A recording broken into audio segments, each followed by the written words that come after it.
Yes, hello, good afternoon. It's my hope that mumekuwa sawa. Yeah, I welcome you to our show tonight, and it is my hope that mko sawa. Just as we have said that tusikuwe na shaka na upinzani. Upinzani mambo itakuwa sawa, and we will make it. Na tuache kusikiliza sauti za serikali who are discouraging us and telling us that hakuna pahali tunaenda.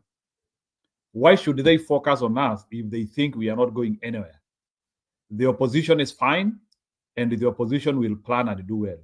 And I'm very happy with what I've heard Matiang'i and Kenani saying. That is the former Chief Justice. They have said that they are ready to join together with other people who are of the same right-minded thinking. Na hiyo ni kweli kabisa. So kama kuna mtu ambaye ako tayari kufanya zile vitu hata wao wanafanya, they are ready to work together, and I don't think that hilo ni jambo mbaya. So as opposition we will unite and we will sink Kasongo. So sababu najua Kasongo anafikiria sasa ati sababu sisi kwa upinzani hatujajipanga ati tunaweza enda kwake. Bwana, huyu jamaa anatusomaje? Hata even in our confusion we cannot go to Kasongo. So Kasongo uache. So please give us a break. Wewe panga ujinga yako na uko ile tunasikia at you are even saying you want to build state lodges everywhere. Now umeenda Meru kuandanganya, and now saying that you are making it city and what. Fine, you can make it a city, but stop coming to show us is like umeanzia ati kufanya kazi sasa. We will never support you Kasongo. We will never support you. So stop even telling us anything. Yeah, so Ana ananiambia ati Gachagua is right now. So ni kama unataka niache. So ako live kwa show gani? Yeah, so let me see. Na si mungeniambia mapema. Sasa mimi nimekuja nikafungua. Let me see in my watch. So ndio najaribu kukuambia. So this is stupidity which the government akina Ruto wanataka kutuonesha. We will support the opposition even in their confusion. Haya, kumbe Gachagua amepelekwa Spice FM. Na hizi nile Spice mnakataanga. Haya, wacha niwaekee hapa. Kumbe kama mnataka tuone pamoja, tutaona pamoja. Yeah. Tuone pamoja. I can do the analysis here as we wait. Upinzani tuko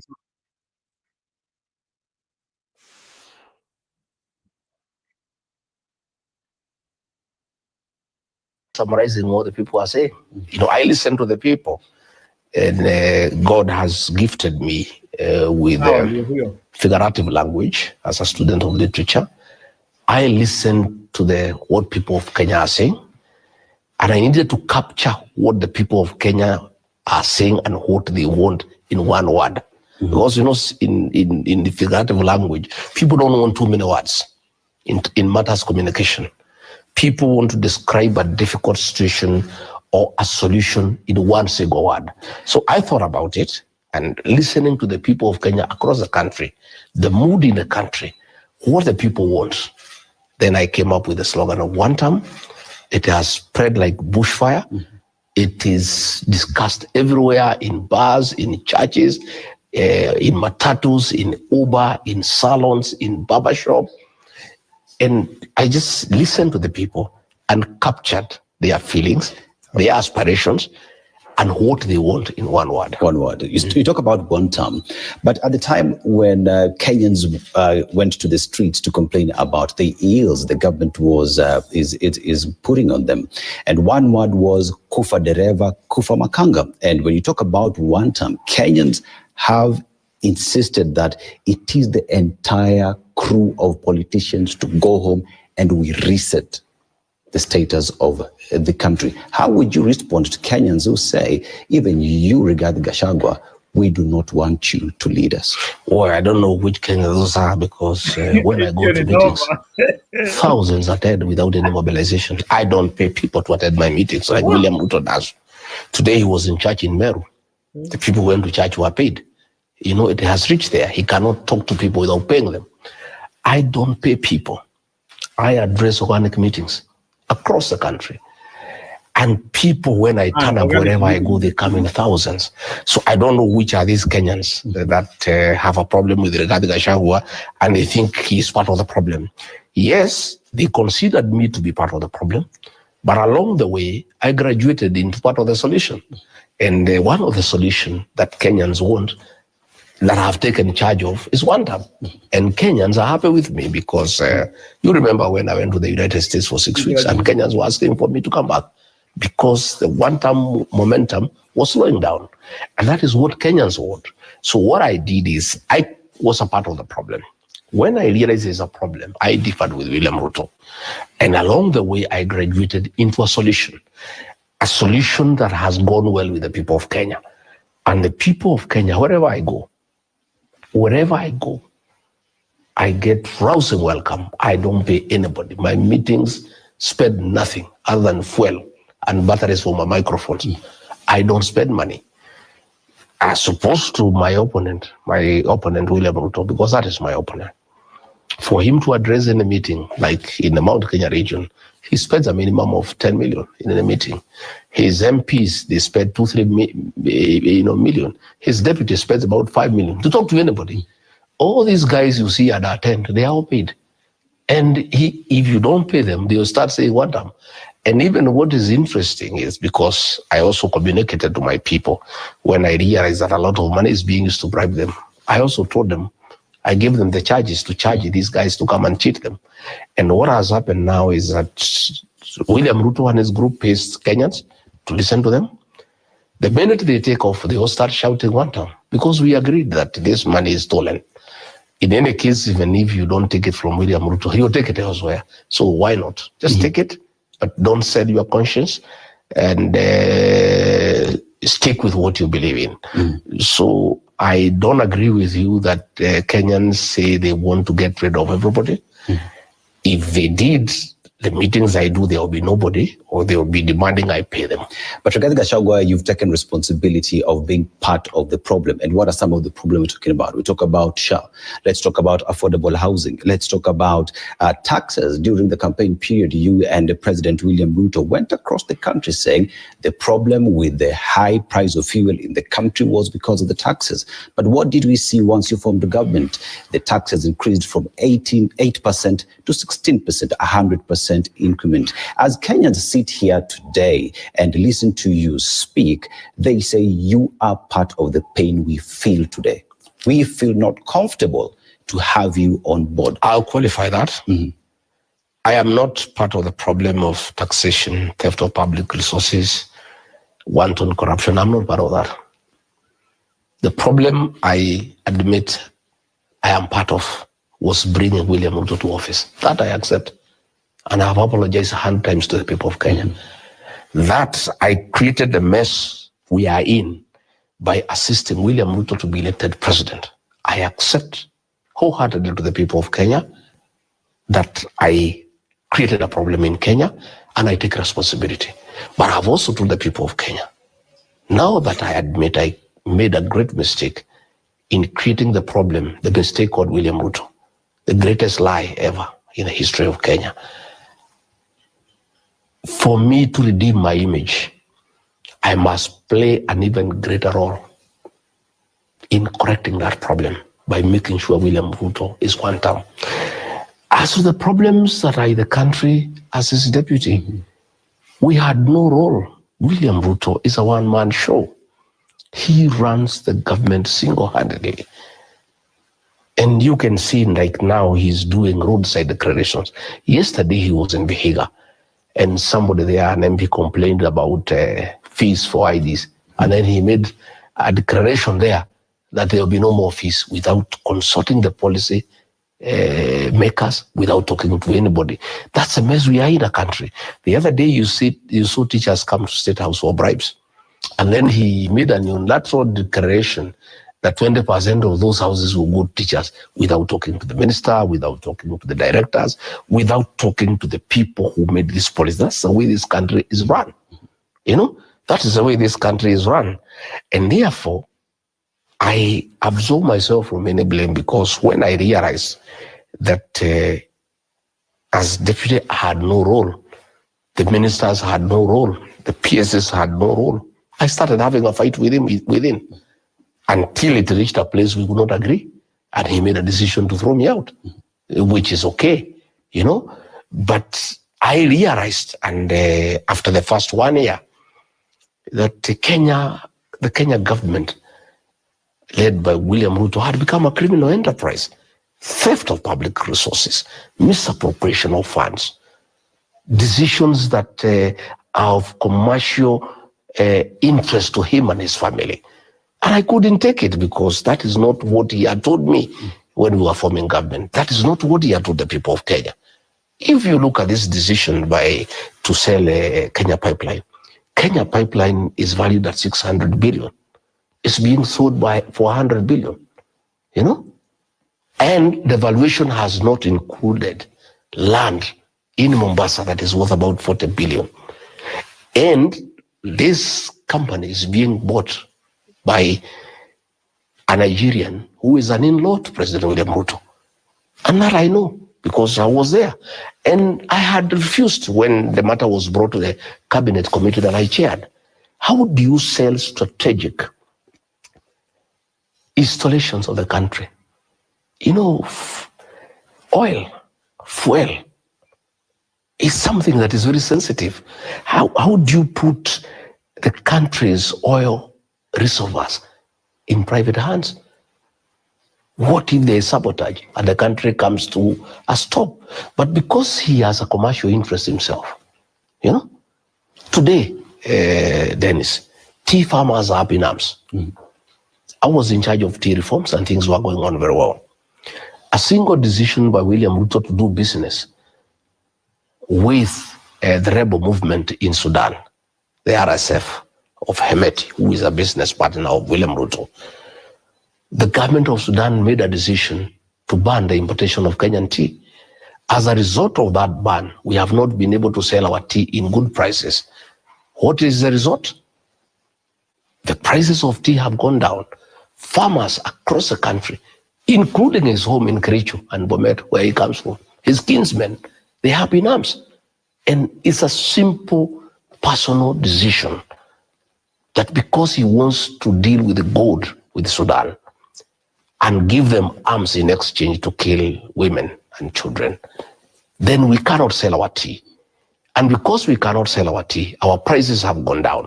Then the farmers are crying across the country. So these are the things that I saw along the way. And I said, no, I can't have this. I'm not a con man. How do we con the people of Kenya? We promised to have a bottom-up economic transformation agenda. We promised to put money into people's pockets. Then the little that they have, we remove it, you know? So I am saying that the Kenya government, run by William Ruto, is a criminal enterprise. State House is a crime scene. You have seen State House now has lost dignity. Bribery takes place, you know, in broad daylight, you know, and he doesn't care really. He really doesn't care. All money that was meant for capitation, schools are shutting down. That money has been diverted to State House to bribe people. Money meant for health has been diverted. Lecturers have not been paid. This money is what is being carried in sacks, in choppers across the country. I was unable to be part of that criminal enterprise. And Kenyans must forgive me for that, because that's not what we promised the people of Kenya. We had promised the people of Kenya that we are people's government, that we are going to serve in humility, we are going to make people's lives better, we are going to make people to improve their welfare, we are going to have ease of doing business. But where we are, my friend, the country is on its knees. We talk about privatization of state resources. You've mentioned KPC to be specific. You say that the valuation was not considered, that this is business because the person who's to buy it is President William Ruto's son-in-law. Yeah. What evidence do you have to show? He looked for me. Absence of evidence showing that you have these as a fact remains being hearsay. As well, you say you are inside as deputy and you knew about this. Why speak now? I have been speaking, and anything I've told Kenyans have come to pass. Anything I've said. I said about Bomas of Kenya, it has come to pass. I said about RSF, it has come to pass. I said President William Ruto has appointed drug barons into his cabinet. I have been vindicated the day before yesterday. Drugs are being smuggled through JKIA. Who in his cabinet is in charge of that? You have seen the photographs. The people who are smuggling drugs through the airport, you have seen their photographs with the cabinet minister. And everybody knows that cabinet minister who is a drug baron. There are two. And I asked William Ruto, he had put me in charge of fighting drugs and alcoholism. When he was appointing these two ministers, I asked him, Mr. President, where does that leave me? How do I continue with this war on drug abuse when I'll be sitting in the same cabinet with the drug barons? That expose that has happened at the airport. If William Ruto has any decorum remaining, he must sack that minister. The evidence is there. The people who are smuggling drugs through JKIA, the photographs with his minister is there. And you can see clearly that the minister is actually the one who is facilitating, the peddling of the smuggling of drugs through the airport, because the drugs that have been caught, the documentation was saying that they are minerals that are going for testing. So the ministry is being used for drug trafficking because the minister has been a drug baron, and it is in public domain. Everybody knows. There is nobody in this country who doesn't know. But William Ruto has no qualm because of his own business interests with that minister and the deals they are doing together. He has no qualms about appointing a fellow involved in drugs to the cabinet when our children are in trouble. How does William Ruto face parents today? And he was telling parents that they are responsible for bad upbringing. When he has appointed ministers who are peddling drugs, they are sitting in his cabinet. When now there is evidence that that minister and his associates are involved in drug trafficking, how does he face parents and accuse them of bad upbringing when his minister, who is his business partner, is involved in drug peddling, cocaine, hard drugs in this country? These are some of the things, Dennis, that got me very tired. And today, in fact, I feel very relieved I'm not part of that government. I don't know how I'll be able now, this week, I would have gone to cabinet after what happened at JKIA. I don't know how I would have gone to sit in that cabinet with that minister when I was in charge of fighting drugs and alcoholism on behalf of government, and then I have to sit with the minister who is facilitating drug trafficking in the country. You've painted a lot of negativity and negative things that are happening with the current government, and in that there is now the united opposition that is coming forth and saying we want to form the next government. Let's speak about DCP as a party, and DCP is seen as it is a party that solely belongs to the Mount Kenya region. You, Rigathi Gachagua, has been accused of being a tribalist. How would you shake that, knowing that Kenyans are saying you only speak about the mountain and no else? Nobody has accused me of tribalism other than William Ruto. The only tribal thing Rigathi Gachagua has done is to speak Kikuyu in meetings. When I was looking for votes for William Ruto, I used to speak Kikuyu and I was smiling because I don't have to speak to the Kikuyu people in English because they are not Englishmen. They are Kikuyus. And the fact that I'm a national leader has not changed my identity. William Ruto practices tribalism. The other day we were in Ukambani. He sacked the CEO of Kentraco and replaced with his own tribesmen. If you look at the composition of the CEOs in the country, out of about 250, 92 are from his ethnic community. If you look at all the businesses that have been given in this country, he has given to his tribesmen. If you check, they have advertised for police recruitment, about 10,000 positions. Yet, in every sub-county, in every constituency, they are taking 5. 290 times 5 is less than 2,000. 8,000 positions he is taking and giving his tribesmen. He has been doing the same thing for the military. I was there, I saw it, for the teachers. That is a man who practices tribalism throughout. If you look at Nairobi, the composition of officer commanding police stations, out of 14 police stations in Nairobi, 9 are from his tribe.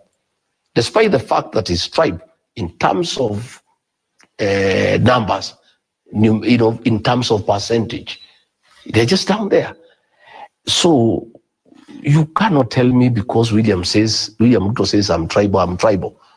My party, DCP, is a national party. I have a very strong candidate in Magarini, in Kilifi. Kilifi is not in Kirinyaga, it's not in Nyandarua.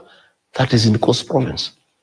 I have a candidate in Narok Township Ward in Narok. That is not in Nyeri. I have a candidate in Purko Ward in Kajiado. That is not Murang'a. I have a candidate in Malava in Kakamega. That is not Nyanyuki. My deputy party leader, Cleo Malala, is from Kakamega. Kakamega is not Nyeri. The chairman, national chairman, is from Kajiado. Deputy Secretary General is from Narok. Deputy Secretary General in charge of strategy, Owino Mabli, is from Kisumu. Ours is a national party. It's only that because William Ruto sees me there, he sees the Kikuyu whom he hates, despite the fact that they made him president. And when we made him president, we knew he was not one of our own. He has hated us because we have refused to give him our vote. Our vote we give willingly to people who respect us and people who are truthful and people who don't misuse us and people who don't abuse us when we tell him we will not give you our vote. He has been trying to mobilize the rest of the country against us, and therefore we are through with him. That does not make us tribal. In any case, we have many other friends that we are working with. We don't have to work with him. And it cannot be because we supported him. If we don't feel like supporting him and we can support somebody else, we become tribal. We can support anybody else. We can support Kalonzo Musyoka. We can support Fred Matiang'i. We can support Eugene Wamalwa. We can support George Natembea. We can support Seki. We can support Mohamed Adi from Nyali. We have no contract with William Ruto that is binding, that because we voted for him in 2022, we must always vote for him. There is no such contract. And I want to tell him, sorry, by the way, you feel bad that we have left you. You made the bed, you lie on it. We had loved you, we had respected you, we had given you our votes, we had trusted you. You betrayed us. You cheated us. You took advantage of our ignorance in terms we did not know you well. We chose you without knowing you well. And that was a mistake that we made. And it's a mistake we shall never repeat again. We will never vote for anybody that we don't know properly. We must do due diligence to know who you are, what you say about us when we are not there, and how you have been, what is your history. Those are mistakes that we made, and we are paying the price. And we have accepted that we made great mistakes, but we are saying we have learned from those mistakes. We will not repeat again. My friend, DCP is a national party. And let me tell you, it is a party that William Ruto fears. All these other parties that are in opposition, their meetings are never interrupted. It's only my meetings. He sends goons and police to beat me up, to beat up my members of parliament. What evidence do you have to show that it is President William Ruto who sends goons to your meetings? But these goons are escorted by police. I am an opponent of William Ruto. Why would police have anything against me? They take instructions from William Ruto. And DCP is his nightmare. And that is why in Banisa, we had a very strong candidate called Adan. And he was going to win that seat. Ruto called him and really gave him a dress down and intimidated him and threatened him until he had to abandon. But the man you talk about came out and said that negotiated democracy that takes place in the northern part of the country and that his community advanced. State House is not State House is not northern Kenya. Belong to northeastern. His people from northeastern told him to leave the seat for the other person. Why that is what he said in public. That is what he said in public. But what he told me in private, including the messages he sent me, I'll show them the message to you. He was thoroughly intimidated, thoroughly intimidated. William Ruto fears DCP because it's a party of the people. We listen to the ground. It's a serious party with very serious support across the country because we align ourselves with the aspirations of the Kenyan people. And you will see with these by-elections, DCP is not regional. Of course, it has very strong in the mountain because that's where it came from. But equally, it has support across the country. Yeah. The return of former President Uhuru Kenyatta in the political scene, the recently held Jubilee NDC, seems as though it appears as though it is the next big party in the mountain. Does that shake DCP's presence in the mountain? Well, there is nothing of worry to anybody. And I have seen a narrative people are trying to drive that there could be conflict between me and President Uhuru Kenyatta. Far from it. That is just diversion to try to slow down the one-term movement and bring sideshows of issues that are non-existent. From where I sit, and as far as I know, and it's in public knowledge, President Uhuru Kenyatta, the fourth president of the Republic of Kenya, is retired. He's enjoying his retirement. And he cannot be president again. Rigathi Gachagua wants to be president of Kenya. Hence, there can be no conflict whatsoever between Rigathi Gachagua and President Uhuru Kenyatta. What will be the source of the conflict? One is a retired president, the other one wants to be president. So I don't know what people are talking about.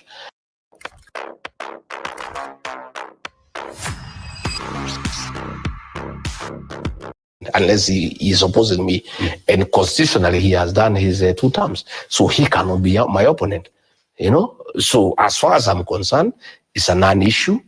I don't even know where the matter has come from. I have not heard Uhuru Kenyatta saying I should not be president. I have not heard him asking people not to elect me as president. I don't know where these things are coming from. As far as I'm concerned, there's no issue, absolutely. We have 2 leaders here. One is the past, the other one is the present and the future. What conflict would there be? You know, Jubilee says it might be going alone, that it might be coming up with its own presidential candidate. And Jubilee, with its base and its stronghold as well being the mountain, it is seen as though it is bringing the challenge on DCP, and others, critics have said that this is meant to divide the mountain because we have 2 parties that come from the mountain. What would be your response to that? Let me first and foremost, Dennis, if you allow me, at the risk of being accused of always talking about the mountain, educate you a little bit. The mountain is a very important vote for this country, in that whoever it has supported has become president. William Ruto became president courtesy of the mountain vote. The mountain vote gave him 47% of what made him president. Without it, he would not have been president. Okay? So it's a vote that is critical. It's a vote that made Uhuru Kenyatta president, it made Mwai Kibaki president, it made William Ruto president. When Ruto hounded me out of office, the people of the mountain sat me down and gave me certain directions. The people of the mountain, I don't know about the rest of Kenyans well. I cannot speak for them because I don't know. The mountain people take no direction from any leader. No leader can tell them what to do. Not even you? Not even me. They decide what they want, and then a clever leader aligns with them immediately. If you ask President Uhuru Kenyatta, he will tell you. He told them to vote for Raila Odinga, they told him no. We have already decided to vote for William Ruto. That is the mountain for you. So saying that if Uhuru comes, he can divide the mountain, I don't know, Gachagua, let me tell you. 3 things have been decided in that mountain. 3 things. Not Rigathi Gachagua, not Uhuru Kenyatta can change what has been decided. And if you decide to change, you lose the people immediately and they become antagonistic towards you. The mountain people have made 3 key decisions. 1, that they wake up early in the morning to a man to send William Ruto home for betraying them, misusing them, and mobilizing other Kenyans against them, destroying their businesses and making life miserable for them. That decision has been made. Today, if I made a stupid decision to support William Ruto, I'll go alone to William Ruto. The mountain would abandon me in the morning without any shame. I'll be on my own. If Uhuru Kenyatta made a mistake and said, let's support William Ruto. He will be abused from morning to evening and nobody will listen to him. That is one. Two, the mountain have learned from the past that a divided mountain is useless politically. That is very okay. I support that. And in 1992, Moi divided them to their disadvantage. Since then, they made a decision. They will never go to a vote divided. So a decision has been made in the mountain that nobody can divide that mountain. They'll vote one basket. If Rigathi Gachagua is candidate, he'll get all the votes. If he is not, and somebody else has been agreed on for united opposition, they'll give those votes to that person in total. That decision has been made. Uhuru Kenyatta cannot change it. Rigathi Gachagua cannot change it. Three, they say the mistake they made was to go to a wedding using the vehicle of somebody else. It was a great mistake for the people of the Mount Kenya region to elect William Ruto as president without their political party. They are paying for that mistake, and a decision was made, and I was instructed to form a new political party for the mountain and then look for other Kenyans to join that party. There were more than 30 political parties in the mountain. The people never told me to get any old one there and revive it. They were very clear. Create a new political party, look for other friends as a vehicle for the mountain to go to the elections, and they will never support anybody who is not from the mountain on his party. They'll use their party to support whoever they want or support one of their own in their own party. And they said they will elect everybody in that party. That decision has been made. President Uhuru Kenyatta cannot change it. Rigathi Gachagua cannot change it. So this debate I am seeing, Uhuru has come, the mountain can be divided, it's nonsense. Sijui Jubilee can compete with this piece, nonsense. Let me tell you, my brother, William Ruto is not sleeping. He has known that the mountain vote is against him, and he has decided, since he is unable to get that vote back, he must do whatever it takes to divide it. He has spent billions of shillings, zero. He has tried to divide Mount Kenya East and West, zero. He has tried to tell the people of Kiambu to leave the mountain, zero. He has bought many people and planted them into us in the opposition. People are picking them out one by one. Every day, they say that is a mole, that is a Kasongo man, that one is a green wheelbarrow. They know. Nobody can divide the mountain. And I'm not even bothered. I don't even have to do anything about it myself because that is a decision that has been made by the mountain and nobody can change it. And so that talk about that because of President Uhuru Kenyatta probably is coming, we can divide the mountain. I don't see it. And I don't think, the way I know President Uhuru Kenyatta, as having served under him for a long time and having understood the way he thinks, I don't think he will do anything to try to divide the mountain vote because he knows it will be disastrous for the mountain politically. Number two, he knows that if people ever suspected that he is trying to create a division within the mountain, they would hate him. I don't think Uhuru Kenyatta would ever go into that direction. I am persuaded that he is innocent of those accusations, and I don't think he will try to do it. It has been said that with the decision that the mountain has decided to go with, say, DCP, and you become the kingpin or the spokesperson of the mountain, that there is a risk, or they see it as though you will use these votes as a negotiating power, that they would not even be surprised if you would work with President William Ruto and give him your support because you have the numbers, or get to government using the back door, the same way Raila Odinga has. They are right. They are absolutely right. A political party is for forming government or getting into government. And that is why they asked me to form a strong political party to make sure we are not in the situation we are in. If we had our own political party, Ruto would not shortchange us. He will not mistreat the mountain the way he's doing today. So they are right. This party is for forming government and bargaining into government. Okay? Would you bargain with President William Ruto? As to who we can bargain with, that is a decision the people of Mount Kenya will make. But I can tell you from what they have told me, William Ruto is not part of that equation. We have no intention whatsoever to have any discussion, any negotiation with one William Ruto. However, we are open and willing to work with any other Kenyan of acceptable, good character, and who means well for the mountain, and whom we have checked and confirmed that he cannot turn against us and he cannot harm us the way William Ruto is doing. So in terms of saying we want a strong party to bargain into government, true, it is true. But we cannot bargain with William Ruto. We can bargain with anybody else. And that one we are willing to do. And they are right. Yes. So as we talk about forming the next government, a united opposition is important in that. And I want to ask you your association with one Fred Matiang'i. Is he still part of the united opposition? Yes. Fred Matiang'i is a good guy. He worked well with President Uhuru Kenyatta, and he made significant contribution to this country.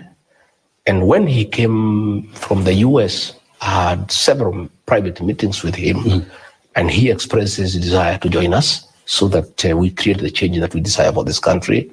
And he expressed his interest to serve as president if we can support him. And we welcomed him, and we had good discussion. And I believe he still remains very committed to that cause. And when he came, he found we had already started the opposition, and we were getting on. And we did brief him where we had reached, and we did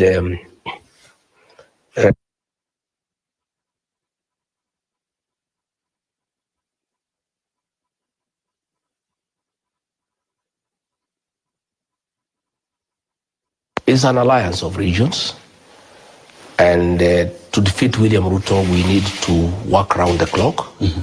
And by the time he came, we had already agreed on a formula. Martha Karua, J.B. Muturi, Mithika Linturi, and I had been allocated to deal with the Mount Kenya region in terms of making sure we solidify the nation and we chase Ruto and Raila from the region, which we have done successfully.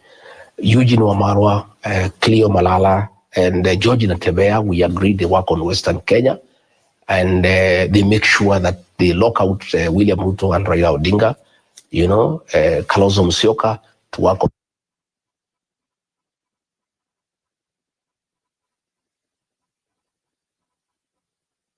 because we had a gap in the Gusii nation. And we told him right to the sword, he was in agreement, that politics is local, and he is more suitable to deal with the Gusii nation than ourselves because he understands the place better. So we did request that, just like we had done with other regions, he goes and work on the Gusii nation, which is already one term. Or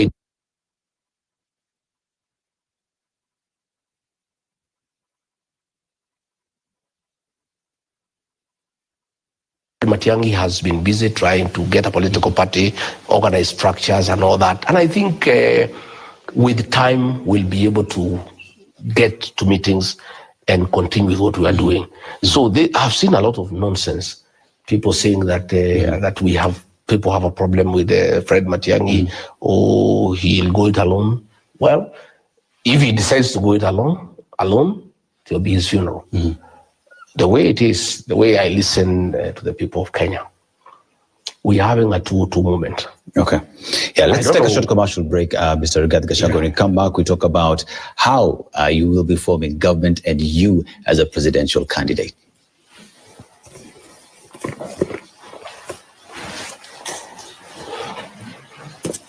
Kasongo anatuzimia stima.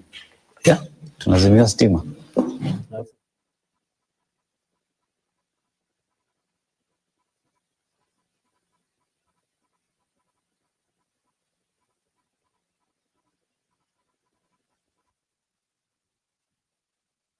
I don't know why, but I'm losing Gachagua, but it's okay. So it's a very pivotal interview. We will keep on following.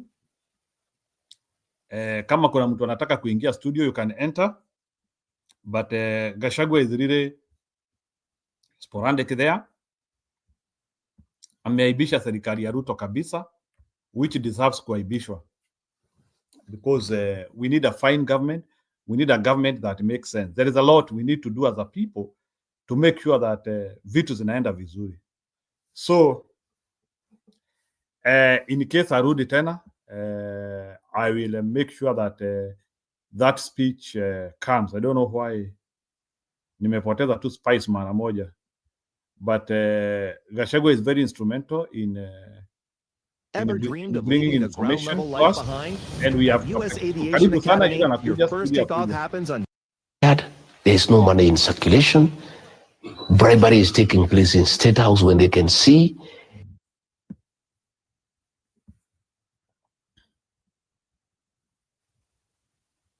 Yeah, it's good. We have lost him. Yeah, we have lost them. Yeah, wacha niwekee Kalonzo, who was also very, very instrumental today.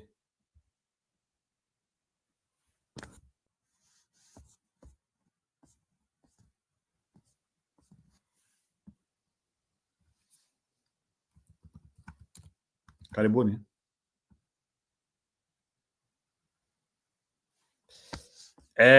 Today there was also a very big meeting of in Embu kwa nyumba ya Rene Kevuti, where the endorsement of full endorsement of Karish will happen. So, and we hope that Karish is going to win. So ni kama sioni Kalonzo, but nilikuwa kuna kitu, I had seen something very good.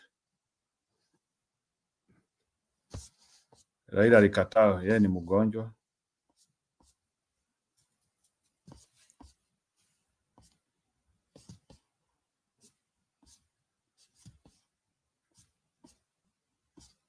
Sijui Gachagua kama alienda kwa nyumba leo. So hiyo story ya madawa, very serious. I don't know how we are going to survive this.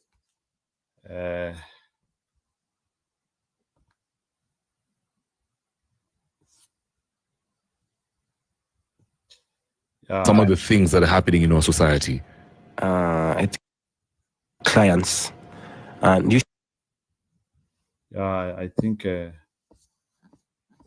Spice ni kama wamekatika. I don't know why.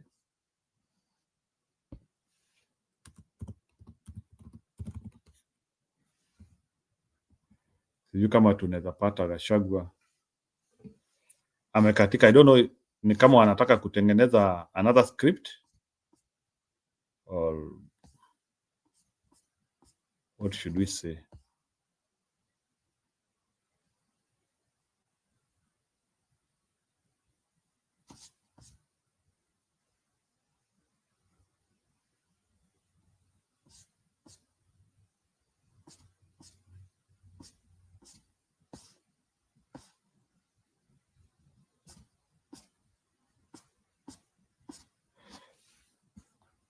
Okay. Anyway, is kuna story ya jicho pevu.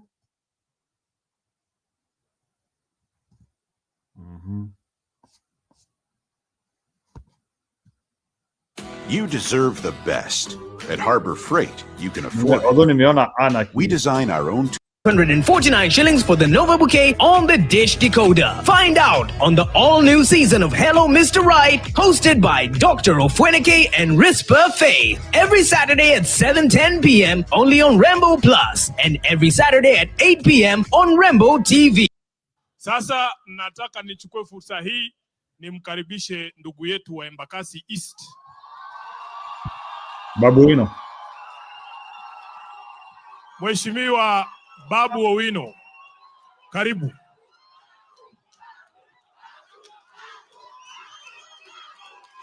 Babu Owino hapo. I don't know ni church gani hii.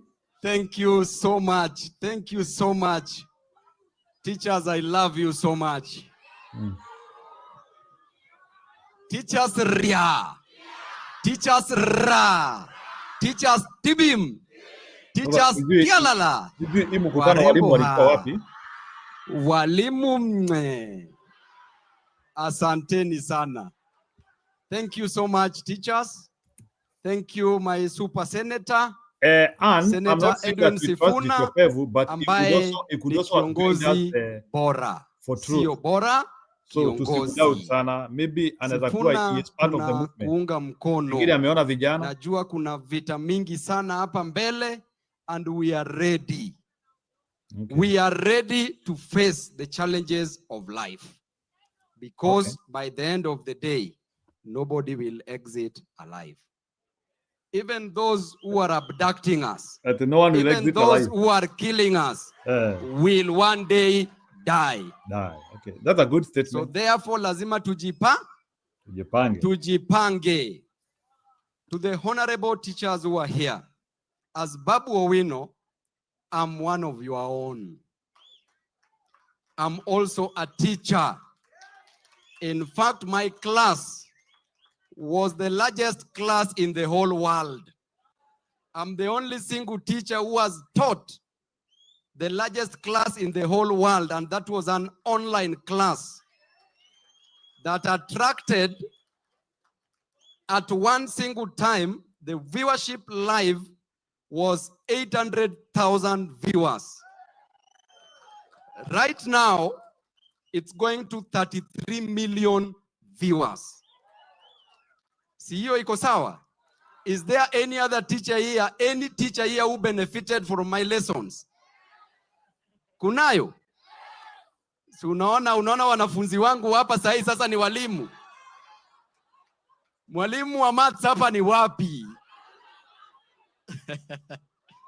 So there are teachers here. I talked to some who told me, Babu, I benefited from your lessons, and today I'm a teacher. I'm a proud teacher because of you. And in the next 2 weeks, I'm also going to revise again online. So teachers, tuko pamoja, msione na wapatia competition. It's because of my love for education. Because were it not education, I would have never come to Nairobi in the year 2007. Were it not for education, I would have never gone to the University of Nairobi. Were it not for education, I would have never been a member of parliament. And were it not for education, I would not be standing here today with you teachers. And therefore, for me, my love for teachers will forever be at 100%, will be at optimum. To the teachers, the love that we have for you in this society, we know very well how much we love you. You are the architects of the society. You not only build education, you not only build knowledge, but you also build character. And you build characters, you build people in this nation. Teachers, you manage our questions with patience. You manage our mistakes with compassion. And you manage our growth with pride. And therefore, we love you and will continue loving you.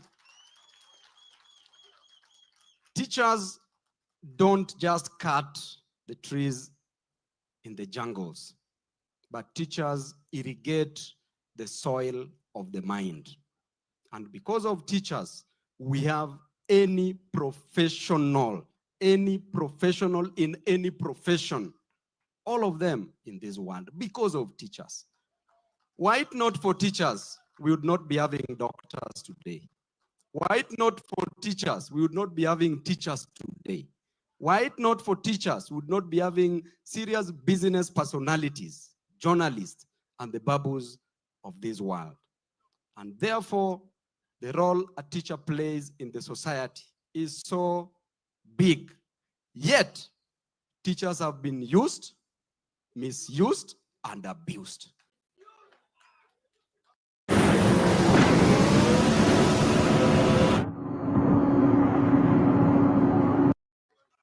And teachers have been used, misused, and abused because of lack of respect for teachers. Teachers are disrespected by the government. Teachers are the least earning civil servants in this country. Yet teachers are training other professions. When you look at our education system, the teachers who went to State House are only 10,000. If you want to know that there's disrespect, yet we have over 400,000 teachers in this country. Mr. President, if you are genuine about teachers, the teachers who never received their 10,000 shillings, send them M-Pesa today.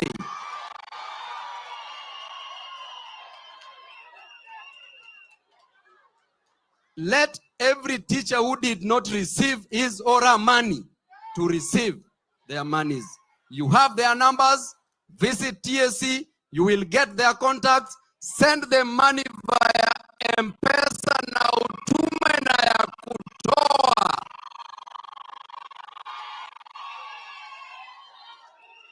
That is how much teachers are disrespected because of discrimination. Who told them that the ones who visited State House were better than the ones who didn't? Yet, all these teachers received the same training.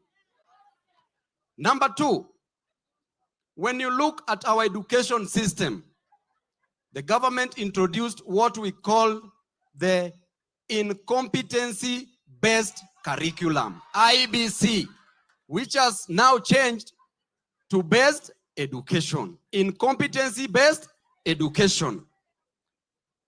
Ladies and gentlemen, our children are being used as control experiments. The grade 7, grade 8, grade 9, at least 3 million students, learners in this nation are going to disappear. Because how do you explain that a teacher goes to the university trained to only take 2 subjects? Then this teacher is given 40 lessons to deliver.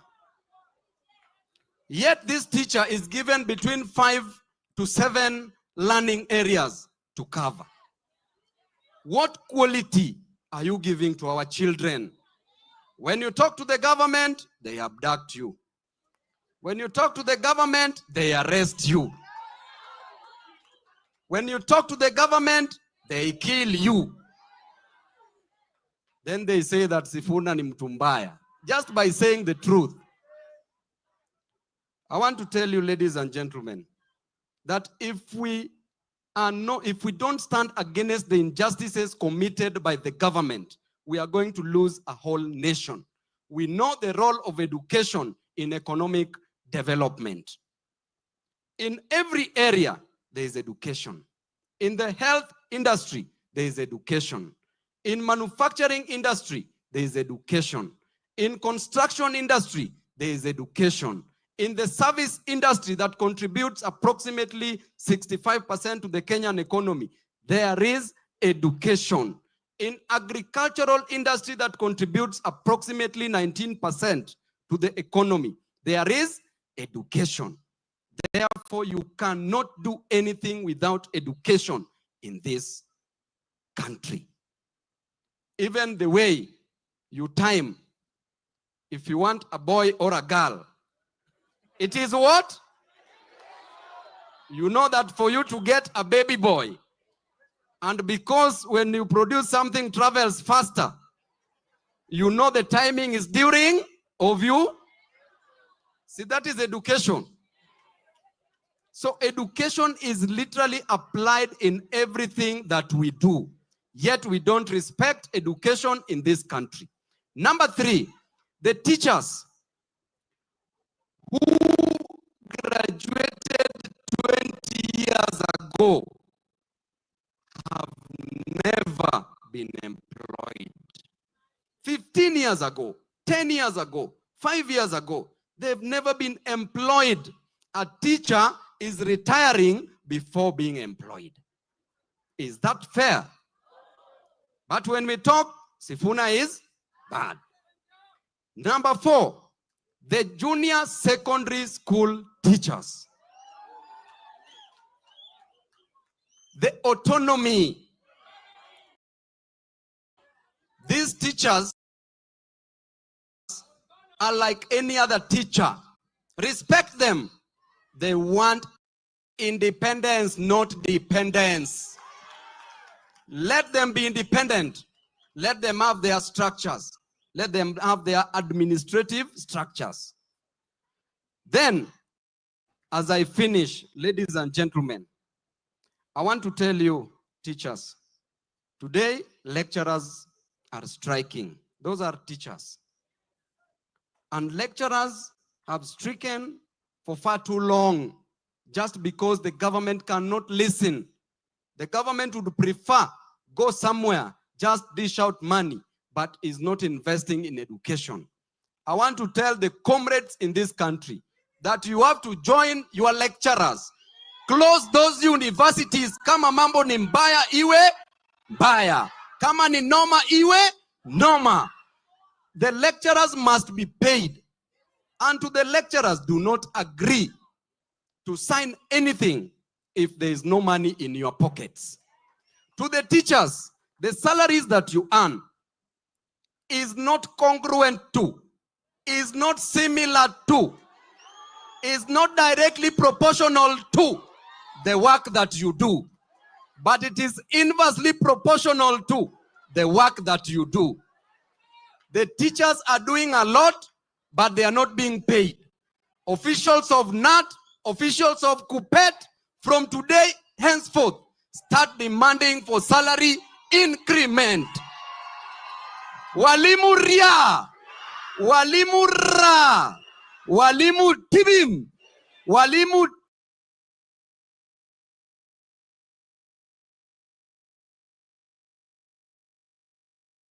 Yes, Jeromora, sitaki kukuweka sana, but nimesikia Gachagua is back.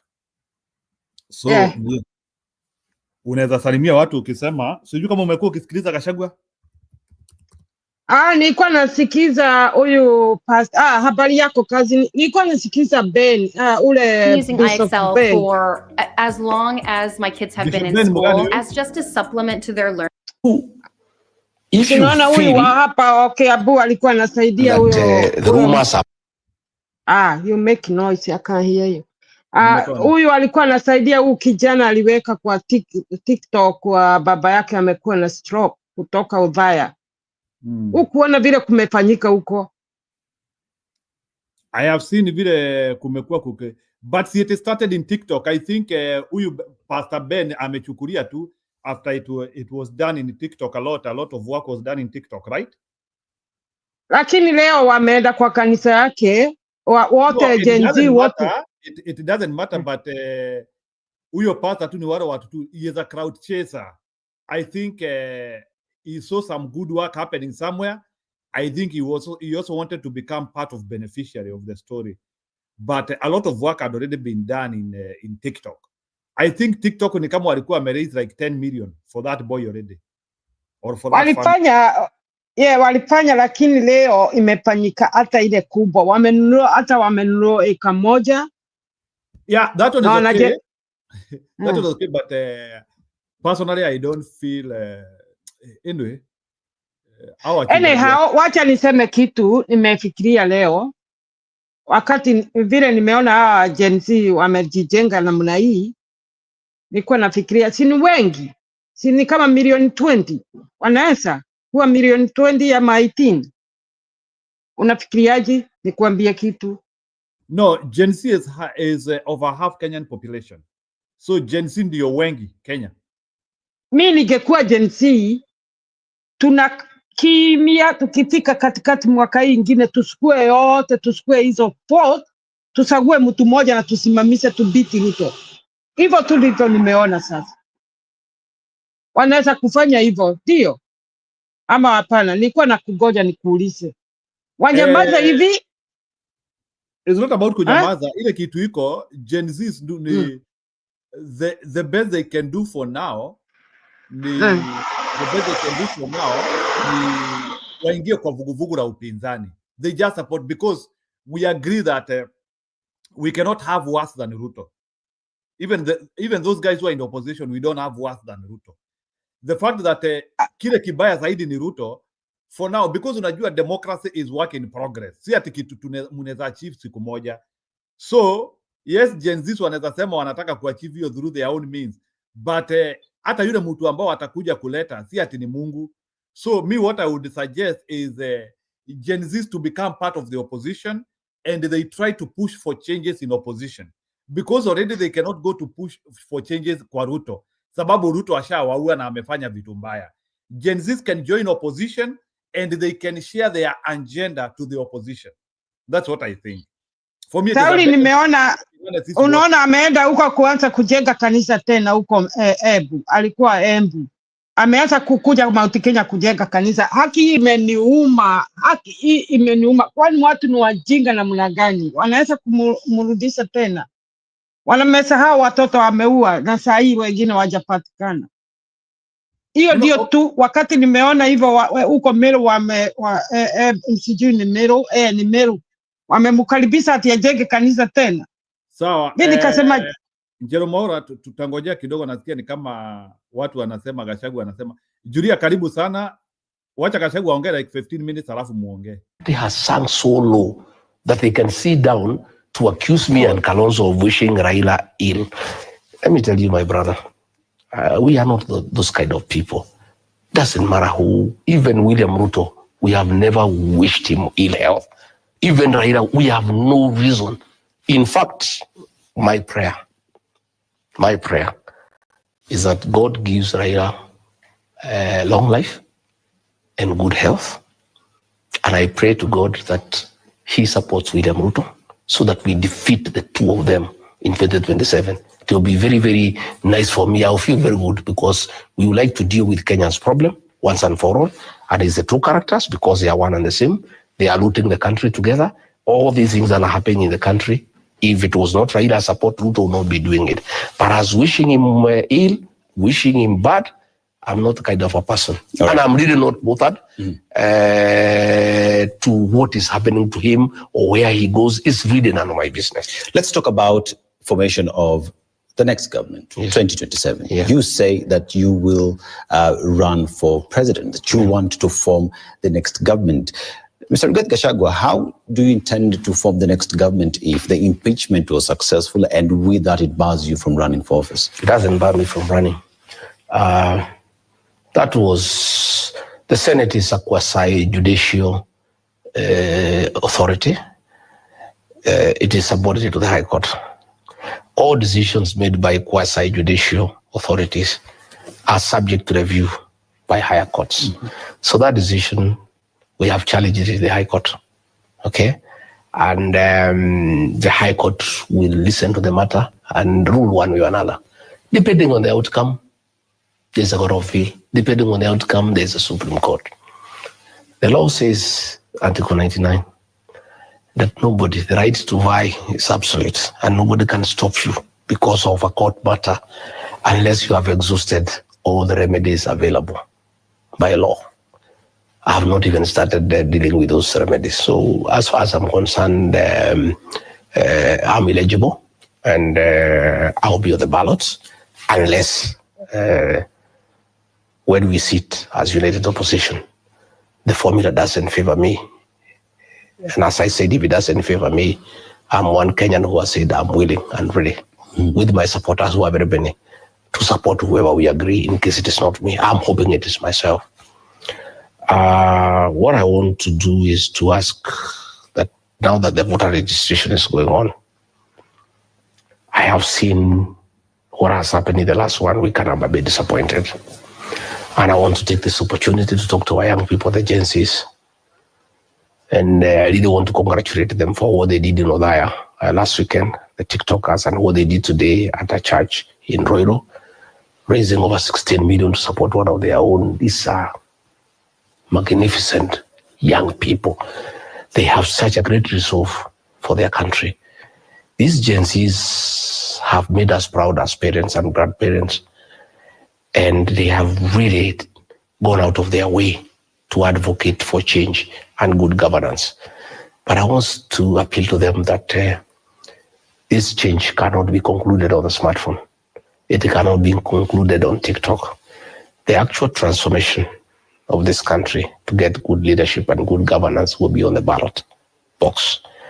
And the tool of change is the ballot.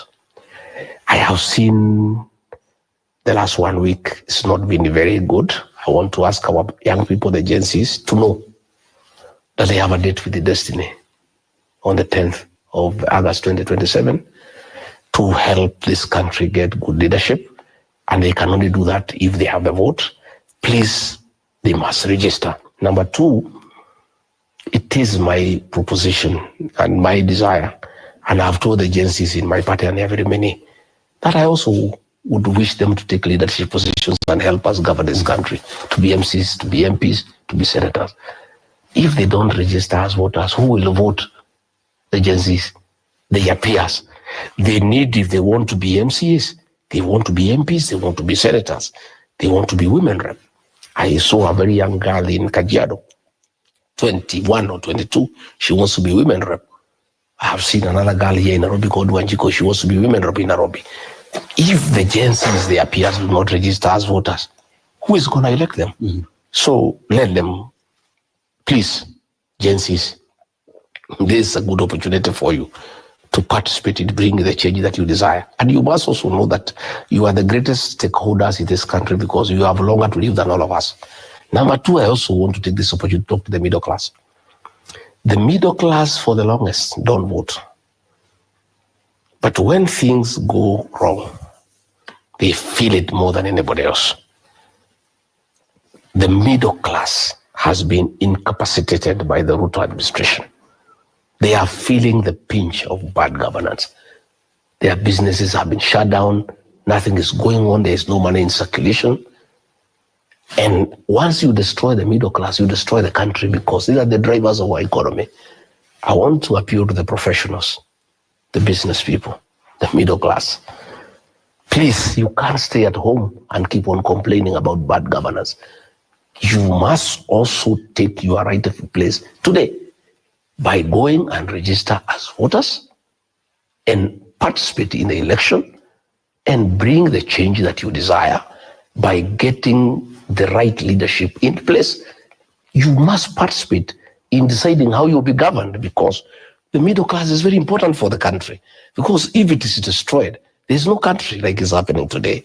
But they cannot just sit back and just leave it to the rest of us, the politicians, and the people in the villages and the people in the slums to do it for them. They must lead the way. They must be active participants of the electoral process of deciding how this country will be governed. They can only do that if they have the tool of change. The tool that makes that decision, that is the ballot. So I want to appeal also to IEBC. It is also slow for one reason. Also, the constituency offices are very far away. The economy is bad, there's no money anywhere.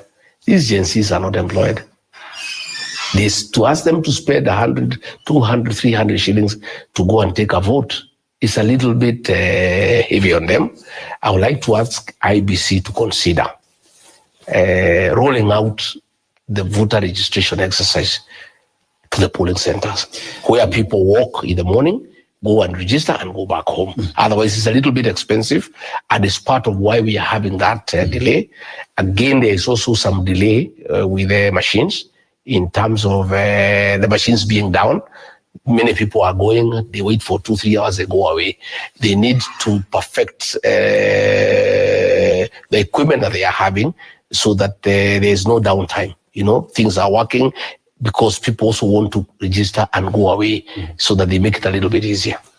Mr. Gachagua, as we look at 2027 IEBC, let's look at the formation of IEBC. And the wrangles that existed, we know political parties played their role in the formation of the current IEBC. Do you believe that IEBC as currently constituted is able to deliver free, fair and credible elections?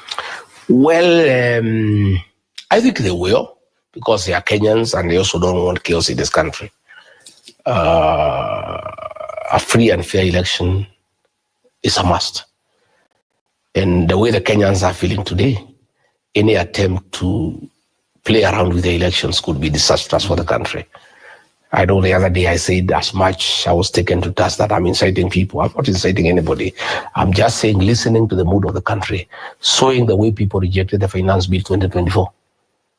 They would reject a flawed election 100 times more. And the consequences could be very disastrous. I am persuaded that these commissioners are part of Kenya. And this is their country, and they have no other country. And I have no reason that they will go out of their way to make sure that we have a free, verifiable, credible election. I want to tell the people of Kenya not to be worried that anybody can rig elections. It's very difficult to rig elections. The day electoral laws were amended, that the counting of votes is done at the polling station, made rigging elections very, very difficult. What we need are good agents, quality agents at the polling station, and the polling station results are final. What I recommend, and we want to ask IBC, is to do away with bombers and the National Tallying Center. It is not necessary. The law as it is today recognizes a constituency as the electoral area for the presidential election. So the presidential elections are announced in the 290 constituencies. The matter should end there. Even you guys in the press room there, you can just add up the numbers and announce the president. This thing of bombers and tallying and transmission is where monkey business begins. The way to have a free and fair election, and we know the results by morning, same day, is to do the presidential tallying at the constituency. Once the elections are announced at the constituency 290, the press will take the results and write them somewhere down. When they come from all other, people will just add, and we know who the president is, and nobody can tamper with that. It is not possible to tamper with 290 tallying centers.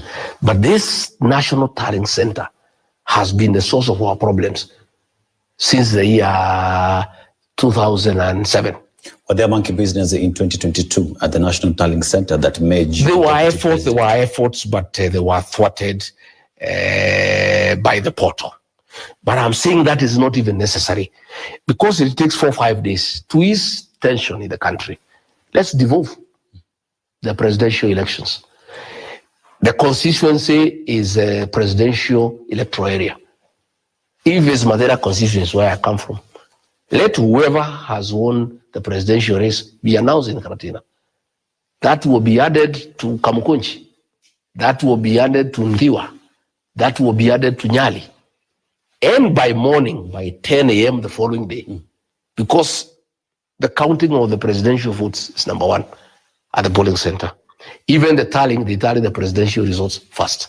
So it's possible that by morning, more than 240 constituencies in areas that have no challenge with networking, the results will be known.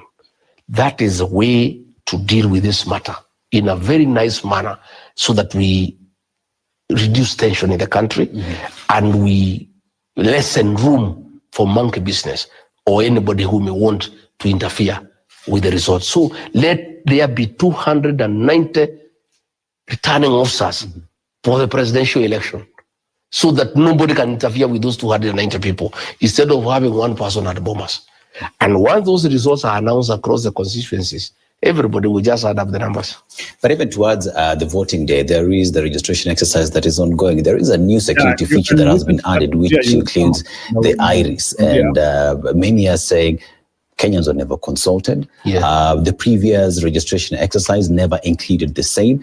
There is a new model. There is a new methodology. What is your response to that? I think it is wrong for IBC to try to bring a new methodology, because out of the 14 million voters who are registered, I included, it's biometric. So when you introduce the iris, a new methodology, then which is which? Shall you be having two methodology of identifying the voter on the election day? That is creating confusion. And Kenyans were not consulted, and they were also not told why. Biometric has worked and worked well. Why are you introducing a new methodology? Unless you are saying we introduce it for everybody, including ourselves who are already registered, we go back for the iris. Yeah. So I think IBC is creating confusion. And these are some of the things now that are creating suspicion. You know the way this IBC was picked by Ruto and Raila, who are, buddies in the same coalition. Then when you start introducing things that are not clear and are not well reasoned and they cannot be justified, because are you telling us we are going to have 2 methods of identification? Why are we having iris for the new voters, yet we don't have it for the existing people in the voters register? I think that is wrong. And I think these are some of the things you may see people are moving to court. Are you planning to challenge this in court? Yeah, to challenge it in court. And it will be stopped because there's discrimination. Why are you having 2 methodologies? It should just be one. And even if it's there because it's not there in law, there need to be public participation. People of Kenya need to be persuaded as to why. Why are we introducing this new methodology of voter identification? So I think let IBC not try to introduce things that can bring confusion and things that can start bringing suspicion as to the intention of the introduction of the new methodology. There is also the fact that President William Ruto lifted the vetting exercise in the border counties. And with that, there is talk that is one way of influencing elections. So what would be your response to the decision that was made by President William Ruto? First of all, security-wise, and the fact that it is thought that will be used to interfere with the elections. What President Ruto did for mischievous intentions, he was not trying to reduce discrimination because he's in trouble from his original stronghold, that is a mountain.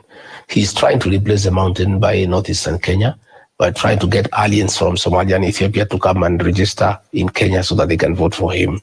But he doesn't know what he's doing to the security of the country. As we speak today, people from those areas of northern Kenya are being discriminated in America in terms of visa because the Americans are not sure that they will not get bad characters. So sometime William Ruto, because of selfish desire, he exposes an entire region to discrimination because not many people will be comfortable issuing visas. Yeah, Julia, how are you? Are you there? Yes, I'm here. Can you react to Gachagua on the issue of election? I don't know. I don't believe him that he says that elections cannot be rigged. This is the same. Na tukiambiwa atakuja kuanzia kusema aje, or is it starting according to him we have no room of going to the Supreme Court, or because imesikia ati akisema sijui, why is he taking it at it's just at ending with a calculator? Is the election Alafu anasema, he refused. He said there was somebody trying to tamper with the elections, and the portal saved the portal. The elections were rigged at the portal. I mean, the problem with Gachagua is that he cannot come out clean because stories are Ruto's memchafua, and he wants us to buy it that Ruto was actually elected and won. That is one thing he wants us to do. Ndio sababu anasema elections cannot be rigged. He can't come out and say we rigged, we stole from more of you. Unajua hawezi sema hivyo Njiru. He can't say that. Hawezi sema that we stole from you, we stole the election. He cannot say that. That is one thing.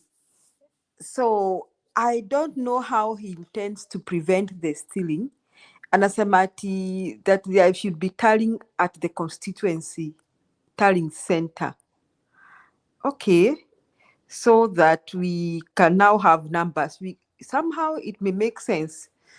We can just make sure you know your stronghold.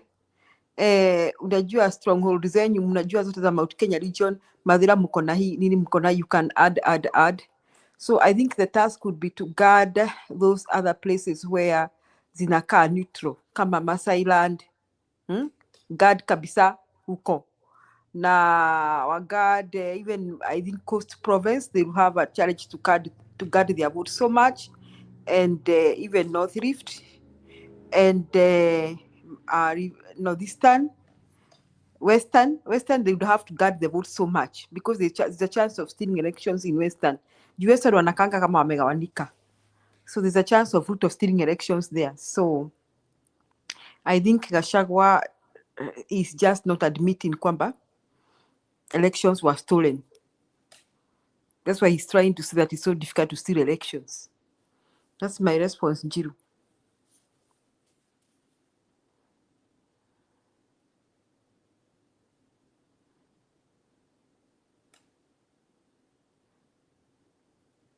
Okay, so that is also something which I am never able to comprehend about when it comes to election rigging. Then about the issue of registrations, he is also not coming out very seriously about their strategy of getting the young people to get registered. I mean, like, why is he not like saying that because part of the rallies which they are doing, they should also be having like concepts of making the young people to get out and register as voters. Why are they not interested in that? Ni swali tu nauliza, like ama mobilizing voters is not part of their work? Of the politicians or the electoral commission? Yeah, politicians. They should mobilize voters to come out and register and also vote. Can they not have like caravans? Like, can they not be creative? Ni swali tu nauliza because like they don't seem to have like a concept of despite kusema tu kwa rallies na muende muregister, of which to me I don't think it is enough. There must be a better concept of making people to register. I don't know, like maybe ama ni sisi hatujai kuwa na maybe na huo msukumo wa kuvuruta watu kwa registration. But during Kibaki time, I usually used to see him like he used to make some inroads of reaching out for people to register. I don't know why, like even during Uhuru time, even youngsters were given IDs in schools when walikuwa wamepita 18 to waende wakaregister kama voters. So I don't know. I think Gachagua, I don't know why he's playing cool. And unaona, there is a danger here. Do you think Gachagua can flip, Njiru? Gachagua can flip? You know, Gachagua cannot flip because he will go with no one. So on that, he has done his assignment well. He knows like majority of people will not deal with Ruto. So even if he might want to work with Ruto, the only thing which Gachagua can do, the only way in which Gachagua can help Ruto is if Gachagua splits the opposition. So Gachagua Ruto anaweza, kama wanataka kusaidiana Ruto na Gachagua, maybe unless they design a way of splitting the opposition. That's the only thing he can do. But he cannot flip. He cannot go back to Ruto because he knows the animosity which people have to Ruto. And you don't want to show that because I don't think Gachagua would also want to destroy his future fortunes. Although kuna kitu pia nimesikia imekuja na Oko, I'm not saying that. I've heard that Miguna amelipwa 30 million na msichana wake ameajiriwa. I don't know if you have heard that story. I saw that, but I don't know how true that is. But sometimes a lot of these things have some truth. And then she said that we see Miguna's comments going forward. Jiro, can I comment there, kabla sijafoga, before I forget? Vile nimeelewa Sauli, nilikuwa nasikiza Gen Z before, nilikuwa kwa line zao. Ni kweli vile anasema ni bali sana pale wanaenda kuregister. Saa zingine ni 200, kunalingana pale unakaa. Na yeye anauliza kwa nini hawa IBC waende kwa polisi, kila polisi wakae hapo, watu wakuje. Sauli pale kila pahali unakaa kuko na polisi karibu. Hiyo ndio comment yanaweka. Na hiyo 100% nilisikiza Gen Z wana complain. Kwa nini yao, nilienda pale. Wanasema tuende huko, acha sikae. Ni bali, mimi natoa wapi 300?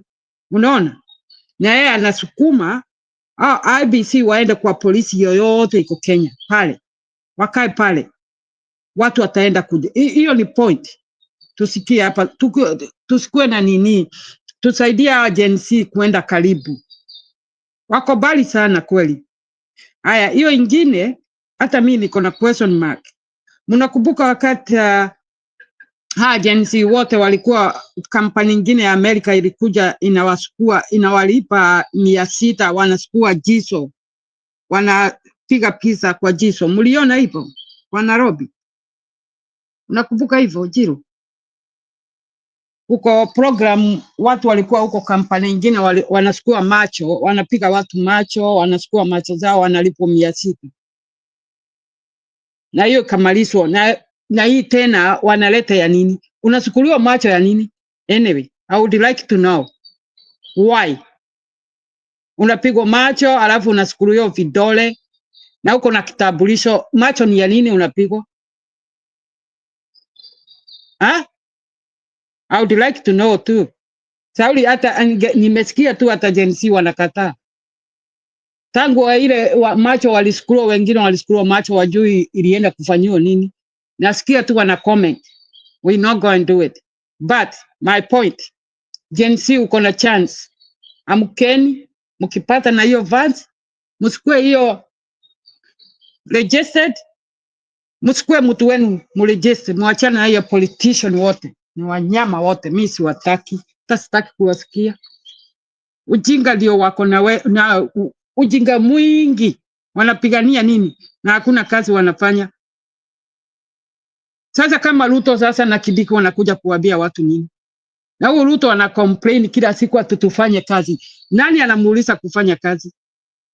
Nani anaenda huko kumwambia asifanye kazi? Yeye amefanya miaka 10, alikuwa anasumbua Uhuru, miaka 5 alikuwa anafanya kampeni. Uhuru alisema kitu?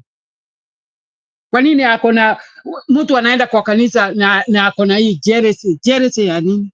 Si afanye kazi, aonyeshe wananchi anafanya kazi na hataweza.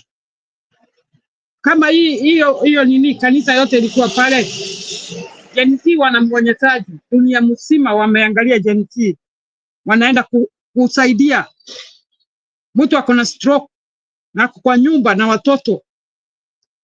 Sasa hao watoto ndio watapadilisha huo mtu, wajai kufundishwa kukua na mtu akona stroke. Hiyo imenyesalaje nchi mzima, dunia mzima wameangalia vile Gen Z wamefanya Kenya. Na huyu Ruto tu anasimama tu akitufanya kazi. Hiyo ni hospitali hakuna. Hiyo ni masomo hakuna. Huo ni Babu Owino anaambia university wote watoke.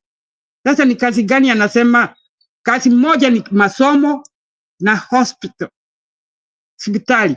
Akitengeneza hizo tujue yeye ni mwanaume. Sio kukula pesa. Hii pesa anatoa wapi? Ameweza kujenga kanisa sasa. Huko Merosi ameambia hii kanisa mjamaliza, ameanza kujenga kanisa. Kwa hivyo na hiyo Kasagu amesema mimi naweza kuonyesha ili hiyo uchaguzi ya 2022 tuko tunaye hapa kwa nini, kwa TV. Tulihesabu kabla hajahesabu. Unaweza kuhesabia tu kwa police station. Tulihesabu na tuko naye hapa. Hiyo risoti yote tulijua ni nani aliwin. Unaweza kuhesabu. Kwa hivyo vile anasema ni point na sio kulalamika, alifanya na Ruto na anajua. Kwa hivyo hakuna kitu anaweka tigumu sana, anasema straightforward vile inaweza kuwa. Na kwa nini anakubali hii interview? Si akatae. Si waende wa interview Kalonzo ama akina Matiang'i. Rigiji kataa hii interview sasa. Unasikia Jiru vile nasema, Rigiji akataa hizi ma interview. Si waite Matiang'i, waite Kalonzo, waite hao wengine ya Martha Karua. Kwa nini wanakimbia tu Rigiji? Hebu Jerumona nikuoneshe kidogo. Sijui kama umeona picha ya mkutano wa next week, and I would want you to wacha niwaoneshe kidogo like hii ni picha ya next week Unaona huo ndio upinzani like and Jubilee team is nowhere. Atuoni. Kila mtu wako pale. Haionekani poa Njiro. Haionekani? Oi. Mimi naona. Aisha. Hata Matiang'i yako pale Matiang'i hayuko. Haiko. Hayuko. Haya, na kitu kingine nimesikia na ule mtu, hii ni simu kwa simu, nimepigia mtu huko na ni kama MP akasema Nikamuuliza ni nini mnapigana opposition na Matiang'i, na alikuwa ameitwa. Akasema hata jensi wameanza kulalamika. Sauli, Jubilee iko tu kwa Azimio, lazima watoke kwanza. Azimio wako na Raila,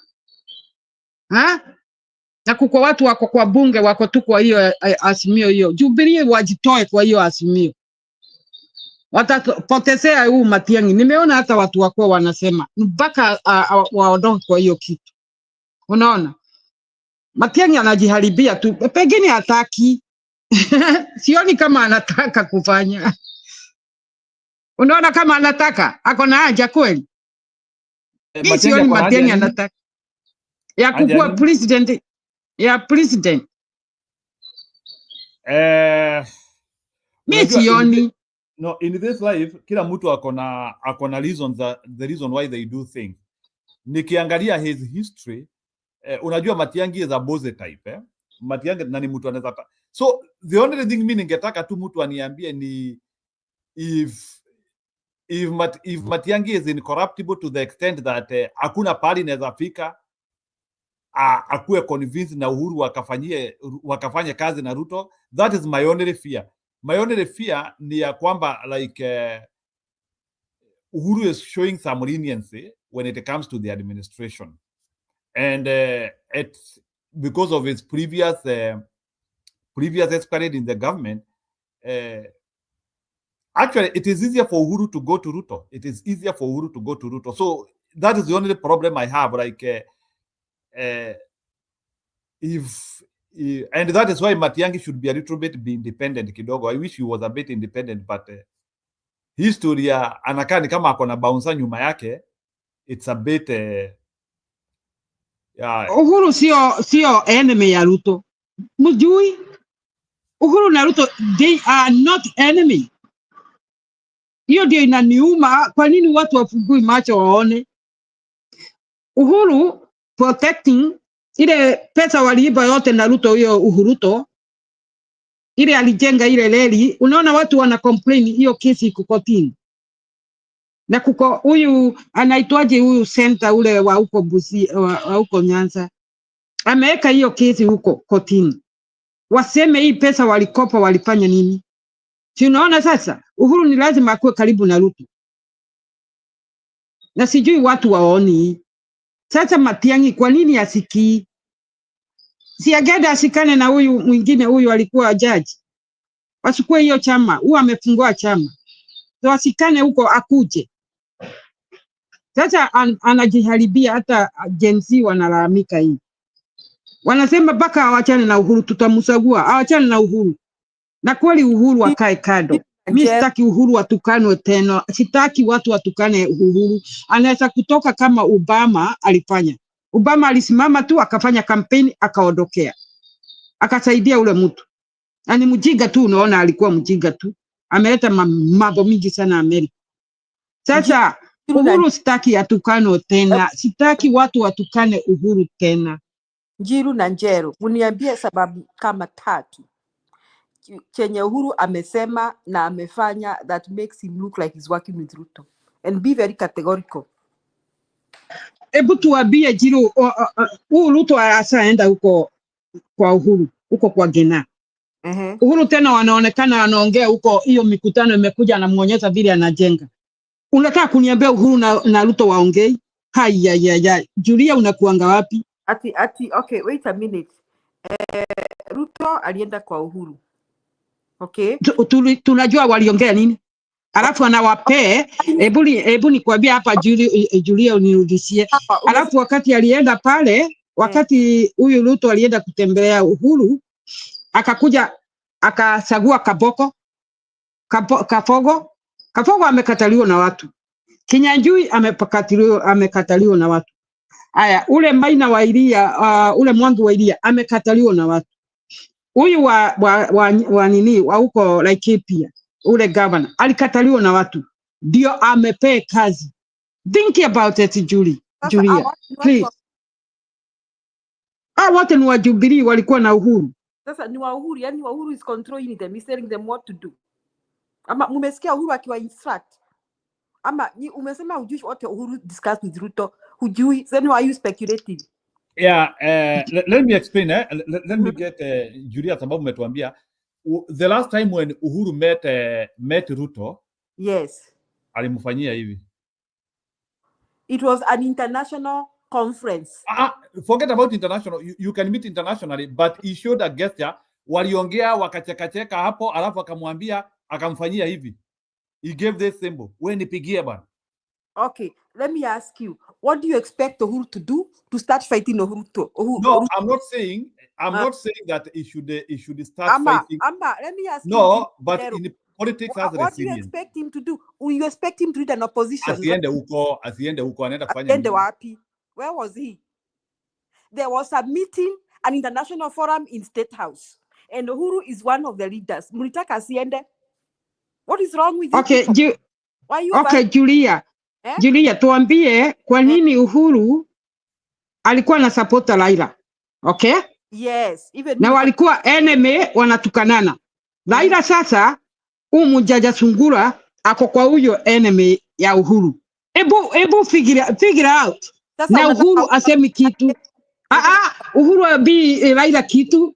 Aya, Julia. No, amwambie kwa sababu he doesn't control Raila. What is wrong with you people? Raila doesn't belong to Uhuru. Why are you dragging Uhuru to all this? Kwa nini? Kwa hivyo Uhuru ni rafiki ya Raila sahi. Ebu niambie. Let me ask you, urafiki wa Raila na Uhuru, what does it matter? What does Uhuru anaweza ambia Raila nini afanye sahi? Amwambie asimuone na Ruto. Amwambie kwa sababu gani? It is not his business. First and foremost, Uhuru is a retired president. So munataka aanze the opposition. That is what munataka. Mimi, sisi we worry about Kenya and what they suffering. This millionaire, they suffering money. No. Try acting like a Kenya. We are so stupid. We can't see. That's how I see it. You're just drag Uhuru to where he's nowhere. Uhuru is not vying for presidency. That is one. Uhuru, even when amefanya hii NDC ya Jubilee, he didn't even announce Matiang'i to be presidential candidate. Now, so you want Uhuru right now to start calling Raila names. Jiru, umesema ati Uhuru looks like he's Ruto's president. So you want Uhuru to start them calling Raila left and right, Ruto left and right. I am not saying he does name calling, but what do you want in politics there is something we call resilience. So because unajua ile kitu iko in politics mi sitaki kuchanganywa. I want to see people who are able to draw lines. Like lazima tujue wewe uko wapi. So I'm not sure if Uhuru cannot work with Ruto. I'm not sure. Maybe no, me right now, Jiru, I can tell you that I think Uhuru has decided to keep off. That is what I think. And I don't even care whether he's working with Ruto or he's not working with Ruto. For one reason, he's not going to vie for presidency. That is one reason. So he's working with Ruto or not working with Ruto is inconsequential to us. Lakini anaharibia Matiang'i Judy. Watu sio wajiga. Unaona Jensi wameanza kutenga ule Matiang'i na ndio waliitiza Matiang'i huko. Sasa wameanza kuwa na question mark Julia. Jensi wagani wa kwenu ama Sauli Julia, unaona hii DC whatever hii mkutano ya Jubilee ilikuwa pale.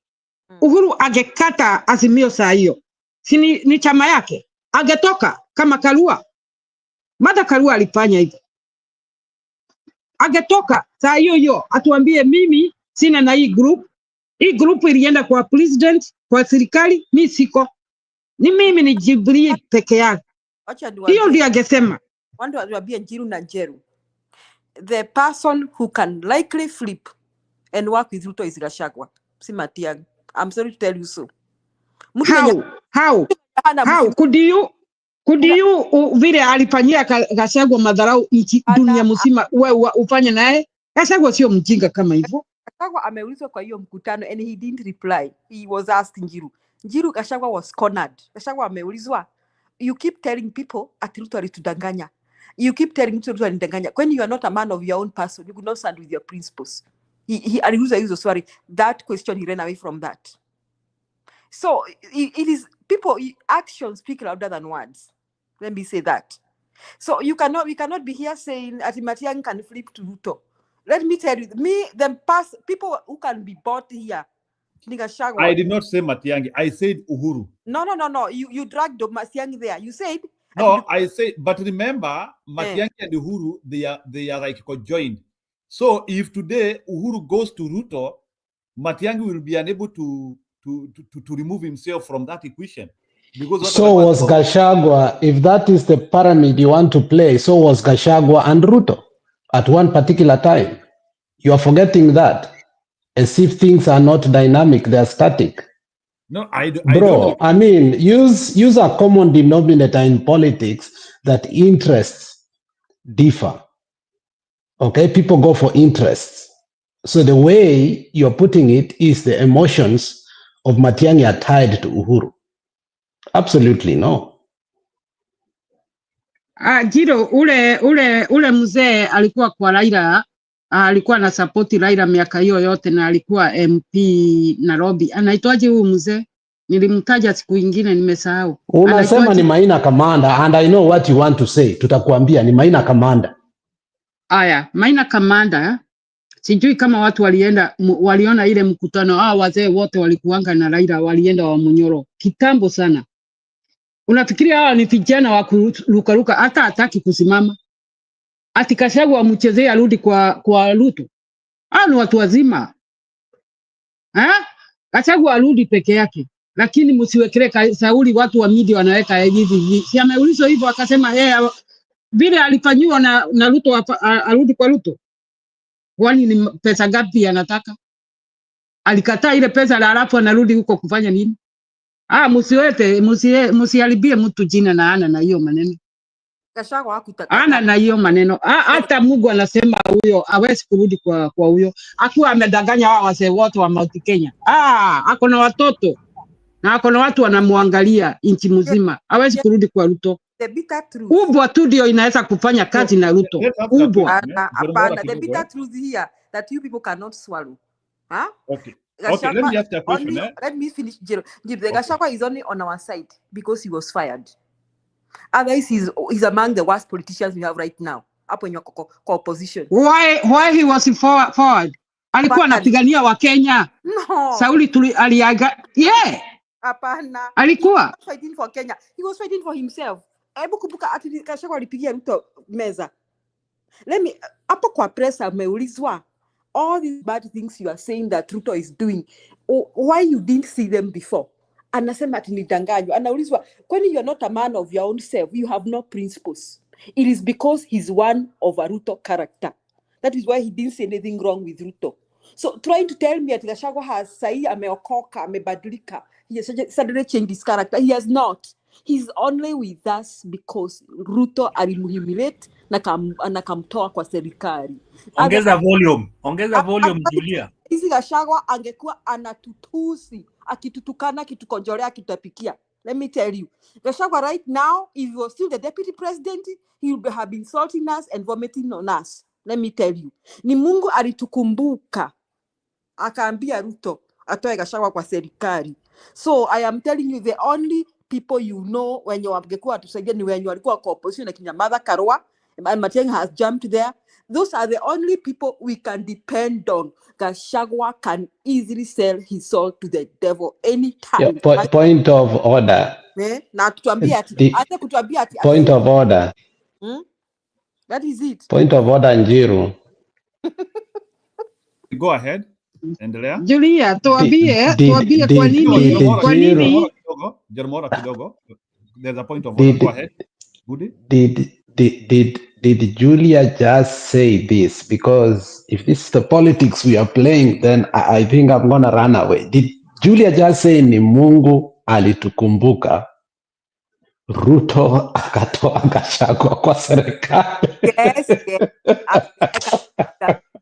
My goodness, is that where our politics imefika confusion? Mpaka tunaweka Mungu ndani. Ya Mungu yuko tuliomba. Alex, I want to prove to you what I mean. Let me ask you a situation. Mnakumbuka impeachment ya Gachagua? Seriously, hiyo impeachment ilikuwa so chaotic, ilikuwa so disorderly, now even the reasons they gave, they did not have good reasonable reasons to kick him out. And you remember them, vile walipeleka hiyo motion kwa bunge, akina Halwale, they were just yapping matusi against Gachagua, mara he's a tribalist, mara sijui what. And unamkumbuka vile ilikimbizwa mpaka kwa Senate. You remember zile mbio. And when Gachagua kind of became sick or fake sickness or was sick, kajipata kwa hospitali, walikimbiza hiyo kitu, unaona. And then when Gachagua went to court to stop the swearing in of Kindiki, Ruto made sure that courts allowed the swearing of Kindiki so that Gachagua never go back to power. Now, let me ask you a scenario where Ruto and Gachagua did not have problems and continued working. Ebu muniambie saizi, would Gachagua, I want somebody from here, in this panel, to answer me categorically. Would Gachagua have resigned and started fighting for the people?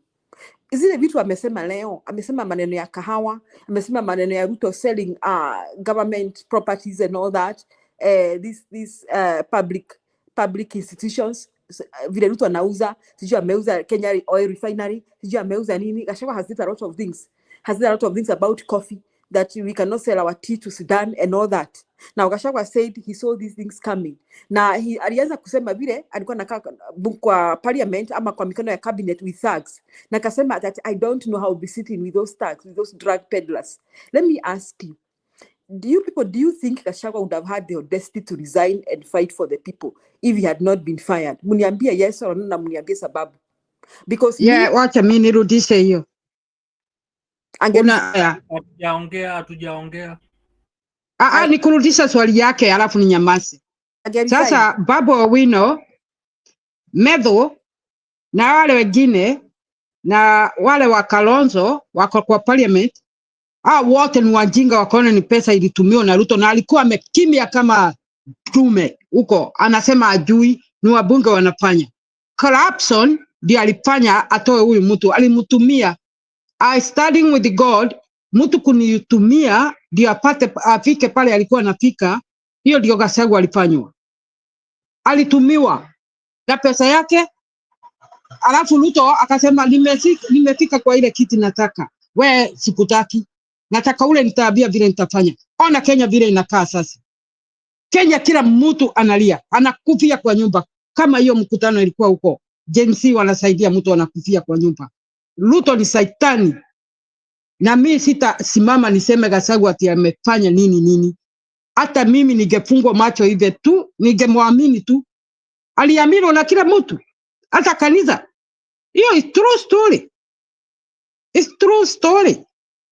Lakini akaona huyo si hawa, unafikiria ni nani anaambiaga Gachagua vile Ruto anasema? Si wako huko. Si yesi wanamuongeleza tu, wanamwambia vile anasema. Kila siku anaambiwa. Sasa wanajua hakuna kitu alifanya. Na Babu Owino vile nilikuwa na mdharau, alisimama akasema mimi sijui makosa ya huyu mtu. Hiyo maneno yote ni kuwekelewa, aliwekelewa na hiyo mkaba huyu. Sasa how can I support mtu anaua watoto na anapisha watoto wa wenyewe? Ruto ni saitani na sisi support forever. Huyo Ruto ni shetani na Gachagua ni shetani mkubwa. Kufa makanga, kufa dereva. Makanga alikufa, bado dereva hajakufa. Njeru, I can't support what you're saying. Julia, thank you. Mungu alisikia maombi yetu na makanga alirushwa nje. But dereva bado hajarushwa nje. Na mtu alimsaidia ni mechanic. Na huyu mechanic sijui tutamfanyia nini. Huyu mechanic mwenye alilete na bona mechanic amesahau kumaliza job because unajua shida huyu mechanic ameona mmoja ameanguka alafu ameenda kusaidia huyu mwingine. Alafu mbona anaenda kusaidia gari na gari angewacha hiyo gari asitengeneze hiyo gari. Huyu mechanic hata tuko tunamjua huko. Ilikuwa dereva kuva makanga kuva dereva. Baadaye ndio tukakuja kugundua kuna mechanic pia na tunao tukaanza kusema kufa. The mechanic is not honest. The mechanic also alianzia kutafuta an opportunity. He became opportunistic in the whole ordeal. Yes. Yes. Do you understand? Bwana Yes. So all of them. Julia, I support you in the Bible, in the Bible, there was a guy who was told akienda kuna mtu aliambiwa na Mungu aende na uwe mifugo wote. There's a guy who was told, who was given by the instruction, ukienda huko uwe. Jamaa kufika huko akasema hai, na hizi vitu hata kama Mungu ameniambia ni uwe bwana, zingine ni nono sana. So the instruction was clear, finish all of them. Sasa the guy is now taking the second fiddle, na hadi jamaa kufika huko anatuambia ati Ruto ataenda wapi. Do you know that's what the mechanic is telling us? Ati Ruto ataenda wapi, meaning that the guy was also not honest in the whole deal. And that is one of the things, by the way, which actually Raila, and I don't know why Raila has refused to finish that job. In fact, it could have been historic to him if Raila could have instituted impeachment of both Gachagua and Ruto together. No, and Ruto. It could have been historic. And I don't know why he refused to do that job, and he had the capacity to do it. Nimemaliza. Yeah, unajua if no maliza. I was saying Aleko, Mungu alisikia maombi yetu.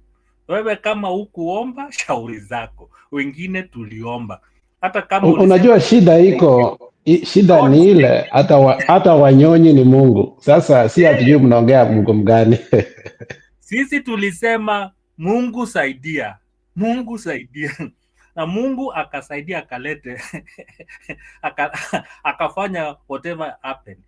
By the way, Njeru, kama unakumbuka maandamano ya 2023, vile watu waliuliwa Mlolongo, Ruto hakukuwa Kenya, na mtu mwenye aliamuka by 5 o'clock alikuwa na majeshi kwa ofisi ni Gachagua. Gachagua ndiye alikuwa nasema hao watu wote. You know what he said? We will never forget. The internet will never forget it. Vile Julia amesema, ama vile Alex anasemanga kila siku, if there was a way tungepata mtu mwingine mwenye anaenda tukomboa Kenya, tunaangukia huyo mtu. Lakini for now, because Gachagua anaendelea kusukuma hiyo gurudumu, atasukuma hiyo gurudumu mpaka wakati itafika. But wakati itafika, mimi naambianga watu, if Kenyans decide the way they have been deciding things, if Gen Zs can decide waseme tunataka mtu wetu the way they did it in 2024, waseme ni huyu, they will get the person they want. Na haita washinda. Kenyans, when they decide to do things, they can do it. Hii maneno wa Gachagua, Julia, I support you. Hii maneno Gachagua anatuambia huko sijui atiwezi ibiwa. He is refusing to tell us that they stole the elections. Na hiyo ndio kitu mimi nilikuwa nasema naongojea. I thought that could be the last blow ama the last kick ya Ruto. Sisi tuliiba kura na tulifanya ABCD. This is what we said. Si ayuko ndani, si aseme kwani kuna nini? Kama ile kipindi iko nini? Sema. But Gachagua is a notorious person as Ruto. Aleko, karibu. Julia, if you remember, I posted a question here that I will still remind you, because there was a time we had a heated conversation, and I said, let's ask ourselves, we are creating a monster and we need to carry this monster to the end. Let's agree that, at this moment, this vacuum needs to be occupied. And the moment he takes it over, we must be with this to the end. Me, I have not dissed Gachagua. I will never diss Gachagua. And I'm one of the few people who from the beginning was bold enough when nobody was willing, including Stone PK, including Julia, including Mama Mary Hapa, nobody will dare sanitize Gachagua. I said he should not be impeached. And I saw the danger of doing that. I saw how the mountain was being hoodwinked into something that they are going to pay dearly because of the mistake they had made. Now, the problem is the mountain is not learning.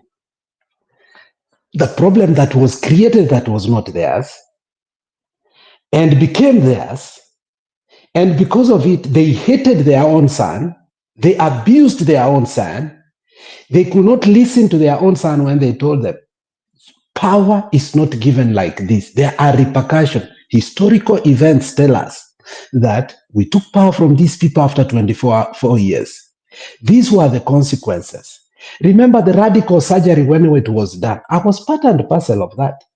When radical surgery was done so that we could engage and bring promotion, people who had been sidelined for years, people retiring, NSSF not paying people. Let me tell you, the Moi government, in as much as we have come to believe that Moi left power with peace, he left a lot of problems to the mountain.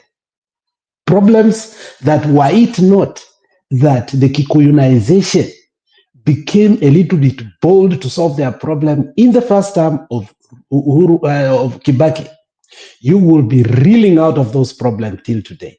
Now, the problem you forgot so easily because Kibaki was effective enough to cushion those problems and brought back prosperity because he empowered equity so quickly. Equity was the savior of the mountain. Take it to the bank, like it or not.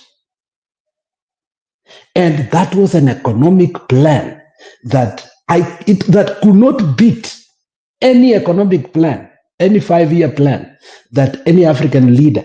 Wachana hizi picture munaona Traore on anything. What Kibaki did in his first term, an economist will tell you. In terms of what the debts, the debilitated, everything from education, roads, everything. Now, after you people got into power, you forgot that the damage hasn't really gone away. It was cushioned, but the real damage had not been done. The good thing is that Ruto started dismantling you guys from where Moi had left because you had just cushioned, you had not eradicated, even put firewalls. Because the guy said right in front of your face, kama kuna mtu ambaye. Until today, you guys don't want to remember that. You put it on the side, you go vote for the guy, then you start blaming Matiang'i. You want to bring sideshows here as if somebody brought this guy to power and you people are the ones who brought him to power. Ruto's problem is a Kikuyu problem, period. It is a Kikuyu problem. And Ruto's second term will be another Kikuyu problem.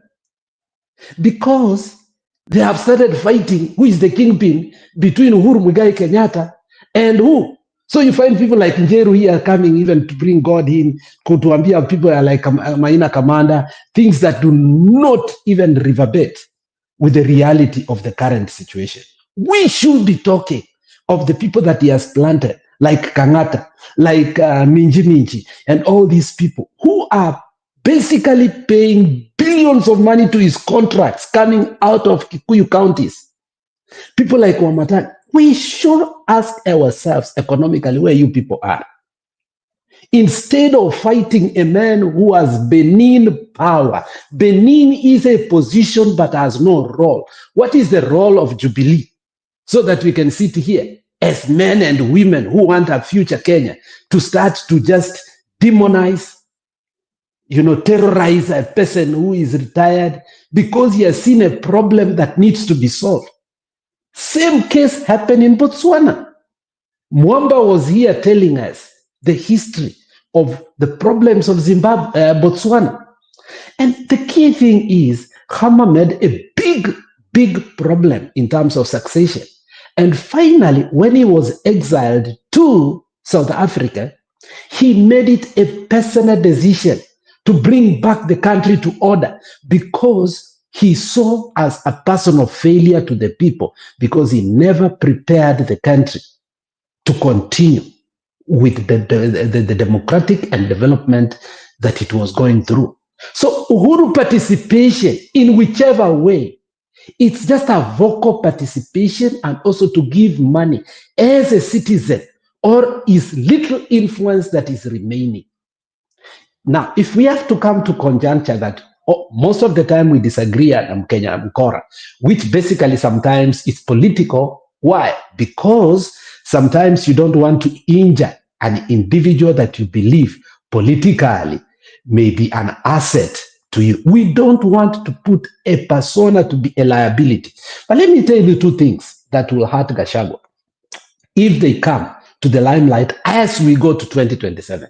Immediately they started fighting.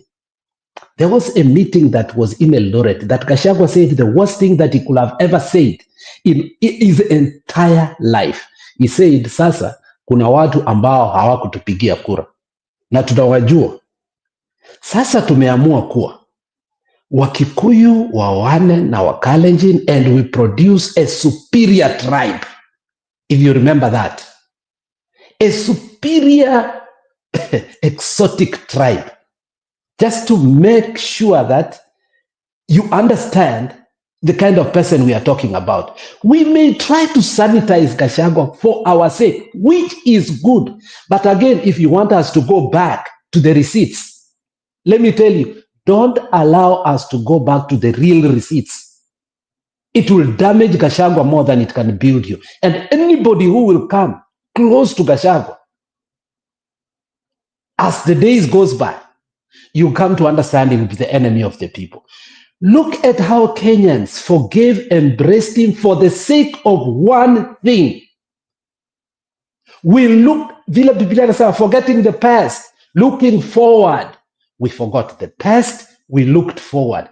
But if he becomes the hindrance of the prize that is before us, he will have the collateral damage, whether you agree or not.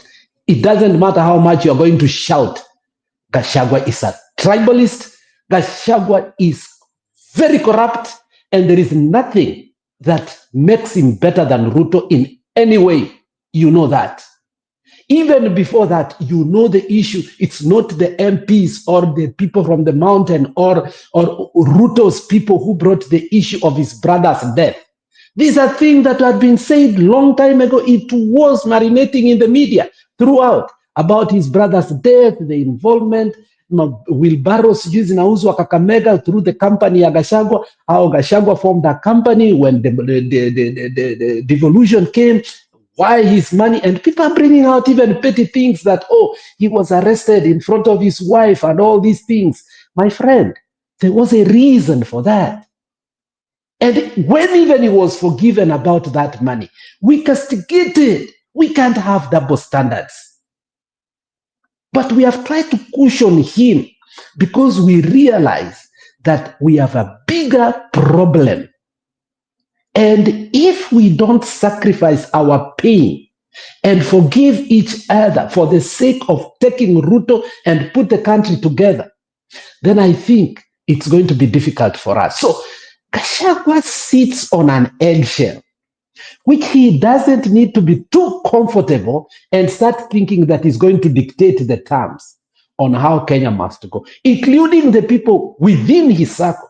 I'm one of the people who have said, look, let us have a structure whereby, like a military council, we have and say, you know what, the mountain, if we allow Ruto before the election, this is, I've given Gachagua that leniency because I realized the problems with some of these by-elections in Abuja is because they are creating a narrative to injure us as we go. We don't want to allow that. But as we do that, let us not remember that Gachagua is not untouchable. He is touchable. And we can touch him. We can remind him. But at the same time, we can show mercy and compassion to him because he is like us. He is no better than us, or we are no worse than him.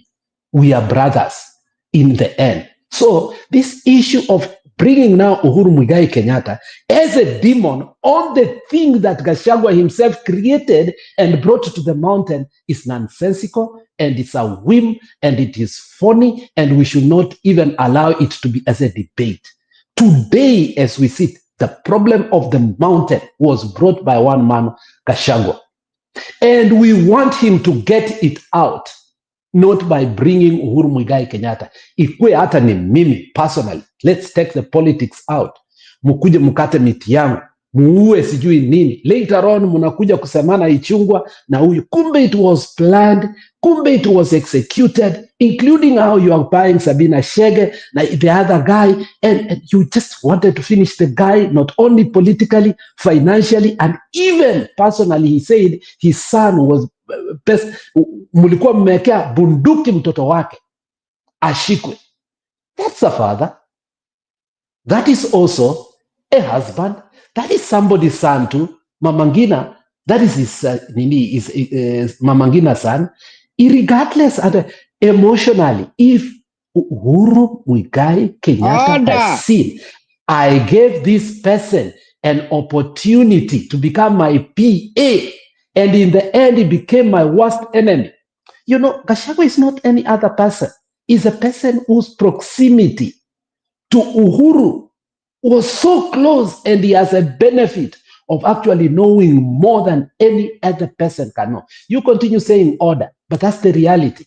You know, I'm not going to take your ignorance to be part and parcel of this debate. We will talk this issue based on what we know and what we have seen, what we have been told, and what Gachagua himself has told us when he was campaigning in regard to the relationship of these people. He said it comes way far when he was Minister for Finance. So you can understand the beef the two people can have. So if he decides that this person has no loyalty, this is my way, will you dictate to the rest of Kenyans that it's Gachagua's way or the highway? You baki peke yenu, we don't care. Matiang'i alitoka Nakuru, ameenda Narok, ataenda Kajiado na ataendelea. Not that he's my presidential candidate. If he will go on with what he is doing, what Kalonzo has refused to do over the years, Kalonzo had an opportunity to go everywhere in Kenya, he has refused. Anataka tu atembea tu kambani. Asapotiwe na Gachagua ama Raila. That's not right. Thank you. Na next wako huko tena, next week wako kambani Kitui. Huko tuko na miti tunaweza kusida. Wakamba wamesikana na mauti Kenya, tukisikana tunawashida. Where the problem? Anyway, are we opposition? Jiru, this kind of I'm joking. This I'm kind joking, of tribalism ambayo Jiru, we are going to become tribalists. Look, Jiru, we will become tribalists more than you have ever seen. Where your tribalism ends, that is where I cannot talk to you. I don't even understand your English, by the way. Where your tribalism ends, that is where mine will start. Are we opposition or are we here to support Ruto? Gen Z listening, are we here to fight Gachagua or to fight Ruto? I don't know the kind of position you are. You are bringing a narrative with your opposition that because Gachagua is a deity. Not killing anybody. Okay, it's okay. But Gachagua not killing children, not doing anything. Gachagua was part of the people that killed people in Nyalenda. But he's gone. Why are we fighting? What do you mean he's gone? So he's gone. We should forget what he did in Nyalenda. By the way, I was born. By the way, I was born in Nyalenda. If you don't know, I was born and raised in Nyalenda. So we know that he killed people. What is the benefit of that? Go in the court, prove. See what you're saying. Then go to court too to Ruto if you think he has killed the people. We gone. He had to bring this Gen Z. My friend, you gone. I can understand you gone. Yeah.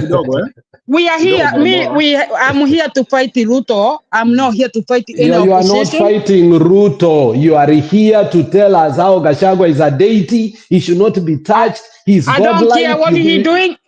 He's in you are bringing people like Maina Commander here all the time, lying to us. My friend, we are not going to allow that to be the rhetoric here. What you are saying about Maina? Hiding. Okay, you start hiding. Jeromora, what are you talking about? Jeromora, relax kidogo. Let's not talk over each other. Relax kidogo. Wacha mtu mmoja akimaliza point tunakuja. We have time. Wacha wapigane mpaka mtu mmoja anguke hapa. Hapa studio lazima mtu anguke. My question, Jiro, I asking, we are opposition here or we are here to support Ruto, what Ruto doing? I'm not in the opposition that you subscribe to. I'm not in the opposition you subscribe to. We are Kenyans. Here, we was told we are opposition. Kenya. Now, your opinion, I don't care your opinion you putting. Told by who? Me, I care how Ruto treating Kenyan citizens. My caring. Including my family. He abusing people, he killing people. That's what I worry about it. He making country look shit. Even where we are, we can't say we are Kenyan. That's what I worry about it. I don't care what Gachagua did. That is past.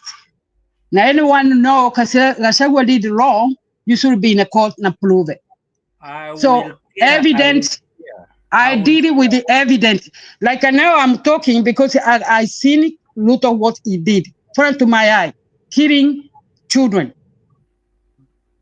All the worry. That was fast too. There. That's was what fast. I'm talking about. Can you talk about the new upcoming stories? Like Ruto said that they are going to build a state lodge in Meru, and is that in like Bwanambudi? I wanted to ask you in terms of that, like what is this new phase of state lodges which they want to build everywhere? What are they meant for? Njiru, before you divert the talk, wacha ni conclude your story yenyu. So Njiru, so this story ya kuleta Uhuru into all this is neither here nor there. Is irrelevant because Uhuru is neither vying for presidency, and if Gachagua and Tim have been saying Jubilee is dead, so why fight a dead horse? Okay, so why are we all bothered here now about a dead horse? So bringing Uhuru, for me, looks like a cover-up of what Ruto has done and the people we should blame for what Ruto has done. So I think we shouldn't bring Uhuru into this story. We have wasted time for the last 2 weeks, even the media, talking about Uhuru. And Uhuru saizi amejiendelea akona home ingine uko kwa Masaini. He's having his good time in Masailand. As both the media and Kenyans have been talking about him, he's neither vying for presidency. He didn't even propose Matiang'i to be president. And anyway, if he proposes him as his candidate, it is his personal right, constitutional right, if he decides to say, what is wrong with Kenyans when Uhuru says something? I normally feel like ni kawivu kengine tu, and I always want to remind Kenyans that it is unfortunate that your mothers and your grandmothers were not married by Kenyatta. You could have been the first family. So we have to accept our fate that Uhuru was born in that family. Now, if he decides to support Matiang'i and give him money, what is wrong with that? His constitutional right. People just start throwing insults left and right. Everybody, left and right, especially when you are... In fact, wacha tu niseme, when unatukangana Uhuru ni wenye walituweka kwa hii shimo. Those are the people who voted for UDA, Ruto, and Gachagua. Those are the people who are very fast to open their mouths to insult Uhuru. Because they're the ones who put us in this deep shit. Now they should carry also mzigo yao. Wajue kwamba I love the way Gachagua nisikia msimama akisema mgala muwe haki yake umpe. I love the way Gachagua responded to some of the questions today. Alisema kwamba I apologize to Kenyans. I hold myself responsible that we are in this now. Because I played a big role in campaigning for Ruto. He said that. I love the way he responded to some of the questions. So he also admits it is because of him and others. And when we are benevolent to extend that, favor or forgiveness, people think it is a right. The guy has agreed. And we are saying, let's forget the past then. Let's work. But the thing is that once Matiang'i start being supported by Uhuru, the same people who are in Nigeria, they start bringing Yala, they start bringing other things. Okay, then let us also excavate everybody. Let's excavate everybody. Because it can't be one way that, okay, Gachagua has said, we have agreed, we have no problem. And say, Ngala muwe mpe haki yake Julia. Yes, case finished. And that is why I was one of the first people to say, wachana maneno nyingi bana. Huyu jamaa, whether aliambiwa vibaya vizuri ama alifanyiwa vizuri vibaya, look, he's not on the other side. Now that he's on our side, let us concentrate ahead. The problem is the people that are around him like Ndegwa are bringing more problem like Malala and Ndegwa to other communities. You know, the issue is not Matiang'i. The issue is not Uhuru. And Julia, I want you to understand, the personal attacks are not affecting personally these two people. Do you know that they are affecting communities? And they don't care. That's the problem. And the moment you start affecting the communities, some people think that now sisi ndio tuko na kura nyingi. Now they want to, and that is why even Annie is asking very well. Do you not think that finally Gachagua is also going to negotiate? That's the question he's asking. Are we going to give him our votes? Later on he goes to negotiate. That should not be part of the conversation. But the moment you bring that in, every other thing comes out and you break loose. And everybody will be investigated. And if everybody was going to be investigated, who will stand up? Yeah, and that is why I was saying that. So this thing of what people, Uhuru says something, watu wanalipuka. Yani ni kama Uhuru si binadamu. What is wrong with Kenyans? It's like he's not a Kenyan. And then they drag in everybody else into the Uhuru. Right now, Jero was trying to tell me because Uhuru's men were appointed by Ruto, as Uhuru asked them to be appointed. I was asking her to prove to me penye aliona Uhuru akiambia watu wende wakafanye kazi na Ruto. She couldn't do that, but she can still drag that. And then so that now she can drag Matiang'i there. Let me say this. Njiru, Nanjeru, now all those who support Gachagua faithfully, you need really to see the reaction of the rest of Kenyans when we say these things that make us look like we are trying to portray we are entitled, some entitlement. Hata chenye Njero sahi amesema, Njero you must stop, lazima uache kusema hiyo kitu. Acha tu nikwambie tu leo, ati mkenda Mkambani mko na kura mingi. That is a sign of entitlement. You need to read the reaction of Innocent and Alex as the reaction, as a sample. It's a sampling of how Kenyans react. Na mbadilishe. Shanifikisha hapo. Sasa mnapigania watu na wajui. Ni nini? Simuangalie ile shida iko kwa Kenya. Mnapigania watu na wajui. Mpigania watu wanateseka huko. It is not about we are fighting for the nation, and it's a collaboration of people who do not know each other. That is what politics is. So wacha kusema tunapigania watu watujui. That politics is about making collaboration with the people who you don't know. As long as you have the willpower and the faith to serve your nation. So if you think that you'll only be working with the people who know you, sorry for you. It will not work. So, but no, Julie, I mean somebody ona vile watu wanateseka huko, wanateseka kabisa, tabu iko huko. Mimi napigania point. Mtu anasaidia watu. Sipiganie mtu hata mimi nilisema wakati nimeingia hapa nikasema Matiang'i kwa nini anajitupia? Alikuwa ameitwa. Alafu anafuata Jeremia. Kwa nini Matiang'i anafanya hivi? No, akikaa chini watu Jero wacha tuongee hapa. Wacha niseme hapa. Wacha niseme hivi. Nilisikia opposition walisema wewe enda uongee na group pale wakujoini uende pale na mimi niende pande hii na mimi niende. Ni kama vile zamani kijana wewe Juru, unajua ukiwa kijana mnasikana na umbwa mingi kwa kijiji, mnaenda kutafuta nini sungura huko. Wakaambiwa tukienda hivi, tukikuwa karibu, tukae kwa meza, tuone ni nani watu wana point. Tutamsagua. Mumewaambia mara gapi? Atikashagwa tu anasema hivyo apate aigize chama yake. Sio kusema anasimama. Ni lazima waende pale wakae. Na huo Matiang'i akaangalia pale, tuongee vizuri sasa. Tuache hii kubishana hii. Matiang'i naye anasikia huyu Jeremia. Jeremia hata hadi ile mkutano ya opposition. Alikataa kabisa. Alienda tu mara mbili. Nilimuona mara mbili alafu akakata. Tukaambiana sasa Matiang'i aende huku. Wacha nimalize pointi yangu. Lakini ngojea hapo. Matiang'i aende huku na nyinyi mubaki huku. Lakini Matiang'i akienda huko asiende kwa Kioni. Hapana, Matiang'i alikuwa ameambiwa ajitafutie aende huko apate pande yake na chama yake. Amwezi mumwambia bila anajitafutia. Shida ndio hiyo. Unajua hii chama exactly. No, aende kule ajitafutie. Njeru, uwezi kiambia mtu bila anajitafutia. Ni lazima aende kwa nini kwa wananchi. Kwani Kioni si mtu? Sasa Kioni anasimama. Kioni si mtu. So na nyinyi mnaongea na nani anasimama? Wacha na Kioni. Nyinyi si mnaongea na Kalonzo hatujawakatasha.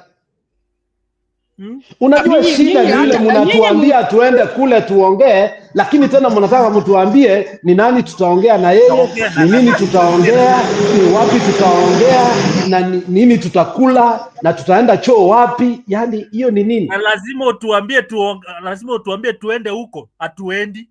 Tutavaa nguo gani? Unajua hata Moses Kuria alisema very soon Gachagua will be telling us who we will marry. Yes. Mmoja wenu tu alituambia kwa national media very soon Gachagua is going to tell us who we are going to marry. You are making it even prompt out kuwa now you are dictating who we must talk to, where we must talk to. Hebu nikuulize Matiang'i, okay, tuseme Matiang'i kweli, na Matiang'i tuko na hiyo roho, na hata mimi naweza nakuja huku nimsague, okay, lakini ni lazima aende aongee na wananchi. Sio atafutio huko. Siende huko kwa aende nchi yote aongee na watu. Na anafanya hivyo. Na si ndiye anafanya, kwani wewe unaona anafanya nini? Si alikuwa Nakuru, ameenda Narok, ameenda Kajiado, kwani ameenda wapi? Na akuwe na nyumba yake, awache kubebwa na ujinga na kuchukua nyumba yenyewe. Aliona vile tulifanywa. Tulipelekwa huko. Sasa hiyo ni nyumba, hiyo ni nyumba ni ya nani? Unaona tulienda River Jordan tukaambiwa tutoke gari ya mtu. Sasa anakimbia tu kwa gari ya mtu. Njiru, this is the problem you don't want to discuss, and I can see Njiru, you are very evasive of that reality. The question has never been Matiang'i. The question is Matiang'i should not work with Uhuru Muigai Kenyatta. Yes. And we should sit down and debate that. Because ukisikia questions that she is arising, they are veneered in a vendetta. Let me explain to you, kidogo, Budi. There is a scare of Matiang'i working with Uhuru because some people feel like he will be encroaching their territory. Is it bad? I'm not saying it is bad. So the question, first of all, you branded the guy that Hana territory. That's the first thing. Do you remember when Gachagua spoke to the Kisii people? Do you remember when Gachagua spoke to the Kisii people? And I told you candidly that Gachagua has made a grave mistake because yes. I was there from the beginning to the end. And you know what? I was taking notes because we were going to deal it in a certain Egesa station. We were going to discuss it. And when we got there, in fact, we could not even talk some things because Osoro was on the other side and he had taken notes. And you know what the moderator did? He said, no, this debate cannot continue. Why? It was going to hurt the opposition more than. Now, the question still remains. The question still remains. Unasikia? The question still remains. When Gachagua decided that was the trajectory that he was to take, that Wakisi hamuna number, that thing started going around the country.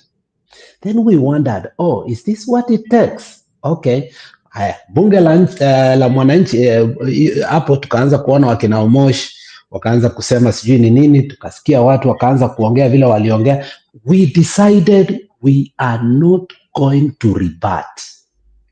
What we need to do by all necessary means is to put the grassroots mobilization machines over the years that have been used by ODM in Nairobi, in Mombasa, in Kilifi, in Trans Nzoia, in Kisumu itself, into the machinery. We were going to overlap it and go to the other side.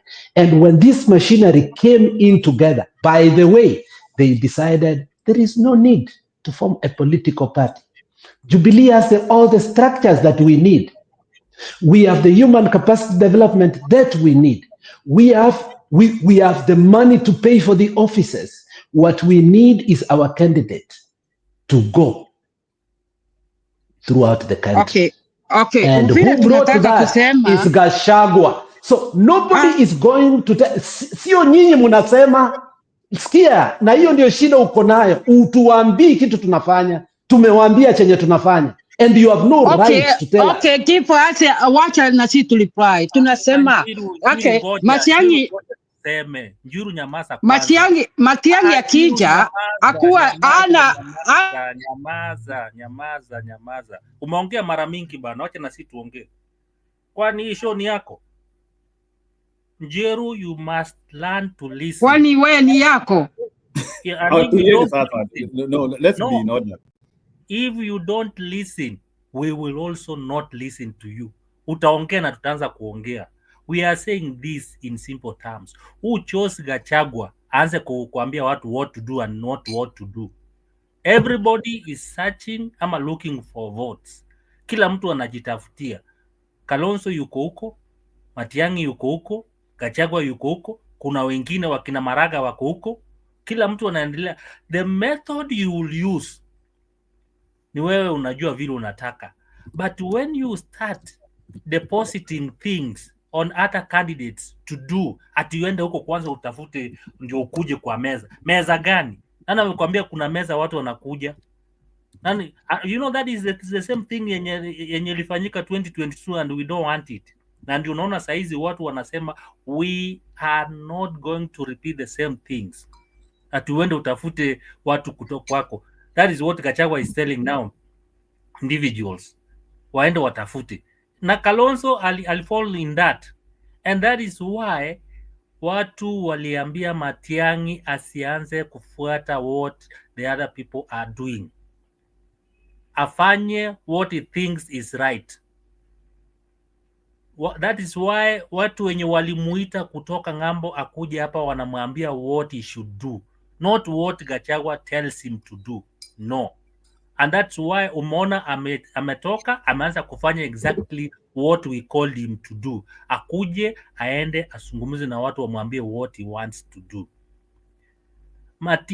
Uhuru alikuwa amechagua Raila akuwe presidential candidate. Akakuja akafika, amemsupport, amefika paka juzi amesema Azimio is there.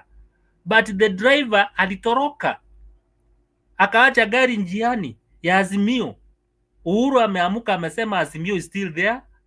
Tutakuja tuivuvue tuone mali itaenda.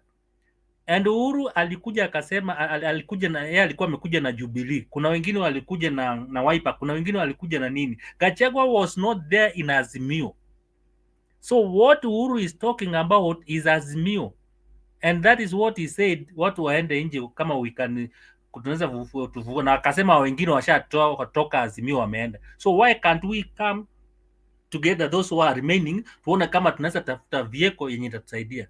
Sasa kama driver alitoka na amejoin basi ingine ndio wanaendesha basi moja, si wacha basi yenye imelala ifufuliwe, kama tile ilikuwa imewekwa pumzi ianze kutembea. Na that is what they have started to do. Wacha wafanye what they think is right. Kama Uhuru amekasirika na Raila na amesema kama ataki, kama alitoka kaenda na kawacha gari, wacha atafute mtu mwingine mwenye anaweza endesha gari. So mwenye alikosea mwingine ni Raila, alikosea Uhuru. That is the starting point. Mali ilianzia hapo, ndio maneno ilianzianga. Na kama amepull out, ameona mimi sitaki kusupport Ruto na Raila ameenda huko, why don't I look for another person aendeshe gari yenye iko hapa? na gari yenye imekuja, that's what they are looking at. Matiang'i hajachaguliwa aendeshe hiyo gari. The chairman of Azimio still ni Uhuru Kenyatta, and that is what exactly is doing. But we will not, hatutasikiza watu wakitulecture kutuambia what we should do and what we should not do. Hapo kama mnajua kuna watu wanakonga na kichwa ngumu, ni sisi. Tutakuwa na kichwa ngumu, we don't listen. Na ukiona tumetoa Raila Kisii, anybody can be removed. Na tuliambia Matiang'i awachane na Kisii, atoke aende. That's why he's doing what he's doing. Ameanza kutembea different places. Na sasa Mulima tuliambiwa Mulima hawezi enda bila Gachagua. Na sasa wengine wakasema please, sio lazima Gachagua akulete. Wewe kuja, tutakutembeza utembee. Kuja kama ni Masaini, tutakutembeza. Sio Gachagua atakupeleka Masaini, sio Gachagua atakupeleka sio Kalonzo atakupeleka Kitui. Tembea peke yako kuje. Tafuta hawa watu. What is doing in simple terms? Yeye anatafuta watu wenye watamsaidia kufanya kazi pamoja. Sio kingpins wenye watamsaidia kufanya kazi ya Wakenya, but individuals wenye watasaidia kupendua Kenya. Saizi we are moving from kingship to leadership. Saizi politicians are not kitu inaitwa politics, yani politicians is not selling in Kenya. Leadership will be selling in 2027.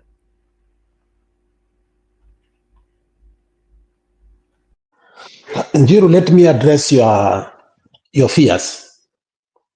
And I want you to listen to these damning statistics, because I think unasemanga statistics are very scientific, and I want you to listen very keenly.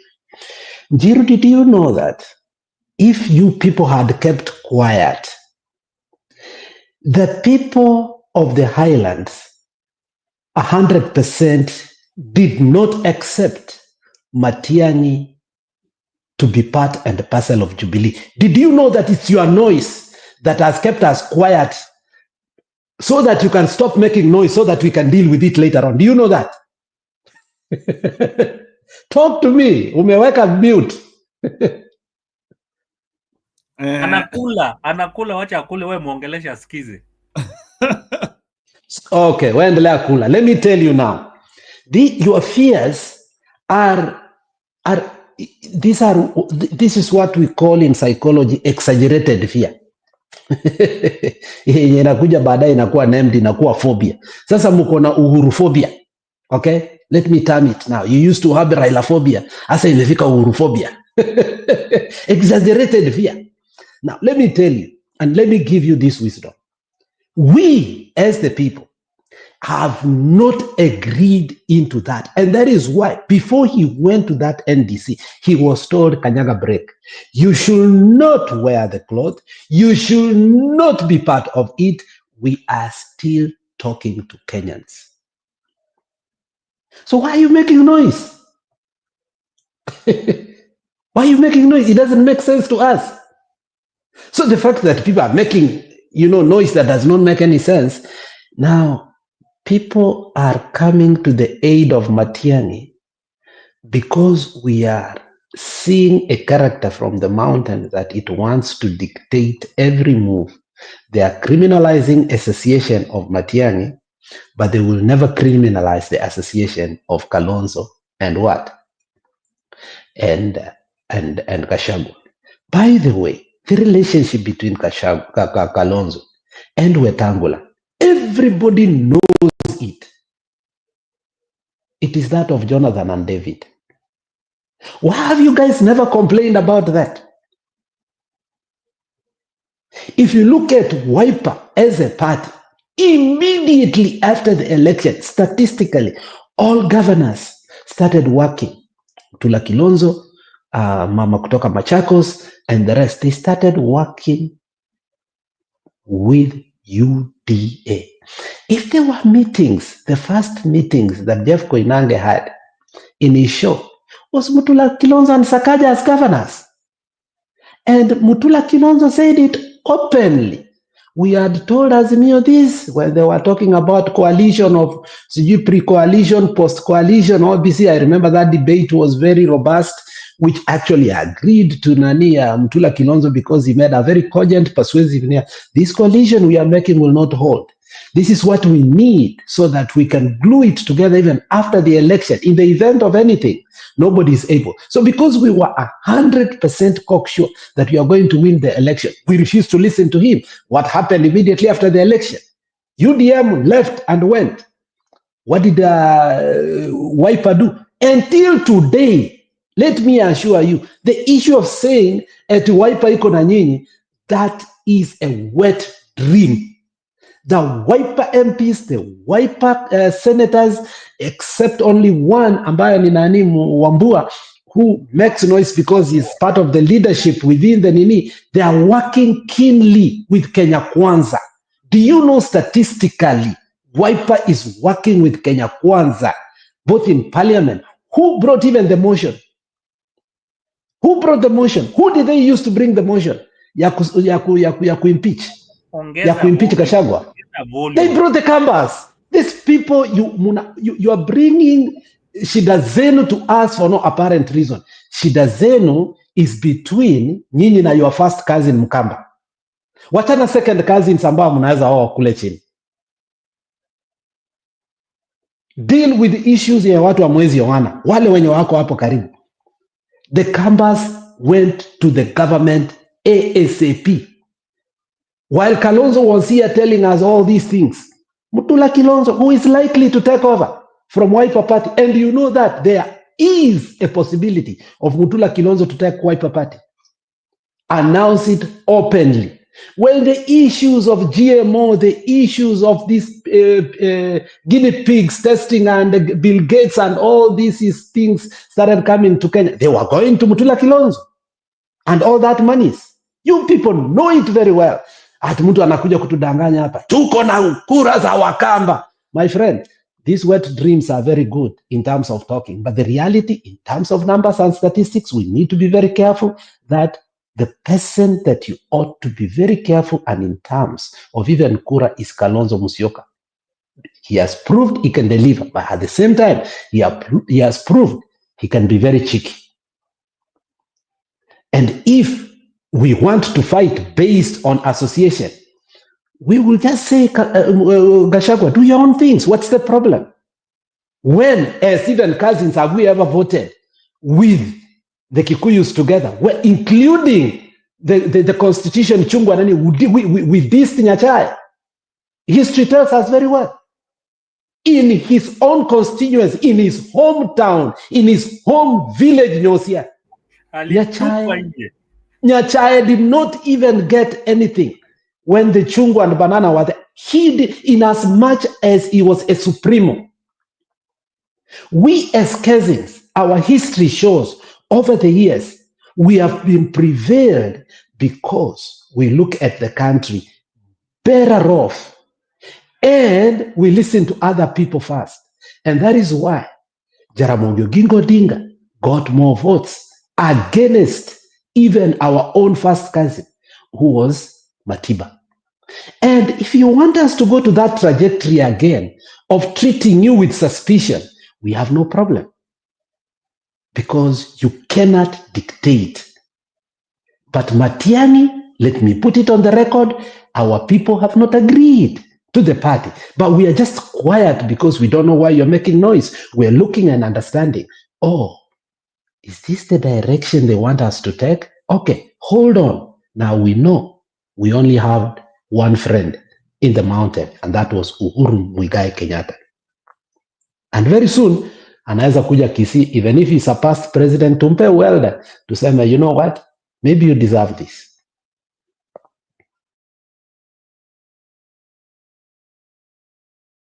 Okay, ni sawa. So, I was saying, you know, I was giving them the genesis of where the problems are, and I wanted maybe Mbudi to respond to that. There is this, I agree on what you are saying in terms of mtu enda jitafutie ile part without the reach of but you need to know that there is this care of territorial politics.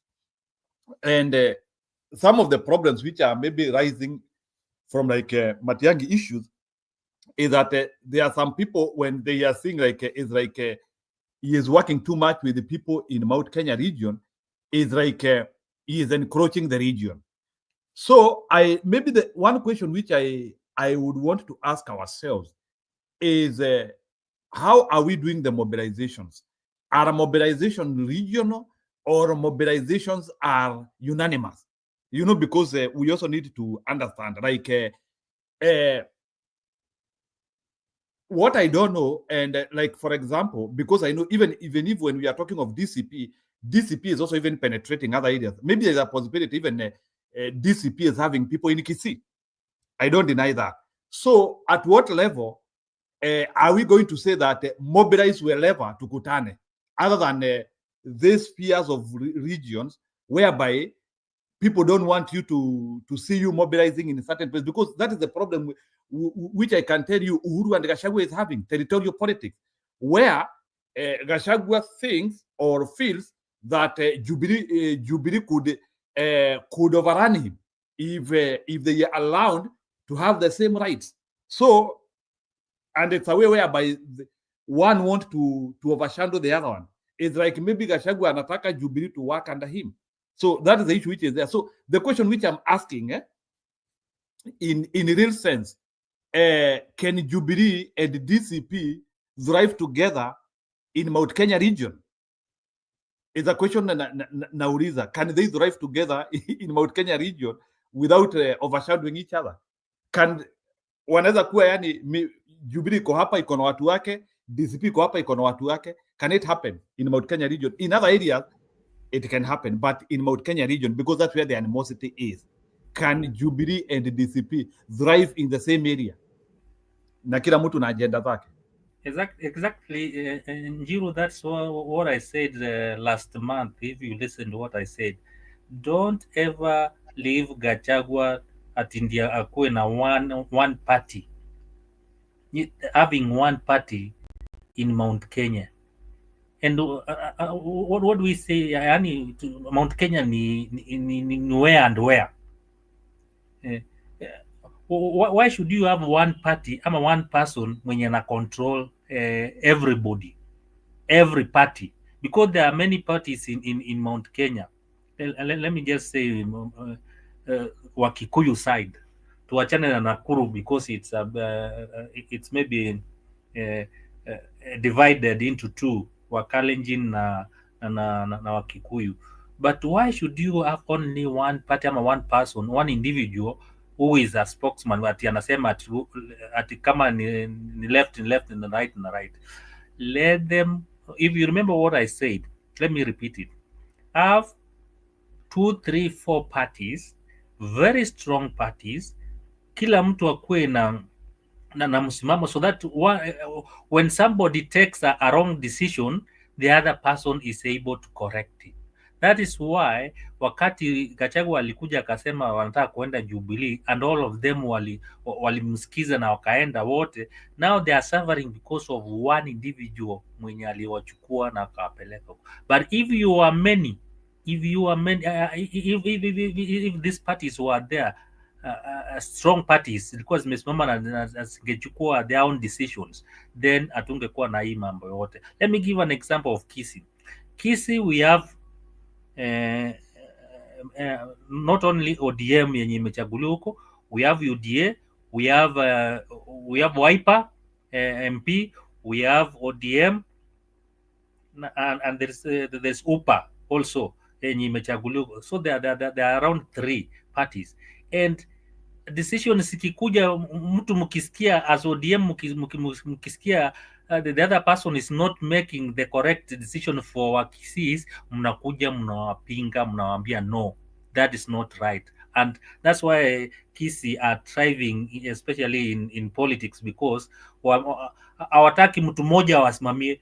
And when Simba tried it, alienda kusimama akasema ati is the spokesman of Kisii, walimwambia please, wewe tafuta ugavana, but vitu zingine waachie huko chini. Matiang'i went to try that, akaambiwa please wachana na maneno politics ya local, wewe enda ushughulike na national politics ya nyumbani. Tunajua what to do, and if you can do that Njiru, if Jubilee can penetrate, if Mbas can penetrate, if PNU can penetrate, at least wakuwe na wajumbe na nini. Hata hii maneno yenye Gachagua anatuambia saizi ati alimpichiwa because hakukuwa na party, haingekuwa hiyo. So but we are not saying that people should go local waende kutafuta party huko. You can also do it in a different way. Let me try to address it before our visitors from a different perspective. And I think I like doing the known to unknown, because then it will really help us. I think, Njiru, a couple of months ago, for some reason, you decided to play the clip of Lee Njiru. I don't know if that is your father. Nindevu Tuana. So you played the clip of unhinged conversation, and Lee Njiru told you, your father's name told you of how politics of manipulation works. How when Matiba, the military pools showed something totally different that Nyayo is going to lose, and because of that, as Matiba was coming and Ford was, the party of choice, and that was a wave. And remember, that was the aftermath of Kaunda being taken out, and Moi understood that the wave has totally changed. So Kaunda was out, Zambia was under Chiluba, and Moi understood that, wow, this time around, this is difficult. I've heard many people talk about it, but I think Lee Njiru spoke about it in a very candid way. He said, manipulation had to be used. Why? The fear of the Agikuyu. When I say Agikuyu, I'm saying using the name he puts for all the Meru, Mbere, ABCD, Wat, and Awaletamba. So the fear for these people to be together was they created a block.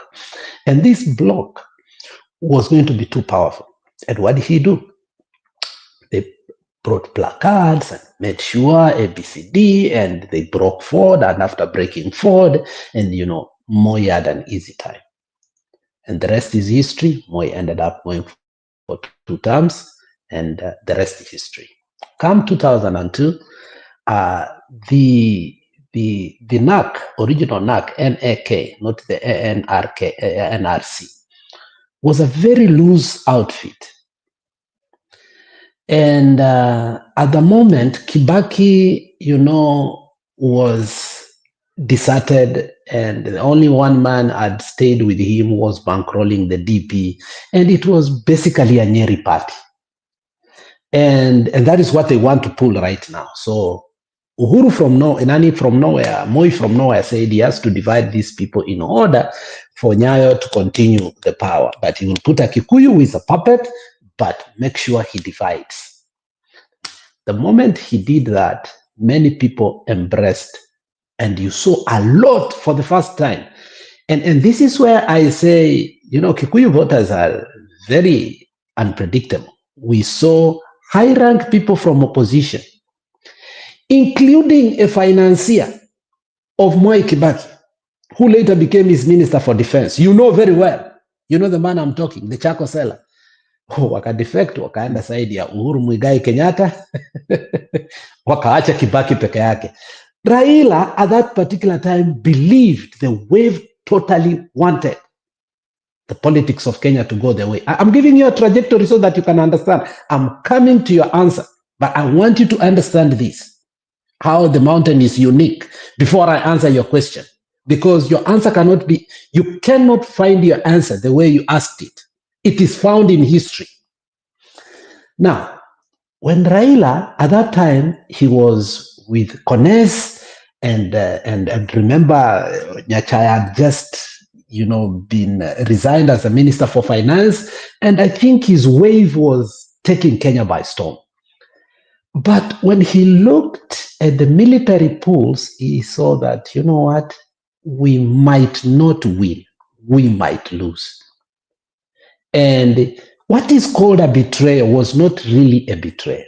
It was a force of reckon that we cannot allow the Kikuyus to vote the way they should. Otherwise, Nyayo was going to continue.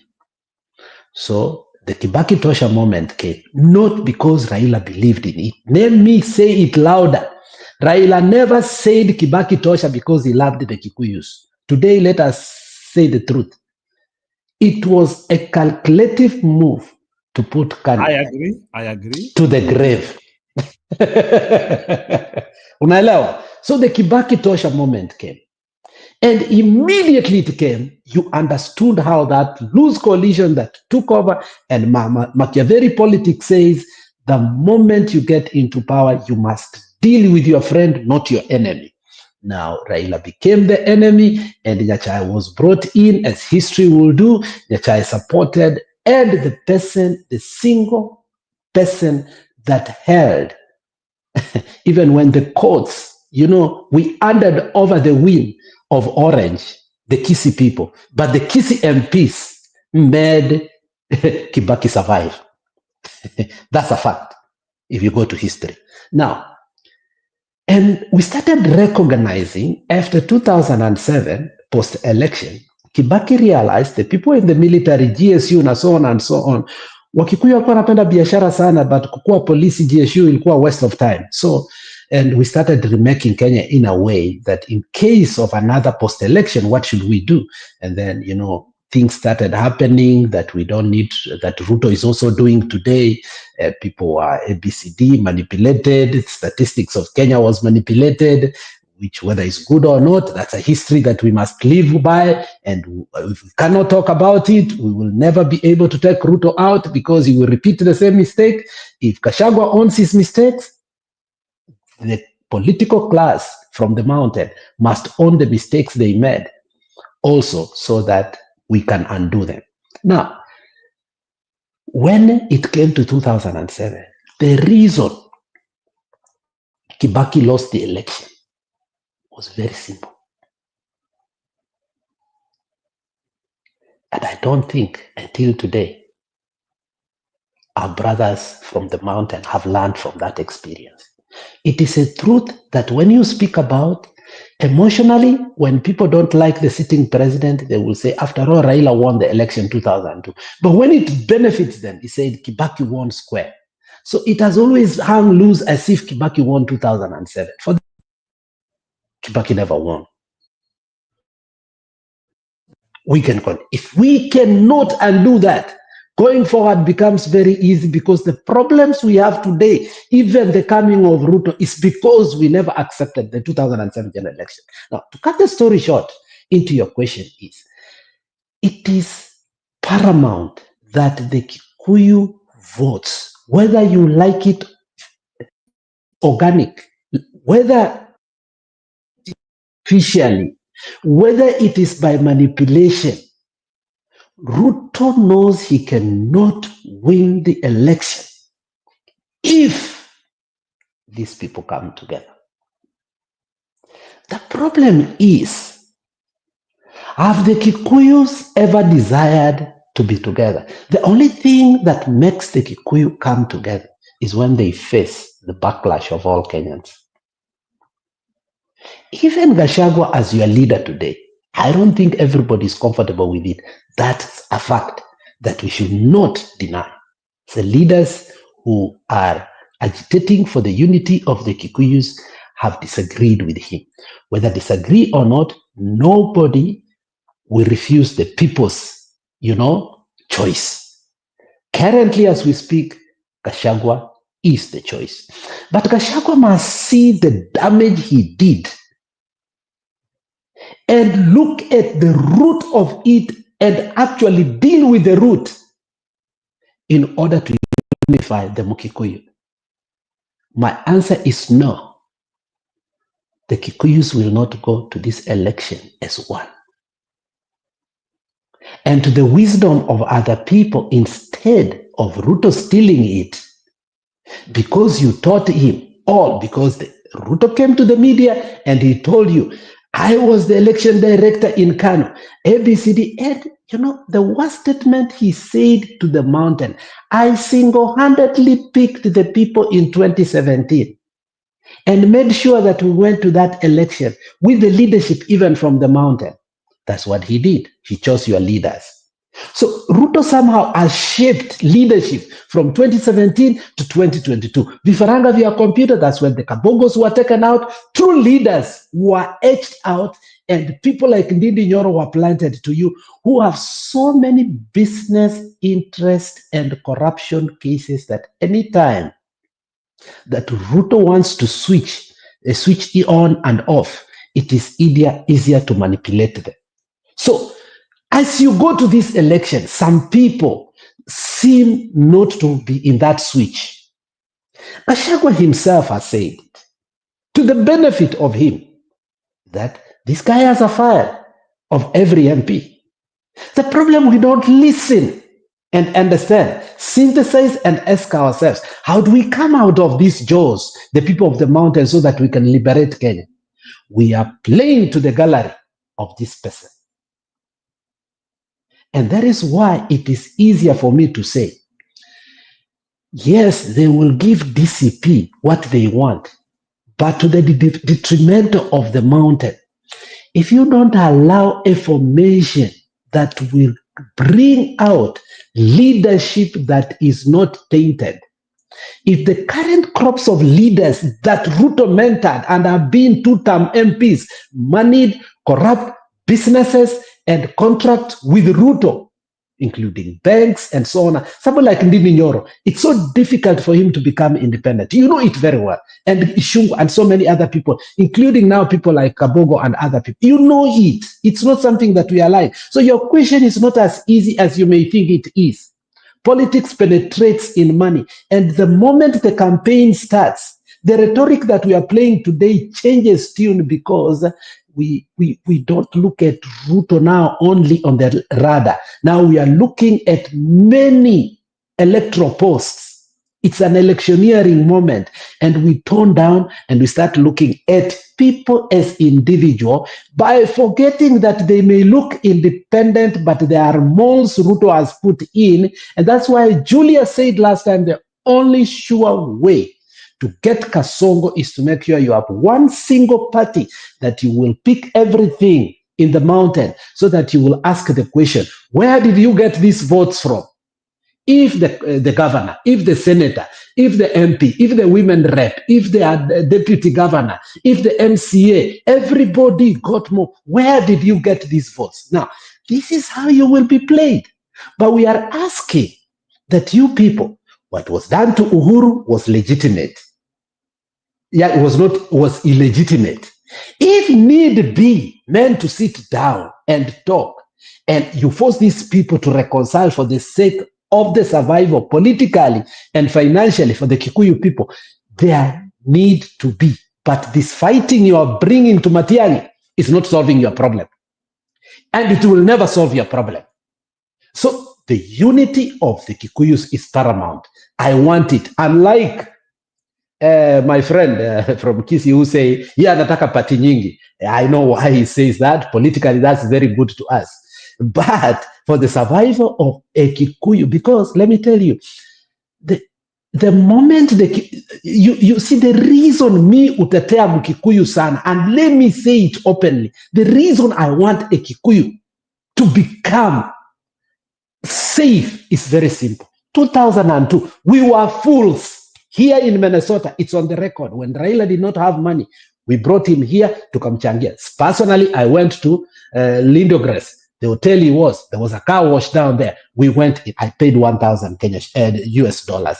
And people like Maangi and other people who used to be a strong people, moneyed, what did they do? They brought us together to Kachangia huyu mtu. But when post-election came, my friend, tulikuwa ndani ya madoadoa. Anytime Mkikuyu is hurt, Mkisi anachapwa, because hata yeye hana shamba na yeye ni madoadoa. So that fear too makes me to be very bold to say, ukishika Mkikuyu, umeshika Mkisi. Because 2007 taught us we are brothers in persecution. Take it to the bank. So your unity is paramount. Our unity is paramount. Stop meddling with our unity. Stop meddling on how we must deal with our unity or how we palette our politics. Deal with your unity. Because let me tell you, if first term was difficult like this, second term, what will Ruto do to you guys?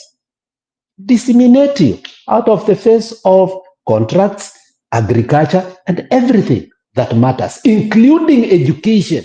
By the way, before I finish, post 2002, when Kibaki became the president, there was no dean of students in any public university that was a Kikuyu at that particular time. They had become what? And you've gone to university in Jiru, you know.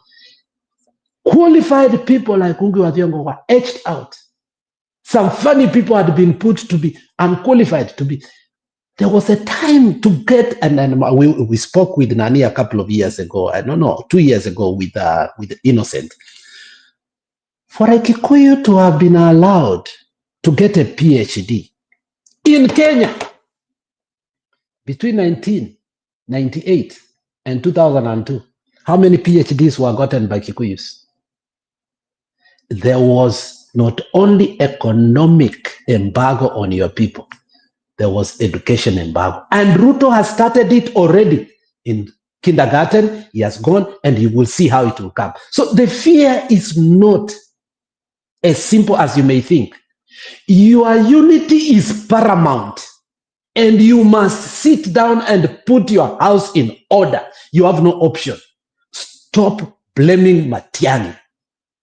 Matiang'i was not there when Uhuru and Gachagua were working together in the Ministry of Finance. They were before him, so they can still sit down. Matiang'i is a scapegoat. That fear is exaggerated fear. It is not real fear. Thank you. Okay, so you are talking about unity in Mlima Kenya, which you are saying is paramount. I agree. So I want to advance you further. Do you think Mlima will unite on one conduit? And if there will be any breakages, it will be negligible. Do you think? No, let's not say that we have. That's another advice. Do you think Mlima will unite close to 99%? And looking at the modern dangers which they are subjected to, which actually could be much more bigger than even what Moi brought in the 90s. The present dangers are actually serious. Do you think Mlima can see those dangers and they will unite? Okay, go ahead. Jiro, what do you mean unite? Mlima is not divided. Unite and kwani tumegawanywa? Can you confirm Mlima is united, while you can see like there are still some people who are highly working for Ruto in those places? I don't think those what Ruto are consequences. Let me tell you what the unity you are talking about. Mlima never needs to unite to vote for people in parliament, because Mlima even can vote independent candidates. We have proved that again and again, that we can have even independent candidates winning parliamentary seat. Hata governor, hata kulikuwa na independent governor. Yeah? So we don't need that song ya unity. We are not even divided. There's no war in Mlima.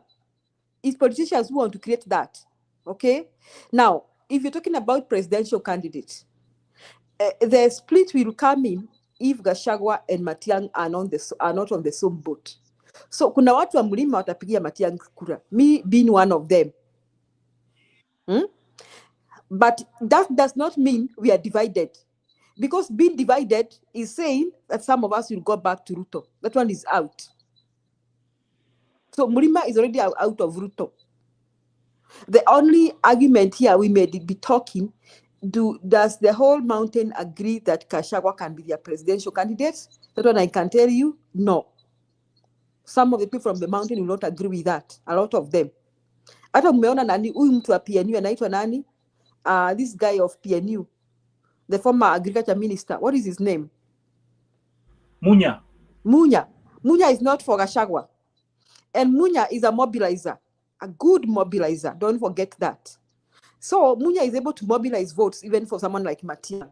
So if you're talking about unity, the division will be between Matiang and Gachagua. That is why I've been saying Gachagua and team wasidharau Matiang. You know, wanamdharau, wanamwambia ati alete kula zake za Kisii. It's like, you know, they are mistaken. They are wrong. They are very wrong. They are thinking that Matiang only has support from Kisii. They are very wrong. They are very wrong. I'm telling you that. Yeah. Now, on a national level, Matiang may attract more votes than they do. They will attract tribal votes. Wao na Kalonzo Musyoka. They will attract tribal votes. Kura zao zitakuwa za kikabila. Yani kikabila si kikabila kwa ubaya. They will have tribal backing. Like most of the votes Gachagua may get will come from Mount Kenya region and Kalonzo from Mukambani. Lakini Gachagua and Kalonzo will struggle very much to get votes from the rest of Kenya. Something I don't think Matiang will struggle. So I'm trying to say the mountain is not divided. The mountain is able to decide what they want. And as long as watu wa Mlima, they are not supporting Ruto, me, I'm okay. I don't care what they decide. As long as they are not on the side of Ruto. So I don't think this song of unity is neither here nor there. It is just that people somebody even tried, I think the press was trying to say that sasa kuna vita kati ya Uhuru na Gachagua. Kuna vita. Even I like the way Gachagua responded today. There's not really a war between him and Uhuru because Uhuru is not vying for presidency and Uhuru is not atasimama chochote. But Uhuru has a right, like I'm saying, to back the person he wants. So if you talk about if Matiang and Gachagua are vying for presidency, Matiang will get a lot of votes in Mount Kenya, just like the way Raila Odinga did. Of course, the majority will be pro Gachagua. Hiyo sikatai, but he atapata kura huko. Atapata kura mingi sana. And Gachagua and Kalonzo should not underrate Matiang, like I've just said, because they are wanamwambia teta kura zako za Kisii. Teta kura atituambie kuna kura ngapi. He may not just get the Kisii back in. And let me also say this, Njiro, that someone else comes in, maybe someone else comment on what I've just said. I feel like the Luo community have a soft spot for Matiang too. If let me say we have candidates right now, we have Ruto, we have Gachagua, we have Kalonzo, we have Fred Matiang, and the Luos are not mobilized to support Ruto. Let me say, especially the elite, the Luo elite, they are most likely to vote for Matiang. So we should be looking at those kind of angles. We should not assume that I think Gachagua is aware of that mathematics. I think Anajua too. I think he's intelligent enough to know that. So Njiru, Mlima doesn't need to be told unite. We are neither fighting. That fight is neither here nor there. That's my take. Okay, Nisawa. Let's have David. David, you can react as well as you. Sorry, I'm not convinced that I will need more confirmatory to show that to me that Mlima is close to 99% block. I will need more information. But David, go ahead. Asante Jiro, na kitu ya kwanza ni kuwasalimia, na before I comment, I would like to have a time, and whatever I will say, I would not like to hear the other one changing the mind or the video or the debate to what I say, because many of the time when I come here, I hear some people here starting to bully what I say, my opinion. Okay, I go ahead. Kitu ya kwanza, mimi ni mtu ambaye ametoma katika hiyo jamii ya Gema, na ile kitu watu wengi wa Kenya, jamii zingine hawajawahi kujua ni kwamba watu wa Mlima ama watu wa Gema ni watu wanakuwaga na independent mind. watu ambao sio wa kufikiriwa na kiongozi, ni watu wanajiamulia mambo yao, mtu binafsi. Na vile huyu Mkikuyu anajiamulia mambo, unakuta yule mwingine, yule mwingine, yule mwingine. Na mfano mzuri ni wakati wa 2022. President Uhuru akiwa katika uongozi alijaribu kuenda kwa hiyo jamii, akiwa kiongozi ambaye ako kwa mamlaka, akiwa kiongozi ambaye alikuwa ndiye sasa spokesman kama wa jamii ya Wakikuyu, lakini watu wakamkataa. Na sio Ruto alikuja kuambia kataeni huyu mtu, na sio Gachagua alikuja kuambia kataeni huyu mtu, ni wao walijiamulia. Ni sababu sio wa kuendeshwa, twende pande hii, twende kwa. Alikuwa anasema yeye kiongozi wake ni Azimio, yeye chama yake ni Azimio, na watu wakaona kama unaona pande hiyo ndio yako, wewe enda huko. First of all, watu wa mlima, mostly the Kikuyu and the majority, wakiamua kitu wanaamuaga wakiona ni mabadiliko gani itakuja. Hapa nimekuwa nikisikia, sababu nimekuwa nikisikiliza viongozi wengine wamekuwa wakisema, nyinyi watu wa mlima, hebu tubadilishe mawazo, sio nyinyi watu wa mlima, nyinyi viongozi wa mlima, sababu hao ndio wanakuwaga swayed by power. Ruto hata akiweka Wakikuyu wote, hebu tusikie hapa mzuri sana, akiweka ministers all of them Kikuyus, he will not win the people of mlima. Kwa nini? Ni sababu huyo mtu ambaye ameajiriwa katika CS ameajiriwa yeye binafsi, apeleki kwangu chakula, apeleki kwangu karo ya shule. Ni sababu hiyo unaona watu kama jamii zingine zikiambiwa ni pande hii ni huko, zikiambiwa ni pande hii ni huko. Sisi hatuko namna hiyo, na sisi tulitoka huko long time ago. Wakati wa Ruto, Wakikuyu sio kupelekwa, walipelekwa huko na Gachagua, na hapo tuelewe mzuri. Wakikuyu ama watu wa mlima walikuwa wamejiendea huko na wakaona huyu mtu atabadilisha. Hata vile Gachagua anaobaga msamaha hapa akisema mimi ndio niliwapeleka, hakuna mtu alipeleka huko, ni wachache. Yes, ni wachache alipeleka huko, lakini namba ile kubwa already ilikuwa imejiamulia huyu mtu, na vile anakuja na Biblia na vile anasema atabadilisha Kenya, sisi tutamvutia bila hata kusukumiwa. Vile watu waliona hapa hakuna usaidizi vile tulikuwa tumeona. Mimi hata nilimkataa uongozi wa Ruto na Gachagua long time ago, after 1 year already nilikuwa nimeona hapa hakuna uongozi. Ni kudanganywa, walidanganya wa Kenya, hata sio kudanganya wa Kikuyu, ni kudanganya, walidanganya wa Kenya. Nilikuwa nimeona long time ago, 1 year later after election. Kwa hivyo kuna wengine waliona hivyo kama mimi, na watu wakaamua hapa hakuna president, ni sababu hasaidii Kenya vile alikuwa amesema.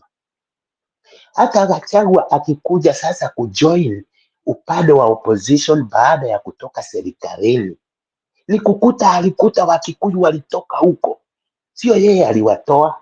Na hata saa hii kama angekuwa anasikia mimi na watu wengine wa jamii ya Kikuyu, angekuwa anajua sio yeye atawapeleka pahali anawapeleka. Watu watajiamulia. Hata mimi siwezi kukuja hapa kudanganya ati mimi nitavotia fulani. Watu hata hawajaamua, wajamii ya Wakikuyu hawajaamua, wajue huyu mtu atapeleka Kenya pahali. Kwanza ukianza kusema ati mimi niko na kikapu ya 2 million, 3 million, 4 million, 5 million, you are lying. You are lying. If you can go to any media kusema mimi niko na kikapu ya Wakikuyu 7 million, 6 million, ni sababu Wakikuyu ni watu wa kujitafutia. Wewe unaingia uongozini kujitafutia. Ile mali Gachagua ako nayo, ile mali Uhuru ako nayo, ile mali Ruto ako nayo, haisaidii jamii ya Wakikuyu, haisaidii jamii ingine ya Kenya.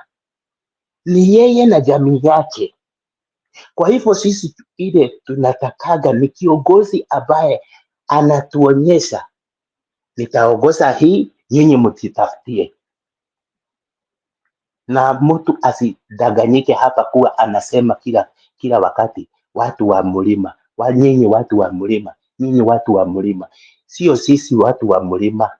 Mfano mzuri, mimi nimezaliwa huko Kikuyu, pahali Kimani Waishongwa ako mbunge.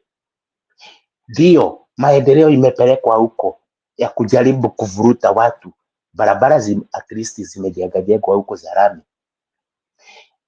But ile usaliti ambao ako nayo kwa jamii, sio kusaliti fulani, ile usaliti ako nayo kwa jamii, hiyo ndio inamfanya akataliwe. Ni sababu hawezi kusukuma watu ate amewaletea maendeleo awapeleke kwa kichinjio.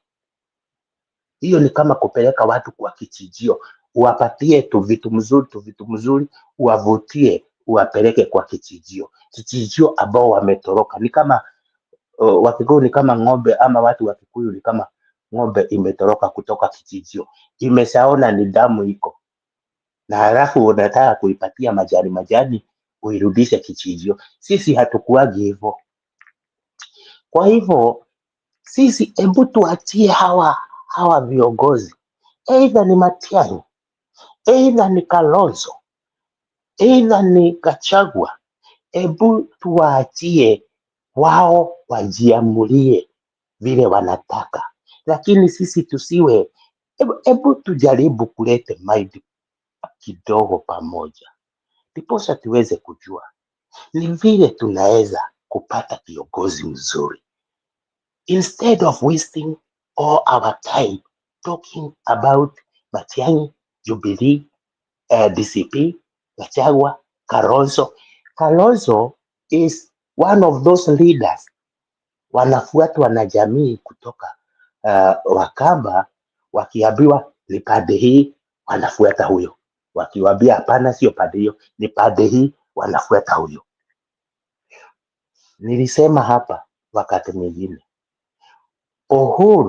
Uhuru pahali alikuja kuonekana hawezi kusaidia jamii ya Wakikuyu na Wakenya in jumla, ni wakati walikuwa wakifanya kampeni ya 2022. Ni sababu hata wakati alikuwa anasukuma akina Mudavadi, akina Raila, akina Wetangula, hakuna mtu hata mmoja alikuwa spokesman ya watu wa mlima kusema na mimi ninaona huyu anaweza kuungana na hawa. Ni yeye na ni yeye, alikuwa ni yeye na ni yeye. Na kama iko mtu anaweza kusema ninaongea uongo, aniambie iko huyu mtu alikuwa anatembea na Uhuru katika hiyo mikutano ya siasa ambao alikuwa anapigia hiyo chama cha Azimio.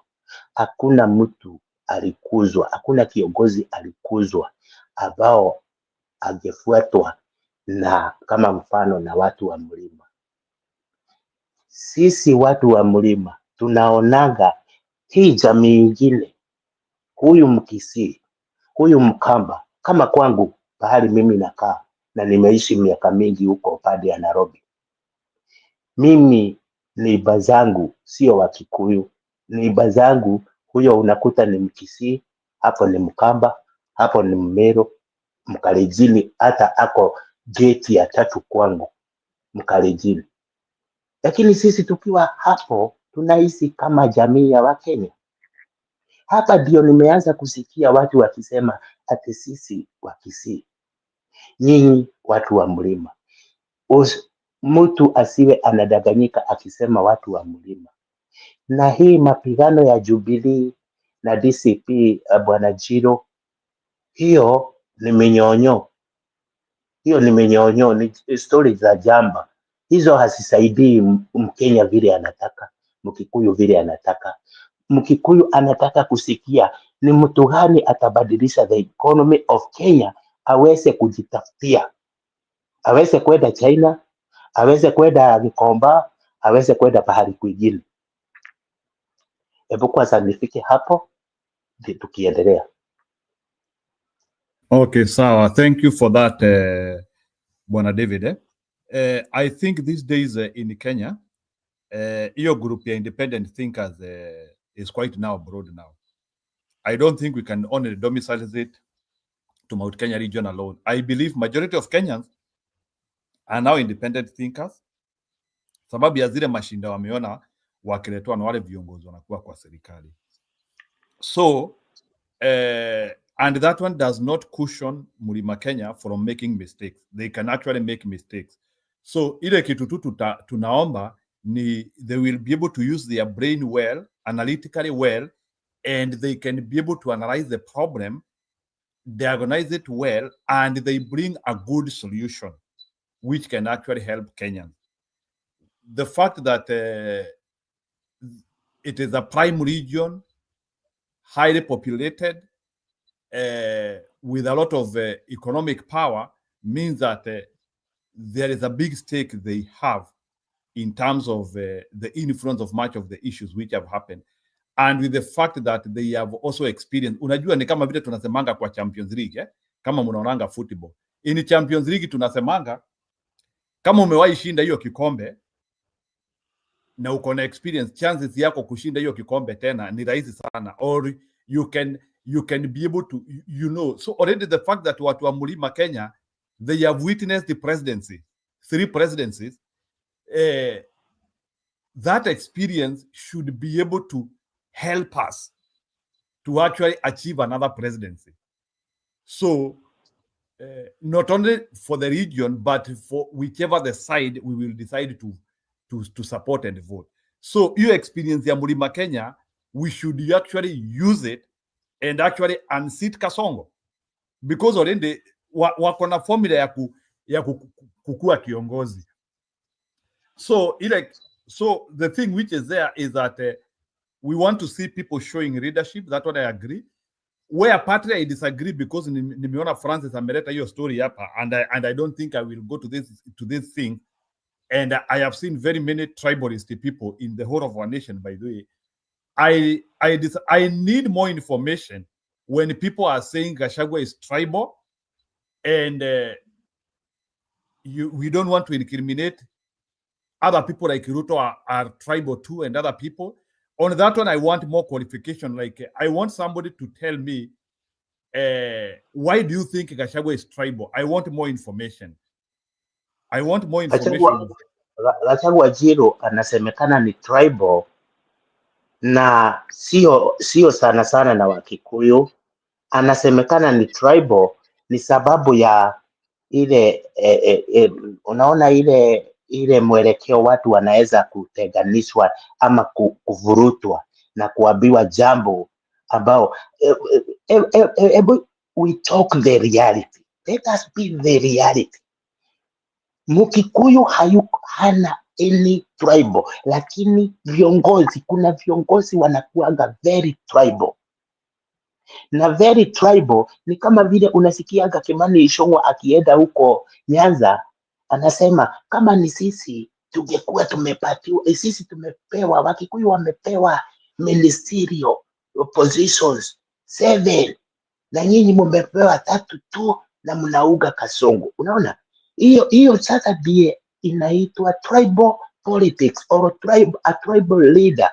Lakini Gachagua hata akisema mimi natetea watu wa mlima wamenyanyaswa na hii na hii, hiyo sio ya kununua hao Wakikuyu. Hata akisema hiyo yote, Wakikuyu wanajionea, na ninakwambia Jiru, Wakikuyu wasio ati saa hii ndio wanaanza kuambiwa ati sisi tunanyanyaswa. Hapana, mtu kama mimi nitaambiwa tunanyanyaswa na nini ati sababu minister fulani alivutwa kazi. Alivutwa na vile wanapelekana na hiyo kazi yake.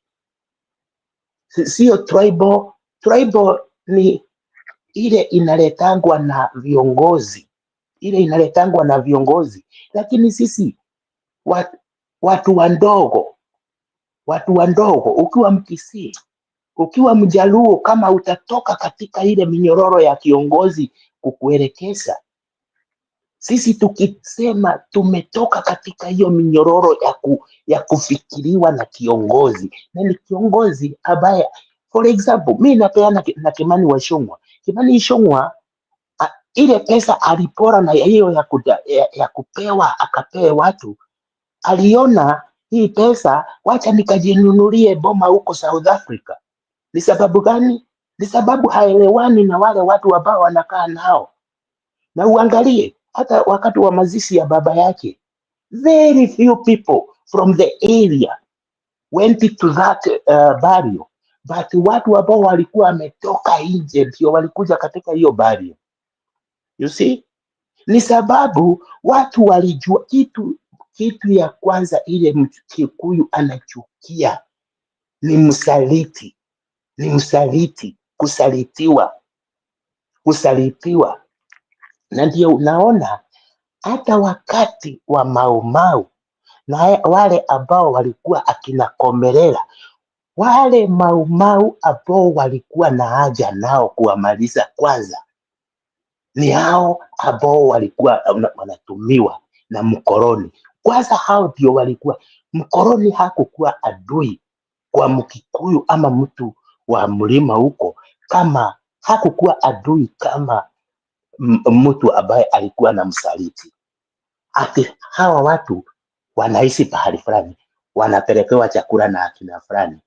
Hao Mau wakitokea, hao ndio walikuwa wanatafutana nao. Na ndio unaona nao walikuwa wanaitwa Gakonia. Walikuwa wanaitwa Tukonia ni sababu walikuwa wanajifunika kabava ndio wasionekane, sababu watakuja kutafutwa usiku na wale Mau wakitokea. Kwa hivyo alikuwa anajificha na hiyo kagunia kamewekwa kwa kichwa, ile kitu ameachiwa na ni tumacho tu. Ate huyu mtu mwingine next hawezi jua huyu ni my neighbor, huyu ni fulani wa fulani. Walikuwa wanaachiwa tumacho tu, wanakuja na hao wakoloni wanaonyeshana na kidole ni huyu, na pengine hata ni ndugu yake, pengine ni neighbor yake, lakini walikuwa wanafunikwa tugunia wajifiche. Kwa nini hawakuwa wanaonyeshana openly? Hao ndio sisi wa jamii tunachukiaga sana, mtu ambaye anakusaliti ndiposa aweze kupata kitu.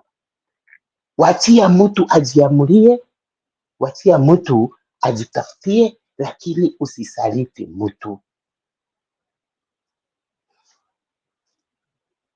Na unaonanga hata hata katika mpaka studio zingine na any other debate unaweza kusikia hata mtu ana congratulate mtu. Unaweza hata kusikia hata studio kama hii unasikia mtu ana congratulate mtu just for nothing. That is wooing. We call it wooing. Kwanza kufurahisha mtu, kumchekesha. Mimi I don't tolerate that. Mimi nasemaga ile kitu ambayo ninajua ni yangu, na sitaki mtu and appreciate kwanza and congratulate you speak good English. I like you. No, don't appreciate me. Chukua ile kitu nimesema, uchukue ile kidogo, uachie hiyo ingine. Naona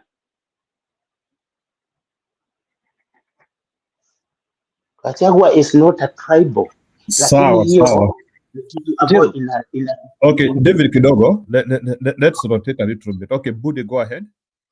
Njiru, let us not sit here and forget the history of Kenya. Erasing the history of Kenya, it's paramount to repeat. And I think one thing we cannot do, in as much as we are trying to change Kenya, is to start lying openly that Gachagua is and has never been a tribalist. One of the most unhinged thing a deputy president would say to the country without fear was to talk about shareholding. The name shareholding holds Gachagua the rest of his life, whether he agrees to it or not. He brought a concept that shocked some of us, and we knew that Ruto had done it openly without saying a word. We saw when appointed ministers, the first ministry appointments. Remember, immediately he took over. He did the budgeting and dispensed money when the judiciary, ABCD. But then after he had done that, that is when now he decided to appoint 1, 2, 3, 4, 5, 6. In the appointment, you remember very well, for every Kikuyu or any other minister that was not a Kalenjin, monitor lazima angekuwa Kalenjin. And we all agree that it was a very tribalistic cabinet. I remember Mbadi in parliament actually branding it better than any other, any persona in parliament and saying, this is a skunk. It smells like skunk, that famous speech. There was no any other word beyond that, because people like Luinturi, ABCD, it was just unimaginable, the kind of ministers we have had for the first time. From the previous one, like Munya, like Mutahi Kagwe, like Matiang'i, I mean, we saw things that we did. But what shocked the country, and Njiru, I want you to emphasize this, because you asked a question as a moderator that you want, and then you ended up saying, with evidence, because you want to challenge us here as if we have forgotten our history ya jana. If we can remember history in 1978, sasa ni ya jana itatukosa Njiru. The guy stood up and said, he negotiated the ministries that were 8. He named them. He named them openly. Finance, Interior, ABCD.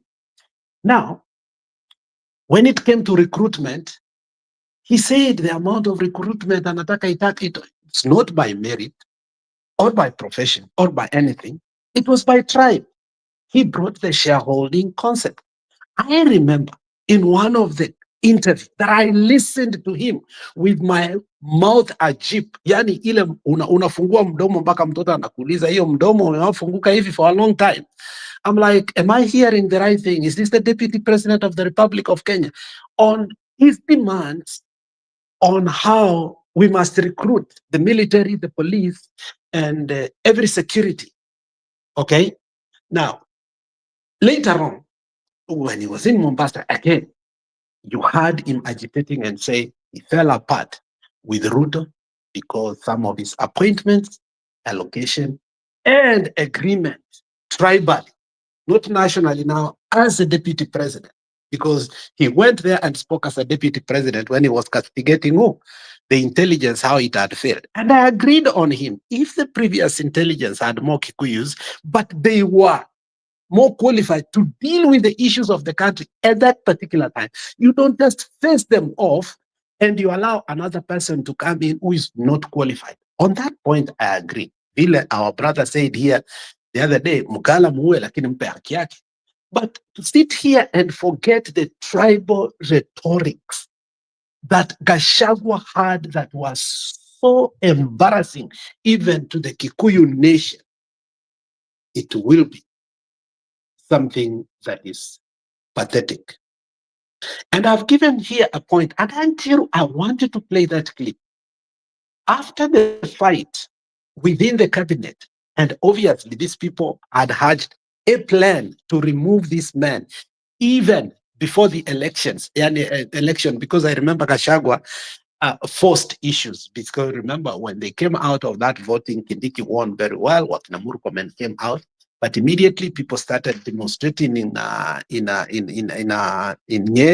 and immediately Ruto called people, and as a spin doctor, what did he do? He calmed and he said, you know what, Gachagua will take over.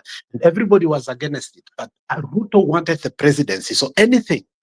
And remember, Kindiki wanted to go for governorship, akakatashwa, akaambiwa, no, you're more important here. Now, when they went to that meeting, when there was a disagreement, lot of disagreement, that is when Sudi had started now saying things, and everybody was very clear now. If Sudi starts speaking, that's the voice of William Samoei Ruto. There was a meeting that Mandago went, and people swore allegiance to him. Famously, he made one of the worst statements a leader. And that's the time I remember I told Julia, I remember it like it was yesterday. On that, I have photographic memory. What time it was, what were we discussing? I told him, there is a man who will end up like Josephat Karanja, and he will not take and the people that will take him out are not other. It will be the leadership of the Kikuyu, because he has become larger than life. Because at that particular time, you know, people are complaining that the guy at Mukienda meetings, the area MP is not allowed to call Huyu because Huyu wamekosana na yeye. You know, some of the things that Ruto comes to amplify sometimes, kwa alikuwa anakosana na watu wadogo wadogo, which actually is not true, yeah, because he was creating them. But the tribal rhetoric that came constantly from Gachagua is not something that we should forget from our annals of history, so that it should never be repeated again. He was so openly speaking some things that as a leader, a second in command, you are not supposed to utter. In Eldoret, this is what he said. Now hawa watu wengine wanatupigia kelele, hawatachukua uongozi kabisa. Sisi tumepanga hii uongozi. Na sasa sisi tumekubaliana Wakalenjin, Wawane na Wakikuyu, so that we can make a bigger, exotic, better breed than any other in this country. My friend, you may belittle that and think it's a political statement. But to us who are listening and wondering, it is how leadership shapes people too. Are you going to be so careless and speak to our faces to a point that, you know, you are already planning? You already told us, kumi yangu, kumi yake. Okay, imefanyika hivyo. Now already mmeplan mpaka sijui, because that talk was there. The talk started almost like immediately, and it was very tribal. So let us not erase that history. Let us remember that it was part and parcel of a setup, that they took advantage of it. Gachagua ought not to be impeached. It was wrong to impeach the man, because his boss is worse than Gachagua. Okay? If it was impeachment, I agree with Innocent, both of them. And more so, Dereva was worse. But the fact that Dereva was worse does not mean Conductor was not worse either. And we should forgive him and forget his rhetorics just because we want to remove Ruto. No, we must tell Gachagua right on his face that these were the mistakes that you made. They were tribal rhetorics and sentiments that should never have been uttered when you occupy the position of the presidency. Because you lorded over us, and you spoke like a slave master, because you even told us that whether you qualify or not, whether your height, whether your education, nothing will make you be part and parcel of Kenya security if you did not vote for this government. And more especially, I demand my share. Every time he say, if you do not vote, he put the butter on the bread and said, and more votes came from my people, and I demand my shares. Now, lastly, you remember by the time they are going to Kosana, the issue of ambassadorial were coming in. There were many appointments were postponed because of the disagreement. You remember that? It's in the media. So my previous speaker, my friend, it's on the record. Gachagua is the most tribal leader, apart from Mutimama, who spoke, and we all know what Mutimama used to say. Mpaka sisi wenyewe tunatoroka kutoka Narok. We all know that. Even kwa matanga yake watu walimwambia right on his face when he was even dead, right on his coffin. Mutimama was one of the people who say things mpaka watu wanashangaa because of the land rights that were colonial about the Maasai and ABCD, which did not make sense to me. But, you know, it was written that it was a preservation of the land for the community, which I didn't know. But Mutimama used to scare us. But the person who went a notch higher is one Rigathi Gachagua. Period. Kenya knows that. It's on the record. Jiro, nipe dakika chache. Mimi nimesema hata hapo mbele, nilikuwa nimesema hiyo tribal ni ya wao wenyewe. Usichanganya Wakikuyu wote ati ni tribal sababu Gachagua alisema mambo ya siasa. When we go to the government of today, how many PS do we have from the Kalenjin? How many CS do we have from the Kalenjin? How many OCSs of stations do we have from the Kalenjin? Tutoke hapo, na huyo si tribal. How many ministers, wakati Raila aliingia katika hiyo blood based, alitoa Kisii community, alitoa Northeastern community, alitoa akapeleka Western community, Eastern region. Ni wangapi alitoa akapeana kwa serikali wawe wamesimamia ministerio? Lakini huyo sio tribal. Tribal hii unaona ya viongozi, na hata hiyo usemi wa Gachagua ilikuwa ya wao wenyewe, ya interest zao, na akitetea hiyo shares, alitetea shares ya Wakikuyu. That is tribe. The Kikuyu tribe. Alitetea shares ya Kikuyu tribe? No, alitetea Frederick interest. Diposa akipeana huyu lichagulie huyu lichagulie huyu, ni huyu lichagulie huyu, diposa waweze kufanya hizo business ya serikali nao. Lakini Mkikuyu ambaye ako pale chini, ambaye anaitwa tribe, Kikuyu tribe, hakufaidika na hiyo ministry, hakufaidika. Hata president, hata kukiwa president Kikuyu, hakuna kitu inabadilisha. For example, saa hii Bwana Budi Matiang'i akiingia katika presidency, ameingia katika presidency of Kenya, wewe utaacha ile kazi unafanyanga?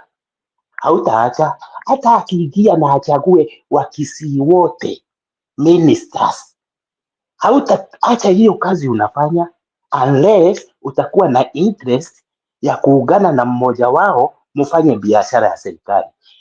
Hiyo mambo ya tribal narrative ni ya hao viongozi, na nimerudia tena, ni ya hao viongozi for their interest.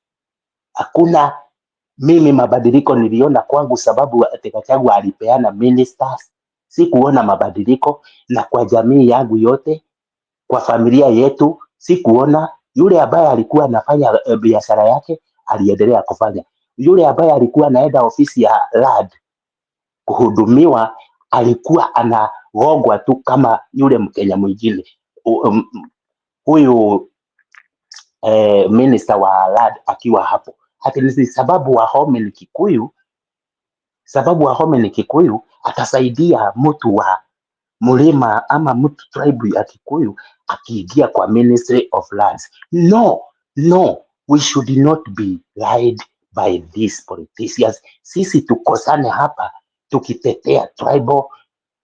Wao wote they are tribals, na sio tribals mahali unanifurahisha ni hivi. Unajua, you are really confusing me.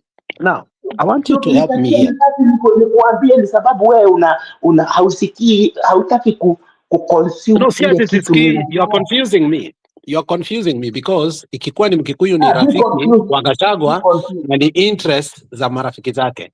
Lakini Ruto ukusema alikuwa ni marafiki zake na interest zake, lakini ilikuwa mkabila wao. Now, I mean, you see, we need really to define what tribalism now is here, Mr. Njiru, so that we can understand when we are talking, is Gachagua a tribalist? Because I think if we say mtu tu ni rafiki, then I think then nini inaitwaje, we have tribalism, and we have also, why is the name going when you choose your relatives, and how do we call that, Mr. Innocent? Is a name in English we call that. Anyway, so it cannot be that the definition of tribalism changes because we want it. Nepotism. And nepotism. We don't want the definition of tribalism to change when it comes to an individual and a community.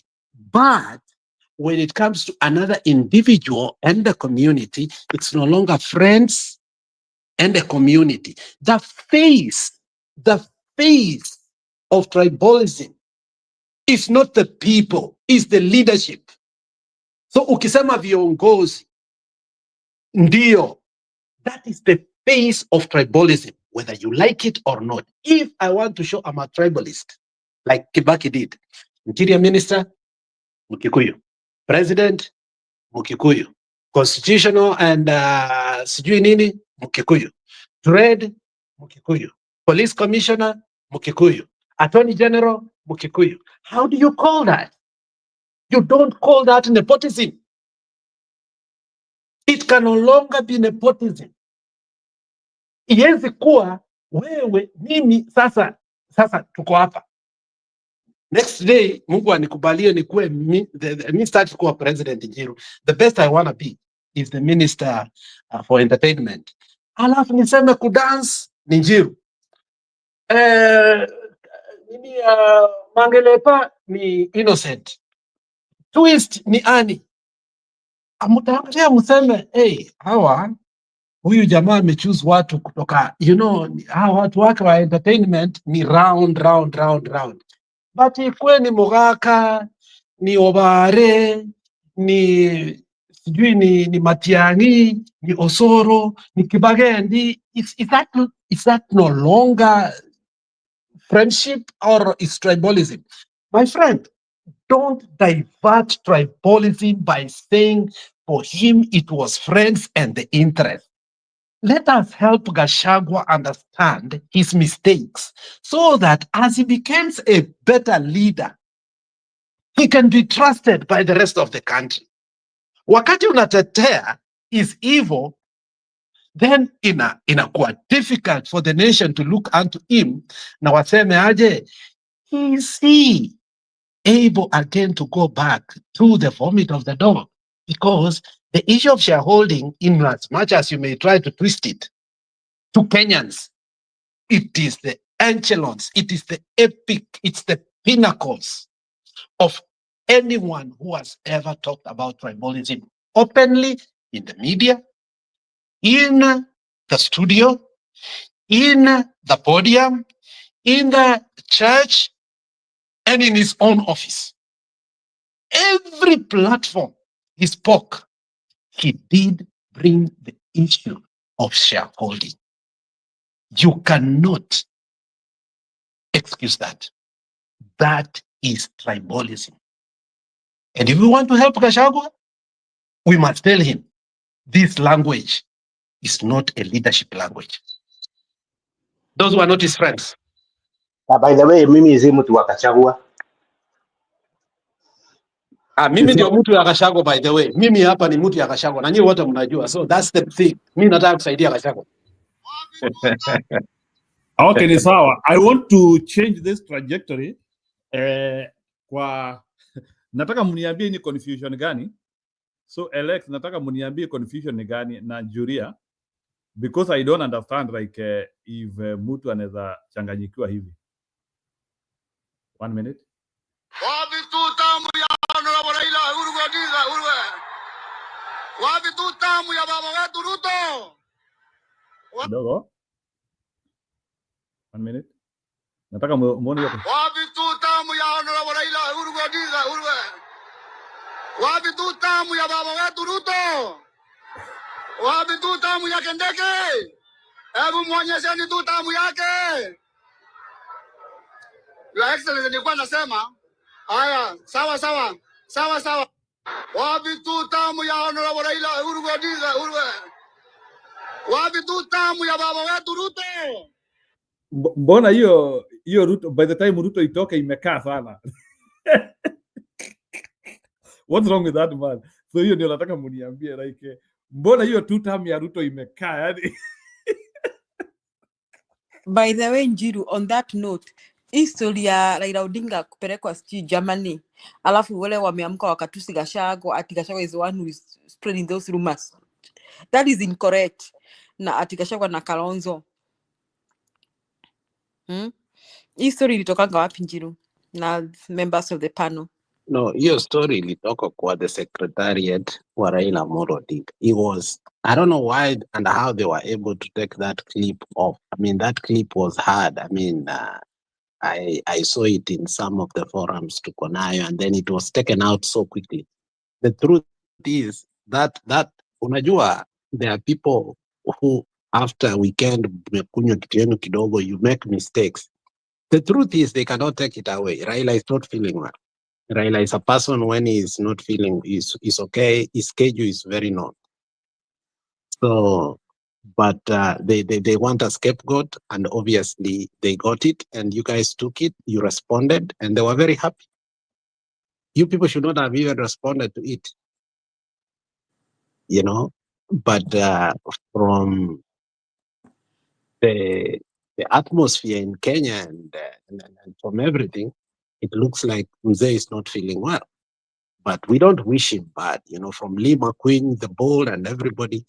And they have their own sources because politicians use those people, obviously. And more especially, I've realized that the proximity of Lee McQueen to the ODM leadership, and if you have seen his analysis lately, ni mtu anatetea Babu Owino, specific people, like he's in somebody's payroll, obviously, you know.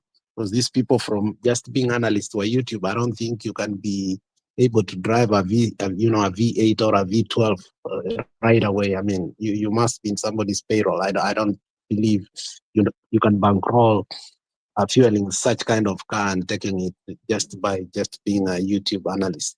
But anyway, what I saw, the comments and the analysis, the way it was, there is a truth to it. But we should not make it a point or a subject of debate because that's what they want. That's the mistake we should do. And I think somehow today we made it a mistake in Twitter from Saturday, all the day, you know, putting all the military nini, and I don't even think those military nini, those who are brought up by these same people, I don't think those military photos were real. But Mzee is not feeling well. We said it here yesterday. Mzee is not feeling well. But it will be a matter really of discussion. Just wish him well. He has done his part. If he's sick, Really, we can all be sick, especially at this age. You know that. Zero. And it's okay. Zero. It's okay. Ni comment ni nani? Unaona watu wanaweka media zao, wanaweka tu, wanawekelea hapo. Walikuwa wameweka Raila akiwa kwa hospitali, alafu wanaweka Gachagua pale anacheka. Mimi nikasema hao watoto wanacheza na nini? Alafu watu wakafikiria ni true story. Na sio news, ni watu tu wanaweka vitu ya ujinga hapo. Alafu wakaweka Gachagua anacheka. How could you love somebody sick? How they think Gachagua is? What the hell? Hiyo iliniuma haki. Tangu jana. Hiyo tu ndio nilikuwa nataka ukome. Hizo ni jokes tu za Gen Z. Hizo za Gachagua hapo. I think we shouldn't take them seriously. Lakini like Alex is saying, kuna kitu tu. Unajua Mswahili alisema la mgambo likilia kuna jambo, kuna neno. Mswahili alisema hivyo. So lakini uliona media ilikuja Julia kumuuliza hiyo media walikuwa wanamuuliza hiyo maneno. Wali take it serious? No, I think also be strong enough to know how to handle that. And I think wacha niwaekee where it started. Hold on Jiru dakika moja. Unaona Julia, that thing you are saying at hiyo ni Gen Z. It's a small statement, but the damage, you didn't know how it went. You know that fake things were given, how Kikuyus are celebrating, and the Luos were looking and saying, oh. And I like the comment to Jamaa amesema, it's easier to defeat Ruto where Raila is alive. So, I mean, the perception they created is, if they are going to the election, if Raila will be so weak, by the time they are testing the waters to see the reaction, and they are welcoming, there is a ponding before that particular time. Unaelewa? So that they can still create a rift further between the mountain and the lake. Now, if you saw, what was amplified was the mountain is very excited because I saw Bold do an analysis, and even David Wafula, actually, the one that was damaging was David Wafula. And he was reading all the comments from Twitter. And he was only reading the comments, probably people who are not the Luos, and it was showing the Luos that we are safe in Ruto's hands. This is how we are being mistreated. So you may think it's a small thing, but these people are testing waters. The people who did that, they understood the end game. Don't take it as a small thing. That is part of spin doctoring. And I say, it was effective. To me, when I looked what they wanted to achieve, they achieved it. Now, there is a section of a people who are independent. If they make a mistake to be aligned with, especially, they want to damage Kalonzo. Remember, Gachagua is already damaged to the lake. They are trying to find a way not to make Kalonzo become more national as is continuing somehow to be, especially after the elevation. In as much as we may downgrade it, the elevation of last week that, Gachagua is saying Kalonzo Musyoka should take the mantle, in itself is a big thing, because Raila has never said that. He said it and then he reversed it immediately. Remember, it was where? In Siaya. So here comes a person who is more benevolent to the combination. So they are trying to damage the coalition of the opposition. And for you may think it's a small thing, but there are still people who love that man. In as much as we have ceased to love the guy, there are people who I know personally who you can never take them. And Bernard is part of that group. So when you people like those here, you say that, acha huyu mzee akufe, and people celebrating. How do they feel? So it's not a small matter. People should not make clips of Gachagua and Musyoka, vile Njeru amesema, next to Raila in the hospital and them celebrating. It's damaging the coalition of the opposition in one way or the other. It may see, in fact, it's even damaging more than the current squabbles that we are having. Especially now that we have squabbles, that damages us even further. It's not small. Let us tell our leaders that refute that did not happen. And it's not from our side. That's a propaganda from their side. We should not take responsibility for their propaganda. And actually, they came out and said, the secretariat for Raila, why didn't Raila himself come and say, why is the secretariat for Raila coming to talk? Why not even the spokesperson alone? So it was telling, why a whole secretariat? No, it didn't make any sense. We did not do that. We did not celebrate. We just said, Mzee, pole kwa ugonjwa. You've done enough to this country and we wish you the best. You are a hero. That's all we ought to say. Yeah, and I like the way the Gachagua responded. He responded very nice, and he said that however much we have political differences, I would not want anything bad to happen to Raila Odinga. So that one, I mean, that propaganda about Kalonzo and Gachagua came out so fake. It was not close to exactly. To Kalonzo is when, in fact, Kalonzo is not the type to celebrate. He's not.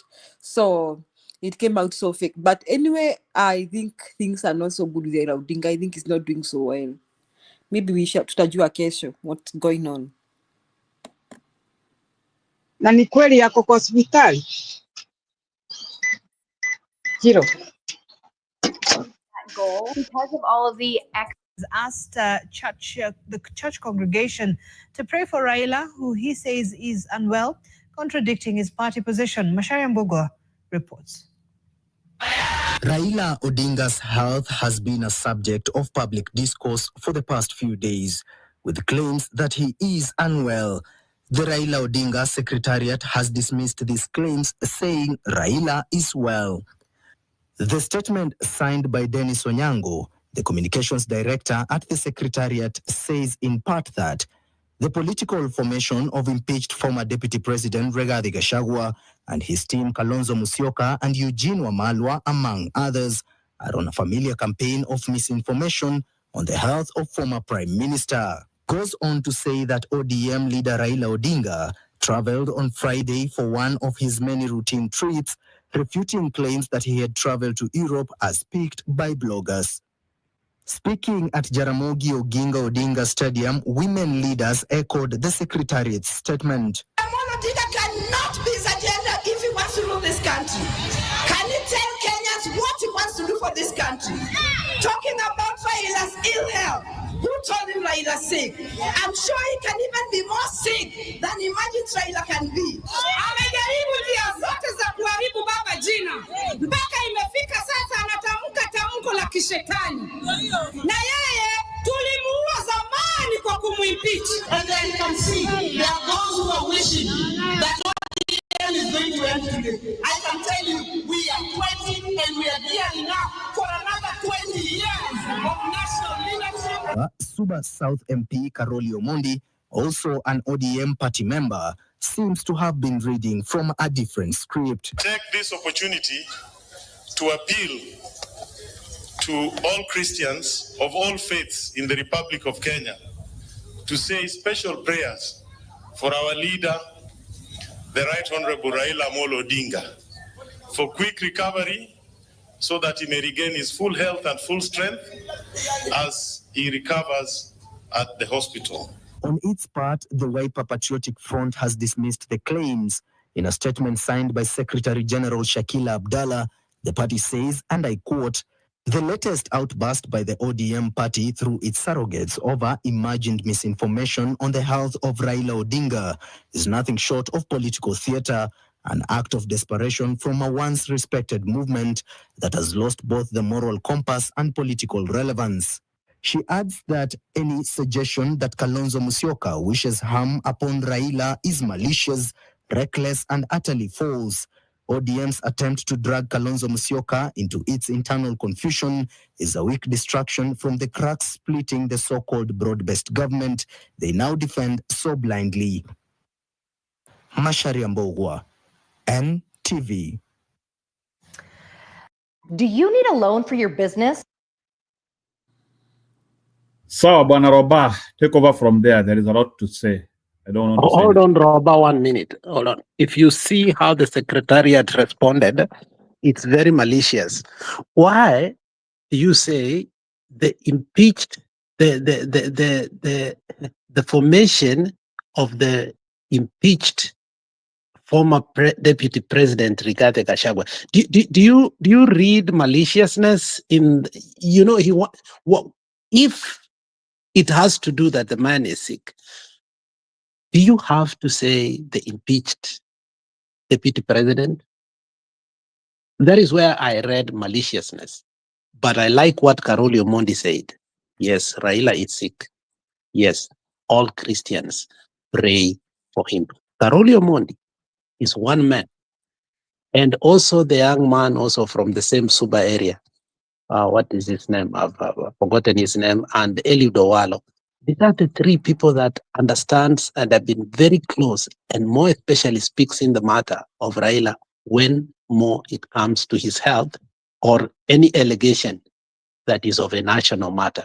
So when Karoli Omondi, who is personal secretary for years, says pray for him, wish him quick recovery so that he can get well, and he's in the hospital, that is what you should take from him. The guy does not lie. And he has been his communication team for a very long time. Thank you. Okay, so and that woman who said that we killed him by impeaching him, she's very evil. That is a very evil person. What is her name? She sounded very evil. So he's in a hospital or what?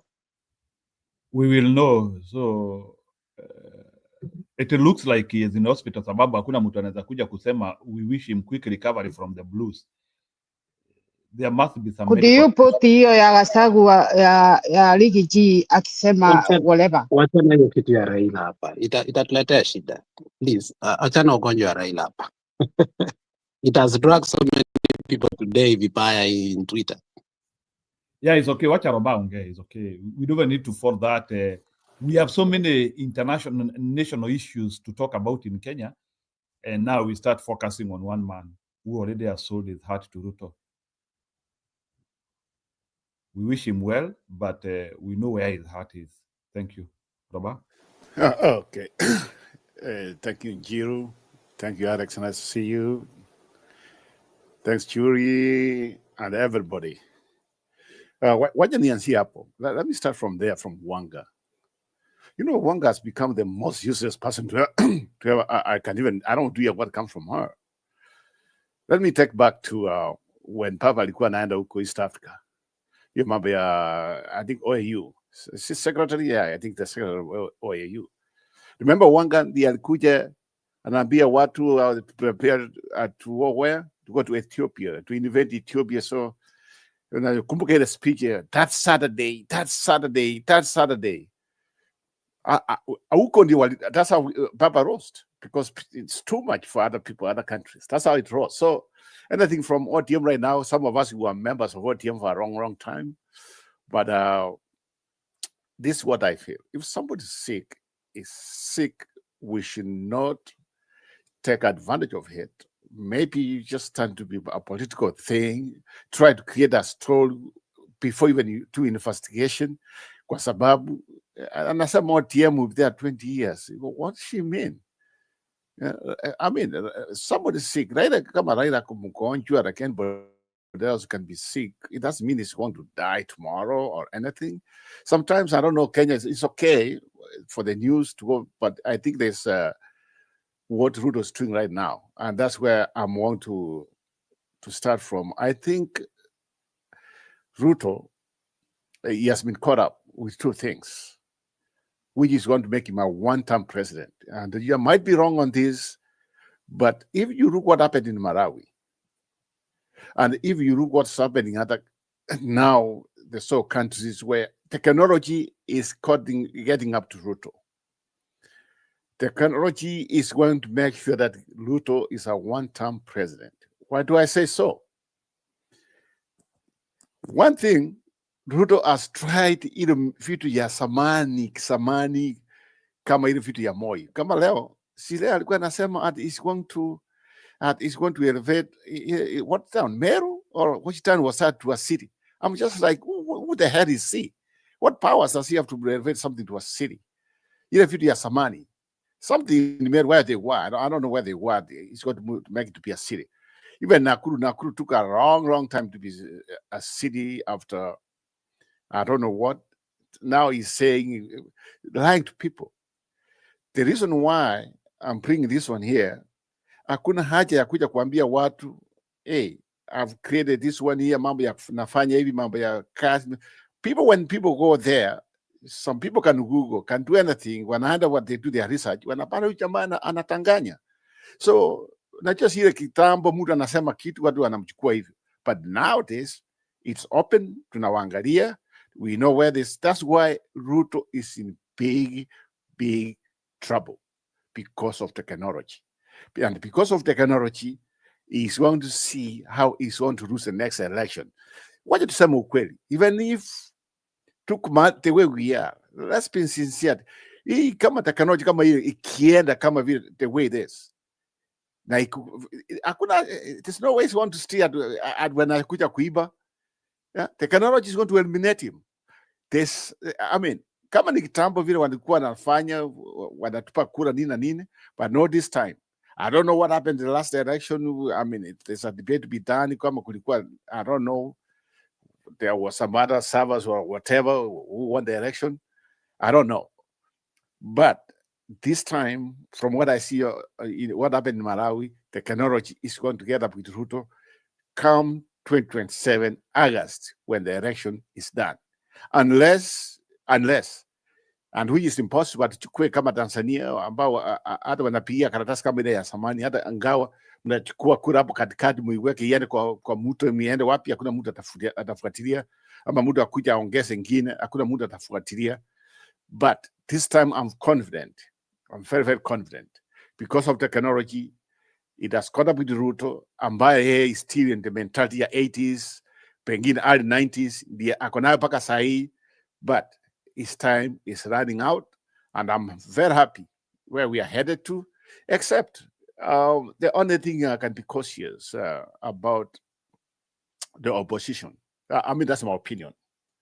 That's pure my opinion. I think at this point, it's too early. It's too early kwanza kusema nani atafanya hivi na hivi. But to me, what I'm sensing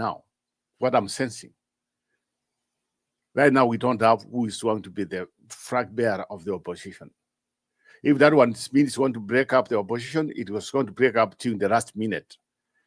And that's why I don't trust Kalonzo Musyoka, because at the end of the day, my gut tells me, and from what I'm seeing, from the young reaction of the young people in our country, and what I'm seeing right now from what you just played the clip there, the person who has been separated, ambaye is just looks presidential, paka sahi, is Matiang'i. I'm not saying because maybe he comes from whatever. I'm just, before I was not a Matiang'i person. And if for you, so most of you, you can say that. Until when I was convinced after I've been just like trying to see what he wants to do. And after I got more information. At this point, I have a feeling this one will come down to who can make it, who's going to win the election. I think at this point, seeing what's going on, I have a feeling that at the end of the day, Matiang'i, what he's doing right now, and this group, even if it's a small group, it looks as another correlation. That's what I'm just seeing now. It looks like by the time wakifika sasa waseme who has the thing, then we would know the temperature of the country. We know who the people want. Because at the end of the day, the Kenyans are want to decide this election. You cannot force yourself to say, mimi ndio nitashinda, if people don't like you. I just have a feeling. Kalonzo, even if it's like now people are saying he's on top of what? I don't think so. That's the way I just feel. He cannot win an election. It's very soft. Yeah, it's very soft. And some people, he has been on the stage for a long time. people want change. People want a major change. They want somebody who's just like comes in and just takes over. This it's too much. It's too much. So at this point, I talked of technology as one factor which is going to be 2027, which is Ruto is giving Ruto a hell of time. Before alikuwa wanatanganya, then from there you don't make a follow up. But sahi you can just put a clip, you can know what he did. Amekuwa rejected. And going forward, I think we should also leave these people to campaign the way they are doing right now, even though the campaign has not started. Let's leave Gachagua to go the way it's going, and until the end towards the end of next year. Now we can just say, hey, this is where we are headed to. But at this point, I think everybody's trying to build themselves. That's not just like we have a conclusion saying, no, it's Kalonzo. No. I want to let them tell us what they want to do. To nataka to skill. You know, one of the things why we are holding this conman, Sakayo, the reason why we are holding him accountable is he said a lot of things. The Alliance campaign, mapema, if you remember, before the resurrection. And some of them is what we have right now. We are saying, because we have a lot of things he said during that campaign, it's almost 10 years. And that's why now everything we know that whatever he said, he lied. And let these people tell us what they want to do. We know by the end of the campaign, then from there, as Kenyans, we decide what to do.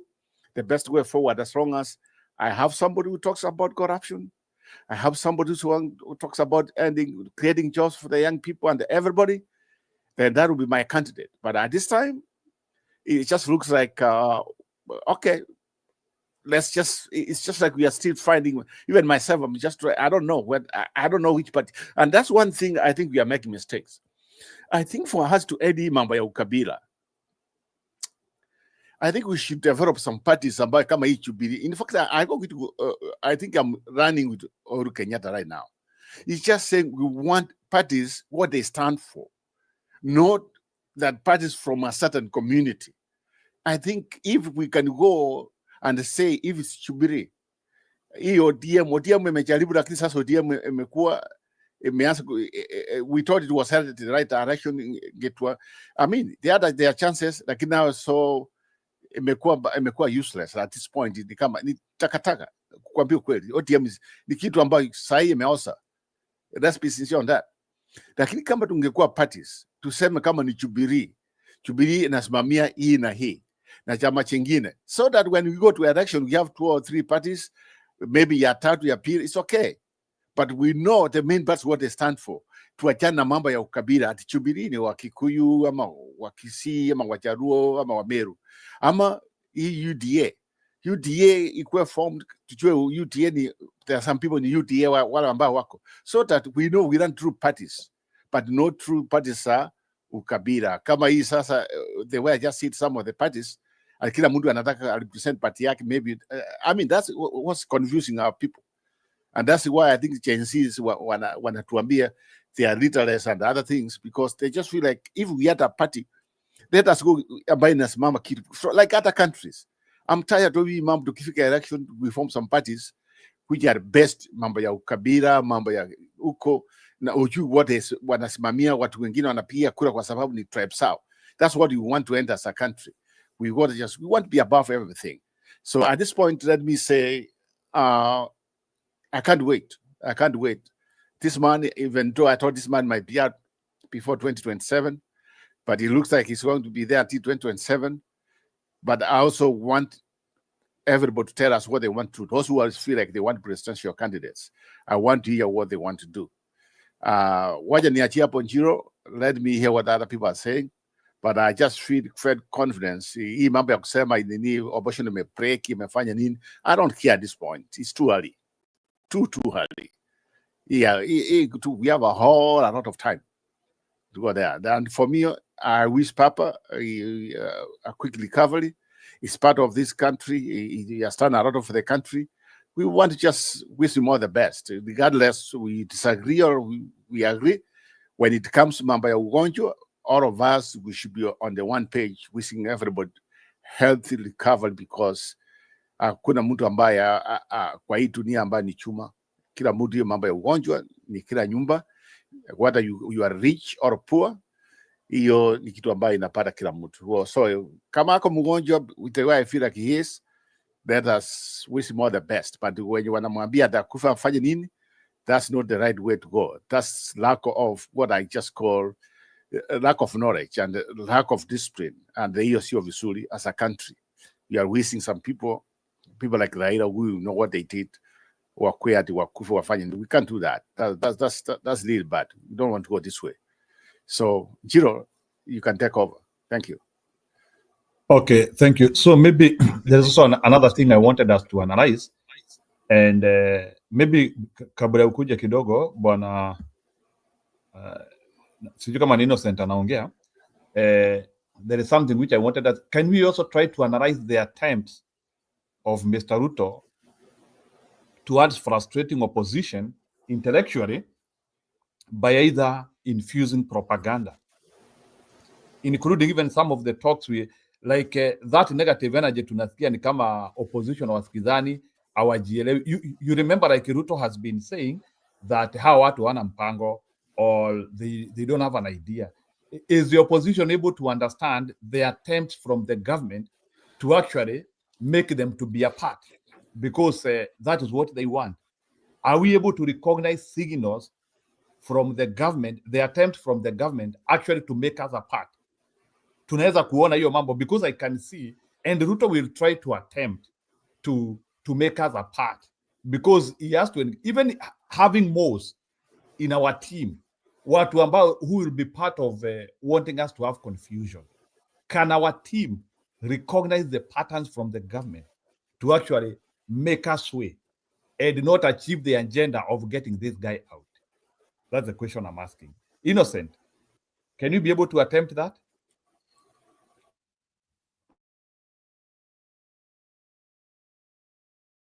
Patia mtu mwingine kidogo tu, kuna kitu namaliza. Okay, sawa. Angel, kwa sababu nimetoka tu hapo, waje ni answer that one, then I came out. So on that one, Nchiro is politics. And because it's politics, you can just say he had a bad week, he has a good week. But at the end of the day, we as Kenyans, we should ask, it's not about the opposition. It's about the current government. Amefanya nini? That should be our politics. What has he done since he came to the office? This is a man who promised heaven before election. Nikikura Bibilia. Amekura Bibilia. Na hiyo ameua watu wengi. Why should we even sympathize with him at this point? He can maneuver himself. He can do what he wants to do. He can talk of opposition. But at the end of the day, it comes to what has he done the time he has been a president of a country. And that's why now you compare with the opposition, compare and contrast. Because Mali Mefikia, you cannot blame on him and Famia. We give him that opening. That's part of politics. We cannot run away from it. There's nothing you can do. That's democracy. That's how democracy works. It's open.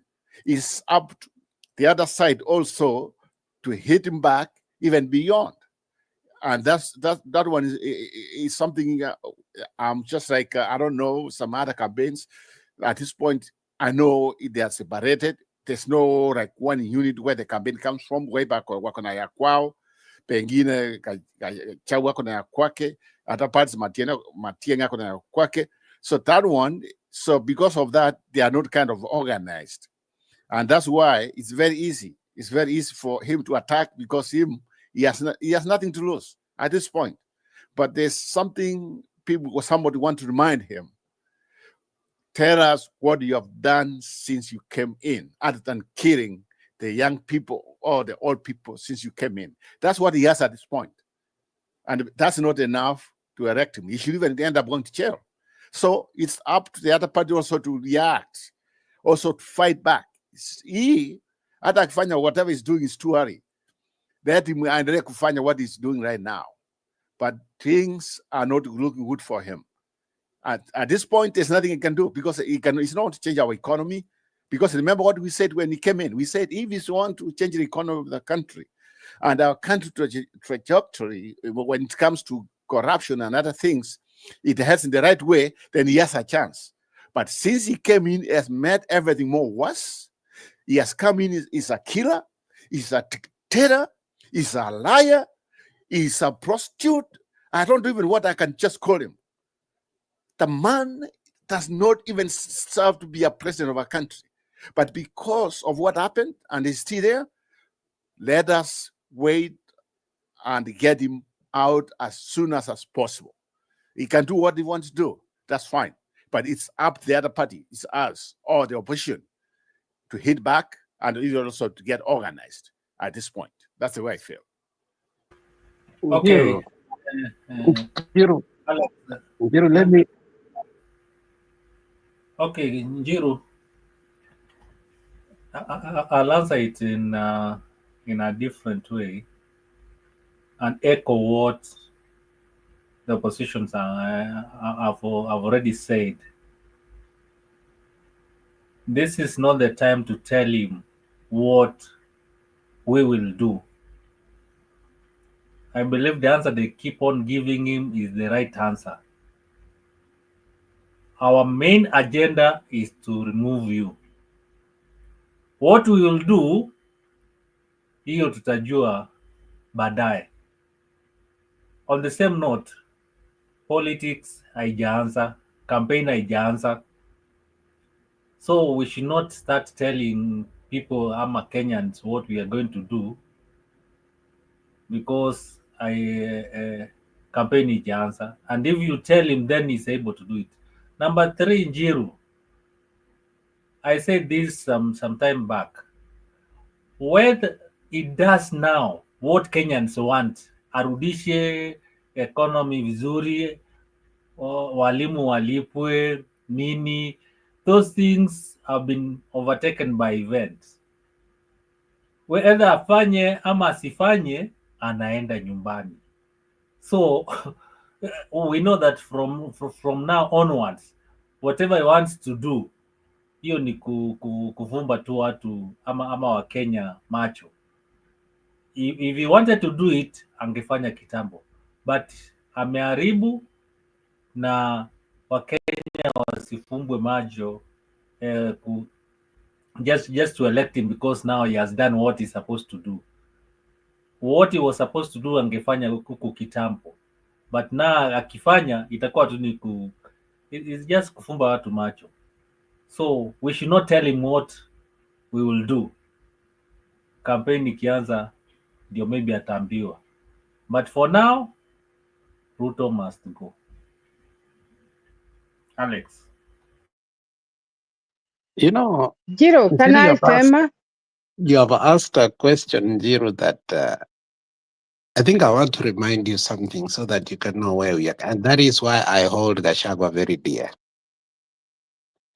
And my critique to Gachagua is equally measured to the responsibility I expect him to play. Because the truth is, we have one man who, if used in the right way and given his due respect, and if he also respects the Kenyan people, if he knows how to play his politics with restraint and the boundaries that he needs to, with delicacy, he can deliver the presidency to the Republic of Kenya. So when it comes to Ruto's propaganda, let me tell you, if there is anything Ruto fears right now, is to peddle any lies and anything that will feel to attack the opposition, more especially Gachagua. Ruto made a mistake about 3 weeks ago. He called the teachers, and in that forum, you know, najua iko euphoric. And I don't think he planned to say it. As Kaongo does always, he say, nilikuwa na mwingine hapa alikuwa tu ana complain hakuwa amesoma. And you know, the teachers burst into, and we thought, hii yenyewe, Akasema sasa niko na mwenye amesoma. It is good to be surrounded by people who are learned. My friend, the next salvo that came the next day from church, in that pulpit, I said in my heart, if I am Kaongo and his people that surround him, I will never attack this man, leave him alone. Akona PhD allies, akona masters in extrajudicial killing, paka akampea certificate. And had Kaongo made a mistake to continue, that thing will still be trolling him until today. He went pin drop silent. So for you to question if we have a propaganda machine, we don't just have a propaganda machine. We have a super propaganda machine that is naturally producing Matusi without thinking, but the right ones. So on that area, we are covered, my friend. We only need to know how to use it well. If there is an asset we have this time around, that is one asset that I wouldn't want to lose, because that asset is not in Matiang'i, that asset. And I'm not amplifying, and I don't want people to misquote me that I have said we are going to use Gachagua as no, the guy has a gift that we cannot overrule or undermine. Whether Itumbis and all their propaganda machine come together, they cannot save Ruto. When it comes to the propaganda, the persona here is Ruto, and we have one person who can deconstruct Ruto every Sunday if he wants to. He has given him a break a little bit.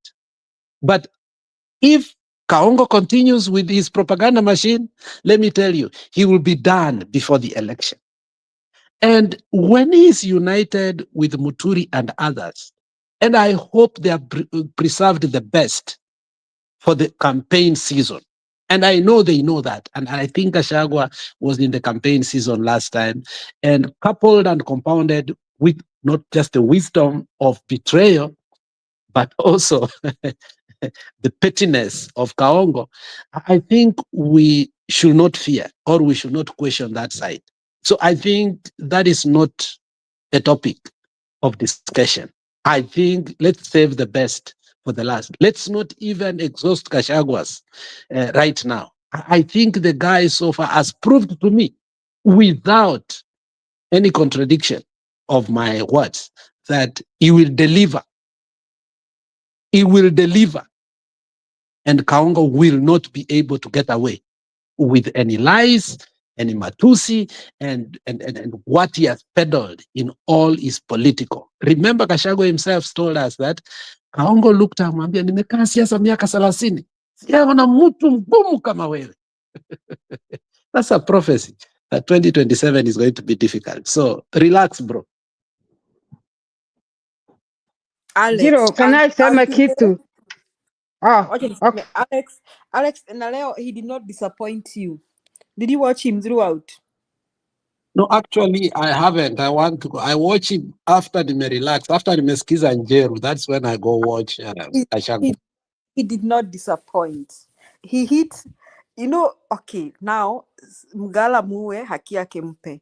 Now, speaking about Gachagua, the things he spoke, even when he was asked about his rift with Uhuru, he downplayed it so nice. Said there's no rift. Yeah, we all said things to each other during the campaign. Yeah, and that is campaign. But then he talked about Kwanza, the way you need to listen, Alex. The way he brought out issue your drugs, the drugs were caught in JKA, and he said that Gachagua said he thank God he's not in that cabinet. Anajiuliza akakuwa kwa hii cabinet kika hapo na majambazi wa madawa wa heroin bwana, anaambia your presenter, I'm telling you heroin, I'll be staying in cabinet with heroin traffickers. Yani the way he put it, yani Gachagua is good in that, okay, in fighting back. The way he spoke in that interview, Ruto leo hatalala, itabidi Mama Smoky ampikie kahawa yenye iko na extra coffee ama extra tea, And he needs to do more for that man, because the way he spoke, the way he answered the questions, the way he talked about graft in the government, he said, State House is a crime scene. And the guy is not embarrassed. Ruto is not ashamed. You know, the way he put it, Gachagua is good in that. So you've answered Njiru nicely. And the other person who works well with Gachagua is Muturi. I never saw that side of Muturi, but now I see it. Every time Muturi says anything, even if he says it takes 10 minutes, only or 5 minutes to say it, he's so good in it. So Njiru, I think you have your answers. Wacha niulize kitu kidogo. Na hii Kenya moja imeenda wapi? Babu Owino amejoin Kalonzo. Ni nini inaendelea huko? Sauli nimeona amevaa kofia sasa ni wiper. Inaitwaje hiyo ya Kalonzo? Babu Owino. Completely ameondokea ODM sasa. Sasa Kalonzo, anyway, tumuheshimu. Sauli huyo tu ndio tuko naye senior, ako huko, ako na experience yenyewe na ana claim ya mtu. Vile najua Kalonzo miaka yote muwezi kumblame nini. Ni vile tu alikuwa na bebo na Raila, anafuata Raila hivi akajiharibia. Lakini Kalonzo ni msafi na kazi yote asafanya. Nilikuwa naangalia history yake.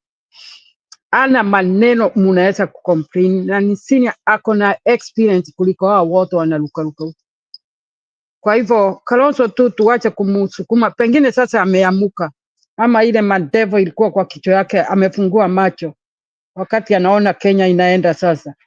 Sauli Ruto ameuza Kenya kila pahali, sasa anauza pipe sijui ya nini ya mafuta huko, alafu anaanza kulia. Sasa analia nini? Ndio alilia tu kwa kanisa. Mauti Kenya ikasikia huruma ikamsagua. Sasa ameanza kulia tena. Sasa hiyo ndio inanisubua sana, ni kushindwa sasa watu wanaingilia. Kalonzo hawezi kubadilika. Sauli Babu Owino, he's serious now. Amewachana na hiyo wa Musomba. Wakati wa Musomba aliambiwa ako na Ruto, Babu amekimbia zake. Kwa hivyo Kalonzo tu tumtegea hapo. Ni mwanaume tunamheshimu, ni senior wetu. Ako na experience mingi sana. Tuone vile anaweza kufanya. Ako na uchungu akiona vile Kenya iko sasa. Kenya ni huyu mtu ameharibu Kenya kabisa. Anauza kila kitu na tujui hii pesa anafanya nini naye. Sasa unaona ameenda huko Meru tena kuanza kusema. Na unajua, acha niwaambie, Ruto ni kama vile tunasema devil is liar. Okay? Ruto alidanganya mwenyewe. Ati anafikiria akisukua Raila hakuna opposition Kenya. Alikuwa nadhani sasa atafanya vile anataka. Lakini naye Gachagua akatokea pande hii. Na Gachagua sio kampeni anafanya, anauza chama yake. Watu wanasaganyikiwa. Huyu anauza chama yake na Ruto naye anamtaka. Ruto angenyamaza, awache kuua. Na kwanza alete watoto wetu wale amefisha, tujui ameua ama nini, aseme pale alipeleka wale watoto. Alafu afanye kazi ile ameandikiwa. Anajua ile kazi, ako na karatasi. Alikuwa anaenda kila pahali wakati Uhuru na Raila wanafanya kazi. Alikuwa anaenda kila pahali Mount Kenya yote anauliza watu mnataka nini. Ako na hiyo list. Anasimama kuuliza watu watafanya, anabishana na nani? Kazi ashapewa. Si afanye ile kazi aliandika. Kwa hivyo hiyo maswali kuuliza watu watafanya nini? Tuna na nini? Na wana na kitu wa kumwambia ni yatoke. One term. Cousins, one term. Abio hivyo akuwe na uchungu mpaka alie kabisa. Hata akilia nini sasa tutasikia. Mumeona vile aliambia jana na ile kanisa huo father.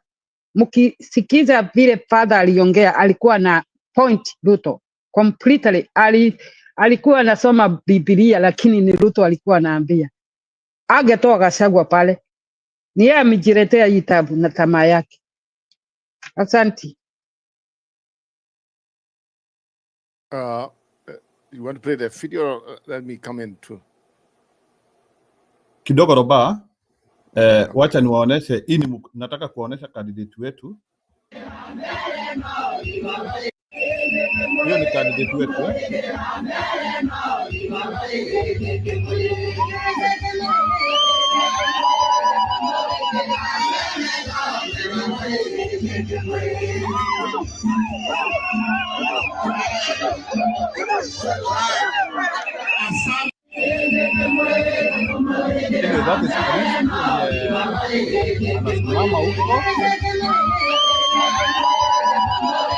That's what we ulikuwa na mobilization cia kwenda na muno na nigetha uri ugaretwa naretwa ni na JP Muturi. That is Muturi and kwatura batisha guku ni muchie they were turaria mambere no. So that's what is happening. So there is a lot of mobilization in Mbere. So we are good.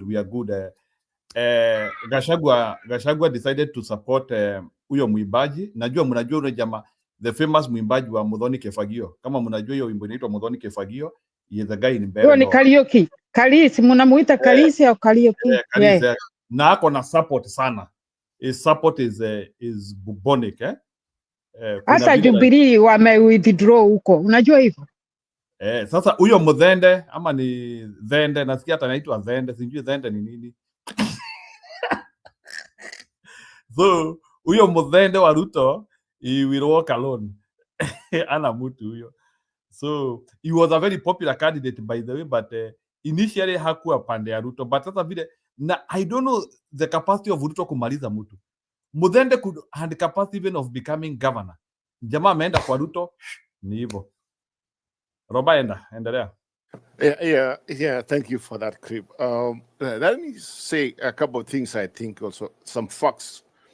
Julie, you said something about Gachag's interview and other things. There's one thing we should get out of the table. When anasema ati Gachagua baadaye watakutana pengine atasupport Ruto, that one is out. Somebody ambaye amemkata mkia na kichwa na tumbo, sahi anamkata kila kitu, ndio mnasema they will work together. These guys, they will never work together. Say never, but this one's the next election, no. They cannot meet. If they were working together, this one it cannot happen. The way it's demolishing him, it's just blowing him up. I mean, if you want to cut out Ruto, Gachagua is the right guy who's doing it. The way he's doing it is very effective. And I'm very sure, even whenever you see something small, and I think it is because of some of the progress from their part of it, about, maybe, they just try, maybe Gachagua might be working to Ruto, you never know. This is dark. There's no right at the end of the tunnel on this between Gachagua and Ruto. It's not going to happen. That's a fact I wanted to get out. Another thing, there's one thing I'm seeing here developing. Like I said before, there are two correlations here, opposition, Matiang's side and the Gachagua side. But the good news, they're not attacking one another. They are going parallel. But this is the way I feel things might turn to be. Because of what Uhuru Kenyatta told us before Ruto's presidency, and people ignored him. And whatever Uhuru told people has come to pass.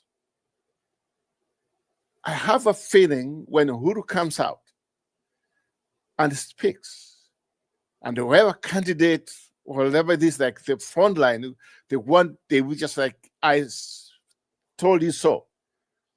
I have a feeling it's going to be like people will. What I'm trying to drive is, I think now Uhuru will have more voices coming in election than anybody else when it comes to who do you trust. If kama kuna wale watu ambao wanapiga kura kwa sababu wanasikia fulani amesema, I think people are going to listen to Uhuru. As being the former president and what has told them has come to pass, people are going to listen to him. And that's why I'm saying at this point, it's too early. I think Gachagua is going to be the best person to cut the grasses and everything. I need to be like somebody's going around to a presidency. That one, we have not reached there. So at this point, I think Gachagua and I think Mama was talking about Kalonzo. Please, that's my own opinion.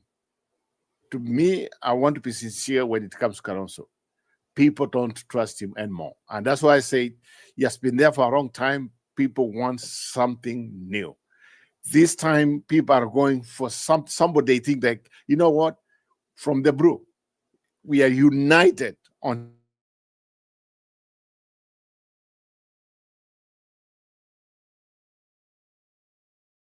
Okay, point of order, Alex, go ahead. Unajua, I want to educate my political sweetheart. Robaya amekataa kunisikiza hii kitu. When the campaign election, yeah, so let me conclude by saying the way I'm seeing this thing is going, it's on.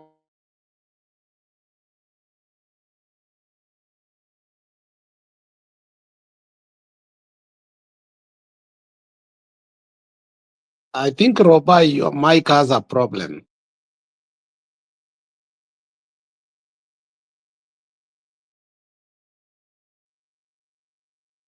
Yeah, I think Roba has a problem. Wacha nimtoe kuja tena. Yeah. Yeah. Roba kuja tena.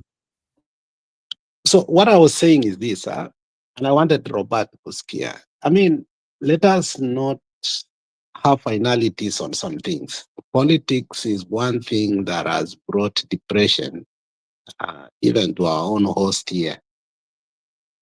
And we are not talking about small depression. We are talking about real depression. 2013, 2017, to the Supreme Court, nobody ever thought, ever, that Raila could work with Uhuru Muigai Kenyatta. When bendera ya LDP, NDP lienda chini, and Raila joined KANU of all outfits, nobody. I remember in Kisumu we were crying and wondering, wow, hii ni Chira ama ni nini? Anyone from the lake will ask and tell you what Chira is. And in the last debate, I think most of us were here. We never thought we could see the day. Even when it was announced, I remember, Ruto Nania, the Chief Justice had just visited Ruto in State House, and we were having a robust debate in terms of how the judiciary was going to be changed, the Chief Justice, the Court of Appeal, and all those, the Appellate Court. And from Blues, we heard that in a TV debate, in a radio debate, that Raila is going to AU. Tukasema ni propaganda. Later on, Raila came and told us that, hey, look, we have been consulting for more than 1 month, and I've made up a conclusion that I'm going to AU. And after that, we heard that Obasanjo had come, Mama Sinia, and a couple of people, they went to Mombasa, and they drafted. Your time bado kioni wanapiga sufuria. And as we sit today, Papa is part of the bigger broad-based government, whichever way we can call it. So for us to swear in the name of the living God, or whichever way that Gachagua will never work with Ruto, let us not confuse our people like that. Let us just tell our people that through the history of our country, I think people have worked together that we never thought about. If it comes to the point that Gachagua decides to work with Ruto, it will be the greatest betrayal again. But for us individually to say that they will not, I want to cease myself from that platform again. I think I thought that maybe it was a mistake by Uhuru and Raila, and maybe Moi and Raila. And now I've come to know that no. Whoever that said there are no permanent enemies in politics, they are just interests, I think he was a wise person. I think that wisdom intra and intergenerational, and it transcends time, transcends event and everything. When you hear that interest come first, my friend, that statement is very heavy. We don't know Gachagwa's interest and Ruto's interest, how they will merge, but we pray and hope that we don't give them the opportunity whereby their interest will come to an opportunity. Mistakes we made, that opportunities came into, for instance, our own mistakes brought for these men come in. We trusted a man too much and we gave them a deity kind of respect. Raila became a deity, to a point that we used to joke at Jina la Baba, la Bwana na la Raila. People used to say that and we laugh. We never say it, no, don't say that.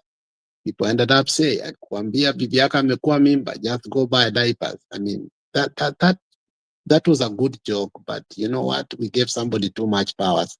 And that is what Nani is telling us in a very subtle way, innocent. Let's not give another humanity, politically, powers that we gave to Raila. A man who had no position in that country, but has become a co-president from 1998 to date. He has transcended. And I like how Father Darius puts it, a person who is a president with no accountability, responsibility with not accountability. I think we shouldn't make another persona that way. And I think we are almost making Gachagua that way. We shouldn't. Let us make him powerful, but not to a point whereby we say it without a doubt that, they will never work together. I think Annie has said here several times that, you know what, she has her own fears about it. And, she has been so consistent to a point that I've said, why is somebody so consistently saying this? There's value in listening, there's civilization in listening. She won't pull me on the other way, but I will not doubt her. Sometimes we need to stop these politicians by bringing our own narrative that this is the way out. If it's not, it's our interest. Now it's no longer about a persona. It's what is your interest and what is my interest. It's not about Gachagua anymore. If our interest cannot match with Ruto's interest, I think the politicians will finally understand there is no way out. It is our interest versus the interest that we don't value. Thank you. Let me say this, Chiro. If it was me, Gachagua missed how many deaths he missed from Ruto. From Lemuru, huko kwa center, akaenda mpaka hospitali, alikuwa amekunywa hiyo chai alipewa pale. Alafu anaenda kufanya kazi. Hiyo ni mchezo ya Raila peke yake. Raila ndio conman ndio anafanya hivyo.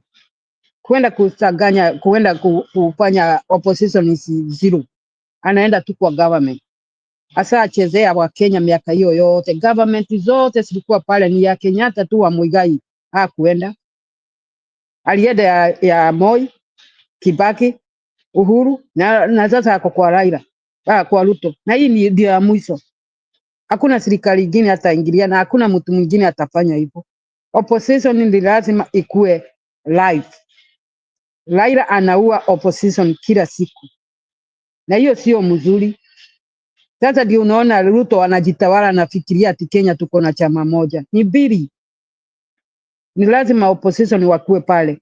Otherwise, nyinyi mtakuwa slave tena.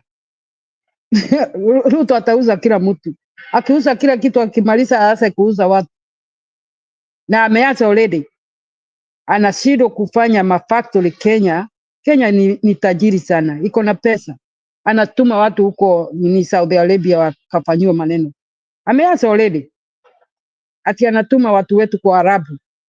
Na wana adabu. Already wasa kufia pale. Kwa hivyo, sioni Gachagua akienda pale. Na akienda akiwa live, sitamuongeleza tena ever. Na sioni na ataenda huko.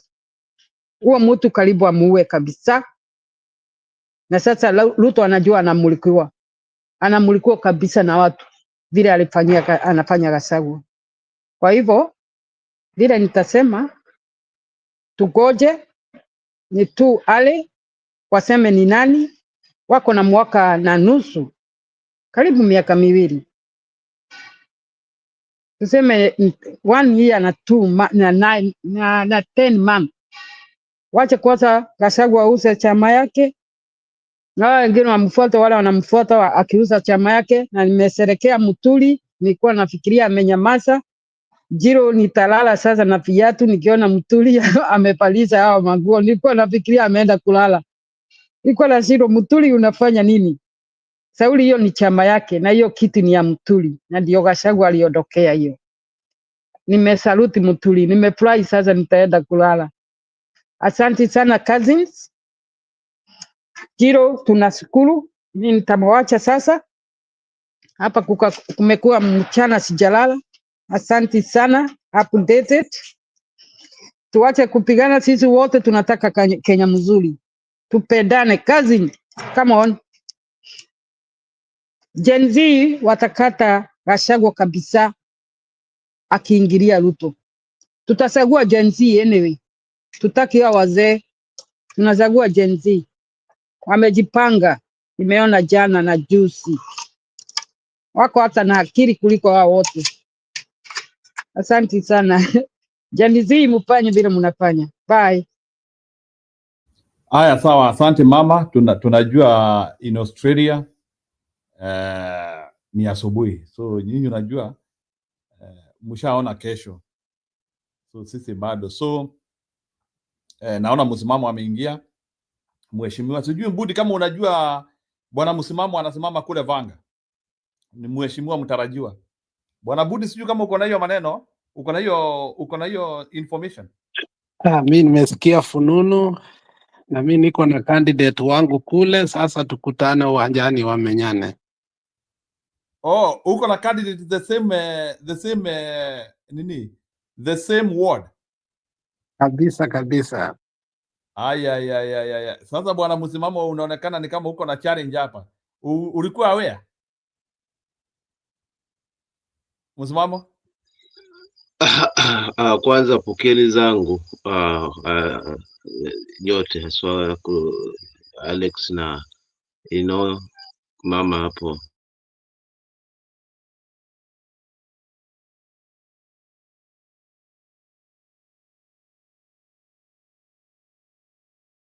Msimamo umepotea.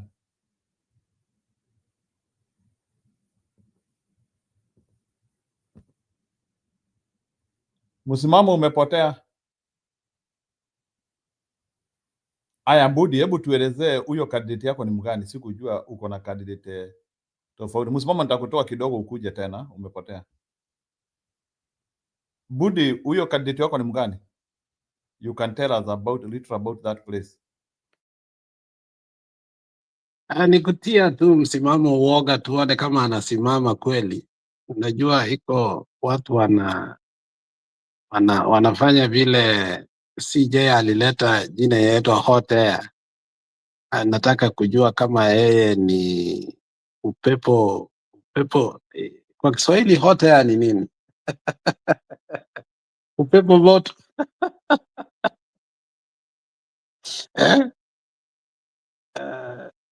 No, but with all what we are planning, we said if the mountain is going to be the DCP, we don't want to take chances. And that is why you cannot put all your eggs in one basket. Remember, the one role that you're giving Gachagua, and I have said this over and over, is to make sure that Ruto does not have an inroad totally in the mountain. The challenge, which I don't know if the DCP people will see as you concentrate within the mountain, the national challenge will be real. Now, there's one thing I concur with the fears that you have brought, that there is fear that we will be encroaching to the zoned area that probably perceived to be DCP. On one way, I think Innocent disagrees with me, but I think it's a good way to, solidify that base.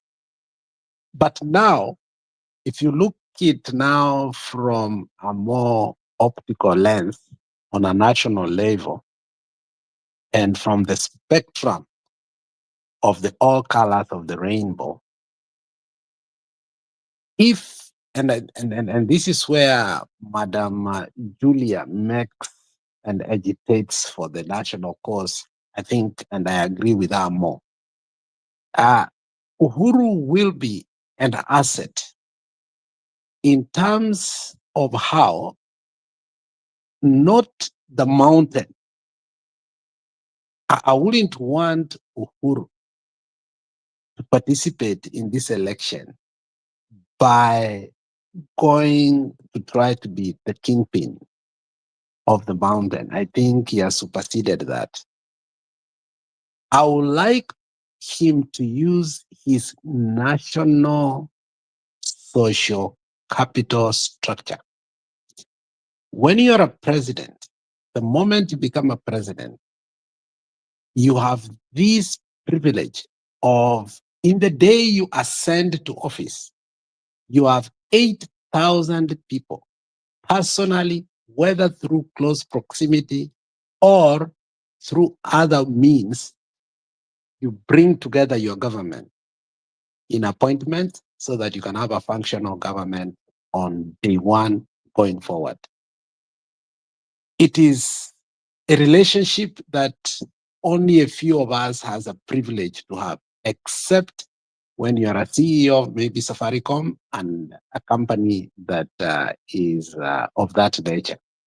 So Uhuru has one privilege that any other person may not have within our coalition. If he can put that together, I think Uhuru can make a very strong coalition all over. And that is why I think Jubilee can be a good place to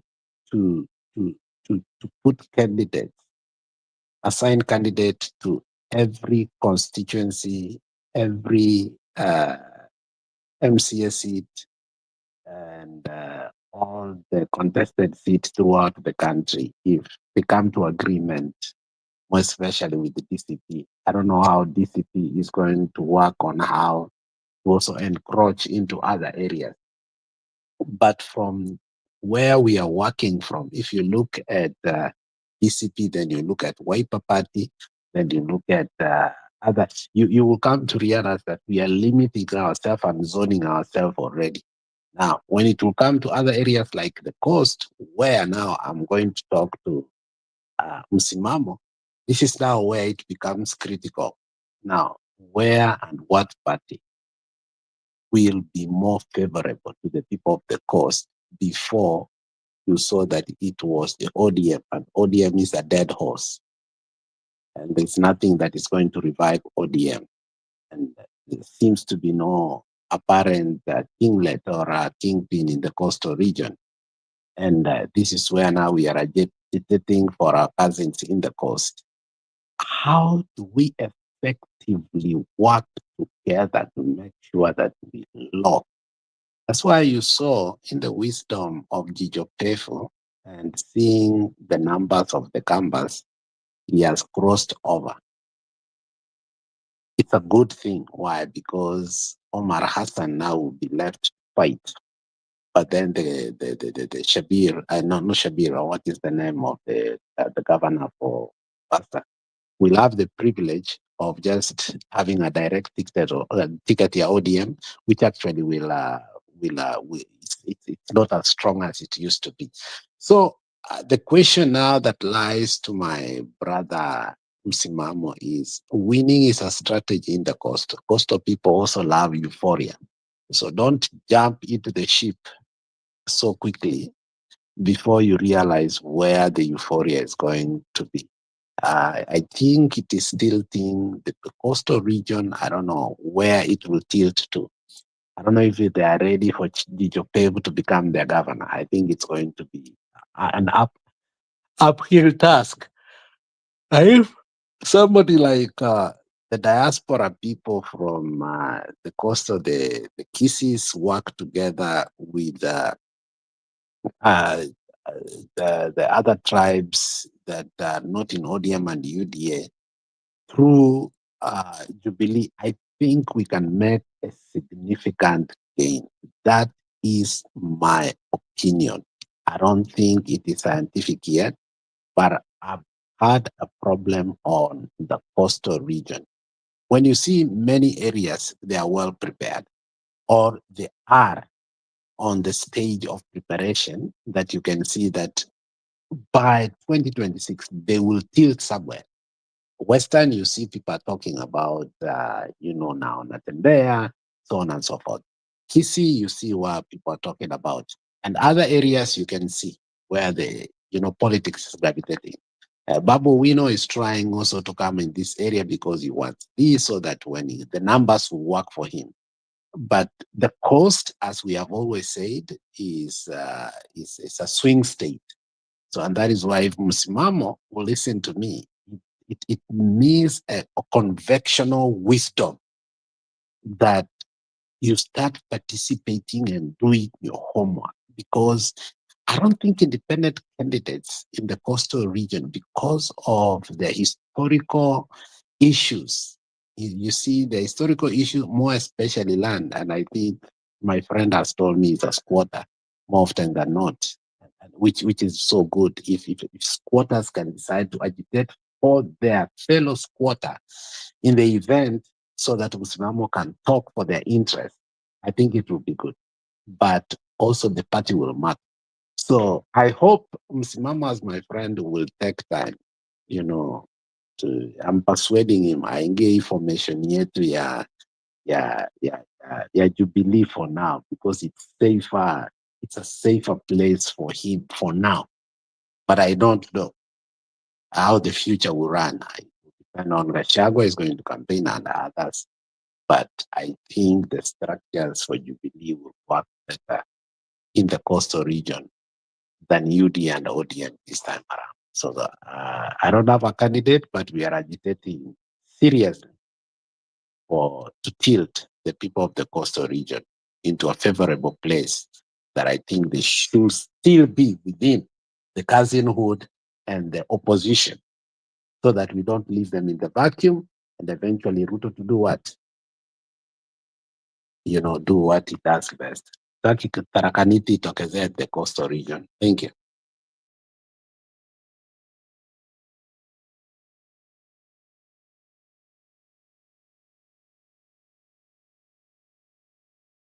Sawa, Msimamo, endelea. Ukimaliza kuongea nitacheza video moja. Nataka Budi you react. It's about Kalonzo. Msimamo, go ahead. Na you need to confirm ya kwamba huyo jamaa anasupportiwa na Alex Budi, utamshinda. Asante. Poleni kwanza kwa kukatizwa. Nilianza alafu nikakatizwa. Kweli kwanza ni kunishukuru kwa ushauri wa ndugu yangu Alex hapa. Lakini vile vile nimweleze kwamba Msimamo anataka kuwa ndege wawili kwa jiwe moja. Ndege wawili kwa jiwe moja. Unajua tumekuwa hapa kwa hii platform nao kwa miaka 4.5. Tukiona ni njia gani sahihi ambayo tunaweza nusuru haswa taifa letu dhidi ya uongozi ambao hauna tija. Hope ndo kikubwa kimetuweka hapa. Sasa kwangu mimi kama Msimamo nikawa najiuliza sasa, licha ya kwamba tumeongea vya kutosha, nini vitendo? Vipi tutaweza kuhakikisha kwamba yale tunayazungumza hapa yanaanza kuwa na mashiko? So that's why nikaona kwamba hadhi yangu si lolote, si kizuizi. Cha msingi ni kujitosa haswa ndani na kuparticipate katika ngazi yangu, kuona kwamba wananchi wenzangu sauti zao na malengo yao na mawazo yao yameelekea kuliko, wala si kuliko, ili kuweza kumziba huyu Andude ambaye anatusibu hapa. So nashukuru Alex kwa kuniambia nijiunge na Jubilee, but ni sijakataa, ingawaje nimechukua stance tayari mapema, kwa sababu nadhani imefika wakati already nishaanza kulock the whole Lungalunga sub county, kwanza kuweza kueleza watu wangu kuweza kushika vile vichwa ambavyo naona kwamba vitatusaidia katika hili na vitasaidia katika mageuzi, kwa sababu mimi kama nilivyotangulia kusema kwamba naua ndege wawili kwa jiwe moja. Kwanza nagombea, lakini vile vile nachukua nafasi hii kuweza kwamba naingia mashinani kuweza kuinteract na kila mtu, ili kuona kwamba hakika kwamba aidha upinzani ule kwamba ambao upo, basi iwe ni Jubilee, iwe ni watu wangu wa unified opposition, united opposition, nihakikisha kwamba wamepata viti hapa. So nimefanikiwa kiasi kikubwa kufikia sasa, kwa sababu huenda within siku hizi mbili huenda nikaenda nikakutana na Mama Martha kwenye ofisi zake na tukaonana kwa ana for the first time with my delegates ambao nimeweza kuwashika all over the sub county, na kuhakikisha kwamba swala hili zima tunalizamia sasa kwa watu wetu, ili wajue jinsi ya kuchagua viongozi na waondokane pale kwa kuchaguliwa viongozi ama kupewa viongozi bora tu viongozi, lakini pia wawe na nafasi ya kuweza kuchagua viongozi ambao watakuwa na tija, mimi nikiwemo. So nashukuru nimepiga hatua hiyo mpaka kufikia sasa. Niko na lot of members ambao wako nyuma yangu, na the plan is how I'm going to nini nitasaidia watu wangu na civic education kama si wakati kama huu. So nimejikita hapo, nimefanya ya kutosha na bado ni mwanzo tu, lakini kwa kweli nimejipanga kiasi kwamba na imani kwamba this time around, kutokana na loophole ambapo ipo UDA na yumba na ODM ndio ambayo ilikuwa na mashiko na yumba, nao itakuwa ni rahisi kuweza kuuza chama kile ambacho kitakuwa na tija na kinafungamana na maslahi ya kikatiba na pia masuala ambayo yanamfinya Mkenya. So bado mimi nafasi ipo, kama nitajaliwa kukutana na Jubilee tutakutana na Jubilee, uongozi wa Jubilee, kwa sababu lengo kubwa ni kuhakikisha kwamba huyu Nduli haizipata nafasi tena kurudi, na kila ujanja atakaotumia usipate mashiko huko, kwa sababu hilo ndo langu. Nimejaribu, nimeingia vya kutosha field, na nashukuru watu washaanza kunipokea. That's why niko na hiyo delegates ya 8 people ambao either if not tomorrow but one tunaingia katika ofisi zetu zile za PLP kule kuhakikisha kwamba tunapeleka kilio chetu, lakini vile vile na mwaliko ambao tutaweza kushikamana pale. Zaidi ya yote kuhakikisha kwamba tumekilock nafasi ya ODM na nafasi ya UDA, kutokana na wananchi hawana haja na hizo vitu. So tusipotumia hiyo loophole na kuweza kuwaeleza watu wangu na kama kiongozi, basi kwa hivyo hapa niko tayari kumuuza Jubilee the whole cost, na not only whole cost, whole Kwale County, but in the entire region.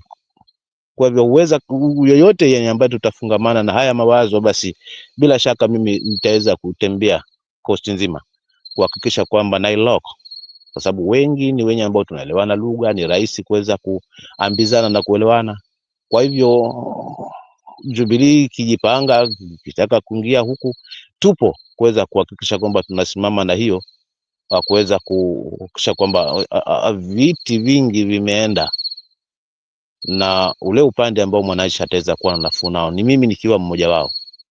Lakini for the time being nimeanza hapo kwa PLP, na bado nawakaribisha wengi wenye mawazo sawia kwamba wakitaka kuingia huku, basi tuko vichwa ambao tunaweza wasaidia haswa kufanikisha hilo, kama vyenye ambavyo sasa hivi nimelock Lungalunga sub county. Sasa hivi viongozi wale vichwa nikatengeza jobo la almost 28 people, na among those 8 ndio ambao nitaweza kwenda nao kuweza kukutana na kiongozi for the first time. Hii hasijawahi kwangu, naona ni cha kunishangaza, maana haijawahi kutokea jambo kama hili, kwenda kukutana na viongozi wenye hadhi yake kama hivyo. So ombi langu haswa leo ni kwamba niweze kupikwa pia kwa yale ambayo yapo hapa, kwa sababu nibebe ujumbe mzito ambao utafungamana na taifa, utafungamana na yale ambayo yanatusibu, ili nikifika kumkuta kiongozi wa hadhi yake kama ile, nisiende na pumba tu na mawazo yangu, bali nibebe uzito wa kila mtu hapa katika hii studio na wale ambao ni well wishers ambao tunatakia mema, ili nikapate kuuliza maswali na pia nikaelekeze mwelekeo wangu ambao utakuwa unatija, ambao unafungamana na sheria, lakini vile vile umejaa hofu ya Mungu, lakini haswa kikubwa zaidi kuhakikisha kwamba una muunganisho wa kitaifa. Hilo ndio ombi langu kubwa kwa leo kwa ndugu zangu ambao mko hapa, kwamba ushauri, kwa sababu ni sijibebe mimi kule, haswa nibebe haswa mawazo yetu wote hapa na maswali yetu wote hapa na mwongozo wetu wote, ili kusudi mwisho wa siku tuhakikishe kwamba tumeloka haswa the entire coast region kama ndugu yangu alivyokuwa anasema, na huo ndio mpango wangu. Hata nisipogombania, lakini nimehakikisha kwamba nimekuwa mobilizer kuhakikisha kwamba tumefukuza haswa hivi vyama ambavyo vimedominate kwa muda huku, lakini mwisho wa siku vinaungana na kufaidi. Basi nilete vile ambavyo havijakuwa vina nia swafi, nia ya kumkomboa Mkenya, nia ya kuhakikisha kwamba taifa hili linauendea uongozi mzuri. Hata pindi kama pengine nitachaguliwa kwa MCA, kuna mazingira ambayo pia yatakuwa yanatija, kwamba kwa watu wangu kuweza kuwahudumia ile kazi ambao wamenichagua nayo, nitakuwa na uwanja mzuri wa kuweza kufanya hivyo pasipokuwa na vikwazo. But kikubwa cha leo ni hiyo dua ambayo nataka mniombee ndugu zangu, pindi nitakapokwenda pale kwa mama, niwe na maneno mazito, si viji maneno tu, but nikuonyeshe ukomavu wa kisiasa ambao nyie ndugu zangu hapa mtakuwa mmenipa ushauri. Huo ndio ufunguzi wangu. Asante.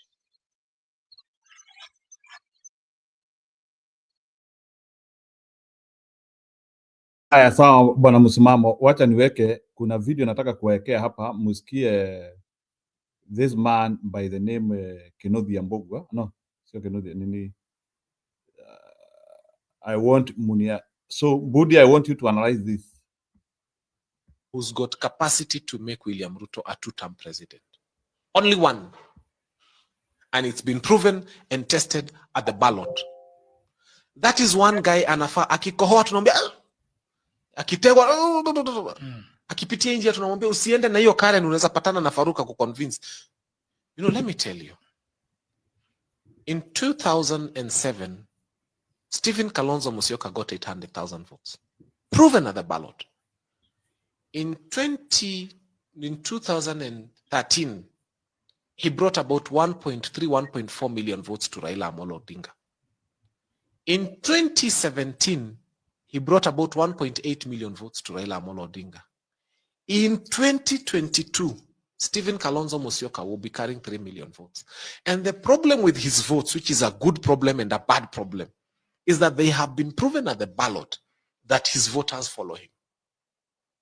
If there is one person who has got the capacity to make William Ruto a two-term president, it is Stephen Kalonzo Musyoka. I thought you were going to say one-term president. No, he carries 3 million votes. Now, this is what I'm coming to. The united opposition has to be careful in how they handle Stephen Kalonzo Musyoka. Akisema I have a flu, wanamurushia handkerchiefs mpya kama 10. Because this is 3 million. Akisema amejikwa usiku, what do we spray? Deep heat or something? You know, 3 million votes. Serious. You know, akipitia njia anaenda nyumbani, unajua anaishi Karen. Musikubali apitie pande, anaweza patana na, you know, Faruk Kibet, Didmas Baraza, and, you know, unamwambia pitia tu Langata Road. You know, Kalonzo, 3 million, pitia tu Langata Road. You know, 3 million ni Kamba votes. Yeah, no, it's the votes he carries all over the country. And it's been proven. So let me tell you. So Stephen Kalonzo Musyoka, we are happy, has refused to join this government on several occasions, and he's come out very clearly. He's not joining them. Because if he did join them, he would give Ruto a chance to be president. So if there is one person within the opposition we must handle with care and with civility and with respect, it's Stephen Kalonzo Musyoka. Now, look at Matiang'i. Matiang'i is a good candidate. But he's not been tested. Before you go to Matiang'i, let's watch it back up kwa Stephen Kalonzo Musyoka kidogo. So you are saying that he will give Ruto if he moved to that side. If he moved to that side. Yes. He has said he's not moving. How about if he remained? How does he If Kalonzo remains, his 3 million votes remain where he is. That's what we like about him. And the 3 million votes, you imagine that if the united opposition were to front Kalonzo Musyoka to be president, how would that play out? Please give me a rundown of how that would play out. I'll just tell you this. Whatever the united opposition does, let them make sure Kalonzo is happy enough not to go to Ruto. That's all. They can make him president. They can make him deputy. As long as he's happy enough not to join William Ruto, their offer has to be higher than what William Ruto is going to give him. Can it? It should be. If they want to win, if the united opposition wants to win, one person they must take good care of is Stephen Kalonzo Musyoka. Who do you think they should have as their flag bearer? The united opposition. It is early to say. But all I can tell you. Who do you think? All I can tell you is whatever they do, first wanauliza, where is Stephen Kalonzo Musyoka? Is he happy? Is he okay? Because he is the only politician who, when I think about, if he moved, he would tilt the scales. Matiang'i wouldn't tilt the scales. Maraga would not tilt the scales.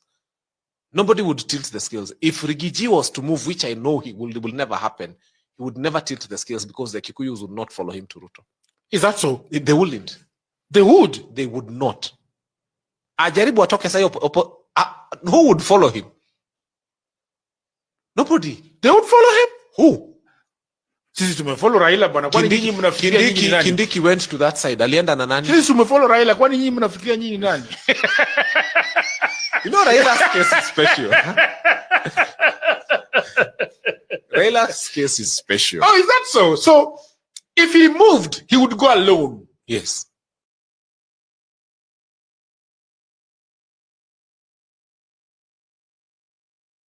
Alex, that is your video. Go ahead. Alafu Julia. Finya mambo. I saw that and I laughed, and it reminded me, and I hope Dani ako hapa, my friend. Ati Alex unamuita afinye mambo, anaitwa fanya mambo. Yeah, mimi namuitanga finya mambo. That's how Onyonka calls him, finya mambo. I don't know if you remember in Nini walifanya Nini the interview that Onyonka did, they was giving his history. Onyonka severally called him Finya Mambo. So I started calling him Finya Mambo. Now, I listened to him. At some point, he almost convinced me. But then I remembered a conversation I had with my friend PK. And that was prior to the election. And I was very worried the trajectory of Kalonzo, because if you remember, Nania, Julia, Temba became very emotional to a point that Temba will not allow us to talk about Kalonzo anymore in the show. Because it was just a roller coaster.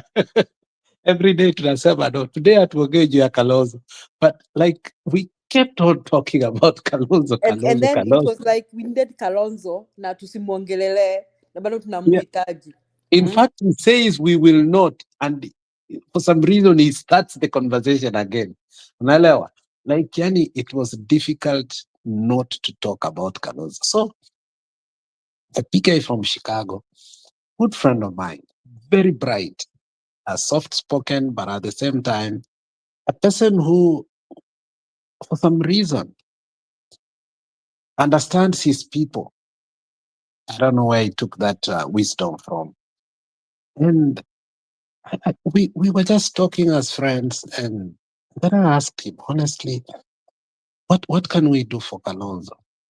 He said things that I will never forget. He said, and I've said it over and over again, he said, wakati mko na ng'ombe kwa boma, and I've said it here before, na ndume ni moja, you cannot slaughter hiyo ndume because the posterity of your stock imekuwa almost like you have sentenced that either to slaughter them, because I think after that, they are only good for nothing, because hata watoto haziwezi pata.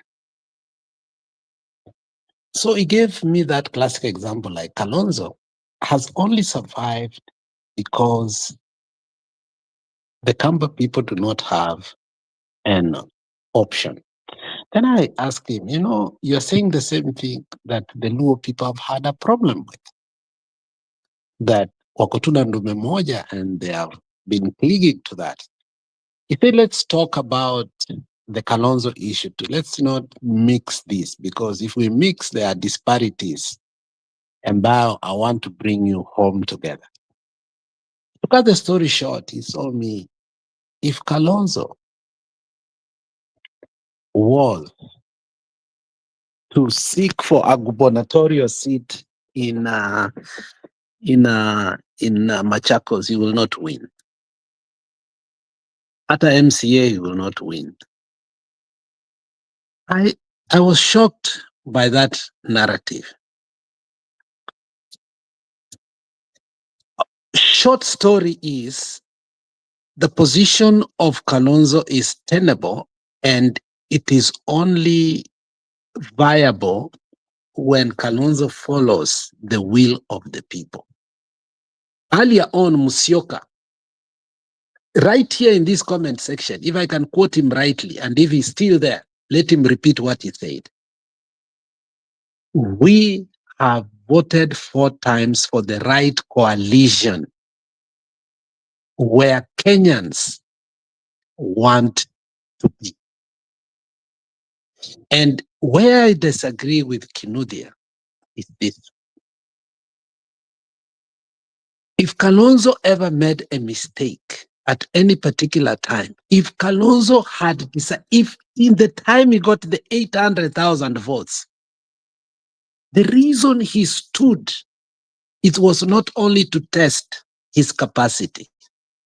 He knew in either way, if he did not stand as a presidential candidate, he's going to lose his base.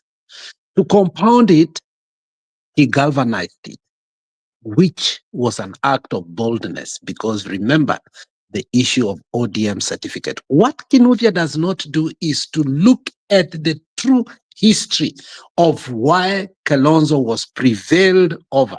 Now, if you remember, Kalonzo last time, really, all his heart, the reason Kalonzo was wavering, because his heart was never in supporting Raila, was never to be part of it, but the Akamba people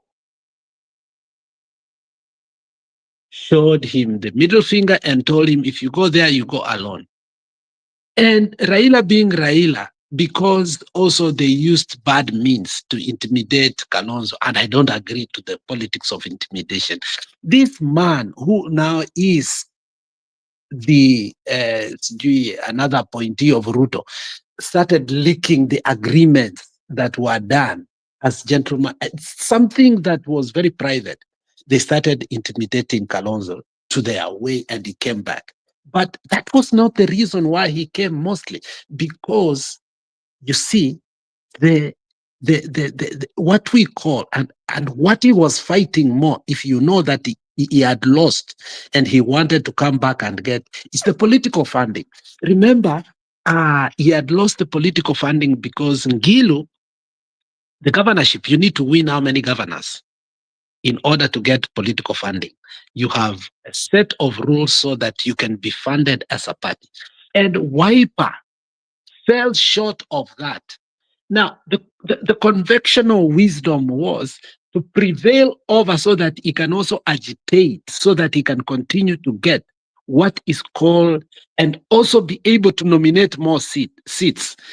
You know, Kinuthia says things in a peripheral way that he will convince you, but the underground and the foundation of reasons why they went to where they went, and why, and what was the benefit, and why immediately after the benefit they aligned themselves again with Ruto, he does not say them. My opinion still lies in this. The Akamba people, the way I've seen, even within the Nairobi voting system, when it comes to even the seats themselves, if the Akamba wanted to win some section without the help of anybody, without even zoning, Akambas should have about 2-3 seats in Nairobi if they really wanted. If they wanted some seats in Nairobi, especially seats Zanini, they could do that. You saw last time they negotiated with Kidero and they had to get again the deputy what? So it is more than what Kinuthia is saying. He's saying half truth, but more truth needs to be said. And that is why Malala at one particular time went bizarre and said the only person who has an organic following in this country at that particular time was Raila Amolo Odinga. At that, but not even today, as we talk about it. So what he is saying is insinuating what he believes in his mind. But let me tell you, if Kalonzo was to support Kaongo openly, unless they steal the elections, if I were to go even with what Musyoka wrote in the comment section earlier, I have to use him as an example because he's part of the specimen that we have to use at Kambas who are here. He said, we vote for the right coalition in every election. If we have to go with that, let Kalonzo try to support Kaongo openly before the election, and you will see what will happen to the Kamba. They will not vote Wiper as a party. For the first time, you will see it will become like the mountain sometimes become. The mountain utapata ya Kiunjuri iko, ya sijui ya Mbasi iko, ya former Munya iko. You will see so many, because even that, see, Mudama has always wanted to come with a party. The former governor for Kitui also has his own party. Nani Ngilu has our own party. And I saw Nani also take somebody to court. Who did he take? This guy who is rumored to be one of the richest men in Kenya, this drug baron. Mwau. Also, I saw him too. He also has his own party. So if Kalonzo makes a mistake that the rich people within the Akamba nation, okay, can take advantage to, that will be the fall of Kalonzo. Kalonzo has only survived that politics because he listened to the heartbeat of the people. And the people, the Akamba people, want a better Kenya, a liberated Kenya, a Kenya where equity is not gotten through the proxy in the way that right now you've seen it happen. I think Kinuthia was making a point, and I think he has been paid somehow to be a surrogate. But I think what he failed to say was the last point. Kalonzo always was prevailed by his people to go to the right coalition. And that gave him the right seat, the right votes, gave him enough seats. And because of that, he negotiated better to come back and be part of the political funding, which he had lost because the former governor, Mali Nani Mtula Kilonzo Ako, was not a Wiper Party member at one time. And Ngilu too. So he did not have enough. And Nanani Pia, the governor for Machakos, was not also a member of Wiper Party. Remember that. He had lost the gubernatorial seats.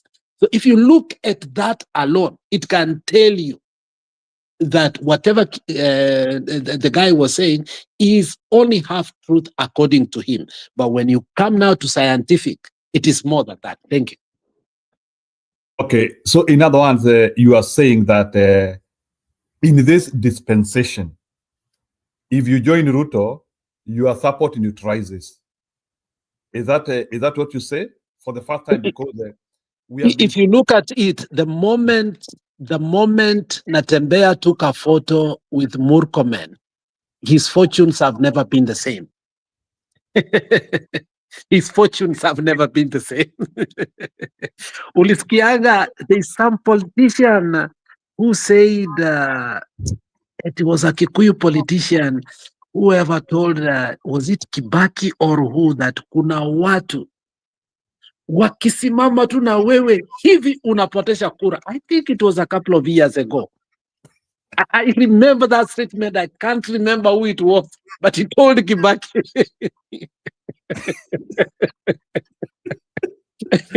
Are Why are you saying laughing? I no? have photographic memory when it comes to some things. No, bwana Alex, the reason why naona kipa amefika aingie studio. The reason why nakuuliza hivyo, yani you want to tell me that in this dispensation now, Ruto ni yule mtu ambaye ukienda kwake unaenda peke yako. Is that potential which like maybe let's ask who is the recent men, who are the recent men in modern history who have joined Ruto? Yani you want to tell me that these days mtu aende na watu? Kwani siasa ya Kenya imekuwa aje? Like Let me give you the last classic example. Do you know that buses had to transport people from Luo Nyanza to come to Kisii Stadium overnight for a man who never used to pay people to come to the stadium? Barati never. It was so difficult, and no even one member of ODM party, including MCS, attended that. They knew the repercussions. They understood who bankrolled that. Other people may have their own opinions in regard to that. This one, I have all the facts that after that, the fortunes of that man, it looks like Kibageni might become the next governor of Kisii. I'm just giving you a recent example that doesn't need to be discussed or anything. That is not how Kenyan politics works. So do you want to tell me that Kenyan politics has gotten an hyperturn, which is or we have now reached another territory which has never been seen again, because we have always been seeing ukienda huku unaenda na watu. So what is unique now? I don't think ukienda huku unaenda na watu. I think Kasongo as a persona, not even the people around him. I think there is something about William Samoei Ruto. And even if you put here a clip, even those people who really want to support him, hata hiyo jina yake inakataa kutoka. You know, you saw two term inakuja mpaka mtu anashindwa anasema Uhuru Odinga. Alisema Uhuru Odinga. Oh yes. Can you put that clip? Put that clip again. Put that clip. He said, Adi Grisha akasema Baba Ruto. My friend, even your mouth runs away from you. So you can imagine. Even your mouth, even your words run away from you. Your consciousness, your awareness, your mindfulness, that is who you are. Apart from our bodies that we look and think this is who you are.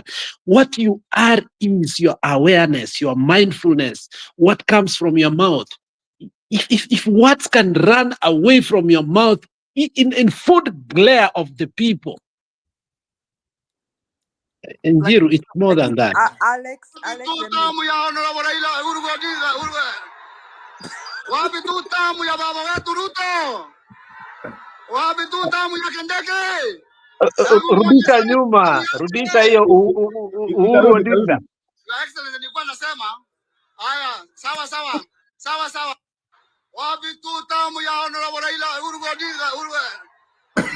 Wapi tu tamu ya baba wetu Ruto? Wapi tu tamu ya Kindiki? No, that one. Wapi tu tamu ya Honorable Raila Uhuru Odinga? Wapi tu tamu ya baba wetu Ruto? Anyway, that was funny. Go ahead. That is funny. So you people are asking you. Unaona, let me say this. In the 10 years of Uhuru, it's not like we were pleased with everything Uhuru did. By the way, we had a lot of complaints. Right? Na kuna vitu mingi zilituboo sana. Lakini watu wako chukia Uhuru this Ruto is only 3 years in government. And Natembea takes a picture with Murkomen. His goose is cooked. Murkomen, hata si Ruto. Murkomen, his goose is cooked. I agree with you, Alex. I don't think Kalonzo going to Ruto itamsaidia. He'll be done. And I can also provide another evidence. Raila Odinga has been the undisputed kingmaker, the undisputed opposition leader in Kenya for a long time. And Raila Odinga has been so powerful that that time he decided to swear himself in with Miguna for the sake of peace. The whole country held its breath because they didn't know what Uhuru's government was going to do. But Uhuru let him be. And instead he asked the police to guard those people. No, akasimamia hiyo swearing in kaenda. While that looked like treasonable, I mean constitutionally, because Miguna is not the Chief Justice, it was not really treasonable or anything. I think it didn't have any constitutional implications. But really doing such a thing is a thing that is unheard of.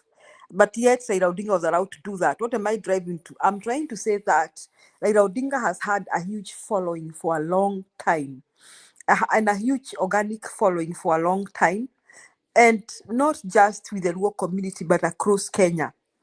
Now, the evidence also when in the 2022 elections, zile kura Raila Odinga alipigiwa, and for the first time he got votes, a lot of votes in Mount Kenya region, almost close to 2 million. It was one IBC reports to about 1.9 million. Then Raila Odinga decides to join Ruto. What has happened to Raila Odinga, guys? Mulisikia Sifuna akisema ODM imekosa candidates Western. If that has happened to Raila Odinga, what about Kalonzo? That's what I wanted to say, Njiru. And are they aware of that? Like, for example, let me ask, Kabla, maybe Budi, I can ask you this. Njiru, nasikia kuna miba hapa unanidunga kabla naona niulize hapa nichangie kidogo. Hivi tushawahi kuangalia maeneo kwa sababu yote haya mmeyazungumza kwangu nasema ni 9 kwa sababu gani? Chama, jinsi ya kukikuza chama kionekane kitaifa. Nafikiri UDA ni chama kichanga sana, lakini ukikiangalia all over the country kipo. Wiper ni chama kongwe, hebu tukiangalia katika maeneo kina mashiko namna gani katika hali ya kitaifa. Nalizungumza hili kwa sababu naliona linatija upande wangu kama msimamo. Unaona kwamba chama, kukuza chama haswa kiwe ni chama kina sura ya kitaifa, kina dominate all over the country. So tukirudi hapa tupige tu hesabu zetu maeneo, mfano tuangalie Western, Wiper ina nafasi ngapi haswa pengine katika ngazi ya MCA ama ngazi ya MP ama rata pa governor wamedominate namna gani? Alafu je, hawa watu wako hapa ni aina gani? Yani wana mchanganyiko gani? Nini mbinu inatumika hapa kuweza kuwakombiza hawa watu wanaingia faster kwa chama haraka? Yani kuna kuwa na uungwaji mkono all over the country. So nadhani hapa kwa sasa hivi kwa either kwa Jubilee, na naona Jubilee wanaelekea huko kwa kutaka kuingia zaidi mashinani, they are doing good. So for united opposition to succeed, hivi vyama vyao vina mashiko ya namna gani, vina sura gani ambao wanaweza ileta mpya? Kwa sababu sauti ya chama ni wale ambao wamechaguliwa haswa kuhudumu katika hizo nyadhifa. So unaangalia yuko na MCs wangapi, yuko na MPs wangapi, yuko na gavana wangapi. Huo ndio ukuaji wa chama. How does hivi vyama vya Wiper na vingine tunaviangalia haswa katika hali ya kitaifa? Mimi nitaachia hapo ndugu zangu, asante. Yani mtoe tu kidogo kutu hapo kama pengine haswa laleta tija hili la msimamo. Sawa. So maybe before I get a reaction from other people, wacha nikaribishe Kipril kidogo. Sijui alikuwa ameenda kunusa wapi. Unajua maybe kuna uwezekano maybe pengine alikuwa amenunuliwa. Ayupo alienda peke yake. Anyway, Kipril, go, come to the show and tell us what you know. Who will buy me? Who will buy me? Si unasikia Ruto ananunua kila mtu uzuri, mtu anaenda peke yake. That's the confirmation I'm hearing here. For the first time, mtu ananunuliwa anaenda peke. And I think Ruto will be very worried to buy people. Because why should I buy somebody alafu ya mtu anakuja peke yake? It's a question, by the way. I think Kenyans are trying to put the end to mortgaging of people. Mi nikijiuliza. Go ahead. Politics has become interesting. The only problem we have right now, I think everybody knows that Ruto is done. Raila is completely kaput. The only problem is just let's put corruption on the side for now. Is we've never had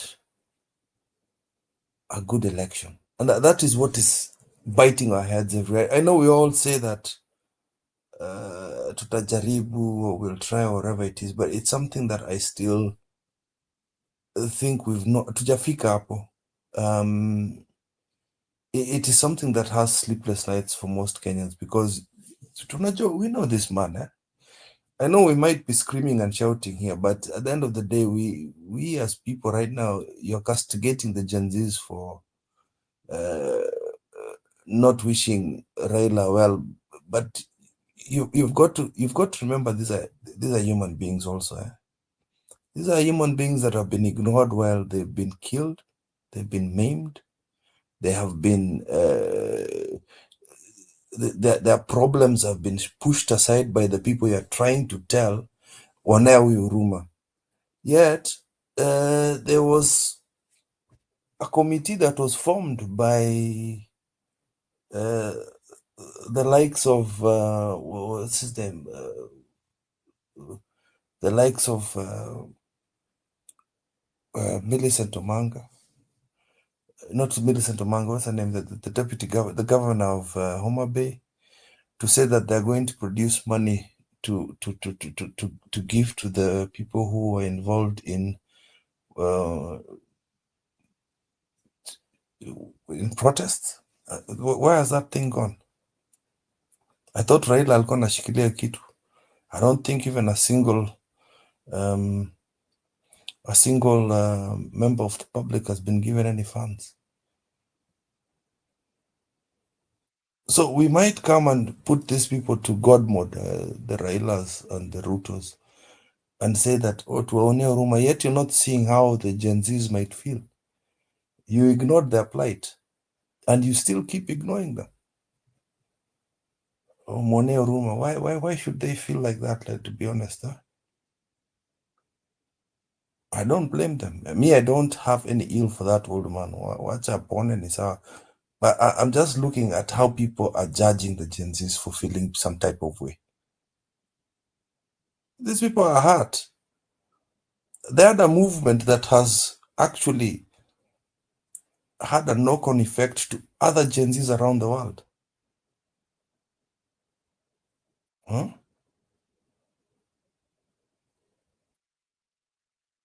So wacha waongee vile wanaongea, the way Raila talks bad about them, meaning when Raila talks bad about them, he's stopping them from acting on their own. Let them also throw fire with fire.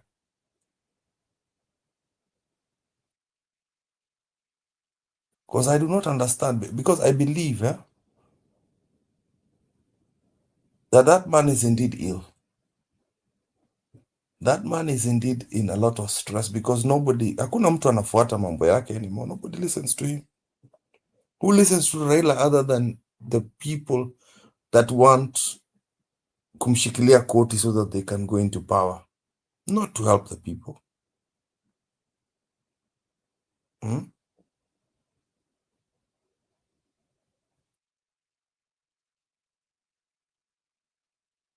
As for the joint opposition, this stuff, I'm not pro Jubilee. I'm not gonna hit Jubilee. But for me, I've always of the opinion they're the ones that You know, they were born, or the birth of Jubilee came from, you know, URP and TNA, and it is Ruto and Uhuru. That is still Ruto's property. It's a poison chalice, my friend. I don't trust Uhuru. I'm sorry. I don't trust Matiang'i. I've always said it on this show. I don't trust Matiang'i, unfortunately. I don't. The moves are good. I like the moves. Hiyo ni sawa. But no, that's not for me. Just like DCP is not for me. Plain and simple. But anybody who is not supporting Ruto at the moment, I'm with you. Tuko pamoja.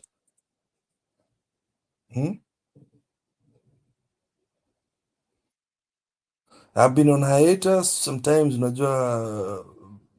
too much of this politics every day. I cannot stand watching Gachagua every day. And I'm sorry. That's not me. Nafungua Kenyan Democracy channel, naona tu Gachagua. Nimechoka. So that's why I've been away for a while. Yeah. But I'm still with PLP. We're still moving strong. We're trying our best to build our party. Yeah. We've got to try our best and make it a national party. We've got to be known. No more silence. Just as much as you guys are growing your parties, we will try and grow ours. Because at the end of the day, the agenda is the people. The agenda is to save the people. Actually, is for the people to realize the party is a vehicle for them, not the other way around. It's not a vehicle for the politicians. A party is actually a vehicle for the people's beliefs, the people's needs. You send a party out there, and I pick a party because I know they're going to represent me. So it's, the thing I want Kenyans to actually start learning to do is, when you think of DCP, don't think of Gachagua, think of DCP as a party. What are the principles of DCP? When you think of Jubilee, don't think of Matiang'i, don't think of Uhuru. Think of what are the founding principles of Jubilee? What is Jubilee's? What does Jubilee stand for? Not a tribe. Does it stand for? Like I remember when Isaac Ruto formed a party called Chama cha Mashinani. The main focus of that party was to bring wealth down to the mashinani, kuleta pesa chini kwa wananchi. And that is how I'm hoping even this channel will start thinking like, we stop. The original principles of ODM was the constitution. That is what attracted a lot of people, the change constitution. We were moving from the old constitution, moving to the new one. We won from the Chungwa, the Chungwa and Ndizi thing. Yeah, we won that, so that now ODM was supposed to be a party, not Raila's party, but a party that was moving towards the principles of growing the new constitution. But they didn't do that. It went around, it ran away from them, and it became a party of a family. Clavence, you're right. Yeah, parties are a problem in Kenya because we do not understand the principles. Like if I ask Njeru, why are you a Republican? He'll tell you the principles of Republicans. If I ask Julia, why are you a Democrat? She'll tell you the principles as to why she follows the Democratic Party. I'll tell you why I'm a conservative here in the UK. Because I follow small government, less spending. I'll explain to you as to what that party stands for. People of Labour will tell you, this is a working class party. This is the reason why we want. We will never say this is a Boris Johnson party. We will never say this is a Tony Blair party. No. I know Njeru is in love with Trump, but he was already thinking of the next leader about Trump. Vince, his mind is the Republican Party. What happens if the next generations from Martha Karua, from Raila Odinga, Uhuru Kenyatta, these old guns, what happens? Are we going to follow principles of the party, or are we, that is why Kanu died. Because Kanu was a person. Kanu was the Moi family, and why does the son come and take over the party anyway? Let's think about that. Because Kanu was not an ideology, it was a people. It was a person.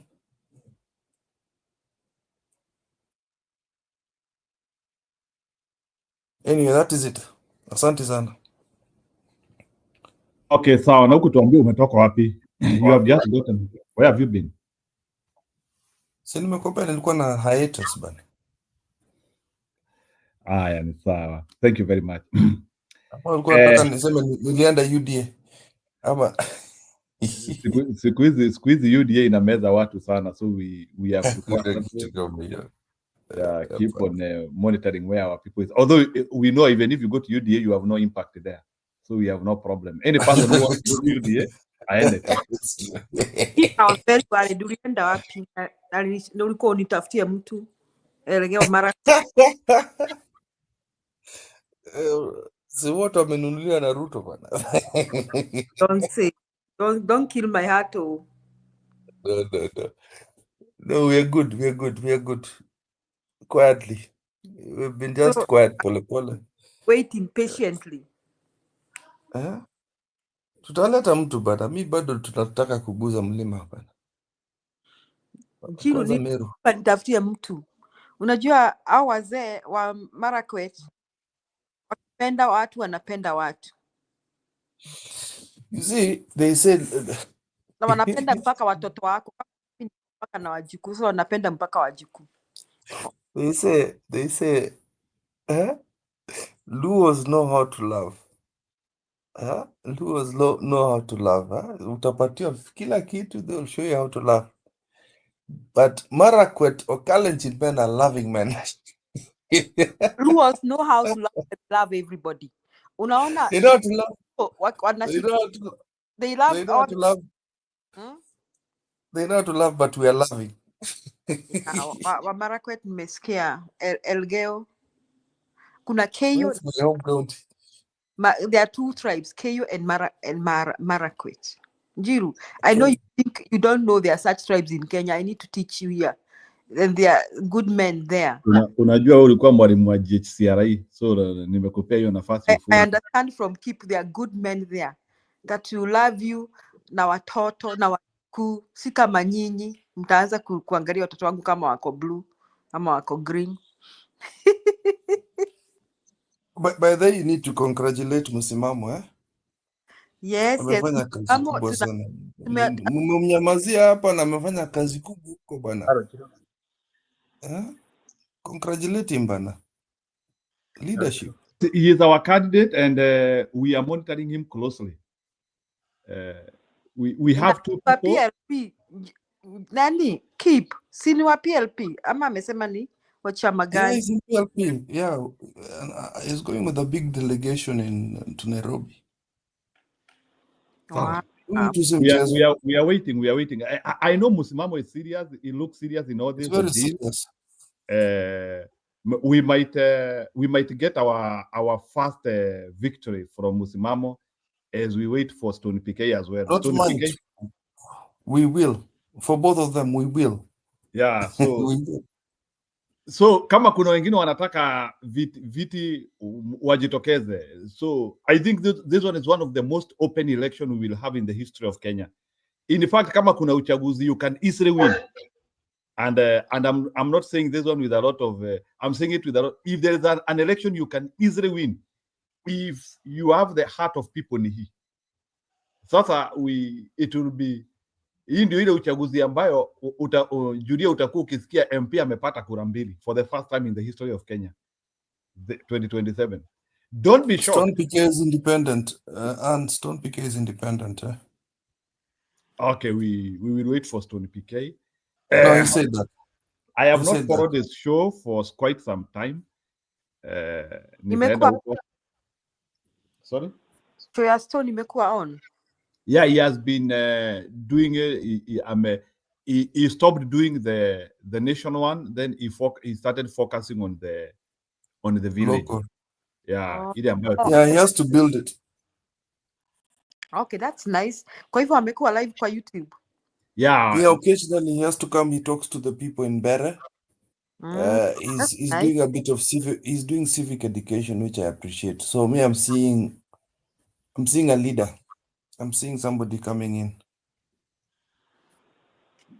Yeah, and then now that we have this and Akina Shakahora, I think he felt that where there is need in Yuko in the local areas, especially unaona kama hata sahi wakati wa Mbereno the election, things are very also deep right down there in the villages. So unakuta like yeah, unajua sasa pia watu wanataka kusink Ruto kabisa through huyu muimbaji Muthoni Kifagio. So there is that urgency whereby huyu jamaa wa Muturi kuna vile watu wanataka ashinde sana. I have also seen the wisdom in Gachagua by letting go in Bere North. Although huyo candidate wa Gachagua, I don't think so. I don't like it. I don't like it. Hii tabia, by the I'm being serious, Okay. Hii tabia ya kupatia mtu throughput, sijui through pass, garbage. Gachagua should have just gone for it. This is my own honest opinion, Kama una nguvu enda bana. Sasa unapatia mtu through pass ati it was originally for DP. Yo tuache mchezo bana. This is how this so-called big party starts smashing. Why are you choosing? Let me ask Njiru. Why are you dictating for the people what they need? What if Gashagua's candidate is what people wanted? Let's be honest. I know mnajaribu kumaliza Ruto. So, how strong is Ruto in Bere bana? Come on, man. You can have even 5 candidates there and that malizu hapo. Anybody who flags the UDA flag there. Let the people choose. I'm being honest. Hapo tu ni opinion yangu.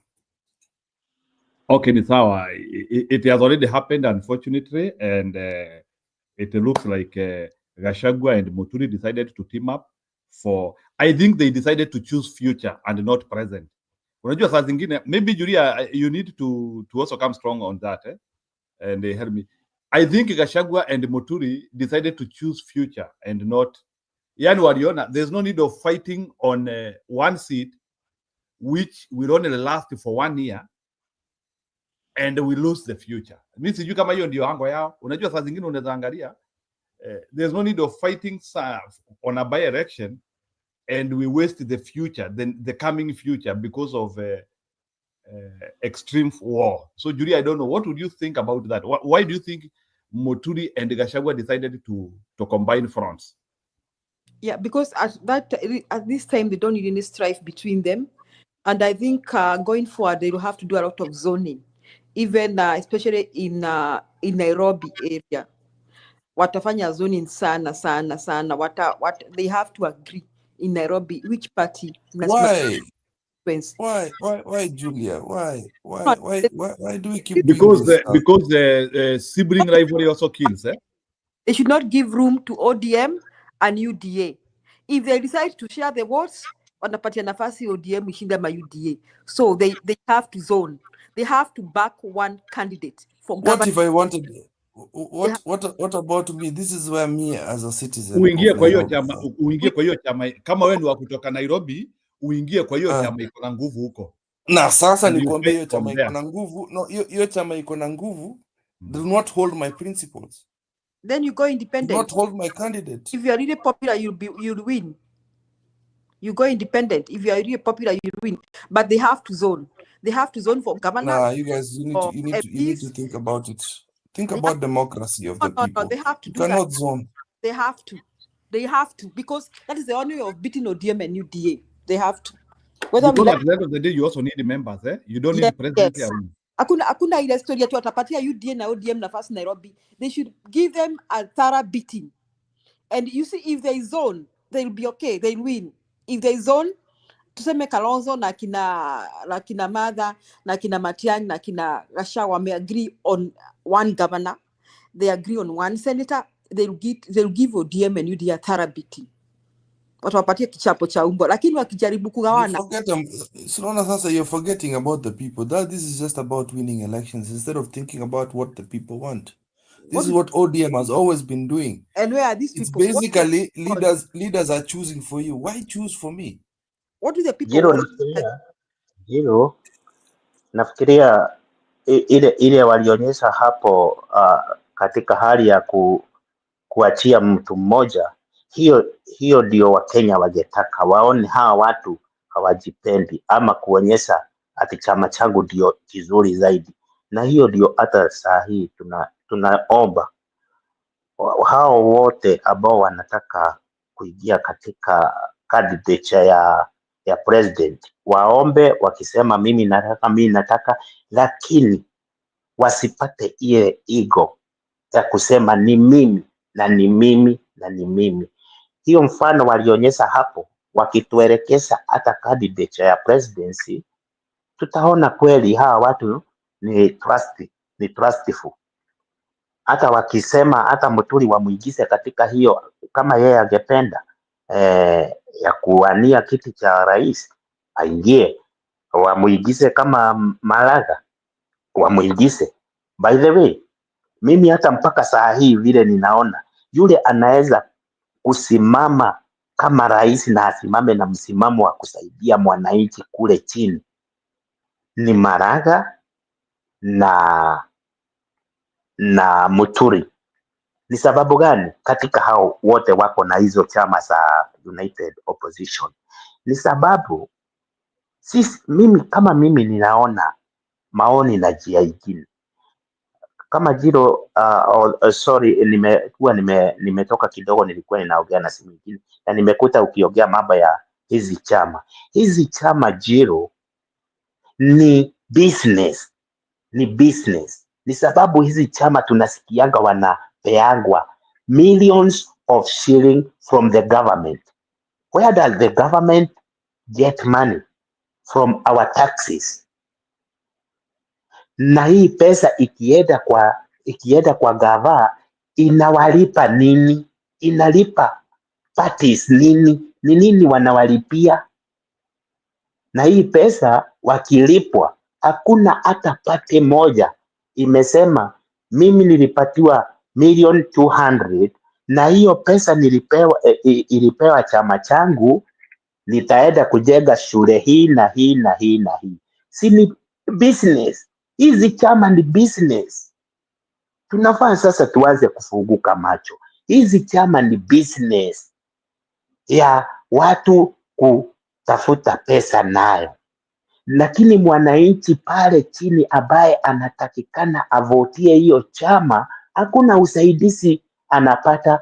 By now hizi chama zote zimelipwa pesa, mamilioni ya pesa ya Kenyan taxpayers, na saa hii masomo sisi ndio tunagharamika. Hebu angalia Jiro, tukiwa umetoka nje, lakini unalipia mpaka mtoto maskini uko pesa ya primary, na sio primary ya private.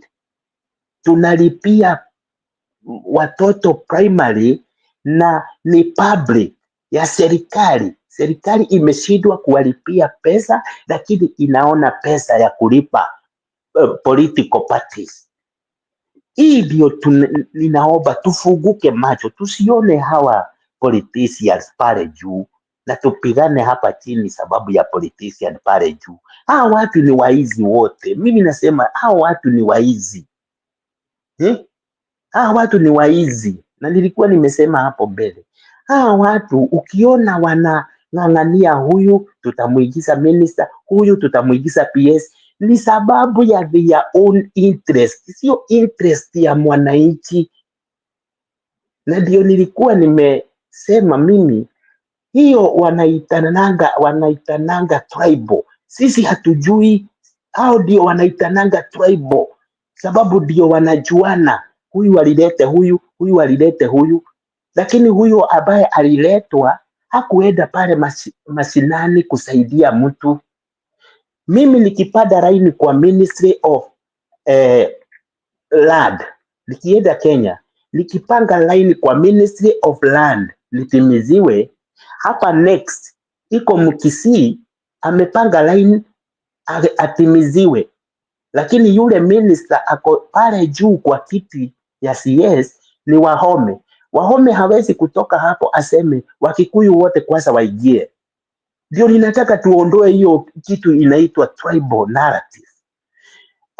Anatuhudumia kama Mkenya, sisi ni tribe moja. Tuondoe hii narrative ya tribal cocoon. Sisi tujiite, sisi watu wadogo tujiite tribe ya Kenya.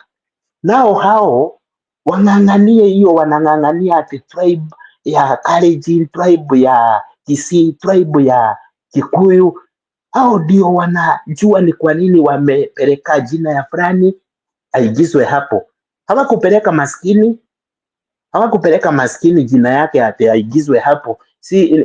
Tuko na vijana wamesoma, wako na madigrii, lakini hawakwenda kutafuta vijana huko chini ambao wako na madigrii wa maskini waende wapeane jina yao. Wanapeanaga jina kwa mtu ambaye alikuwa MP, kwa mtu ambaye alikuwa director wakati mwingine. Ninataka tuondoke pale kwa ile gazi tunawekwa na hawa politicians. Tuende chini, sisi tukiwa chini, tuungane, tuseme tunataka hii, tuongozwe hivi. Kama mimi ni Mkisii, kama mimi ni Mkikuyu, lakini tukianza kuitana majina hapa, nyinyi watu wa mlima, sio watu wa mlima, nyinyi wa Kisii, sio watu wa Kisii. Ni viongozi, ni kiongozi ambaye ako Kisii, ni kiongozi ambaye ako Kikuyuni huko, sababu anapigania nini? Anapigania tumbo yake na familia yake peke yake. Nipeane mfano tena, jamii ya familia ya Kenyatta, Jiro, uko na ukweli ati wako na utajiri wa kuoza, ati wakisema primary zote watakuwa wakilipia kado na government, wakilipia school fees. Kenya mzima hawawezi kuwa maskini, lakini hawawezi kufanya hivyo. Hata hawawezi kulipia watoto 10, na sisi tunajikaza. Ukipewa ile pesa kidogo unajinyima ulipie watoto kama 10. Lakini hizi familia hizi tunaona hapa tutenganisha, tunaanza kupigana mpaka kwa debate kama hii. Wako na pesa chungu nzima, zingine zimewekwa huko nje ya nchi, haisaidii.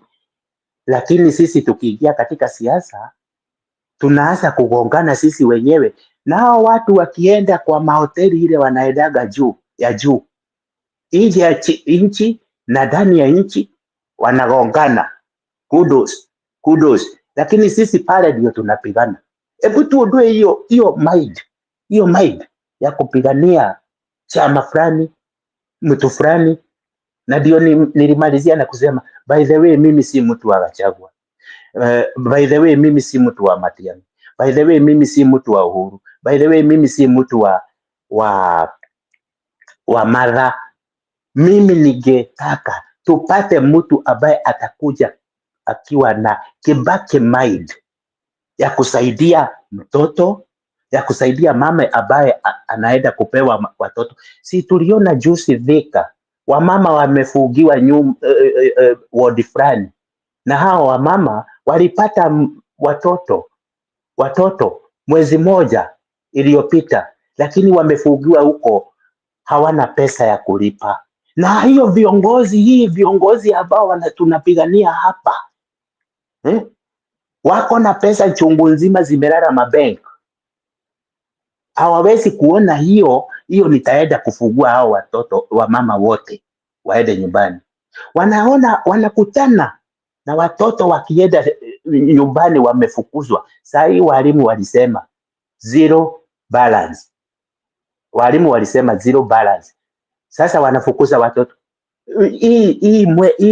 Hii term peke yake. Mimi nimepata simu nyingi za watoto wangu wamefukuzwa shule. Lakini wale wako pale juu tunapigania hapa katika debate yetu, wako na pesa, wanalala na pesa, wanakula pesa, wanalalia pesa, wanatembelea pesa, lakini hawawezi kuona haya. Watoto wakifungiwa, watoto wachanga wamefungiwa hospitali, hawana pesa ya kulipa. Hebu tuondoe, sisi tuko hapa na tunakujaga hapa katika debate hii. Tuondoe mawazo ya Matiang'i, tuondoe mawazo ya Gachagua, tuondoe mawazo ya Uhuru, tuondoe. Hao watu hawana shida, sisi ndio tuko na shida, na shida ikipatikana pale chini inatukutanga sisi. Ninajua ukweli, watu wengi wale wako hapa wanalipanga school fees huko Kenya, ukweli ulioko, lakini iko watu vigogo matajiri wako kule Kenya hawaoni hiyo. Hello?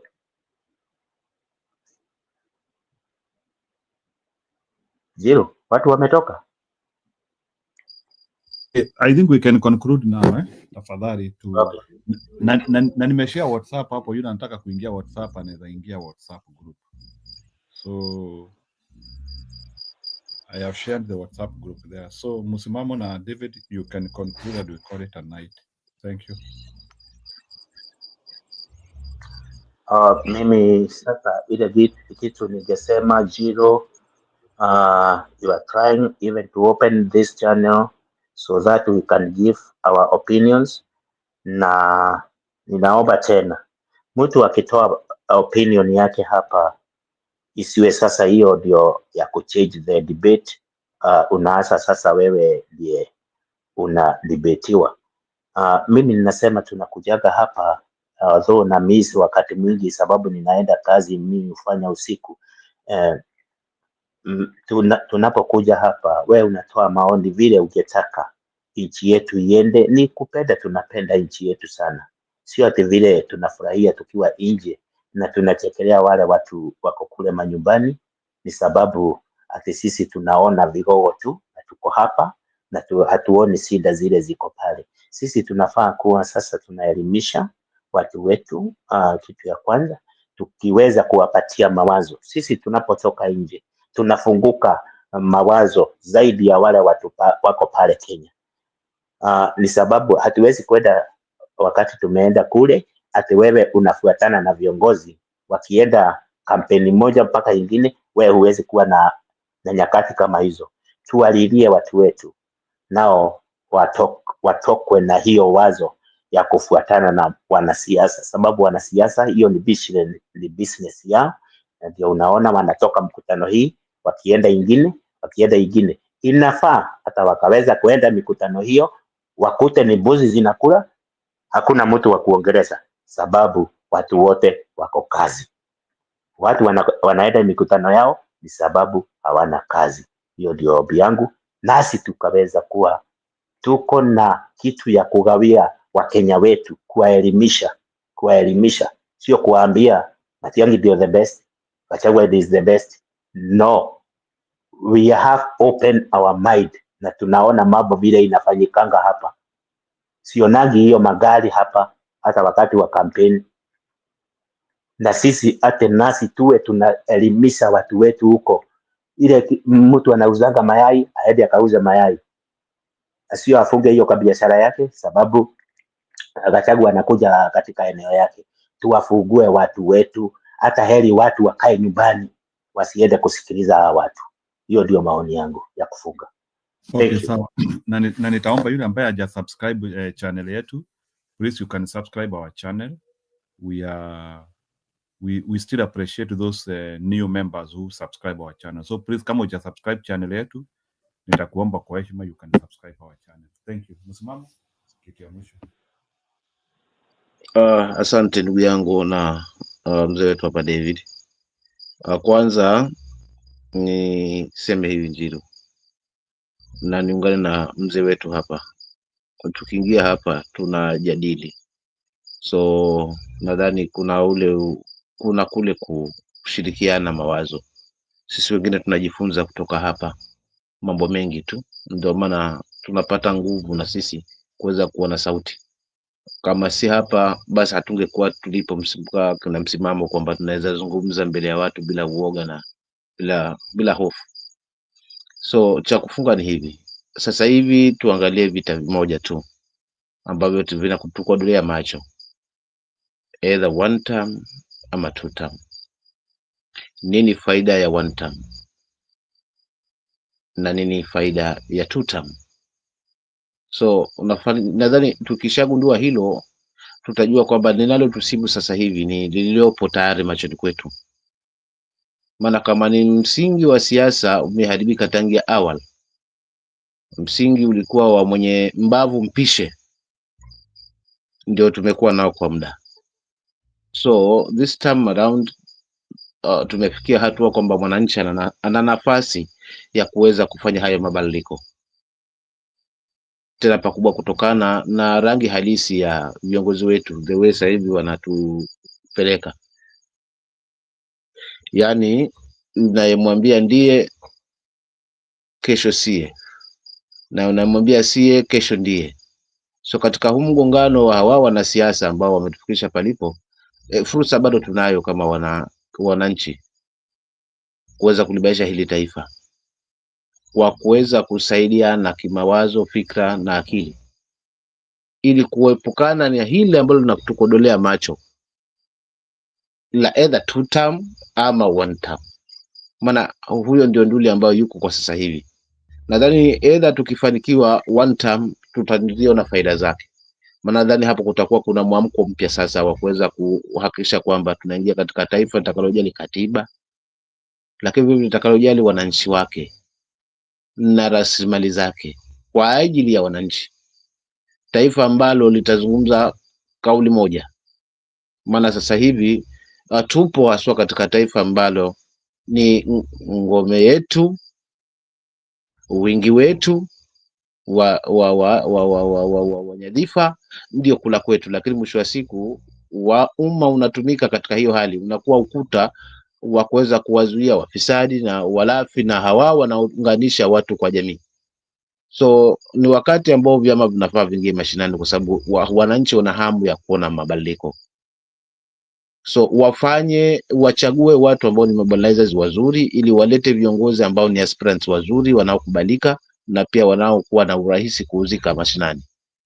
So kwa kufanya hivyo, chama chako kufanya kinatawala katika taifa, kina sura ya taifa na kina matumaini mapya katika taifa, basi nadhani Wakenya watastiki hapo na watawachagua viongozi bora kutokana haswa na sifa, kuliko kwamba haya ambayo tunashuhudia ya tunakusanya kapu moja alafu tunaangalia hawa wenye njani ya kina nani, wacha tuwatumie.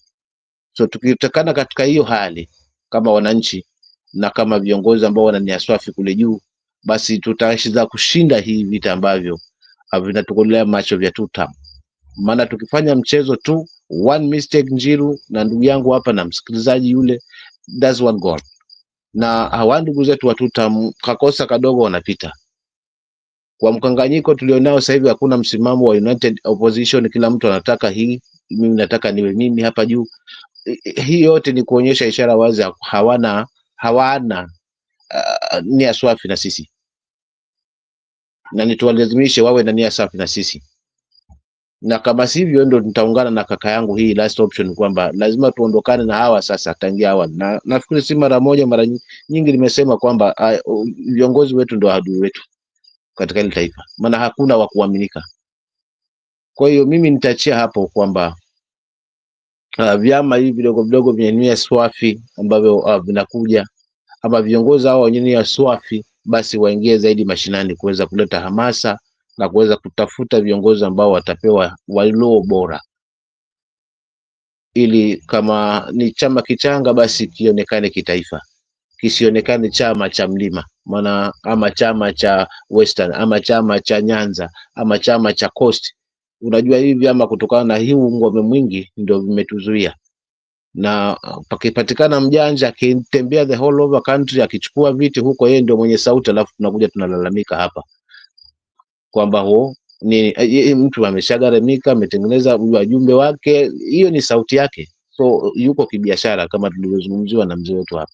So tuondokana huu biashara wa watu kunywa kama njugu, na tu stand na mtu kwa kama ni chama kweli, mtu ana nia safi, atafute watu mashinani, good mobilizers mashinani, watu wapewe civic education, waelekezwe kwamba huu ndio mlango ambao tutaweza kuona mema yetu. Tutakuwa na taifa ambalo litaweza kuzuia corruption, tutakuwa na taifa ambalo litahakikisha kwamba pana amani ya kutosha, hatushuhudii mauaji ya kiholela, lakini vile vile tuna taifa ambalo hakika linawanyanyua wananchi kwa kuweza kuwekeza na kuhakikisha kwamba ni taifa ambalo litakuwa ni busy, yani kuna mzunguko wa pesa kama ambavyo alianzisha hayati mzee Kibaki kwa wakati wake ule. So hapo mimi ndo nitafunga napo kaka zangu, asante. Okay, sawa, thank you. Naona pia Pogon ameingia kidogo. I think Pogon, I can give you nafasi to do your your overall summary and what you think. Najua umefuatilia dialogue the whole day, so follow it up. Thank you.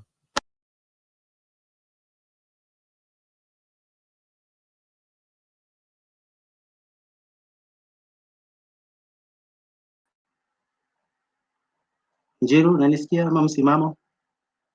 Yes, endelea, go ahead. Uko sawa kaka. Oh, hiyo ni nzuri kabisa. Mimi nimeamka tu saa hizi, nilikuwa niko kazi sana jana, na usiku wa jana tulikuwa tuko na mjadala ilikuwa inaendelea kidogo, nini ikapotea, mtandao ikakatika.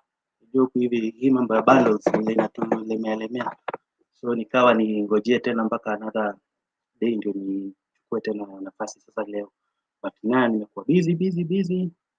Nimekuja kaa nimechoka, sikuanza na nyinyi, nimeingia tu na nikaona ni kama mko na malizia. Anyway, hiyo si hoja. Cha muhimu nimefurahia, nimeona mko na karibu over 6 hours yenye mmekuwa mkistream, mkiwa mnaendelea kujadiliana kuhusu Kenya, na hiyo ndio mzuri. Na nadhani kwa yale yote yenye ilitokea 2022 hadi tukapoteza, kwa sababu nakumbuka tulikuwa tumekuja na nia moja, tulikuwa tuko na wazo moja, wengi wenye tulikuwa tuko Mtembei kwanza, alafu tukaenda inaitwa nini ile Sound Candid, saizi tuko Sound Candid iko, saizi tuko na hii Kenyan Democracy. Inatakikana katika maongezi yetu, katika mjadala yenye itakuwa inaendelea hapa online, mimi ningesema tu ili tusifike mahali penye inabidi tena tukuwe na tunasababisha watoto wetu kujitoa mhanga wao iwe kama kina Rex Masai, tusifike hapo. Itabidi wakati hii tujikakamue mapema, tuhakikishe tumeputa house in order, na so that tukimalizana na uchaguzi tunajua tu kabisa hata ule akitaka kuiba, tunajua Ruto, tumesikia wametueleza wenyewe ya kuwa come what may, wao wataiba tu, but hata kuiba kwao ikuwa inawalemea, kwa sababu sisi tumefanya groundwork ya kutosha, so that kuiba kwao ni kazi ngumu, kama vile saizi kwao kufanya kampeni ngumu, mpaka inabidi walie. Nikisema hivyo, na kitu yenye huwa inanisumbua akili ni ile kuona ni kama hatuko mahali moja, hatuna lengo moja. Ndio, ni mzuri, kila mtu anawaza vile anawaza, lakini kwa wengi, nadhani wale wote wenye hawakumpigia Ruto, wale wenye walikuwa wanamjua. Unajua kuna wengi wenye saizi sasa ndo wamemjua Ruto na wamegundua kuwa huyu jamaa anatakana kukaa one term. Tulifanya makosa. But kuna wale wenye tulikuwa tunasema hafai kuwa, na mengi sana ikafanyika tujaribu kuzuia hata hiyo kufikisha hiyo miaka 5, kwa sababu ni hasara tu. Ni hasara tu ametufikisha. Hakuna kitu yote ya maana yenye inaendelea. Ni maafa, ni umaskini imezidi, imekithiri kabisa. So tuhakikishe tu saa hizi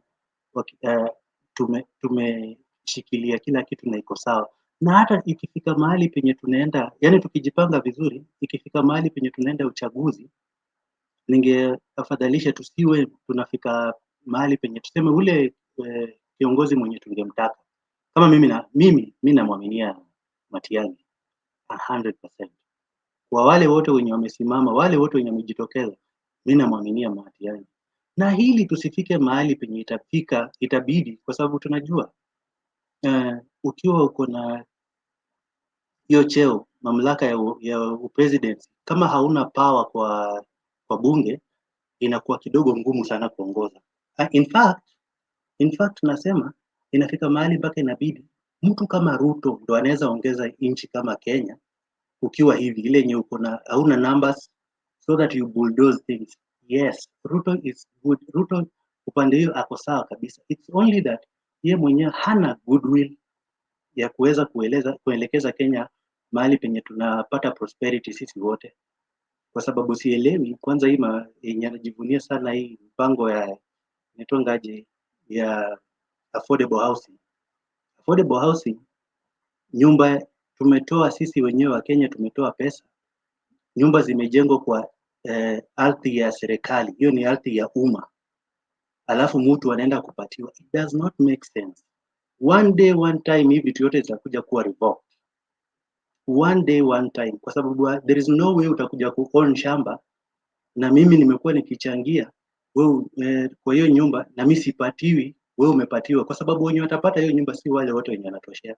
So hizi ni mgogoro zenye zimekuwa postpone, zitakuja huko mbele, na ni shida tu kwa sasa. Kwa ule mjinga, ule mtu mwenye haelewi vile Kenya inaenda, ataona ni kama huyu jamaa hapo anafanya kitu, but ni zero sum game.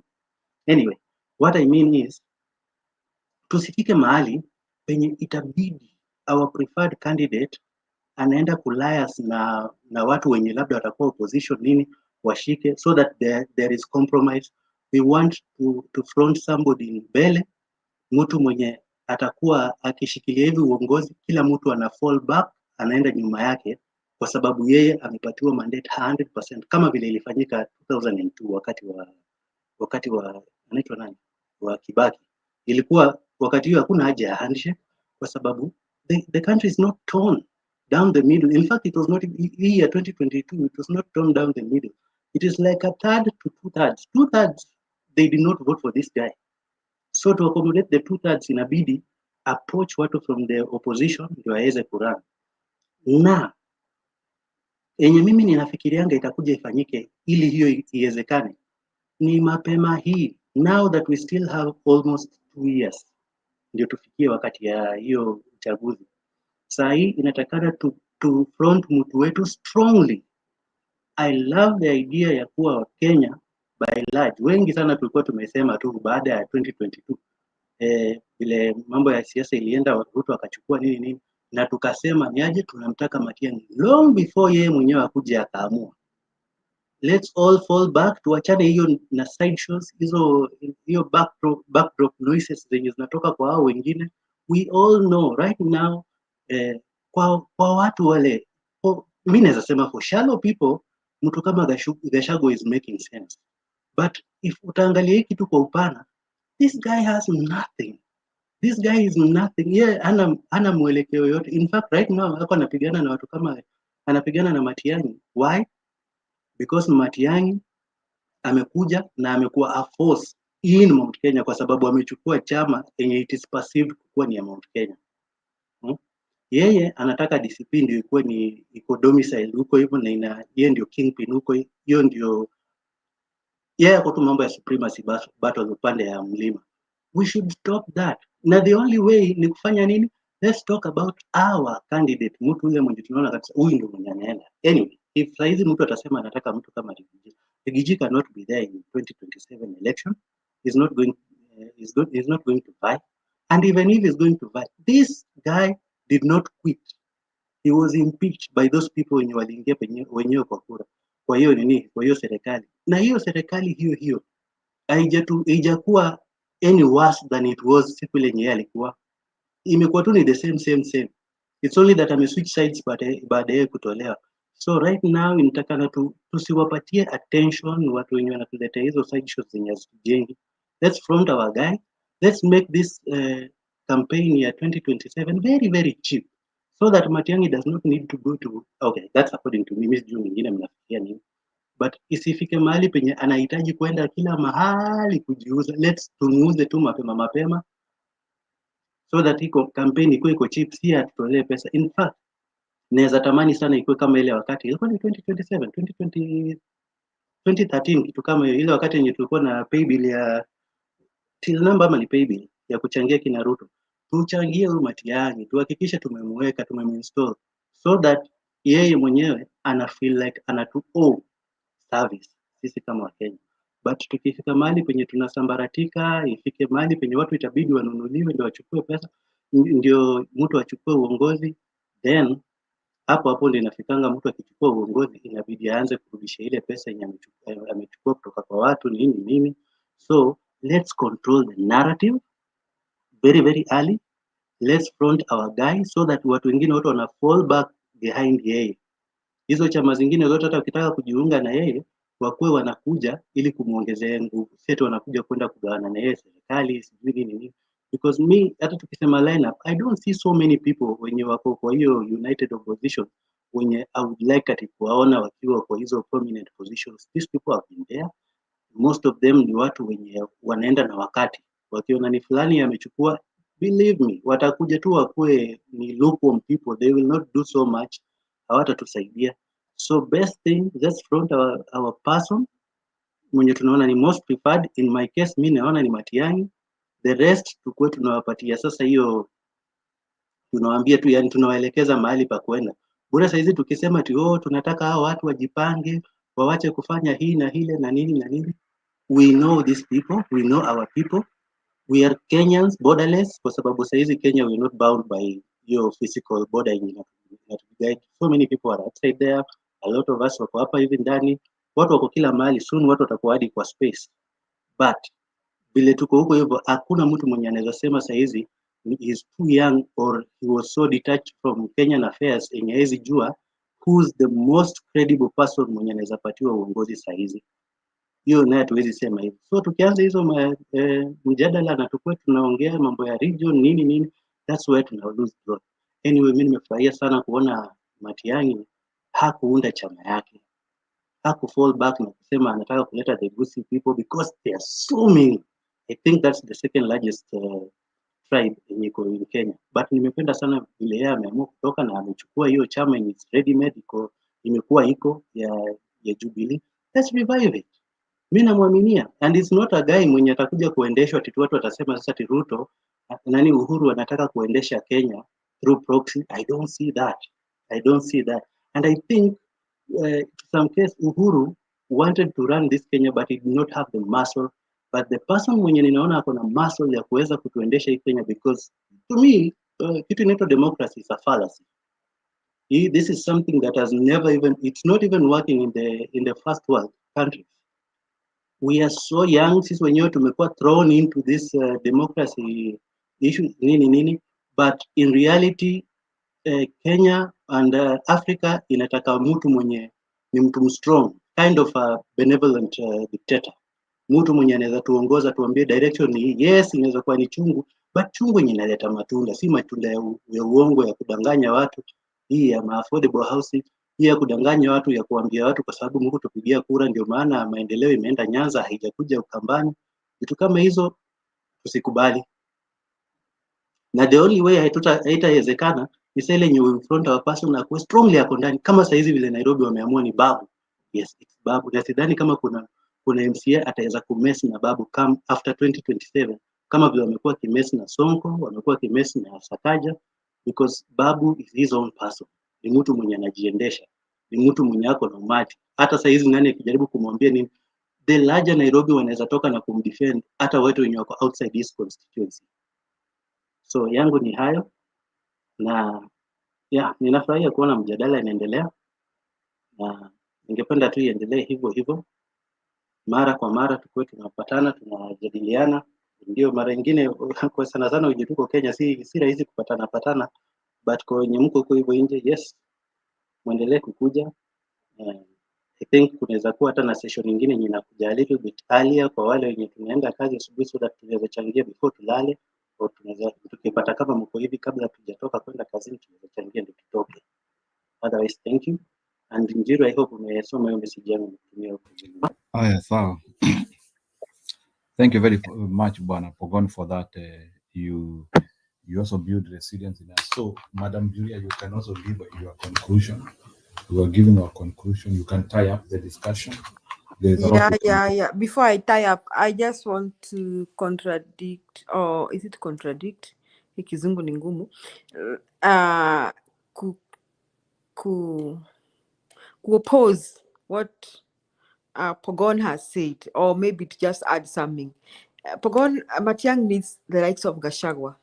Gachagua right now is the undisputed kingmaker. So he cannot go it alone. Lazima afanye. Okay, me, I support Matiang'i, but he needs the likes of Gachagua.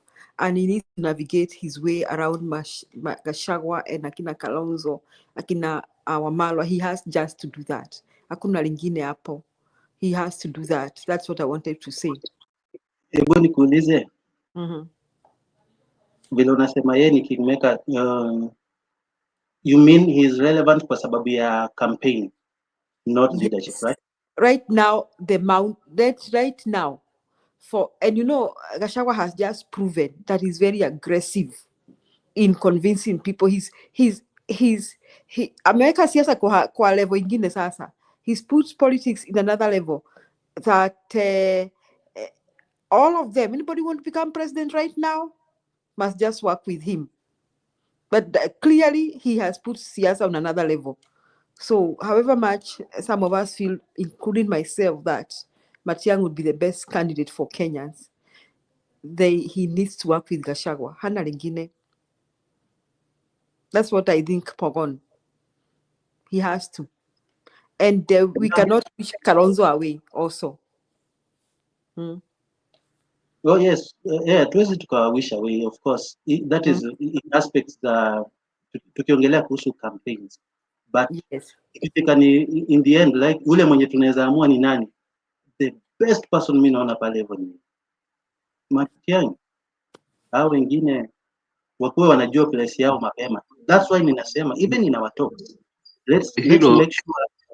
let's make sure wanajua position yao, everybody yakuwa as much as you are good, yes, but the person mwenye tunamtaka huko hivyo mbele ni Matiang'i. Wewe make noise but fall back behind Matiang'i, not that ukuja unajitokeza like ni wewe, yani una purport like you can do this, you will be the president. No.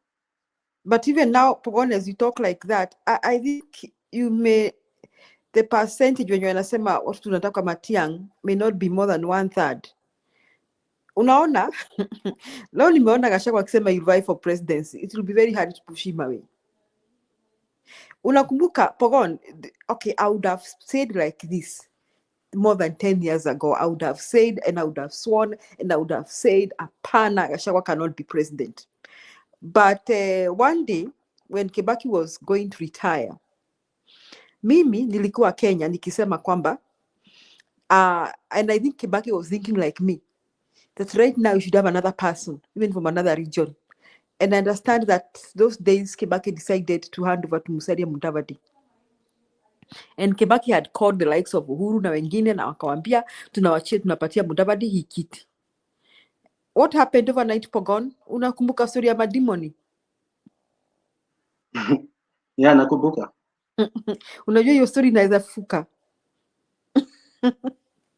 So me, since then, Pogon, since story ya madimoni, I cannot wish Gachagua away.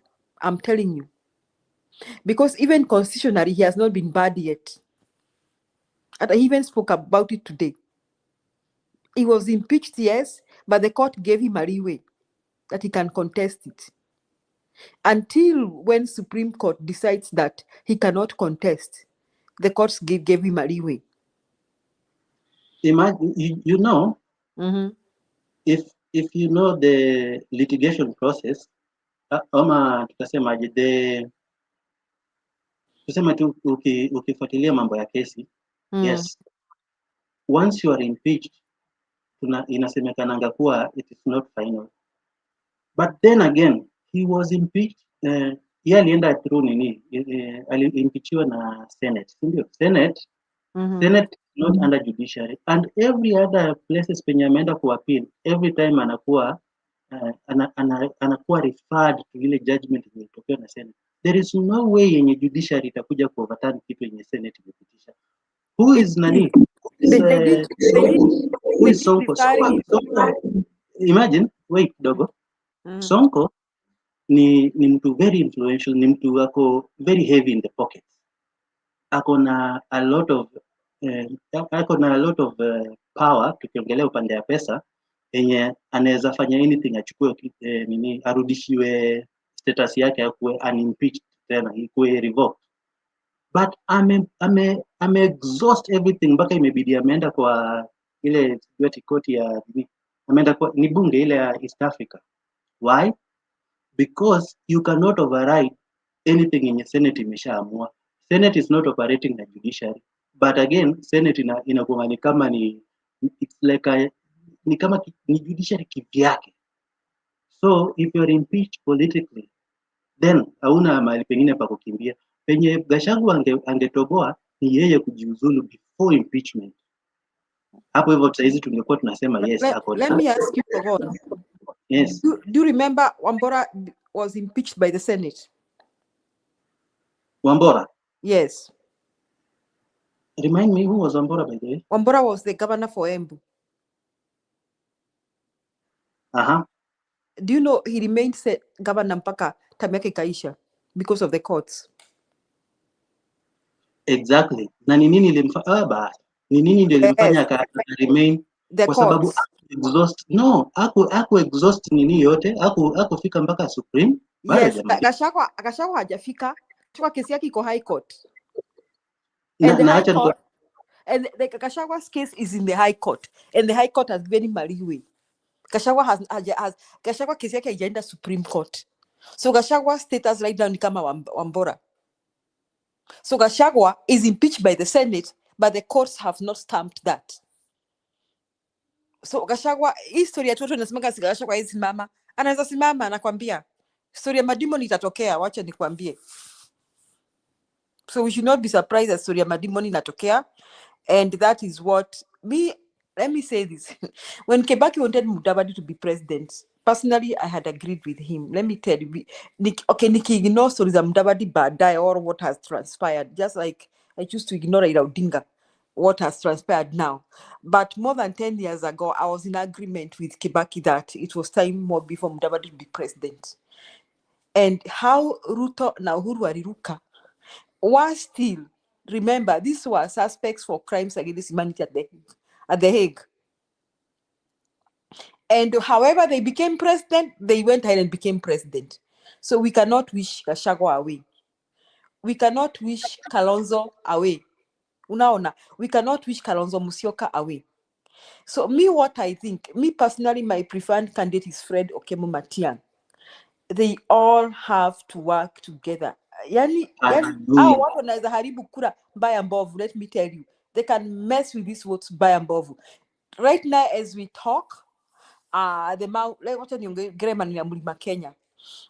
think if Gachagua was to decide who to vote for president, more than 2/3 of Mlima Kenya would be in agreement with him. That is dangerous. Now, right now, Kalonzo Musyoka still has the bulk of his votes. The only thing that I am not sure Kalonzo Musyoka will succeed in doing is taking Ukambani to Ruto. But anywhere else, he can sway them. And those are a lot of votes. So however much we feel Matiang'i is a preferred candidate, we can, according to me, we cannot wish those two people away. And still, tunasahau kuna Western Kenya. Unajua, we've been talking a lot here, we've been assuming Western Kenya so much. And though they are kind of fragmented in a way that I don't like, they are all over. I don't even know where they are right now. But we cannot also wish them away. So we have 3 contenders right now. We have, when you are pronounce, or let's say 4. But our former Chief Justice Maraga, I think we are ignoring him because we don't think he's commanding so much. So let me say we have about 3 who have pronounced themselves. Mother Karua pronounced herself, but she hasn't said much about that. So we have 3. We have Fred Okemo Matiang'i. We have Kalonzo Musyoka. I don't know that Kalonzo Musyoka has pronounced himself. Somebody needs to help me and understand what Kalonzo is saying. But Gachagua even today said he wants to be president.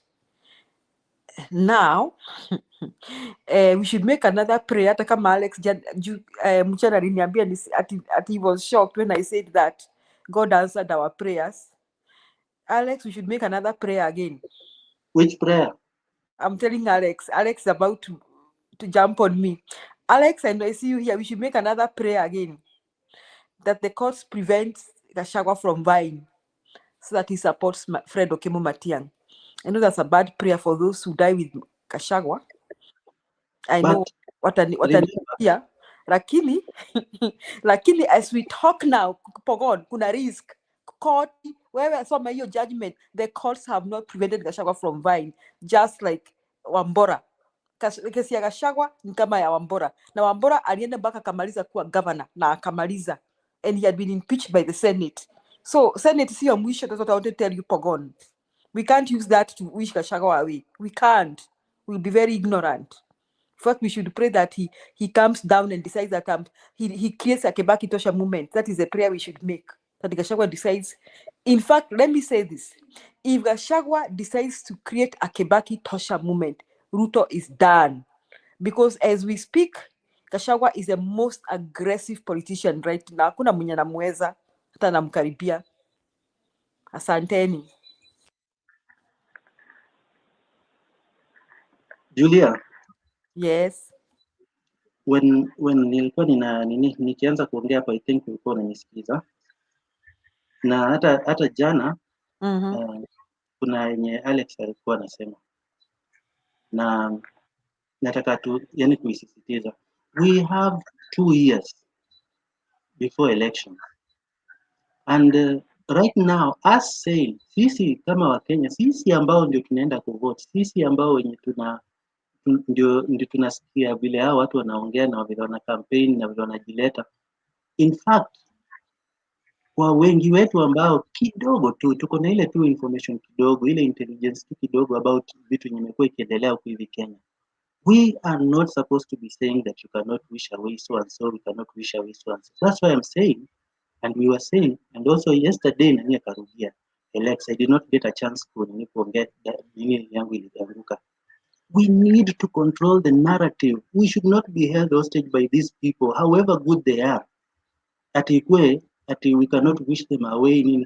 It is still very early. We have nothing to lose from now until 2027. Now, if we control the narrative, then we will be at a position to wish them away, because we will not be needing our wengine wenye hatuwataki.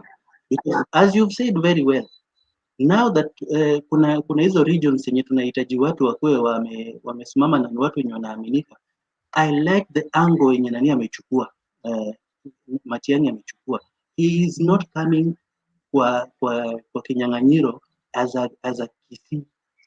He is not coming na region. He came as a person, and I remember ni wengi wetu tulikuwa tunasema yeye asimame. Alikuwa amechukuliwa kazi, alikuwa anafanya huko hivyo UN. Then he came na akakubali, akasema yes, ata run for election. Now, wengi sana wako hapo hivyo. Kuna watu wenye wamekuwa kitaja mtu kama ule Natembea. Watu wamekuwa wamesema Natembea tunamtaka akuwe deputy president, tunataka nini. We cannot wish away but still ni Western. As much as tunatamani sana ikuwe Kenya iko kitu kimoja, but we cannot also wish away Western. Na Western iko na watu wengi as much as vile Eastern iko. So Kalonzo could be strong. We could not wish him away. But still, we cannot also wish away watu kama Natembea. We cannot wish away watu wengine wengi wenye wako hivyo kando kando wenye bado hawajaanza kuongea. But sisi tukiwa tuko tunaongea mapema hii, na it's like we are giving in to the pressure yenye hao watu wako wanaleta. Remember, in everything yenye Gachagua amekuwa akiongea, na the popularity yenye Gachagua amepata ni kwa yeye kuingilia Ruto. That's not going to help us. We all know Ruto is a murderer. Ruto is corrupt. Ruto does not even deserve to finish this term. He should be impeached. But sasa tukisema tuwezi anza kuwisha wewe watu wenye wako equally as bad as he is, then sisi wenyewe ni kama tunapatiana powers zetu. I do not want to give out mine. So what I don't like with what let me say, a minute, Alex, okay. that we do not need them. What do you mean you do not need them? Sahi, Isigerikuwa ni akina Gachagua, mtu angekuwa ametukalia, ametutapikia. You can't use, we not need them. You know, kuna watu wenye hutaki lakini you need them in life. That's a fact. So we actually need all these people. I'm telling you. We need the word need, hapo haiko. We need them to the latter. In fact, we need them even after the election because some of them, we have so many members of parliament in their parties. Tutafanya, unaweza fanyaje mumechagua Matiang'i na DCP na MPs more than half? How is that government? We need them. I'm telling you, Pogon, we need them so much. Even if hata kama hatuwapendi, hata kama leo tumeargue mpaka tumesema, and me, I have no regret saying that Gachagua and Ruto, they are one and the same. Lakini we came to a conclusion that there is what he's doing right now that Kenya needs. And what Gachagua is doing is what Kenya needs right now. So we cannot swallow, we cannot ignore that. And we have no choice but to do with him. So for 2027, Gachagua ni John the Baptist and Matiang'i is Jesus. Yeah, yes, whatever it is, whatever you want to call him. You like it, you don't like it, you like it, you don't like it, Pogon, that's the fact. Why do you campaign? Why do you campaign for Matiang'i in the channel about tukona debate? Hawezi kusema ati mimi ni Matiang'i lakini lazima tutumie Gachagua. Hata Matiang'i tunajua akisapotiwa na pesa ya Uhuru atakuwa akifuata vile Uhuru anasema, ni kama Uhuru amerudi kwa power. Sisi tunataka mtu ajisimamia na aseme kwa Wakenya vile atafanya. Matiang'i ni mzuri lakini ajisimamie, sio ati aletwe na mtu. Kumbukeni tu hiyo ni perspective ati Matiang'i anajisimamia. Hata Ruto alipoingia Gachagua anatuambia alimpea pesa. Hata wengine, mtu ambaye amesimama politics for the first time, SK Machari ametuambia mara nyingi, Jaramogi Oginga Odinga alimwambia hii kijana unishikie. Hii maneno narrative mnaleta hapa kuwa ati mtu ajisimamie, that is a disclaimer ambayo we will not agree into. Hakuna agent, hiyo ni vitu zenye mnajiletea hapa, mnasema kwa sababu mnatoka mlimani. Your perspective ya mlima should not be hakuna ukabila. Wewe ndio una keep on telling us sisi watu wa mlima. Sisi, Pogon just told us that I like kitu ambayo Matiang'i has done is taking a national perspective. Wewe, you want us to look this thing from kitu ya mlima. Now that is what I want to disconstruct all the time. We are not going to look at Matiang'i from the point of, you know, mlima wants to describe Matiang'i. Ati Matiang'i anakuja through Uhuru. Hiyo kitu inasumbua watu wa mlima.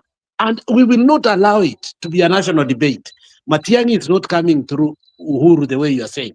Matiang'i told us tulimuita. Pogon anasema alichoose Matiang'i na already alikuwa na kazi yake. Okay? Watu wengine wamekuja wamesema hapa, why you insisting kuwa Matiang'i amekuja through Uhuru? That is a wrong perspective. It's because you are campaigning here in the channel at Matiang'i be the best.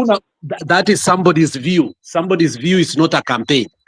You also have your campaign. You also have your view kuwa, when you say your view kuwa it should not come, it's not a campaign.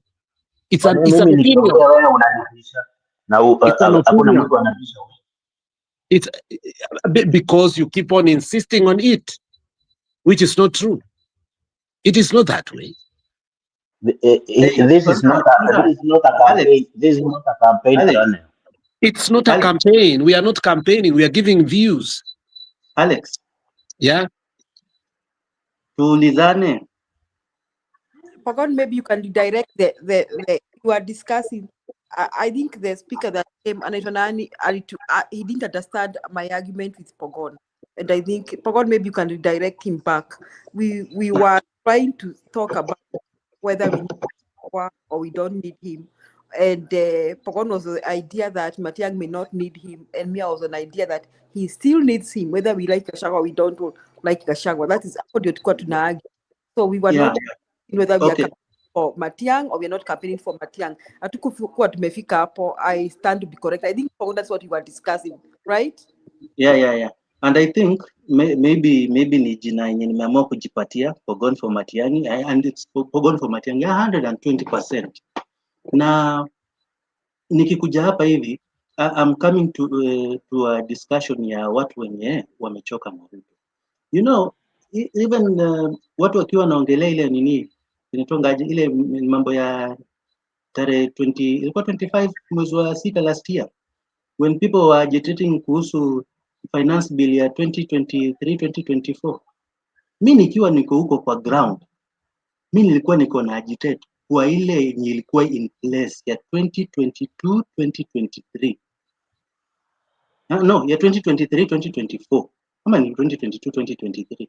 Because already Ruto alikuwa ametuweka place yenye ilikuwa imetufinya already, na hiyo ndio ilikuwa imetoa Gen Z kutoka. So actually vile Gen Z walikuwa naona kuwa penye tumefika sasa imeenda kutusumbua kabisa, wao wakaamua kutoka kwa sababu wakasema we cannot put up with this. Wamefinya zaidi, already tushafinyika. But mimi nilikuwa niko kwa tumefinyika, as much as we do not want this one for 2023, 2024, 2025. I am already saying they should repeal ile ya 2023-2024. You see? Now, tuko in a position yenye tuko tunaelekea uchaguzi. There are people here kwa hii mjadala yetu wenye wanasema they want Ruto to go one term. They don't know so much ni nani mwingine anaweza kuwa huko hivyo mbele. But for as many as here who are of informed opinion or opinion tu yoyote yenye unaweza kuwa uko nayo, ya kuwa uko na the correct person mwenye unaweza confront, why not front right now so that tuko already na focus now. If you are not focused now, then these people start throwing out their money, wao wata control narrative. Like right now, narrative iko controlled na Gachagua. Why? He has the money. He can go everywhere. Hata akifukuzwa huku hivi na hope anaenda. But nasema yes, in a campaign we need watu wenye wako na ushawishi wenye watatusaidia ku bring in the numbers so that we can get out this Ruto regime. Sawa.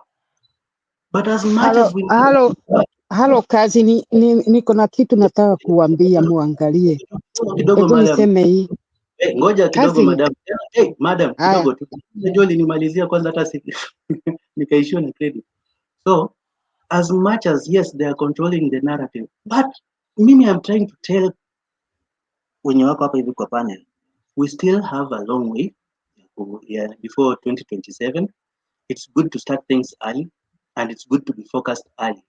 Now, mimi nikisema tuko focused early, tusikuwe tunaangalia vile wako wanaendelea kuongea, because wakianza kutuotusia Ruto, that's not helping us. Yes, wanakani kama wako relevant, but their relevance will end when tutakuwa tunaanza sana kuongelea sasa the issues. What is who bringing to the table? What will who do for Kenya? Then hapo hivyo ndio mahali penye sasa tunaanza kuchanganyikiwa, na tutakuwa tumepatia sauti the people that do not need that voice. And according to me, si watu wote, according to me, the one person mwenye atakani atakuwa ako na sauti, according to me, ni Gachagua. But yes, ako na sauti. We cannot avoid that. Why? Because watu wengi wanatakanga tu kusikia hiyo watu wakitusiana. But let us remember, that's why nasema tukae tukikumbuka sana it will happen in the culmination of 2022 elections. Ni uongo mingi na matusi mingi wakitusi anaitwa nani Uhuru, ametushika nani, kina Malala wakisema vile wameshikwa, wanajishika wenyewe alafu wanajiachilia wanasema wameshikwa nini. So at the end of the day Uhuru akaonekana kama mtu mbaya. In the end we voted in the mother of the devil, the devil himself. Now saizi tukiacha kuangalia, tuanze kuwa tu watu objective, tuanze kuangalia ni nani mwenye anaweza kusimama na ajiongelee yeye mwenyewe kitu tu yenye yani watu wanaweza kaa na wakaielewa. Very very few. Tuko na watu kama kina Maraga wamejitokeza, tuko na kina nani wamejitokeza, kuna Boniface Mwangi wamejitokeza. But if we control the narrative, those people watakuja kuanza wao wenyewe wanatakana sisi, so that tuanze kusema as much as hatutaki Uhuru, let us tusikize Gachagua kwa sababu ni better mtu kama Gachagua than then Ruto, nasema Ruto, sorry, nikisema Ruto. Tuanze kusikiza Gachagua kwa sababu Ruto ni mbaya na Gachagua anasema Ruto ni mbaya. Remember akikuwa huko hivyo, Gachagua was a Mount Kenya deputy president. Hakukuwa deputy president wa Kenya mzima. So why are we giving such people when hata ukimweka kwa national table, he is still regional. Yeye ni mdogo, anajisubordinate yeye mwenyewe. Hakuna mtu mwenye alikuwa anamsubordinate. Akiwa deputy president yake alikuwa anaongelea Mount Kenya. So sisi kabisa wenye tumekuwa tuko macho tunaangalia kila kitu vinaenda. Why should we allow such voices ikuwe ni so loud when saizi tunaweza anza kucontrol narrative? We say yes. Kwa hao wote wenye wamekuwa kwa uongozi, we know fulani amewahi kuwa kwa position na alifanya 1 2 3, fulani tujaimsi ama fulani yako kwa position fulani na saizi vile anajisukuma kama mtu kama anatembea, saizi vile anajisukuma tunaona huyu ni mtu mwenye as much as yeye ni very political, he's a political beast, anafanya maendeleo na bado kwa politics anachapia chini hiyo kina Mudavadi, anachapia chini kina Wetangula. Watu kama hao tunaweza sema yes, kuna mtu kama if we point them out mapema, then sisi ndio tuta control narrative. Like right now there is no way vile Matiang'i angekuja na ajiseme yeye mwenyewe kama si wa Kenya kuanza kumuita akiwa ameenda UN. Hakuna mtu mwenye, hakuna mahali penye Matiang'i alikuwa ameachia mtu akisema atasimama, ama Uhuru alikuwa amesema. No, ni sisi wa Kenya ndio tulikuwa tumesema, na vile alikuja tulimuita. Siku ile alikuja ndio yeye akasema ni aje mmeniita, nimeitikia mwito. Kwa Wakenya wenye wako Kenya, I don't know David where you are, mimi najua msimamo wako Kenya, mimi niko Kenya, watu wengine wako Kenya. Let's do polls. Mahali penye huko, si uko na kamera, uko na nini? At least hapa hivi tuko na time. Let's walk around wenye tuko hivi Kenya. Hata nyinyi wenye mko huko hivyo majuku naweza fanya hizo polls. Or not even polls. Just chukua video random niende uulize watu kuhusu ni nani mwenye anaweza simama next time. Utapata watu, people are not thinking about hizi loud noises yenye tuko tunasikia huko hivyo nje. It is good for the ears, it is entertaining because saizi ni Kasongo ndio anaendelea kufanywa aonekane anakuwa vilified. But our vilification ya Ruto, tunajua Ruto ni mtu mmoja hana aibu. Ruto si mtu remorseful, si mtu mwenye hata anafikiria nyinyi mko mnafikiria, he is not operating on a level. So hata mkimvilify namna gani yeye ataendelea kutuongoza. Na if we do not come up na mtu na tumeamua basi ni huyu ndio tunataka, Ruto atachukua kwa sababu sisi wenyewe tumeshasambaratika. Remember, if saizi tutanyima watu credible sauti, then tunapatia watu kama Gachagua. Gachagua ni huyo, ni atapigwa tu mosho mmoja na ametoka, kwa sababu tukikumbuka IEBC ya Ruto. That's why hata saizi kuna place penye mimi nilienda kujisajili kura. Hiyo place unaangalia like 20 meters away, tena kuna mahali pengine penye wameweka watu wanaendelea kusajili watu kura, but it's not on a polling station. Unajua mahali penye unataka kwenda kujiandikisha kama mpiga kura, inatakana ikuwe ni place penye wewe utaenda kupiga kura. How do you go to a place penye watu wako kwa baranda ya maduka kando ya shule, na kwa hiyo shule yenyewe already another registration iko inaendelea, na wewe unaenda kujiregister huko hivi kwa duka? Where will you vote siku ya voting ikiendelea? These are the votes zenye ziko zinaendelea kuibwa. In the prisons watu wako wanapatiwa nilikuwa nimeona hiyo vitu kuanzia mwezi wa 3, watu wako wanapatiwa IDs. Hata kama ulikuwa uko na ID, bora umesema unataka tu ID na uko prison unapatiwa. Hizi ni wizi niko inaendelea na IEBC ya Ruto. Na sisi huku hivi tuko tunajisambaratisha huku hivi, tuko huku na kule na nini. Let us start mapema, tuamue ni nani. Tuko na ministries ambaye zina control Kenya as much as ni almost karibu same position na deputy president. Watu kama kina Kalonzo they can take that. Watu kama watu gani au leaders wengine wote wenye wako kwa hiyo united opposition wanaweza chukua hizo position za CSS, then watakuwa wanafanya kazi kama kina Mudhaura vile walikuwa wanatufanyia kazi. Sasa ile yenye sisi tumepatia mwenye tunamtaka na sauti moja. Right. Hiyo ndio mimi nilikuwa nasema. Najua ulikuwa unataka ni control narrative, but mimi niko tu campaign ya Matiang'i. I am sorry to be wrong, but I continue being wrong. Okay, wacha ni waulize kitu. Yani hii kitu ni kweli, nyinyi wote sasa, my cousins unajua hawa watu wanasimama, wasimami MP, governors. Kama Kalonzo ako na chama anaweza kuwa president, yes, Rigiji anaweza kuwa president, and ule mwingine ni nani ako huko, kwa Matiang'i or Karua. Kuko na law registrar Kenya, namuangalie vile nitasema. Sauli nimesoma saa hii. Alafu madam uko na dakika mbili. Dakika mbili na wewe wacha sijasahau hii point. Sauli nimesoma saa hii law ya registrar chama ya Kenya. Ukiwa unataka kuwa president, ni lazima ukuwe na watu hiyo country zote Kenya mzima 45 na ukuwe na chama yako. Na huyu Matiang'i ndio aliambiwa na Gachagua aenda. Sauli Gachagua aliona vile Ruto alifanya. Mnakumbuka Mwangi wa Iria alikuwa na pesa na alikuwa anataka kusimama. Aliambiwaje pale akienda kuregister? Ana na enough people na he haven't do everywhere in Kenya. Watu wamjui, hajai kusunguka. Akaambiwa hapana, utaregister. Unaona? Hiyo ndio point. Huyu mtu tunamwambia mapema ajitengeneze, akienda kwa registrar ni different. Hii sio governor, MP. Hiyo hata na ule mama amekuja hapa kwa Inoro, nikasikia akisema hivyo. Ule alikuwa Sisilia maji. Ule Sisilia Nyandarua. Alikuwa anaulizwa maswali hapo Inoro na alisema vile vile. Akasema hawa watu wanarukaruka hapa kukoselia ya registrar, they have to prove. Unaona? Sasa tunaweza kumtaka, lakini registrar inamuuliza, hii nchi yote, hii country zote umeenda? Watu gapi uko hapo? Uko naye? Chama gani umeregister watu wako nyuma yako? Unaona? Hiyo ndio tunaangalia, tutengeneze. Sio ati hakuna mtu ataki Matiang'i. Tunaona sheria. Kuko na sheria kusimama hapo juu, hiyo nini kiti ya juu kabisa. Na watu wanatakana wajue katiba yao vile inasema. Na hiyo Julia, nimekusapoti vile umesema Gachagua ako na right until hiyo kesi yake isikizwe. Hakuna mtu amesikiza hiyo kesi. Julia, na kusapoti hapo.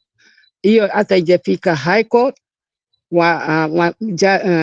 court wajaangalia hii makosa kama ilikuwa iko na evidence ama alikuwa amekewa. Hakuna kesi hata wajaanza. Unaona? Inaweza kwenda kama vile umesema miaka mingi sana. Hivyo tu ndio nilikuwa nataka kuweka hiyo point. Mtu aliniulizia, mkikumbuka Mwangi wa Iria vile alifanyiwa na Matiang'i vile anacheza hapa. Mtu tuongee hivyo kama watu tunajua vile tunasema. Julia, let me answer you question ulikuwa umeuliza mapema. You know, Julia, the issue of the candidature of my friend Gachagua is delicate. And the reason I will have to say this is so that we have hindsight in it before it turns against us. It's a wild card in this way. It can tilt to our advantage, but at this moment, the Gachagua case being left hanging, it's not because of non-prosecution. It is being peddled as a wild card, either to punish us, to confuse us, or to turn against us to the advantage of who? The UDA and Ruto. Now, while they are leaving it pending, we should not celebrate that his case has not been exhausted. Every fact that Gachagua said, it is true that he needs to go to every process until he is prevailed or is given a tick. But the state in itself understands how it will tilt to its advantage. Unaelewa? While they are doing their opinion polls and everything, the one thing they will want to do is to use his candidature as a divertory tactic. And we need and we ought to be alarmed by this, so that in the event, let us not celebrate that, yes, and I don't want Gachagua to be, blocked to access any political office. I think that's too punitive for a man who hasn't done more evil than Ruto himself. If there is a person that we should start with, it should be Ruto. If it cannot happen to Ruto, it shouldn't happen to anybody. Unaelewa? So I don't think Gachagua should be impeached or punished, and Ruto hasn't been punished. And for the second time, the first time he went to the Hague, he ought not to have held any office. He had something hanging on his neck, which was more, to me, alarming than what we have right now, because those were, crimes against humanity. And more especially, if you remember, if we can magnify it, he killed and banned, allegation is killed and banned women and children in a church. Unaelewa? And that was recorded and televised and so on and so forth. So I don't think Gachagua should be. But I think the only reason they have not moved with speed of a radar, the way they moved in the Senate, unaelewa? Remember the whole process. Let us go back and ask ourselves, the speed walikuwa nayo, what halted it? Is it that it's the courts that are fair, or it is a bargaining chip for Ruto? That is the question I beg for you and us to always put in mind as we peddle also this narrative, which is very true. But I believe, and I am 100% sure, that state and Ruto, when I say the state right now, I am saying Raila and Ruto, they will use, when you hear Raila speak, the way he used to speak bad about Ruto, it is even a little bit lighter when he speaks about Gachagua. He said, ule mtu alisema anaweka mitego. You can fully see the depth of what the state speaks about Gachagua. And Gachagua responds a little bit lighter to Raila and always harsh to Ruto. So the issue of him should not be celebrated of the court. It should worry us right now a little bit more. Now, the other thing that Njeru is bringing, it's the reason actually Matiang'i is going to all 47 counties. I think there are people who have not and will not. One time I questioned Njiru, asked Njiru, I think it was also Njiru na Mama Mary. We could criticize Ruto, nasema huyo mtu hata sitaki kumsikiza, but unaenda unasema nilisikia. Nikasema you can't criticize somebody fully and truthfully until and unless you follow, you listen, piece off. So when you're putting your point across, you're putting your point across that is not only legit, but you're quoting the person and you are able to convince people. The issue of the 47 counties that you are saying, that is what Matiang'i just said today or yesterday, Mr. Pogon. He said, my desire is to talk to all Kenyans as to see if I will qualify to be in the ballot box. And finally, when I qualify, that is what he said. So the process of qualifying to be a presidential candidate, it is what Matiang'i is doing. So why castigate him while he's still in the process of doing it? And nobody so far, until now, as we talk, has qualified or given his papers in. So this trajectory of saying, oh, atakuja kufanana nani, you are preempting, because obviously you have preconceived notions, which obviously I will not accept. Lastly, if you look at Gachagua as a person, and I will repeat this. I've told Julia several times, we put ourselves in this trap. We are not going to get out of this trap, unfortunately. We cannot claim that we need a punch bag, which is called Gachagua. But when it comes to presidential, that chukue camera tuende kila watu to enjoy the circus of Gachagua, but we cannot enjoy his presidency. Mr. Pogon, that one I'll tell you capital N-O.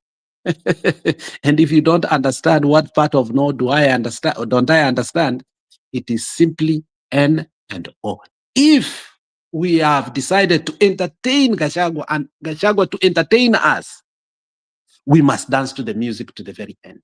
Because politics and the choosing of a president is not an event, it is a process.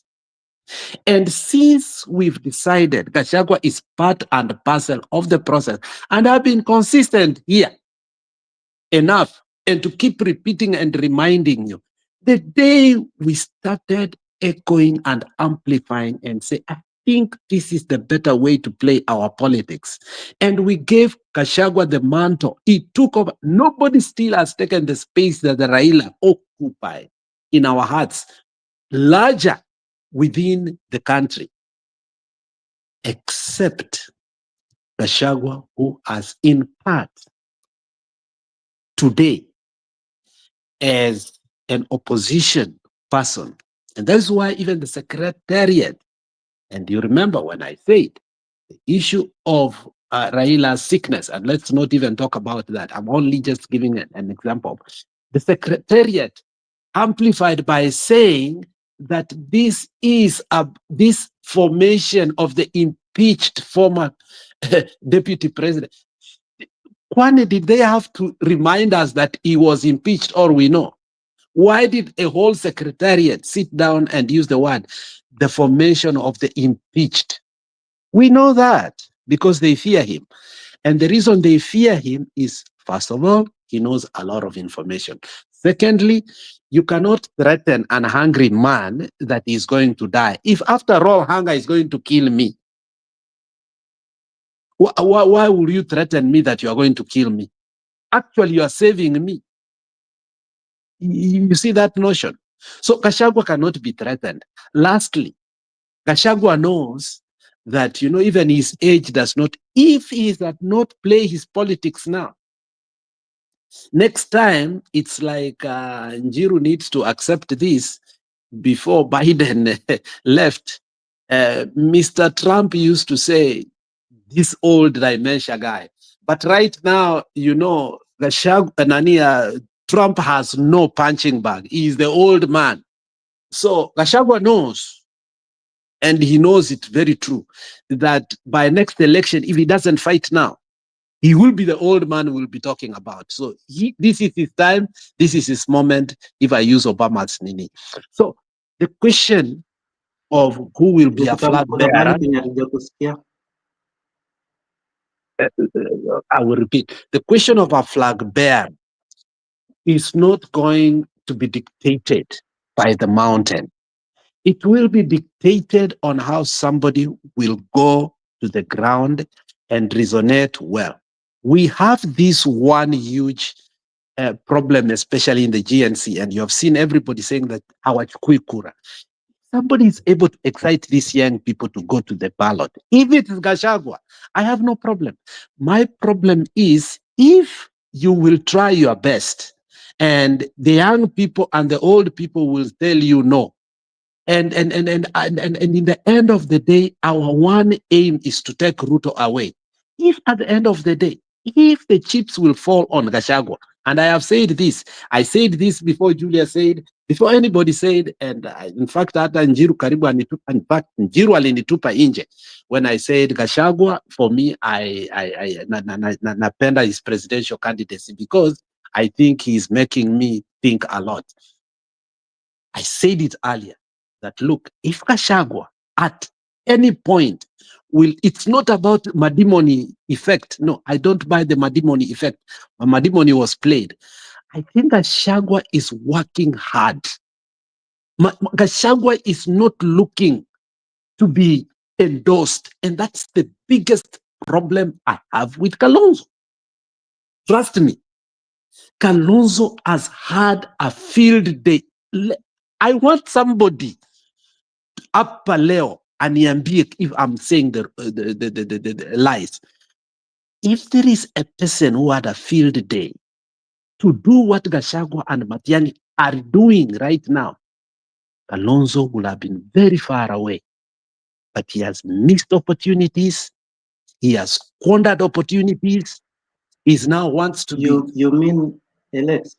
Yeah? You mean he had an opportunity to have a field day, but he did not take it? He didn't. When Baba went to AU, what did he do? He endorsed it. When we did not have anybody, when we had a vacuum, the Nyanza people called him. Do you remember he went to a meeting in Nyanza? People were waiting him in Homa Bay. People were waiting him in Nyalenda. He didn't go. He has had an opportunity to unify the Akamba people from Machakos, Mulolongo, aende mpaka Kwale. Mahali Wakamba walitolewa sijui na Mulinge, some stories which we don't know if it's true or not, and we need to revisit that history, that a lot of leaders in the coastal cannot win a seat. And that is why last time, if you saw, Sonko caused a hullabaloo in the coastal region. Had he been allowed to be a candidate, had Sonko been allowed to be a candidate, the Mijikenda would have voted him. We know that, the truth one. But what has this man done? And that is why even Gichopevu is gravitating to this, because he believes he can be. I have not seen Kalonzo work hard the way Nani may work hard, my friend Gachagua. Gachagua for me was a villain at one point, a demon, so on and so forth. But in the politics of Kenya, whereby you can be sanitized in the way you come to the people, he has actually sanitized himself. Nobody sanitized Gachagua, by the way. In the backdrop of impeachment, in the backdrop of being left by his friends and betrayal, he found a space. Kalonzo did not have that. All those, he had all the advantages. He didn't do that. So if Gachagua today was to go to the field and convince me that Kenya is in his back, I'm telling you, I will go for him as long as I am 100% sure that he will take Kaongo out. That is my position. And it has always been, Ruto must go. The moment we started, open the server movement, we went Kupiga Sufuria, we went Ruto must go, we went to Kasongo, we went all these things, all these names and cliches and brands that we have had till today. Our one thing in common that puts the mountain and the rest of the country together is we want to see Ruto out. We are disagreeing who will get in the process. And that is part in the process of making that person. And that is why we still have a problem with Jubilee. And so those are petty things. But I'm sitting here, Madam Julia. I am not surprised that now you agree with me. If Gachagua will convince me, I will vote for him. But let me assure you this, having said that, if Ruto again will see that Gachagua is going to take him, you will see the speed of the radar that the judiciary will move to make sure this guy does not have that platform. You will see. And that is why I'm saying, let us not celebrate in the issue of the case hanging that he has not exhausted. It is a wild card. It is a wild card that we must guard over. It is not something to celebrate. Thank you. Alex, before we talk, I want to ask you two questions. Niongee yangu nitimke hapa questions. maana natemwa. Kidogo tu swali moja tu nani msimamo alafu uchukue, siwezi chukua muda. Nataka tu kuuliza Alex swali mbili. Alex,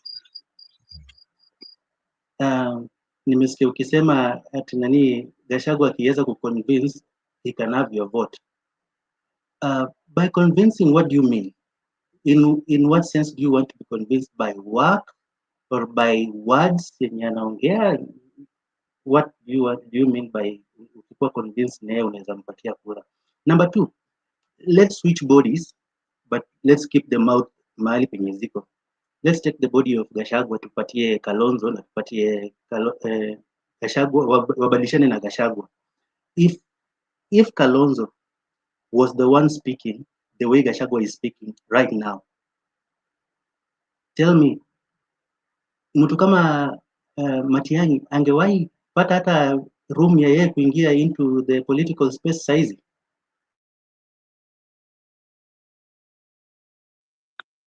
I think I answered the second question. We wanted Kalonzo by all necessary means. Kalonzo just failed Kenyans. Trust me, for me, I cannot tell you how epic it was. Disappointing.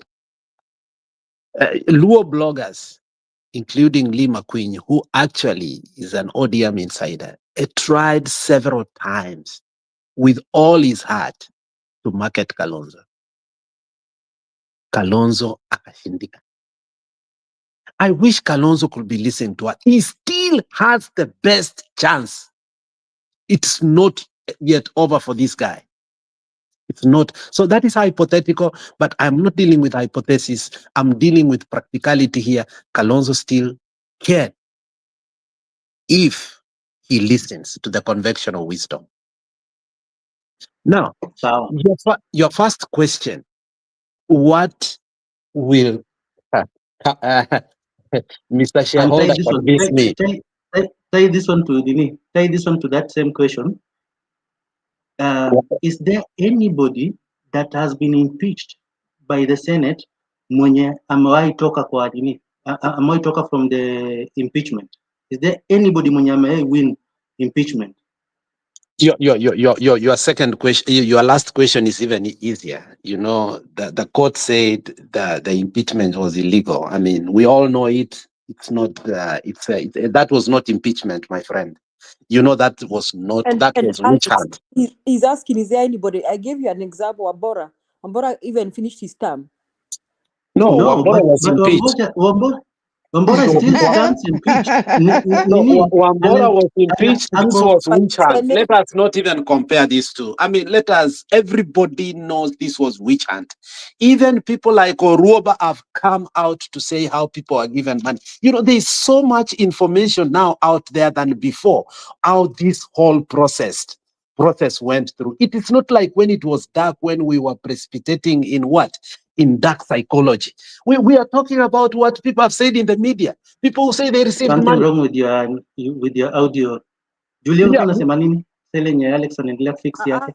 No. Ni wewe. Ni wewe. We are not talking anymore of dark psychology, what we think may have happened behind. We are talking about what now legislatures, people who are willing to go to court and say the millions of money that were used and were given to every senator. And there was a time, I think if some of you can remember, I think 2 senators were debating and one got mad and say, no wonder you received that money. Say, yes, I received it. Why didn't you receive it? In fact, openly, in the morning show. Okay, so the Senate has been so much incriminated by the impeaching of Gachagua. And that is why, in some reasons, when you hear even Ruto come out and castigate it openly, they have no leverage and nowhere to go because it is obvious.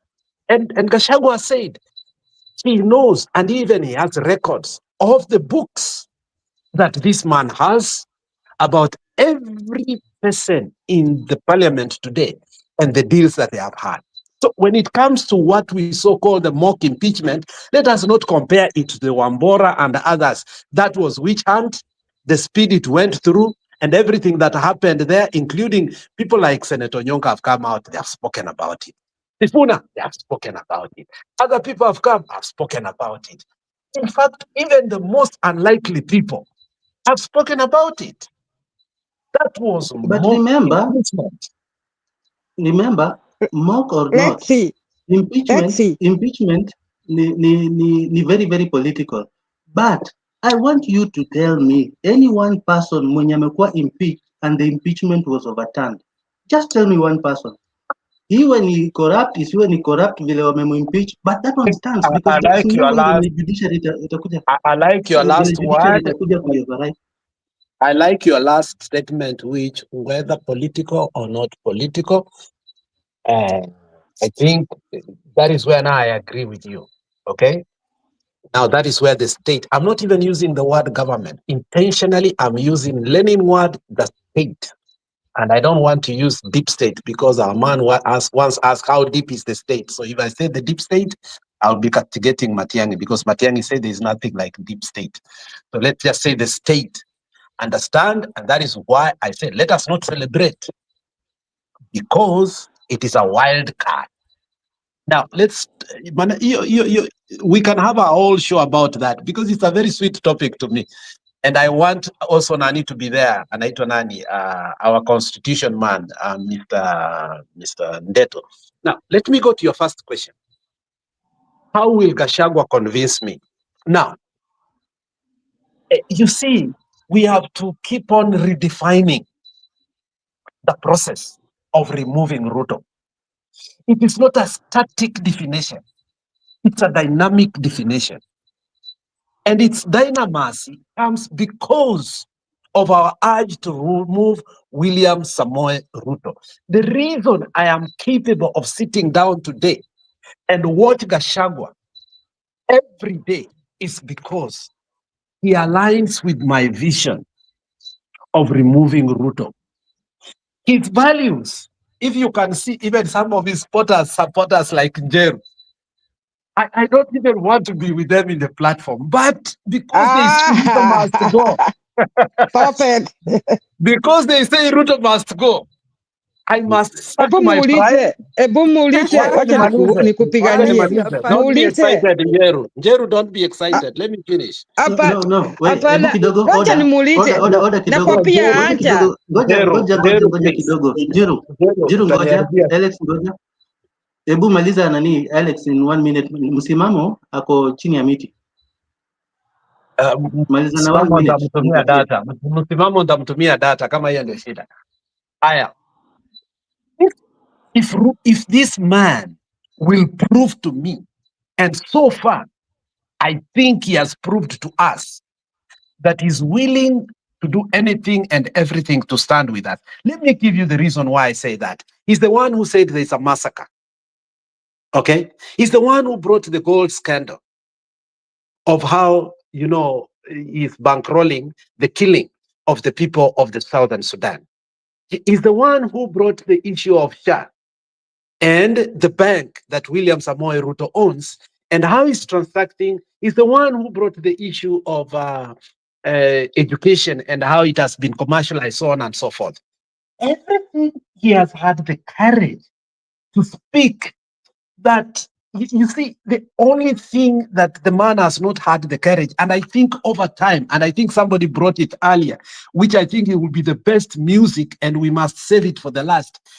I think in the event, finally, Gachagua is going to sit down and tell us how the elections were stolen. Because he will not sit there pretty, knowing Ruto is going to do it again and leave that milestone to him. So I do believe from the trajectory and the path and the patchwork that this man has traveled, he understands politically on where to twinkle this man. And I believe when we will be in the last mile of traveling, the issue of election will come out. The issues of servers will come out. The issue of Chebukati will come out.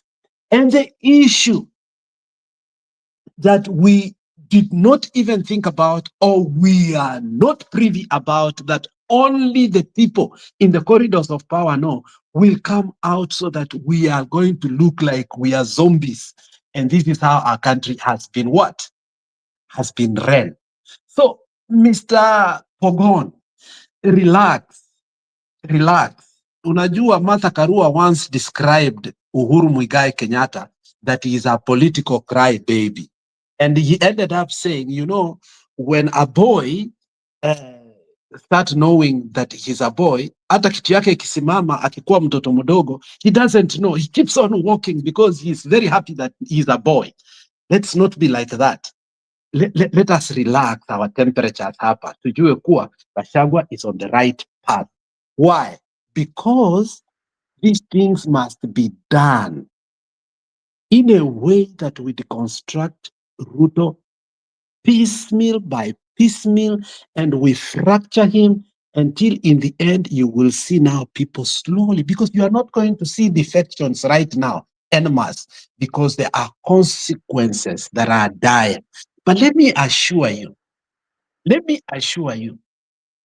as you saw the people of the mountain. Ulimaliza time yako kitambo sana. 10 seconds. Yeah. As you saw the people of the mountain stay away from Uhuru because of the issue of Jubilee, because they feared the penalty when it comes to election. You will see the same thing of the people in UDA. They are going to stay away from Kaongo as the election comes near. The same way the Kikuyu stayed away from Uhuru when the elections were near. So I believe Gachagua will deliver. Just hold it hapo hivyo, hata usibalize hiyo statement yako. Wacha msimamo aseme.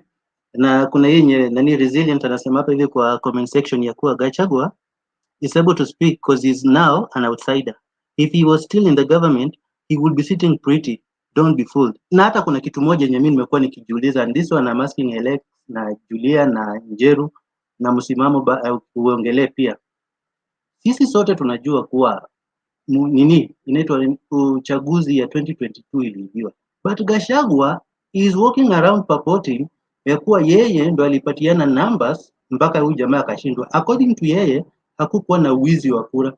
Hii vitu kuna hizi vitu wenye iko so glaring yenye yeye mwenyewe anazi avoid. Why don't we question such things? Mbona yeye anaona ni kama mbona yeye anataka tusonge mbele ni kama tusahau yenye ilikuwa imefanyika 2022? He was part of it. Na lazima yeye anatakana kuwa na shed light siku kama hizi, si kutuambia hapo hivyo mambo ya Ruto ni nini. Anyway, msimamo you take, alafu Njeru.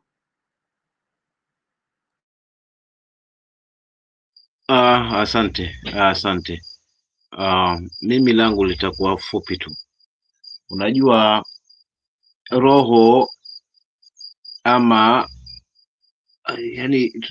wacha niweke hivi, roho ya uroho, kama tunafahamu the word uroho, tabia ya uroho, hili likituondokea katika United Position tumefaulu. Unajua ukiwa na mroho, chochote kitatakokuja ni wewe, unataka ule wewe, kila kitu kinakokuja ni wewe.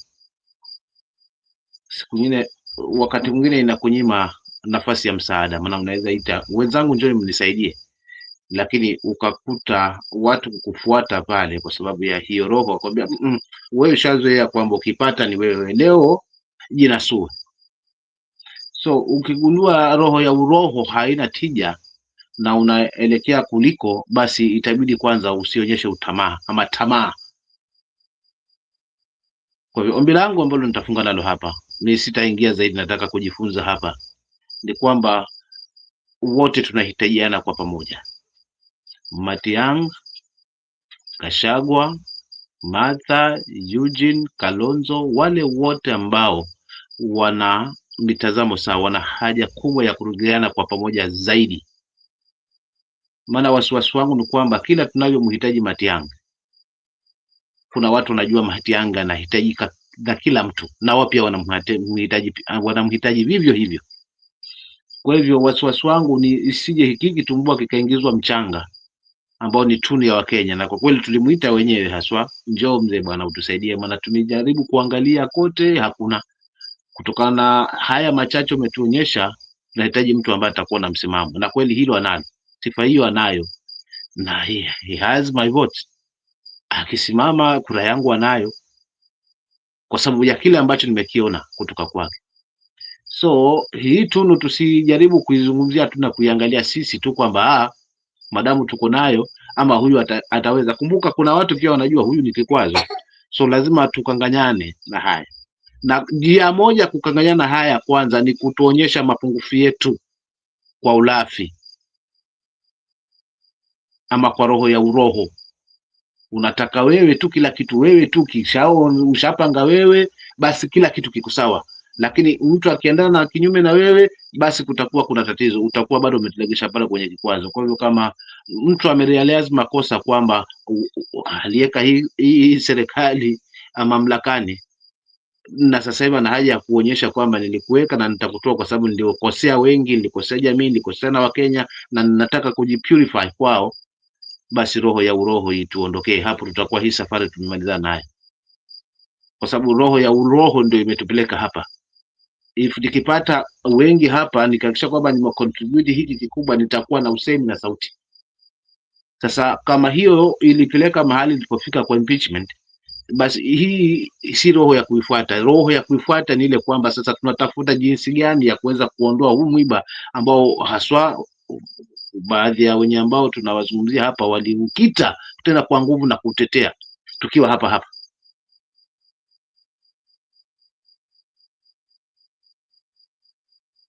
Roho ya uroho. Nitaachia hapo, bado nipo. Asante.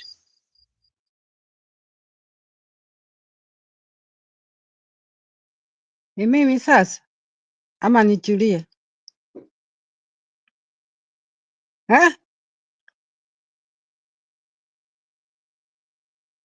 Endelea Jerome Mwaura. Anyone can speak, eh?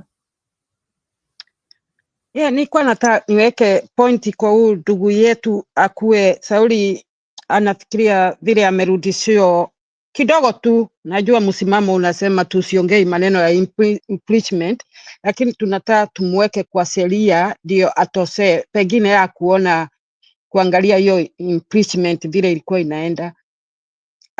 Ebu uangalie Orengo alitoka kwa parliament, anakuja anasaganya na hawa center wakati wanafanya hiyo ni hiyo hata ijai kuonekana.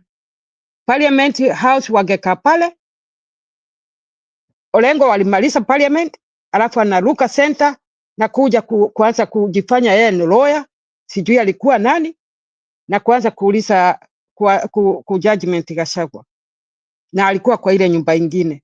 Sasa kwa hiyo yote ni kubafu. Mimi ningekuwa jaji natupa hiyo kesi yote. Unaona vile walifanya, senator wanafanya mambo yao na parliament wanafuti mambo yao, alafu hawa center wana make decision, lakini decision ya center ilikuwa very bad. Anyhow, pengine utaenda tu uangalie, iko tu hiyo nini impeachment iko tu kwa internet, unaweza kuenda kuangalia slowly, we understand. Turudi hapa. Mimi niliuliza swali na nyinyi, makazini zangu makuzo mujarudisha, kuko sheria pale, siko huko. Kwa hiyo registrar, unataka kuwa president ya Kenya, unaitiswa watu kama ni 25,000 or 30,000 pale, na ukuwa chama na watu wakuwe ni member wa hiyo chama ya. Munasema nini? Munirudishi na iko pale. Sauli niliona mtu akisema huko kwa Kameme akiulizwa maswali, na huyo wasiri anajua. Mama, na nyinyi wote hakuna mtu anasema hakuna mtu anaongea. Hii ni kusema tu Matiang'i Jubilee, na hii Jubilee iko na mashida. Wacha nikuregeshe kwa hivi, nasema kikwazo hapa mimi nitasema sasa hivi ni Gachagua. Maana angemback up Matiang'i, angemhitaji kwa sababu ana wingi wa mapenzi kwa Wakenya. Kungekuwa hakuna masharti mengi hapa, wangeungana kwa pamoja. Lakini by the time sasa kuanza kuchunguzana na vikwazo hapa ndo kuna kikwazo. Maana tukirely na impeachment hatuwezi jua kama impeachment hii ni kweli ama ni mpango kwetu sisi pia kutuleta box tena na kuweka tena mlima mahali ilipokuwa. tunaweza ingizwa hapo pia, na mimi naliongea hili. Tuingize tena katika viatu ambavyo vimetukumba wakati ule, kwamba tukaona kwamba mlima imegawiwa pande kubwa, yani vote nyingi zimeenda kule, kama ilivyo anavyoenadi Gachagua kwamba tumecontribute katika kujenga hii serikali. So tusije tena tukaletwa kwenye box tukajenga kimpango kwa kuweka vikwazo. Ikiwa kweli anania swafi abaka pia yote yule, ili mradi hii safari ya kutengeneza one term ikitimilike. Hilo mimi ndio naona halijakuwa na mashiko upande wa United Opposition, kwamba kwa nini kikwazo hapa. Na Matiang'i sidhani kama kuungana na Jubilee ni kikwazo kikubwa kiasi kwamba hawezi ungana nao. So wache hizi tofauti zao mitandaoni, hadharani, ni kumpa kiki hadui, na tamwinja vizuri huyu ambaye tunamwenzi, ambaye tunajua kwamba ana msimamo na ni tishio kwao kwa sababu ana upenzi na wengi.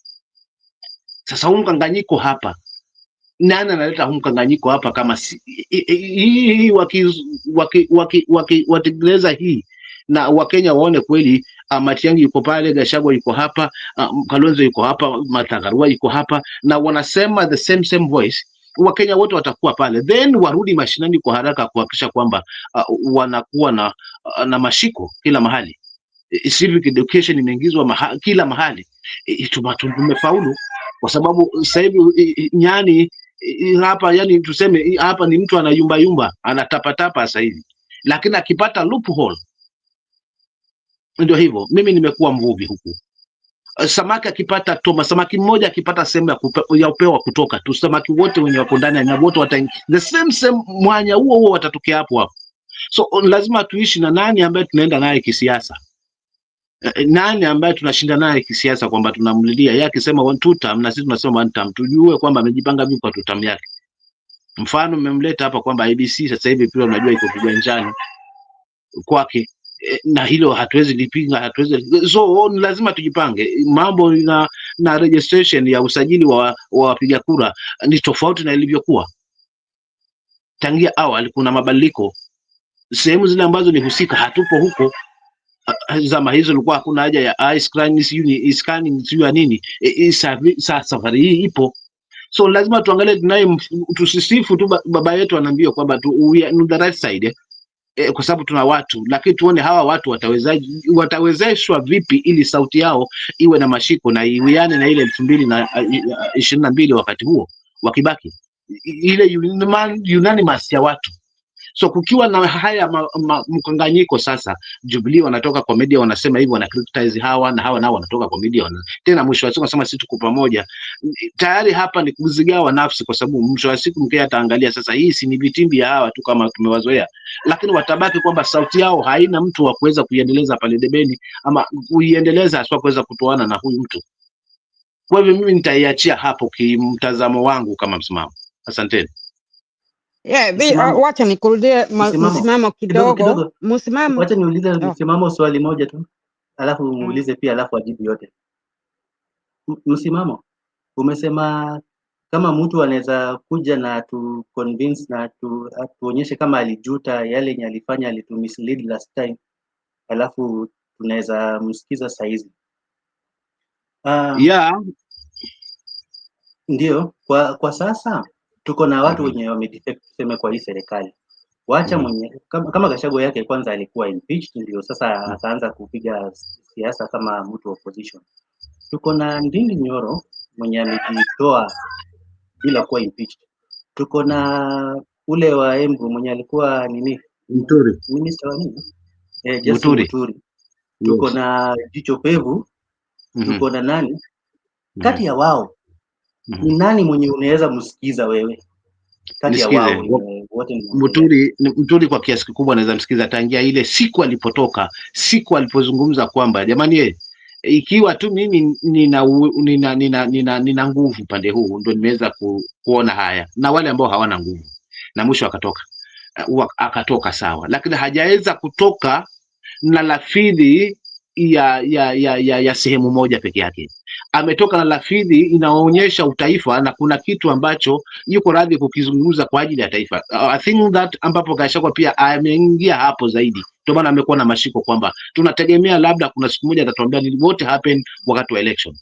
na ndio kikubwa ambayo Mkenya sasa anasubiria, kwa sababu mengi ambayo amezungumza ni kama yamepita yote, ndio maana amekuwa na mashiko, lakini hajatokana na lafidhi ya ngome. Bado yuko na lafidhi ya kuamini ngome yetu, kama tutastandi kwa pamoja na kura yetu, hii ndio usemi wetu. Ina maana wakati huo kama tutaweza kufaulu, basi tutaregeshwa pale kwa shareholders. We brought this, now we demand this. Unaona, lakini Muturi sijamsikia katika lafidhi ya kuzungumzia zaidi swala zima labda la mahali kwake ama eneo zima lile la ngome yake. Bado anazungumza, kuna ile lafidhi inaonyesha utaifa, na ndio mahali tunakosa. So kama kweli mtu anajuta kwa makosa yake kwamba I did a mistake, kwanza ni kumbaka pa mtu ambaye ana usemi katika taifa. Unaingia pale, si uonyeshe tamaa kwamba wewe uko pale pale kwamba naweza nikawania. Hii tamaa inatoka wapi? Kwamba tayari kwa sifa kidogo ambao Wakenya wameweza kushikilia tayari unakuta unatosha. Hapo ndo kunanipa wasiwasi kwamba ni mpango wa kuweza kuconverse na kukata hii kura ili tushindwe na mwelekeo. Mwisho wa siku, siku zinayoyoma na muda kila siku unasonga. Tunasema ni miaka miwili, lakini tukumbuka baba, tulisema ni miaka minne. Mtu hata afika miaka miwili hamalizi mwaka, mpaka miaka mitatu imeisha. Sasa hivi tunaelekea miaka mitano, ni muda unasonga. By the time kama tutakuwa tumekuja kujipanga sawa sawa, sitakuwa tumekumbuka shuka ni saa 12 kumekucha. So ni bora tusika ungali wima. Hii tofauti naiona ndio inanipa mashaka. Mbona kuna utamaa na bado mbona kuna ule uasilia kwamba sisi watu sisi hivi, mpaka lini taifa litaondokana katika hii hali ya sisi watu sisi bila sisi? Hii Pogon kind na ndugu zangu nauliza swali na Njeru uliza swali yako. Bila nilikuwa nasema okay, swali hata bereni mi kitabu nilisema Matiang'i oro Maraga, nilisema hivi watu wawili, kwanza Maraga na muheshimu sana. Unaona, sasa nyinyi kumbukeni, unajua Kenya tunasahau quick. Wakati Matiang'i anatoka huko Amerika, Gachagua, Martha Karua, Kalonzo wanafanya vile walikuwa wanafanya, na Wamalo wako tu kwa barabara, na Matiang'i alikuwa anasimamiwa na ule mwingine, ule center ule anatuambia tu anakuja. Sasa Matiang'i akaingilia hii grupu, na mimi nakumbuka alienda wa Monyoro na wakaongea whatever party walifanya pale.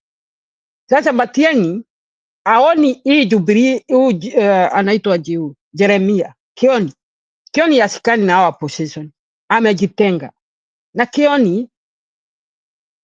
Alienda tu mikutano mbili akawachana na wao position.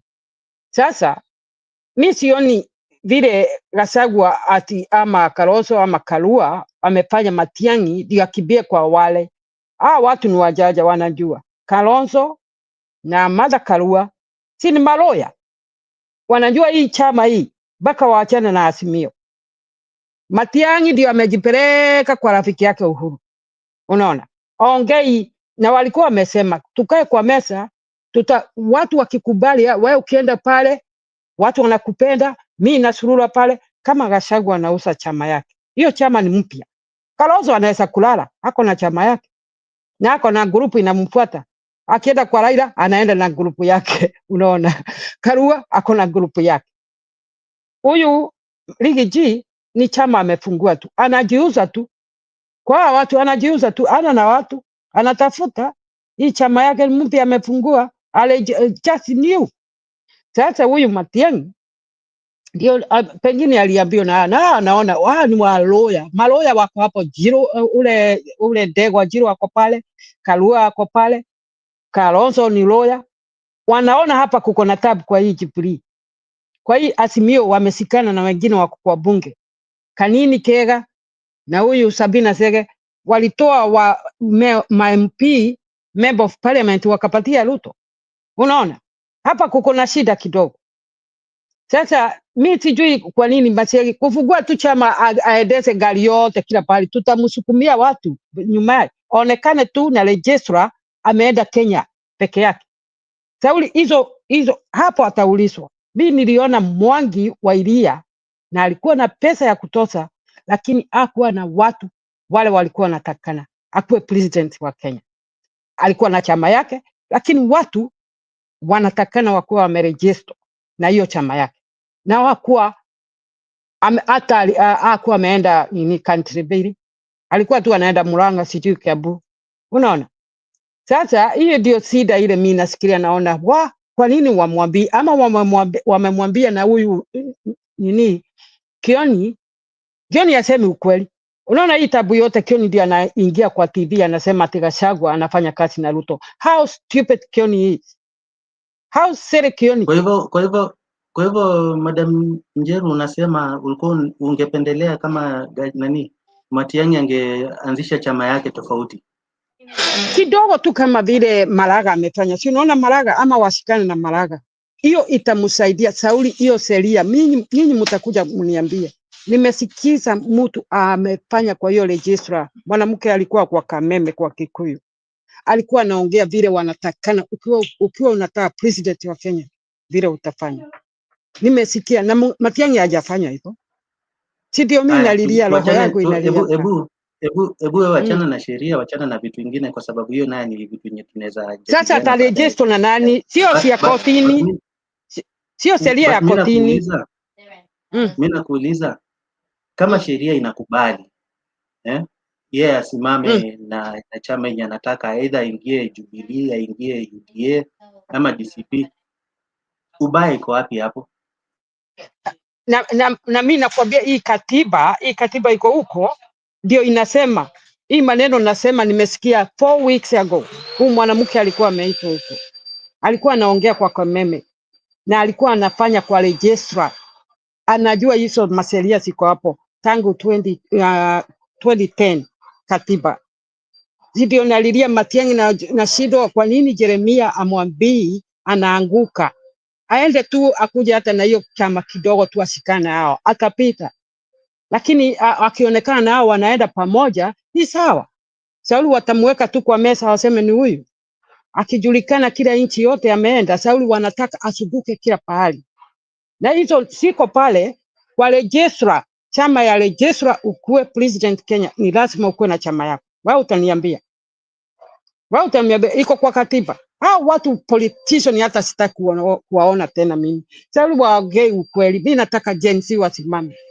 Wako na upuzi na ujinga, sijui ni nini waongei, sijui ni dume, wanaenda huko kwa meeting wananyamaza, wanaangaliana hivi. Why they doesn't tell each true what to do? Mimi hizo zote niko bali sana, na mimi nimejua sheria za ile registrar ukuwe president wa huko, sio governor, president only. Na nikafuatilia ile Mwangi wa Iria alienda ujinga akafukuzwa kabisa. Mmesahau vile Mwangi alifanya? Mwangi wa Iria ule governor wa Murang'a. Hiyo ndio tu Kioni anataka ifanyike. Sauli Kioni anajua wanakulia pesa hapa na Azimio. Azimio inasikana na Raila, wako kwa government. Hii ni upuzi. Hebu nini ndugu zangu msikie hii chama ya Jubilee inasikana na Azimio, kuko na pesa wanatoa, wako kwa parliament. What the hell this? Na alafu wanaingiza kwa Matiang'i pale. Alafu shida zingine pale. Tukianza mwaka kesho, sasa campaign hii ni shida zingine zinakuja. Hata kana gari yake mpya, kuna mtu atamletea shida zake, atilipa hii, fanya hivi, tunaenda kotini. You know? Wamwambie ukweli. Madam Njeru, labda sijui sana kuhusu mambo ya sheria na vyama nini, lakini kitu yenye mimi ninajua, muungano yenye inaitwa Azimio, ile party ya Azimio yenye imeenda kwa serikali sio Azimio nzima, na vile kina Kalonzo wenye wako bado kwa Azimio na walibaki nje, waliamua endi na kina Kioni, haijawatoa kwa Azimio number 1. But importantly ni kuwa sioni kuna mahali penye inaingilia kama itaingilia utendakazi wao. But Jubilee iliingia kwa broad based government, tusisahau, kwa sababu kuna wawili walipelekwa kule, Tini Kabogo na nani mwingine. So Jubilee iko kwa broad based government. Sikatai, ndio niko na kueleza. Azimio ikiingia huko haikuingia yote mzima mzima, kuna wengi sana. Kumbuka tuko na Secretary General wa ODM Kabogo hayuko mwenye Jubilee alikataa, tafadhali. hayuko by the way, but wache hivyo, wache tuseme aliingia. Tuko na a whole Secretary General wa ODM mwenye alikataa na amekataa hiyo wakati yote kuingia kwa hii broad based government, na it does not haiwezi kumexempt kuwa mwanachama wa ODM ama kwa larger Azimio. So hii issue ya yenye Njemu najaribu kusema ya kuwa kikatiba inakataa nani mtu kama Matiang'i kukuja na chama ya Jubilee, I think hapana, unless unajaribu kumaanisha kuwa utaki chama ya Mlima ingiliwe na watu wengine, yani ibaki DCP ndio kingpin ya huko, so that nini Jubilee kufa. But I think ni rahisi sana. Pia mimi ni mkuu yale alimkuta Gachagua kwamba amekuwa impeached kule kwa sababu hakuwa na nguvu ya kusema, hakuwa na wabunge, hakuwa na sauti, labda pengine kwa hilo kwamba anaweza kuwa ndani lakini hana usemi, kwa sababu hicho nacho pia kilimkula Gachagua. Lazima pia tuangalie hapo kwamba kilichommaliza ni kwamba hakuwa na usemi. Kwa hivyo wabunge wale wakati wa kufanywa impeachment bungeni, angekuwa na wabunge wake na chama chake alienda nacho pale, maybe angenusurika. Labda pengine hofu ya mama hapa ni kama hiyo kwamba anabebwa na chama kingine kikiumana. Na ndipo Gachagua ameambia Matiang'i, Gachagua mfisi anamwambia tafadhali kuwe na gari yako, kuacha kufuata watu ujui mbeleni kitakuwa. Pogon, let me amplify what I think Onyonka said the other day. Aliulizwa umekaa sana bila kwenda kwa meeting yoyote lately, mbona hatukuoni? Na hata hujakuwa kwa the morning shows and evening show. Why? Akasema he had taken an off because I think we needed to make a stand on our way forward. And he said on this, my leader, who is Matiang'i, has told me that we don't need to comment anything further. We are going to talk with the people and the decision will be made by the people. Whether you shout on the rooftop, the mountain problem should not be brought to Matiang'i. Nena ati ya gari ni nini kioni, tying kioni, sijui ati ni gari ya mtu nini. Those are petty and I don't know why people want us to come into petty things like those. There is no legitimate, let me finish my thoughts. There is no legitimate reason anybody has come out here to give why Matiang'i should not work with the party that he has chosen. In a democratic society, whereby somebody wants to convince me that he listened to Kameme FM, which actually made me be convinced why people are talking the way they are talking, because in the end of the day, you know, you hear where the information is coming from. Now, let me put a finality to this thing. Matiang'i is not going back. Those are your emotions. Matiang'i has decided he is in Jubilee to the end. Let's have another discussion. Hiyo hata ufanya nini? Ukishazaa mtoto, huwezi mmeza kwenda kwa tumbo. Okay, akianguka asi blame anybody. Haina shida, watu wameanguka na hiyo sio the end of the day. Hiyo we are in a competition. Not everybody is going to win. This is a competition. We're going to bring Gen Z anyway. We want Gen Z now. Gen Z ndio wanaambiwa waende kwa mesa. So, nilisema kitabu. Yeah, Gen Z. We left you to finish your point. So, hii point inauma watu wengine to a point they cannot allow that point to sink. In a political participation, in a democratic society, even at the height of this election in this country, when confusion came, and one man was in a democratic party, he was treated so bad, he became an independent. But later on, he decided to work with Trump as his minister, a cabinet in the health sector. Why? Because when the confusion becomes too difficult and some people feel entitled that they must tell us Who the heck are they to tell us mutaanguka? So what? Nyinyi ndio mutaanguka because you want it so bad. Who told you other people want it the way you want it? You know, we are going to lord this over you. Your emotions are not going to be the other people's emotions. You can, it's like Mandela was asked, why are you still friends with Libya? Why are you friends with Arafat? In a classical reply, he said, you cannot choose for us our friends. When we were in the trenches, who provided the arms for us? And it was a finished thing. And Mudavadi, in his classic statement before he went to Ruto, he said, you cannot criminalize association. So if Matiang'i has decided as a person that is going to work with Uhuru Muigai Kenyatta and Jubilee, it's not a sin, it's not a crime. Tell me which crime has he done? In a political participation, when you put yourself to front and ask for people to vote you, it is a democratic process.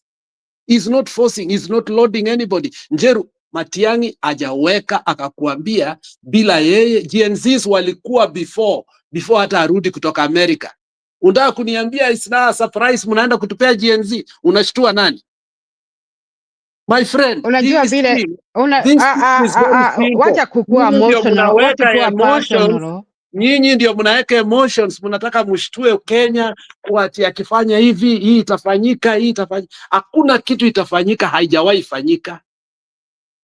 Let him choose his path. And the same way Nani chose his path. We didn't know he was going to form DCP. We thought maybe Jubilee and other, but when he brought up DCP, hata wakati walitaka kumkatasha hiyo DCP yake when he was launching, we said leave him alone, he has reasons. Kalonzo akona yake, he has reasons. Martha Karua amechange kutoka yake kwenda jina, he has reasons. Sahi Boni Alwale sijui kwa ndaa kuingia chama gani because he's not campaigning the Malava seat for whatever he quit. Did you see in the news? Why do you have to interrupt rudely? Don't be excited. Let me finish. You stay too long, like a half an hour. You stay too long. You are impatient. You stay too long. You know, you're not going to bully us here. If we come here, tunakuja hapa na data yetu na wifi yetu. You are not going to bully us. Long nini? Long on what? Alex, let's do this. Let's do this. Naona Njiru ni kama amenyamaza since nikuja hapo hivyo nimekuwa nikifanya kana moderate. Now let's do this. Twende tu na muda. Now Alex, you have like 30 seconds. Just continue with your flow of thought. The conclusion is very simple. According to Onyonka and the people who make decisions based on temporarily the leadership that is giving Matiang'i a pathway forward, we are not looking back. Whatever you are saying is nonsensical to them. Okay? They have made their decision. So, Kulawembe, that's their way forward. Decide what you're going to do with your formation with your Gachagua. If Matiang'i is working with Kioni, suck it and get used to it. Thank you, Alex. Njeru, ni wewe ndio ulikuwa uko na jambo ya kusema, alafu niongee. Unajua hii Kenya people will live suffering for listening liars. We are in a country we know law now. We're watching what we've been grow with the rubbish, with the politician. I think anyone live America, anyone live this country, Australia, UK, we know the law now, how it's work. Like we're looking our country, we say, what the hell about our people? Why they can't see this? Politicians sucking them, they die. The politicians and their children all here, everywhere, overseas. I did come here because my dad was a politician. I came my way, but they got no utu. the way they punish Kenyan. I can't believe it that they go church. Yesterday, all them in a church. Hypocrites. Mutu wetu. I don't care. I care somebody will think people dying like the ceremony was there in that church. For somebody have a stroke, no hospital, no treatment, no money. I worry somebody will come and look after these people. School, university, to go back the way Kibaki left. Me, I don't care who. I care somebody because it sucked me. I pay every week. Kila week, mimi natuma pesa huko. Wangekuwa na serikali mzuri, singefanya kazi hata overtime. Ningekuwa tunafanya ile masaa nimeandikiwa, naenda nalala. Kwa hivyo hii inaniuma, hata nikiwa hapa inaniuma. Sababu watu wetu wako huko tu wanateseka. Unaona? Mimi sijali nani anaingia, najali mtu atakuwa na roho ya watu. Akuwa anafanya, sijui kwa nini wanasagua watu kama hiyo system Kibaki aliwacha system mzuri. Ruto wakakuja wote, sijui walifanya nini na Ruto. Tena naye huyu Ruto amekuja amefungua kila pahali. Kwa nini wanagusa hospitali system, university system, shule system, wanagusa ya nini? Mimi niko miaka hiyo yote niko hapa, vile tu niliingia nikapewa kadi ya nini ya health, wacha padirisha. Na wamekuwa na minister gapi? 1 2 3 5 or 5 minister. Hakuna mtu amegusa system hizo mbili. Kwa nini hao wanakubali ati mtu akiingia anaharibu hii, anajenga ingine, anaharibu hii nyumba, anajenga hii, ni pesa tu anaharibu. Hiyo ndio naona nikiwa hapa nasema ai. Swali. Hata tafadhali agency waungane wakijua wako na hiyo nini 40 imepita Ruto na hao wengine, waseme tunataka tutasaidia, tutawasagua. Wako na education, wamesoma. Sasa kukaa na watu wanakaa kama nguruwe, wanakula kama nguruwe, washibi pesa. Kwani watakufa nazo? Hata wana huruma. Watoto wanakufia hapo hospitali hapo. Wanatupiganisha hivi kama mpira. Sisi ndio tunatoa pesa kusaidia watu huko. Wana utu. Jenisi, ni pesa ngapi wamesaidia hiyo mzee sasa na hao family? Ruto waoni? Wacha niwatie hapo. Mimi sijali nani anaingia, mimi najali hii nchi irudi kama vile tumelelewa. Mimi nimelelewa huko, sikuwa nalipa shule. Si kulipa maternity. Nizalia form 1. Sijui nilipa 20 shillings ama nothing. Watoto wawili na hakuna tikiti tulilipa. Na nilikaa huko wiki mbili. Hiyo ndio system tunataka. Na university wapeo vile walikuwa. Sio kuambia huyu ako na nyumba ya mawe, huyu ako na samba nini. Unaweza kuwa na nyumba ya mawe na samba, lakini una pesa. Mimi na hesabu hii ni mwaka wa pili. University watoto wengine waedi, wajaenda. Ni mambo mingi sana tuna complain, lakini tujali ni nani anasimama. Sorry.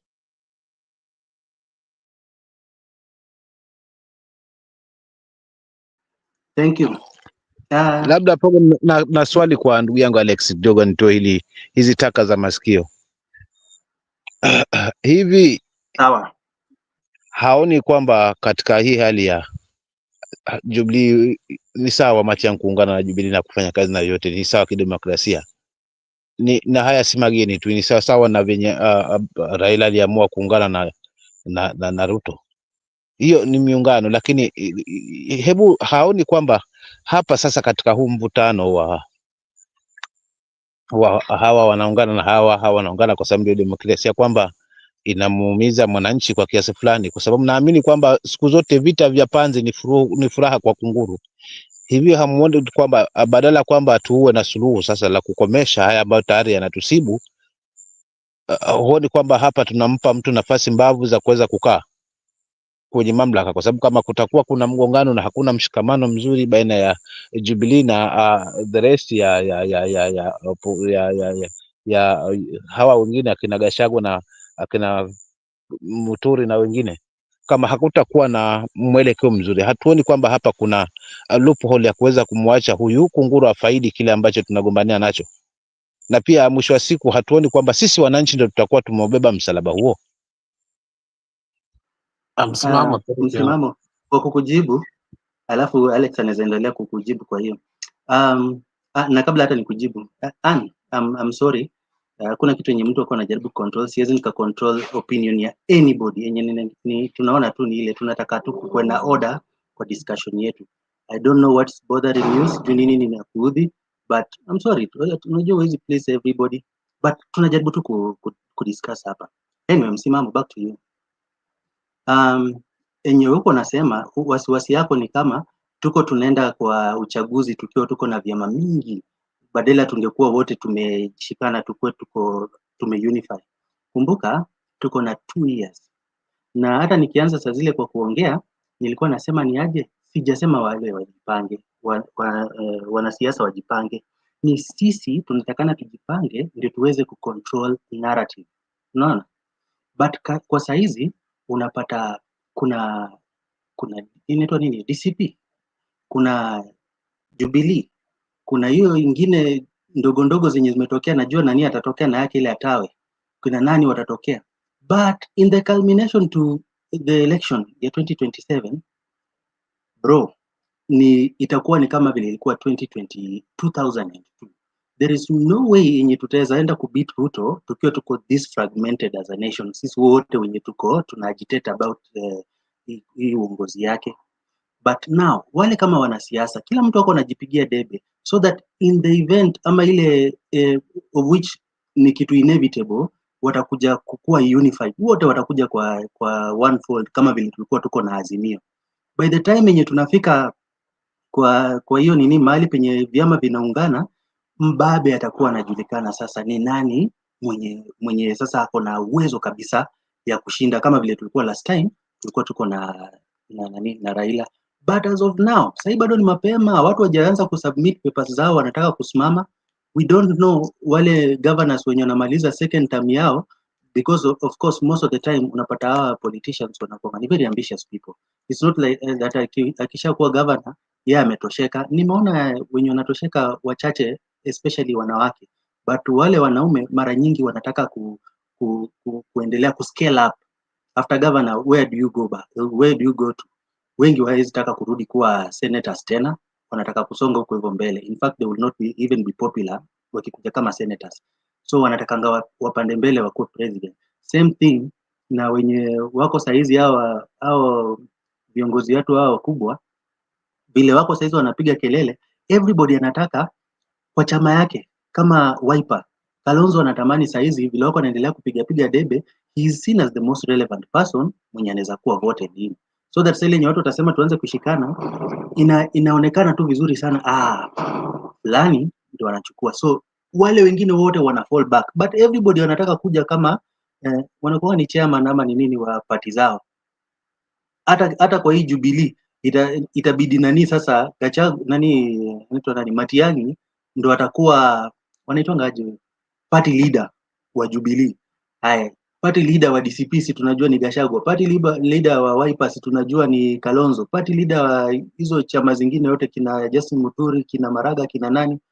Mwenye ninajua na ninaona ikiwa ni almost impossible yeye kushikana na wengine ni mtu kama Boniface Mwangi, but naona nani akiingia Kagame, Ruben Kigame akiingia kwa hiyo chama hiyo yenye inakuwa United Opposition, naona watu wengine wengi sana wakiingia. So saizi hii yenye wewe unaitranslate kama kelele, ni wao wako wanajaribu kujifront so that waone ni kama watu wenye wanafaa kupata hiyo kura yako kama rais, so that akiipata yeye akiwa ndo anapendelewa, wale wengine watakuja nyuma yake, unaona.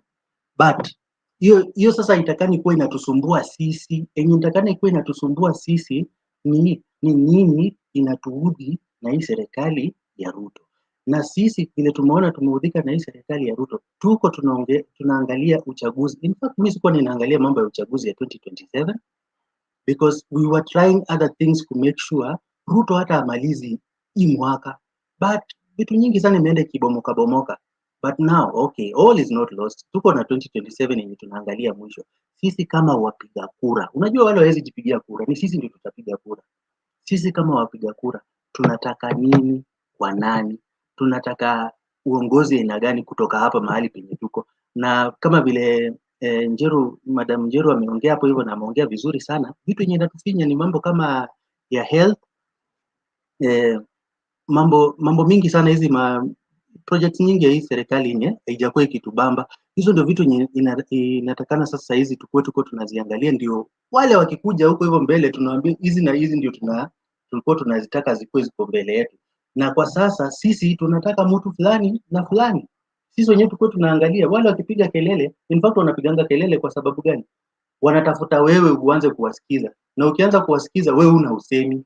But wewe nao ukiwa uko na usemi wako, sasa itabidi wale wameanza kuji-align kulingana na matakwa yako, sio yao.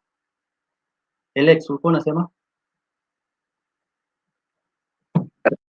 I think hii mjadala ever since Ndegwa pronounced that Matiang'i is NAES or a state mall, I think hii mjadala has been exhausted, and I think for the people of the hills, I think I saw a conclusion for it. And I don't think, for me personally, I'm going to debate about it anymore. I will say by parting words is, I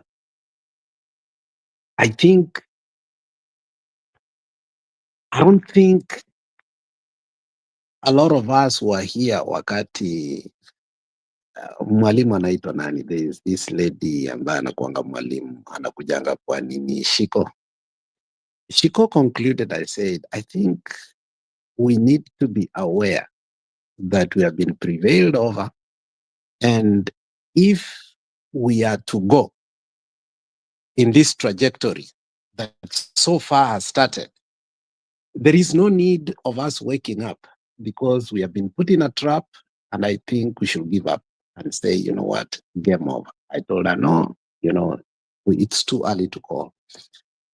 But if the mountain and the supporters of Gachagua are going to behave the way I already see they are behaving, I will guarantee you, Pogon, if Baba comes and says that knowing what my people are, and that ODM needs to be revived, and we see people are mistreating Matiang'i to the core, and ABCD, and what I have seen before, I have seen when Kibaki was standing up, I saw when in 2007, I saw 2013 and 2017, Uhuru standing up, the larger Kisii area stood up with Jaramogi Oginga and Raila Amolo Odinga.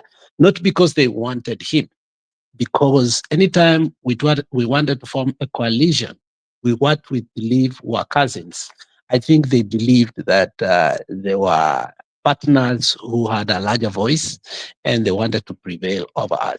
The truth is, this veneer that you hear kuwa mbona anaenda anafanya hivi, mbona asifanye hivi, I think they cannot direct our politics, and they have never directed our politics, and they will never direct our politics. The unfortunate thing is, when that happens, we always have a safe house.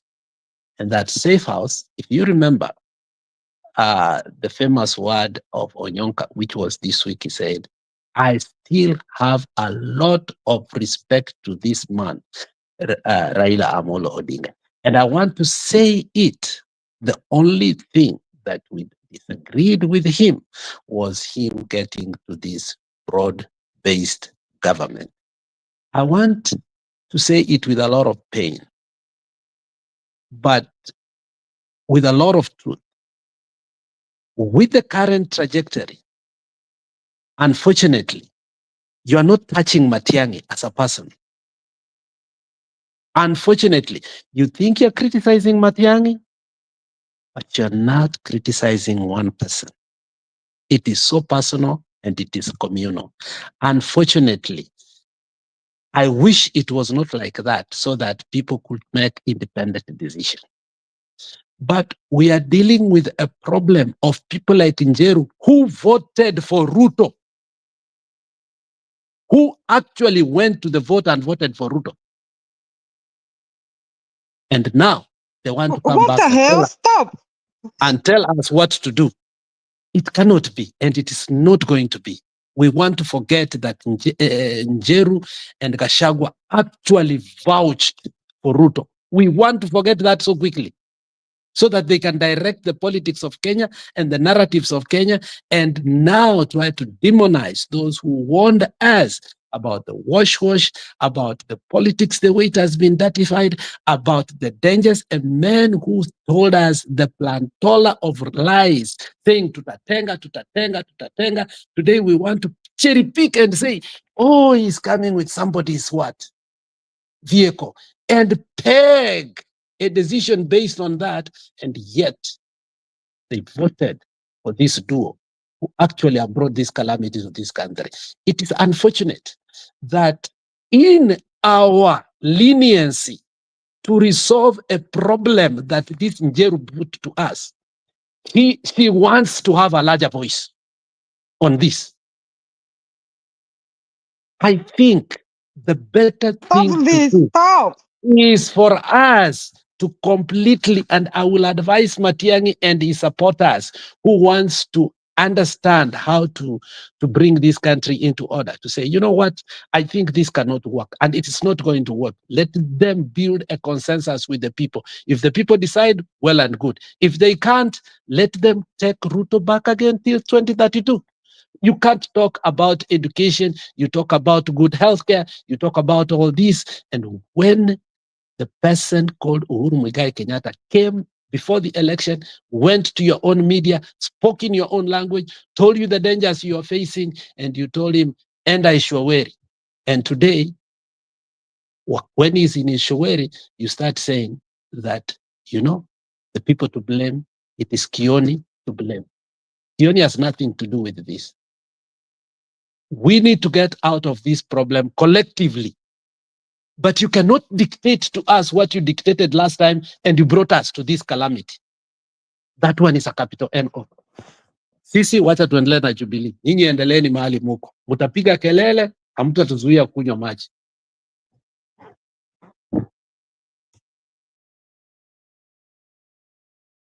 Hapo Alex umegonga ndipo. Hatuna option, because any negotiation we are trying to make, we are being told hatuna option. Tumekatashwa, we cannot deal with Jubilee Party, hatuwezi ongea na Kioni, and you know, how can we be told what to do? It's difficult. So whether you abuse us, whatever you will say, there's nothing new. Uhuru was abused to the core. Mama yake akatukanwa with one of our own choice, things that we've never had. So there's nothing new. Tutatukanwa. We are ready for it. But the truth is that people that voted for Ruto should not be on the rooftop to tell us that talking to Kioni is wrong. That one, I will not take that advice.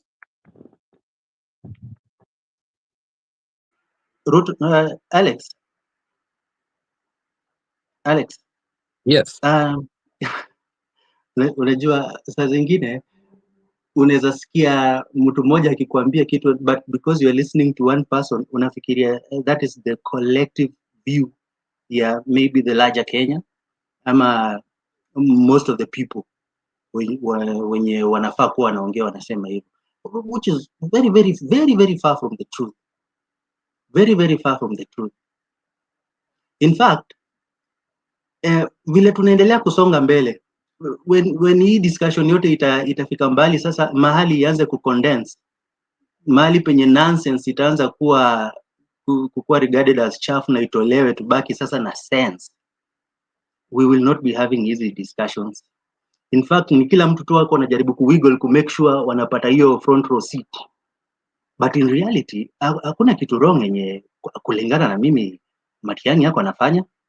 Nimesikia kuna huyu mwenye anaitwa Joe Ndinda amesema ati unfortunately Matiang'i might work with Ruto eventually. But hiyo naye ni maoni yake. But kulingana na mimi, kuna watu wenye hata ukiwajaribu kuangalia, they are very unwavering in their resolve. Vitu wenye wao washaamua, wenye wameshapitisha. Nashangaa, in fact, kwa hao watu wote mimi nilikuwa sitarajii mtu kama Simba Arati anaweza kuja akachange stance yake. Nilikuwa nimemhesabu kwa caliber kama akina Sifuna. Even I'm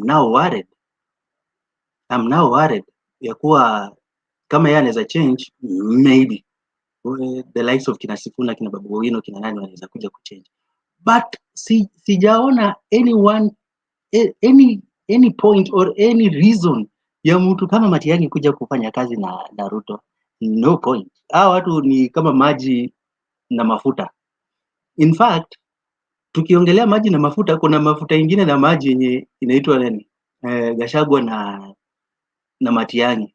There is no way in your how is Gachagua ever going to campaign for Matiang'i? These people wamekuwa at the extremes, wamekuwa kiopose each other kuanzia kitambo sana. So tukiendelea kuangalia na vile huko mbele kutaendelea kucondense, then tutajua. But ile nikirudia ile issue ya mambo ya impeachment ya Gachagua, there is something hapa hivi bocha niwaambie. Current status ya hiyo ya hiyo legal battle ya DCP party leader Gachagua ambayo ni impeachment yake, inasema hivi: the appeal is now entangled in procedural and constitutional argument on bench composition, jurisdiction, recusal, which means substantive review of the impeachment merits remain delayed.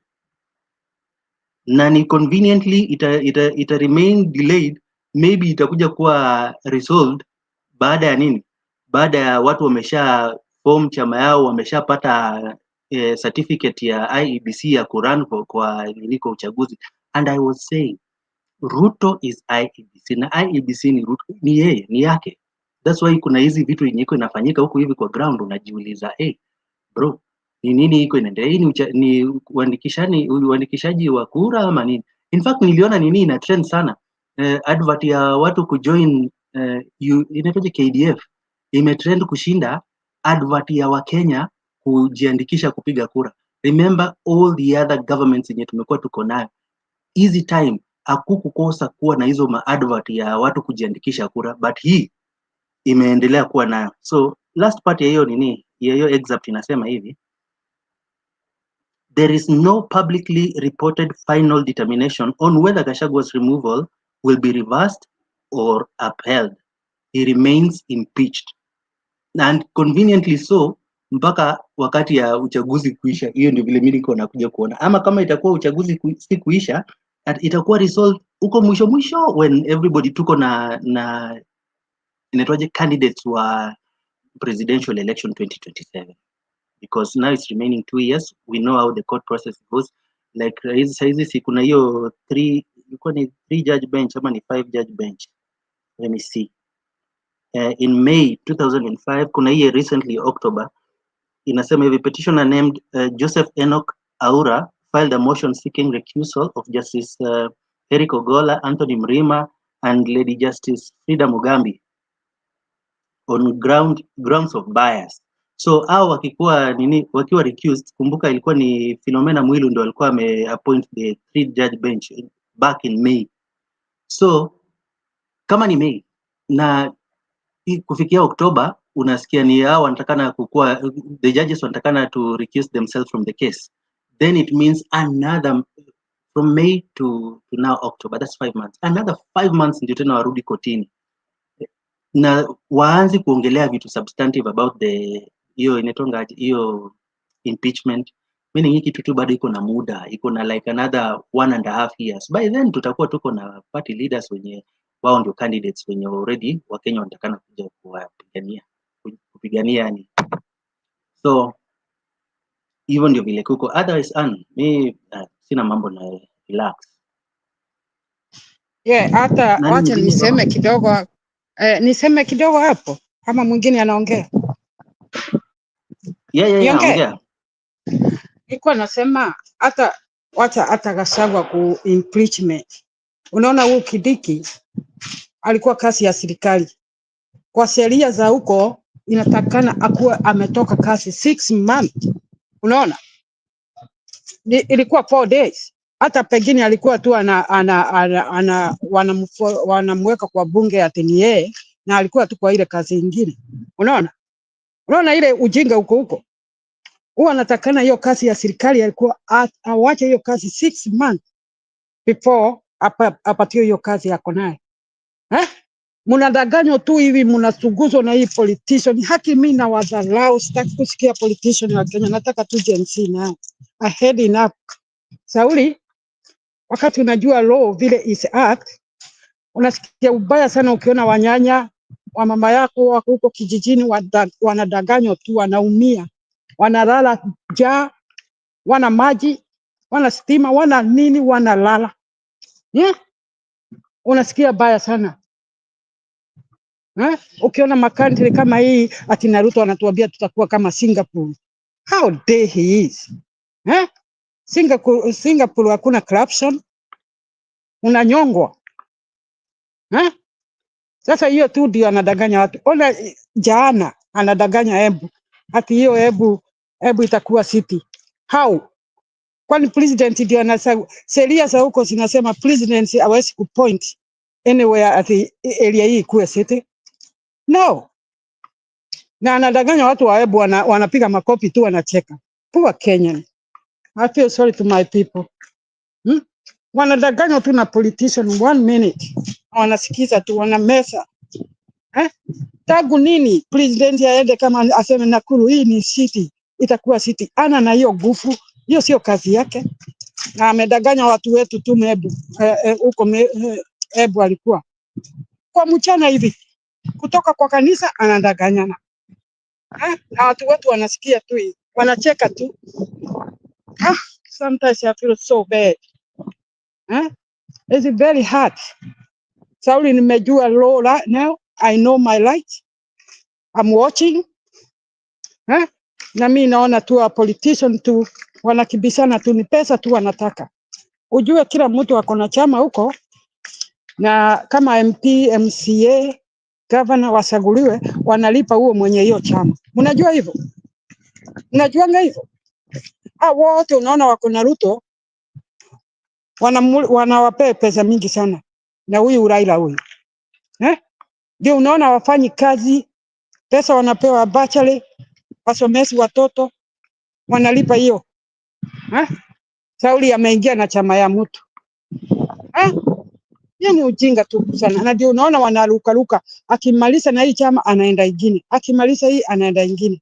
I would like Kenya tukue na sheria. Chama mbili too strong. Ndio itakuwa kama ng'ambo, kama America, Australia, UK, 2 parties only. Hata kidogo ikija ina nguvu. Sasa nasikia mbaya sana vile watu wa Kenya wanaenda saa hii. Na ile tabu wako nayo, imagine. Unaenda mchana unachoma mahidi kwa barabara, hakuna mtu ananunua, hakuna pesa. Na wanakufa hata wanalalia pesa. Unaona? Hiyo ndio inaniuma. Wakati nimeamini sasa Gen Z wataingia dakika ya mwisho, watachukua hizo makula na watasagua mtu ya wanatafuta mtu ndio waende wachukue. Hiyo fought until 6 months tusaguane ndio itafungwa. Wako na mwaka mzima, hakuna haraka. Mama, kwa uchungu huo, upole, najua hiyo ni uchungu, lakini mimi hapa nashindwa, ni chama ama ni kiongozi wa chama ndo ana mess up? kwa sababu chama, sioni kwamba chama kina shida kama kitapata kiongozi ambaye anatija, lakini chama kitakuwa hakina maana kama kitapata kiongozi ambaye hana tija, mimi kimtazamo wangu. So sina shida na chama, shida yangu ni nadhani hili ni sote wenye tuko hapa kwamba tunaweza kubaliana kwa njia moja ama nyingine kwamba shida tulionao ni uongozi, wala si chama. Sasa hivi tukipata the right people wenye watasikiza Wakenya vizuri hapo, mimi sina shida na chama kabisa, na ndio maana nakubaliana na kaka yangu Alex hapa alipozungumza, nikimaliza usemi wangu ni kwamba hebu kabla tulaumu mwenzetu, tuangalie makosa yako wapi. Tukikubali kwamba tumefanya makosa, turudi kuonyesha kweli tunajutia makosa na tunaunganisha haya masharti kama nilivyotangulia kusema kwamba tuna vikwazo vingi vinaonyesha kwamba vinaonyesha upungufu wa mtu kimaadili, hata kama ana maneno matamu, lakini tuelewe kwamba kosa moja huwa inazima mazuri 100. So Gachagua ana kitu cha kufanya zaidi, asichukue kura ya mlima akaifanya the same thing tuliona 2002. Hapo ndo wasiwasi wangu, kisha baadaye atatulia sisi wajomba, njoni mtusaidie, lakini itakuwa ni ngumu. So wajomba, tujaribu kutunza ujomba wetu maana tuendako siko. Wajomba, tujaribu kutunza ujomba wetu vizuri na tucheze na huu ujomba vizuri, maana tuendako siko, na tusike ungali wima, tusiache uanguke huu mgomba, maana tutaikosa ndizi na pia vile mgomba nao tutakosa. Wajomba, this time ya kupunguza maneno yetu, kwa sababu mdomo ni sumu sana, ndio unaokomboa na unaofunga. Na dalili ya mvua siku zote ni mawingu, ama siku njema huonekana asubuhi. Gachagua tunamkubali kwa kila anachokifanya, but almost angalie ni wapi kwa kupitia, kwa na wajomba bado tunamhitaji, lakini asiharibu ujomba huo kwa kutuelekeza kusiko. Nitaachia hapo mimi, ndugu zangu, na Alex umeniahidi bundle zangu nazingojea hapa kaka. Yes, Msimamo. Nilikuwa nakuuliza, kuna ile jambo nilikuwa nimekuongelesha saa zile nikijibu ile swali lako. 2027 kwa upande wako, ninaona umerudia hii kitu. Unaona kuna chama moja yenye inaweza simama bila kutegemea vyama vingine na ikatoboa kumtoa huyu Ruto kwa kiti? Ni ngumu. Exactly. Na nimeona hapa hivi Mary anajitanga kama wewe Msimamo, Mary Wainaina anasema we should have sober minds to consolidate opposition so that they do not waste a lot of time, and we also do not waste a lot of time sisi wenyewe. Joe Dinda anasema we persuading really. Tuna password yupi? Hebu rejelea hiyo kauli tena nipate hiyo swali vizuri. Yani nasema nani, Mary Wainaina amesema hivi, tunataka tukue na akili yenye kuko soba. Kwa Kiswahili kusema nini? Yani tukue na sober mind. Ndio tuweze kuunganisha nini opposition pamoja, ndio tusipoteze muda mwingi, kwa sababu mambo mbinu mbadala, yani tuwe na akili mbadala ama mbinu mbadala. Sober mind. Mbadala sio soba. Soba inamaanisha tu watu wenye akili timamu, kitu kama hiyo, timamu wenye tunajielewa yani. Na mbadala so ni tuweze hata ujui Pogon. Wewe sema ndio. We should have a different mind. Yeah, amesema we should have a sober mind, not different mind. Tunatakana tuko na akili yenye ngoje sasa timamu ama ni timamu, akili timamu. Kitu kama hiyo yenye ijalewa, yani ijachanganyikiwa. Ndio tuweze kuunganisha opposition, ndio wao wasipoteze muda, na hata sisi naye tusipoteze muda na tusitapetape, tukose direction. Exactly. Alafu kuna huyu Joe Ndinda ambaye anasema anatakana kujicorrect. Anyway, mimi nilisoma kutoka kwa hiyo comment yenye ulikuwa umesema ya kuwa nani Matiang'i might work with Ruto eventually. Ndio maana tulikuwa tunaongelea kwa upana na tukijaribu kuangalia, unajua vitu vingine tunaangalia na experience na yenye tumekuwa tuko nayo. Sisi si watoto wadogo. Kwa ile serikali ya kuanzia serikali ya Jubilee kuanzia 2013 mpaka sasa, kuna watu wenye wamejitokeza ni watu wenye msimamo, kuna watu wenye wamejitokeza ni watu wa kuyumba yumba.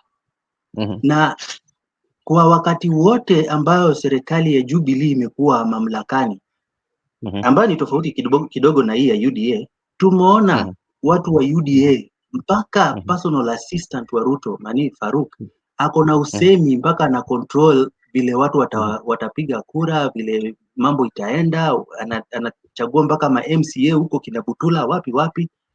But na ma CSS kina Murkomen nani wote wamekuwa wakiongea siasa kabisa, but no one time enye niliwahi sikia mtu kama nani anaitwa nani Matiang'i akiongelea siasa ya kuwa 2022 tutapiga kura hivi na hivi. No, yeye alikuwa ana operate kama CS fully na hakuwahi tuachia, hata yeye mwenyewe hakutuachia ile ambition yake ya kuwa hata anaweza taka kusimama mpaka akakuja akachukuliwa na UN, ilikuwa ni World Bank kama kitu kama hivyo, akaenda akafanya huko hivyo kazi, watu ndio wakamuita na yeye kuitikia watu ikabidi mpaka hata akaacha kazi, kumaanisha alikuwa anaitikia mwito. So na hiyo wakati wote hata akiwa kwa serikali ambayo deputy president wa wakati hiyo alikuwa ni Ruto, alikuwa yeye anamkashifu akiwa deputy president. Kama kuna mtu mwenye alikuwa anamkashifu sana ni Gachagua. So najaribu kuangalia ni wapi yenye wao wanaweza wako pamoja. But Joe Dinda nilikuwa nimeiona kwa hiyo comment yako, maybe ulikuwa unajaribu kutukumbusha yenye mtu amesema, but maybe ni hivyo ndio vile iko, but hivyo tu ndio nilikuwa nimesoma. So nilikuwa nasoma tu comment vile iko. Before msimamo aende, kuna swali umeuliza and I think sijafurahia vile mumeijibu hilo swali. Tunapouliza, is there a way as Kenyans we can go to the next election with one party? The fact that we are in denial that we have no capability of doing that, then we are giving powers to the politicians to ride on the narrative. The answer is yes. Now, rudia kwa Kiswahili bana. Rudia kwa Kiswahili, msimamo kipate pia, maana hapo unanijibu. Sasa unajua msimamo, sitaki niharibu Kiswahili. Unajua huyu jamaa alisema sober mind ni akili haijalewa na nikacheka. Unajua sitaki nianze kuwa na direct translation hapa. Allow me just to speak English. So okay, najua msimamo anaelewa kizungu vizuri sana. So msimamo, unajua wakati niliangalia historia ya Botswana, wakati Boka Duma alikuwa akieleza na wasihi sana muiende muangalie historia vile huu kijana alishinda nini president Botswana. Alisema the process of bringing the opposition party was the hardest job he had ever done. This boy had been an opposition leader for a very long time. But when Masisi messed up, and Ian Hammer, who was alikuwa amefukuzwa na the current president kwenda South Africa, amekatashwa asiweze kurudi, wakaanza kufanya kazi pamoja. The process was laborious, it was toxic. Like walikuwa wakikaa chini kuongea, hawakudhani kuwa tena watarudi waongee tena. Matusi, yani disagreements and a lot of things that he could not understand. But alisema hivi, the process of building a coalition that will save a country is not a petty issue. You must allow everybody to be angry, because had we not allowed everybody to be angry, Njeru akue angry, nikue angry, David akue angry, Jodida akue angry, any atoe nguo tukane Pogon vile ametukana leo yeye kabisa mpaka asikie vizuri.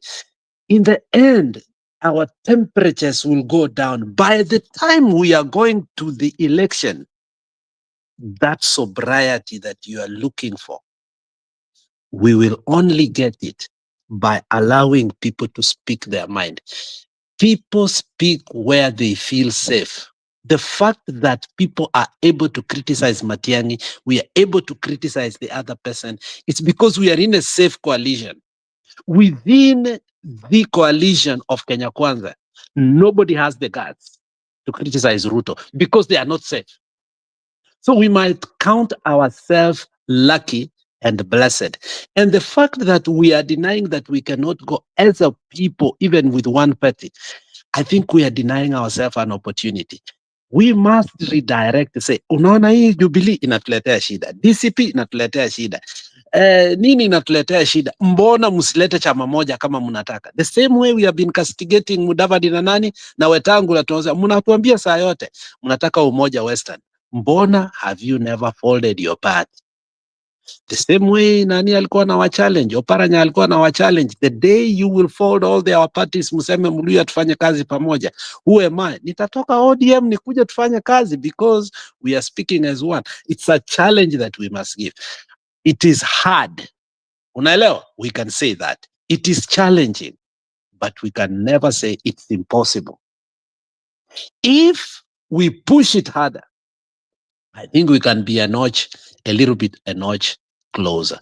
And if these people see that, oh, hii kura yote, whether they like it or not, tunaona imeenda hapa, tuamue tuseme Matiang'i is too dividing, Gachagua is too toxic, Kalonzo is too polarizing. I think the safe haven, EPLP, mahali nani ameenda msimamo, inakaa ni nyumba ambayo I think hakuna kelele sana. Mbona tusiende kule?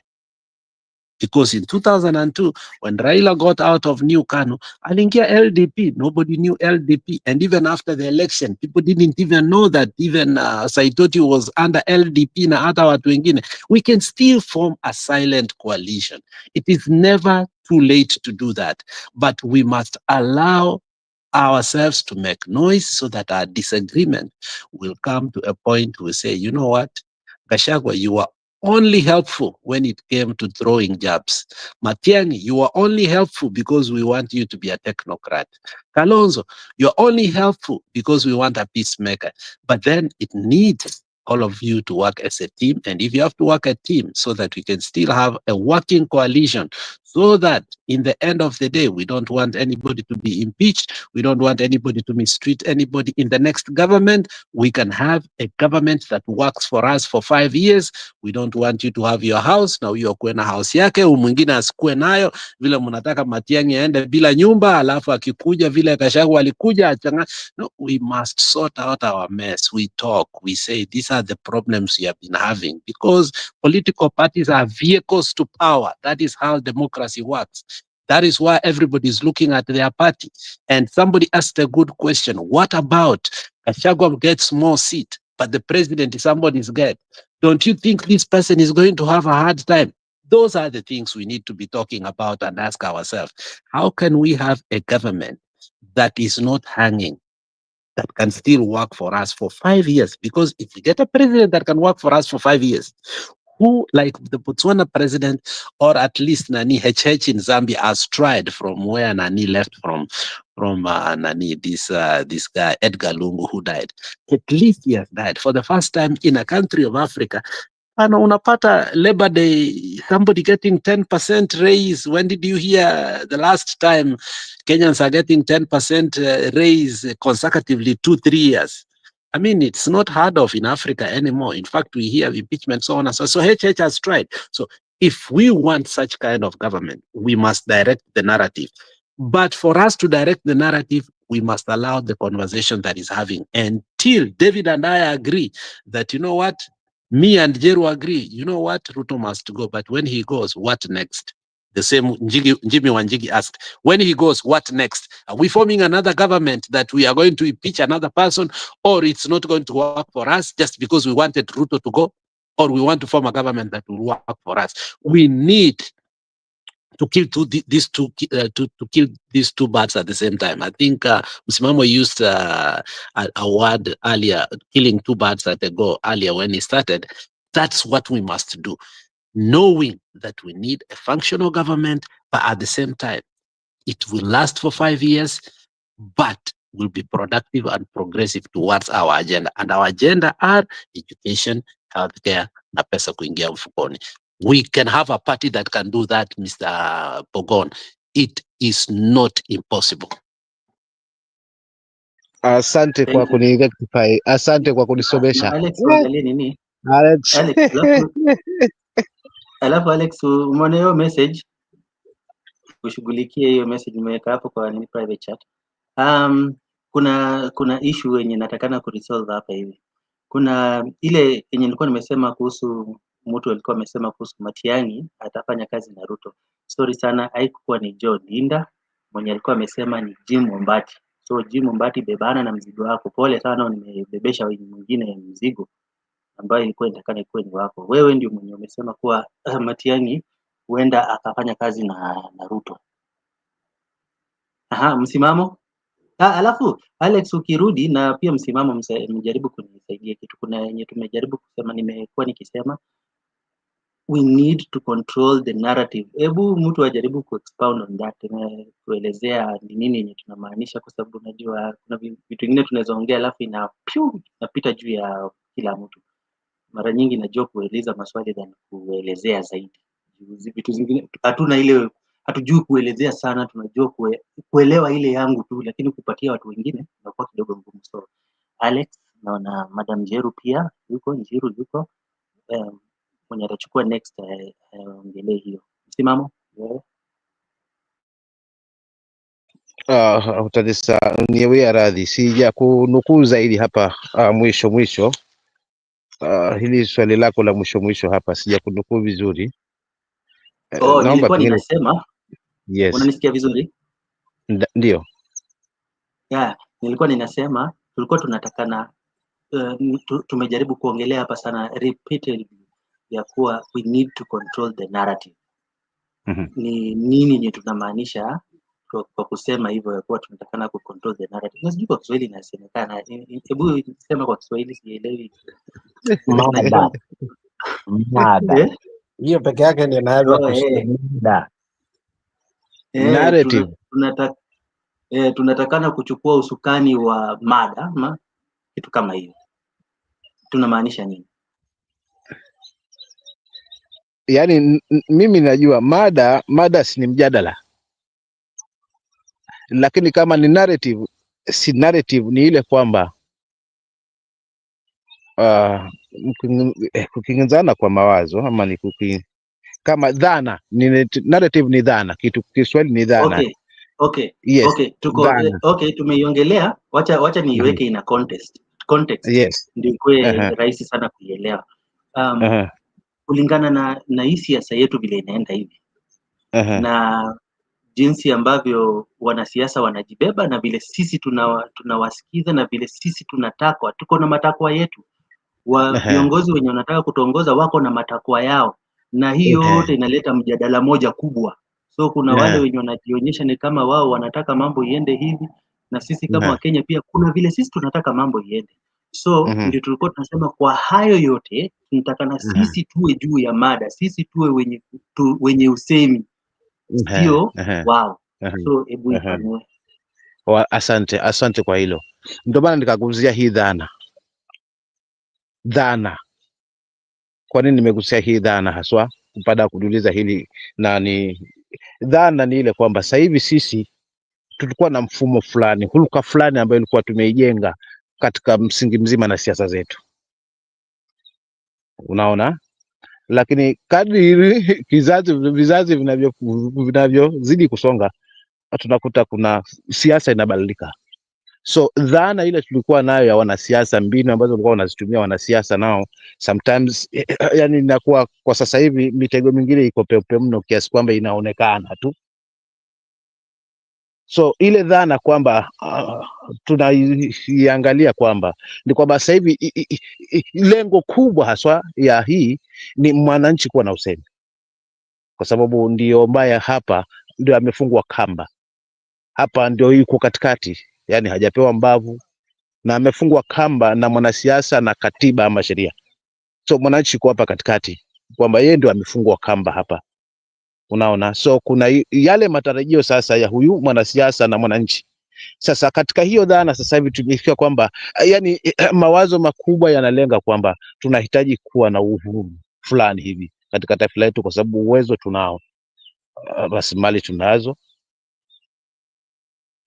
utendakaji kazi tunao, mazuri tunayo mengi tu, unaona, lakini mbona hayamfikii mlengwa? Ni nani anazuia? Ndio sasa unakuta kuna huu mkanganyiko, naye mwanasiasa kwa wale amekaza sasa, amefunga mwananchi tena kwamba wewe baki pale pale kuanza kidogo, kwa sababu nataka tuanze kuzibana haya na haya na tuendelee na hii dhana tuliokuwa nayo kwamba mwenye mbavu siku zote mpishe, mwenye mbavu mpishe, yani kusanya ukiwa wewe ndio bwana kubwa, unaweza rule everything. Na sasa hivi sisi nasi tuko kwenye hii dhana mpya ambayo imeambatana hili vuguvugu la chepukizi, kwamba hatutaendelea na dhana hii ya uongo, dhana ya kufiliwa, wakati nafasi ya kwamba tunaweza jinusuru tunayo, kwa sababu wasomi tuko nao na wanahitaji kufanya kazi ambazo zinatija katika taifa na kulijenga taifa, na hawapewi nafasi hizo, kwa sababu kuna hii dhana kwamba wanasiasa wakongwe tuliko nao hao wakisema lazima tufuate hao. Wao wakisema wamekaa haswa kwa siasa kwa muda, wacha tuwafate wao, kwa sababu wanaelewa taifa zaidi. Yani hawa ambao ni chepukizi na wana uwezo wa kuwapa hiyo nafasi hakuna. So imefikia hiyo katika hiyo hali ya kupimana. So lengo kubwa hapa ni good governance. Kama I do wish jinsi ambavyo serikali ilipo ilivyoteka vijana wakati huo na matarajio ya Wakenya wengi kwa yale ambao walikuwa wanayanena wangetimiza, hatungekuwa sasa hivi tunaongea mambo mengine. Kila mtu angekuwa naona kwamba sasa tumeenda hatua nyingine kweli. Kama hii bottom up ingework the way venye wao wanaieleza machoni kwa umma, wangetimiza kwa muda, hata kama ni robo, yakaonekana machoni kwa mwananchi, basi hatungekuwa na mashaka. Lakini dhana kwamba ukipanga hapa, ukipanga pale, kila kitu sawa. Sasa unapanga na wachache, wengi ndio wanaumia hapo. So lengo kubwa hapa ni kuona kwamba Kenya imesimama katika msingi mkuu gani? Kenya hii haswa imejengeka katika msingi gani, ili kuondokana na yale ambayo tunayaona na tuondokana na kadhana kwamba mwanasiasa akidominate kwa muda ama chama kikidominate kwa muda, basi hicho ndio kina mashiko, kwa sababu kina wingi wa uungwaji wa watu ama kina wingi wa uungwaji wa usemi katika bunge. So hiyo ni dhana. Kwa hivyo nakubaliana na kaka yangu hapa mwisho kwamba tuna uwezo wa kuenda sasa palipofikia ni sisi wenyewe, maana hatima ya hili taifa, nafikiri baadhi ya kauli zangu nikiwa hapa kwamba hatima ya hili taifa lipo mikononi mwetu. Sisi kama wananchi, kipi tunapeleka dhana tofauti, tunapeleka sasa dhana mpya, bali tunafufua matumaini mapya kwa wenzetu kwa kuambizana haswa huku chini mashinani. Nadhani kwa kufanya hivyo tutawachagua viongozi walio bora, wala si bora viongozi. So kila mtu ana nafasi kwa sasa hivi, whether uko hapa ama uko nje, lakini ukiona kwamba sehemu yako kuna mtu ambaye hakika anaweza peleka hii civic education as quick as possible, yani kwa haraka mno, kwa speed ya 120 tumemaliza, kwa sababu dhana iliyopo iliyotukamata ni kwamba natoka katika hali ya shida. Kwa hivyo wenzangu, nitakapopata nafasi hii hakika nitawakumbuka wenye shida. Kwa hivyo wenye shida wote, dhana ili ilielekea pale, dhamira na mawazo yote nafika ilielekea pale, lakini sasa hayakuwa. Kwa hivyo madamu kuna hiyo loophole, if we do make use of that loophole, fikiri tutaifikia the healing solution ya taifa letu, na hata mtu asimame kwa chama kimoja anaweza succeed. Mimi nitaachia pale ndugu zangu, kwa sababu kumekucha na pia na ugeni hapa naona umefika. Kwa hivyo kabla uende, ndio ama hapana, tunakubaliana kuwa kama vile tuko na usemi, kama vile hao wenye wako EU, wale viongozi wenye wako kwa United Opposition wanapiga kelele, ni kama wanang'ang'ania nafasi, ni kama nini, wako na hiyo uhuru same kama vile sisi pia huku chini tuko na uhuru wa kutoa semi zetu, ili mwisho wa siku tukuje tukakubaliana. Yes, nyinyi mko mnang'ang'ania nafasi, lakini sisi wenye usemi, sisi wenye kupiga kura, sisi tuko na uamuzi wetu ama mapendekezo yetu ni haya, na kwa hivyo tukubaliane hivi. Mimi naona kwamba kwanza tuna sehemu kubwa sasa hivi. Mimi kwanza before niseme ndio au la, nadhani hii ni penalty tumepewa, lakini penalty hii tuna either kuna probability pia kukosa. So nadhani tuko na upande mzuri sasa kama wananchi ama kama taifa kuweza kupress hawa watu, kwa sababu mwisho wa siku hao wote watakuja kwetu, unaona.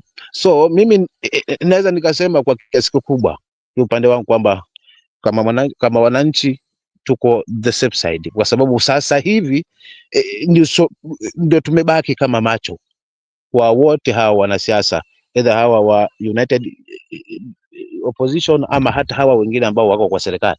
All eyes, macho yote wanatuangazia sisi. This is our time. Hii tu ndio kwamba tuna ufalme huo wenye ambao sasa hivi umetuelekea. If we do make use of that, tukitumia huo muda huo vizuri, kwa mujibu wa katiba yetu kwamba mwananchi ndio mwenye nguvu,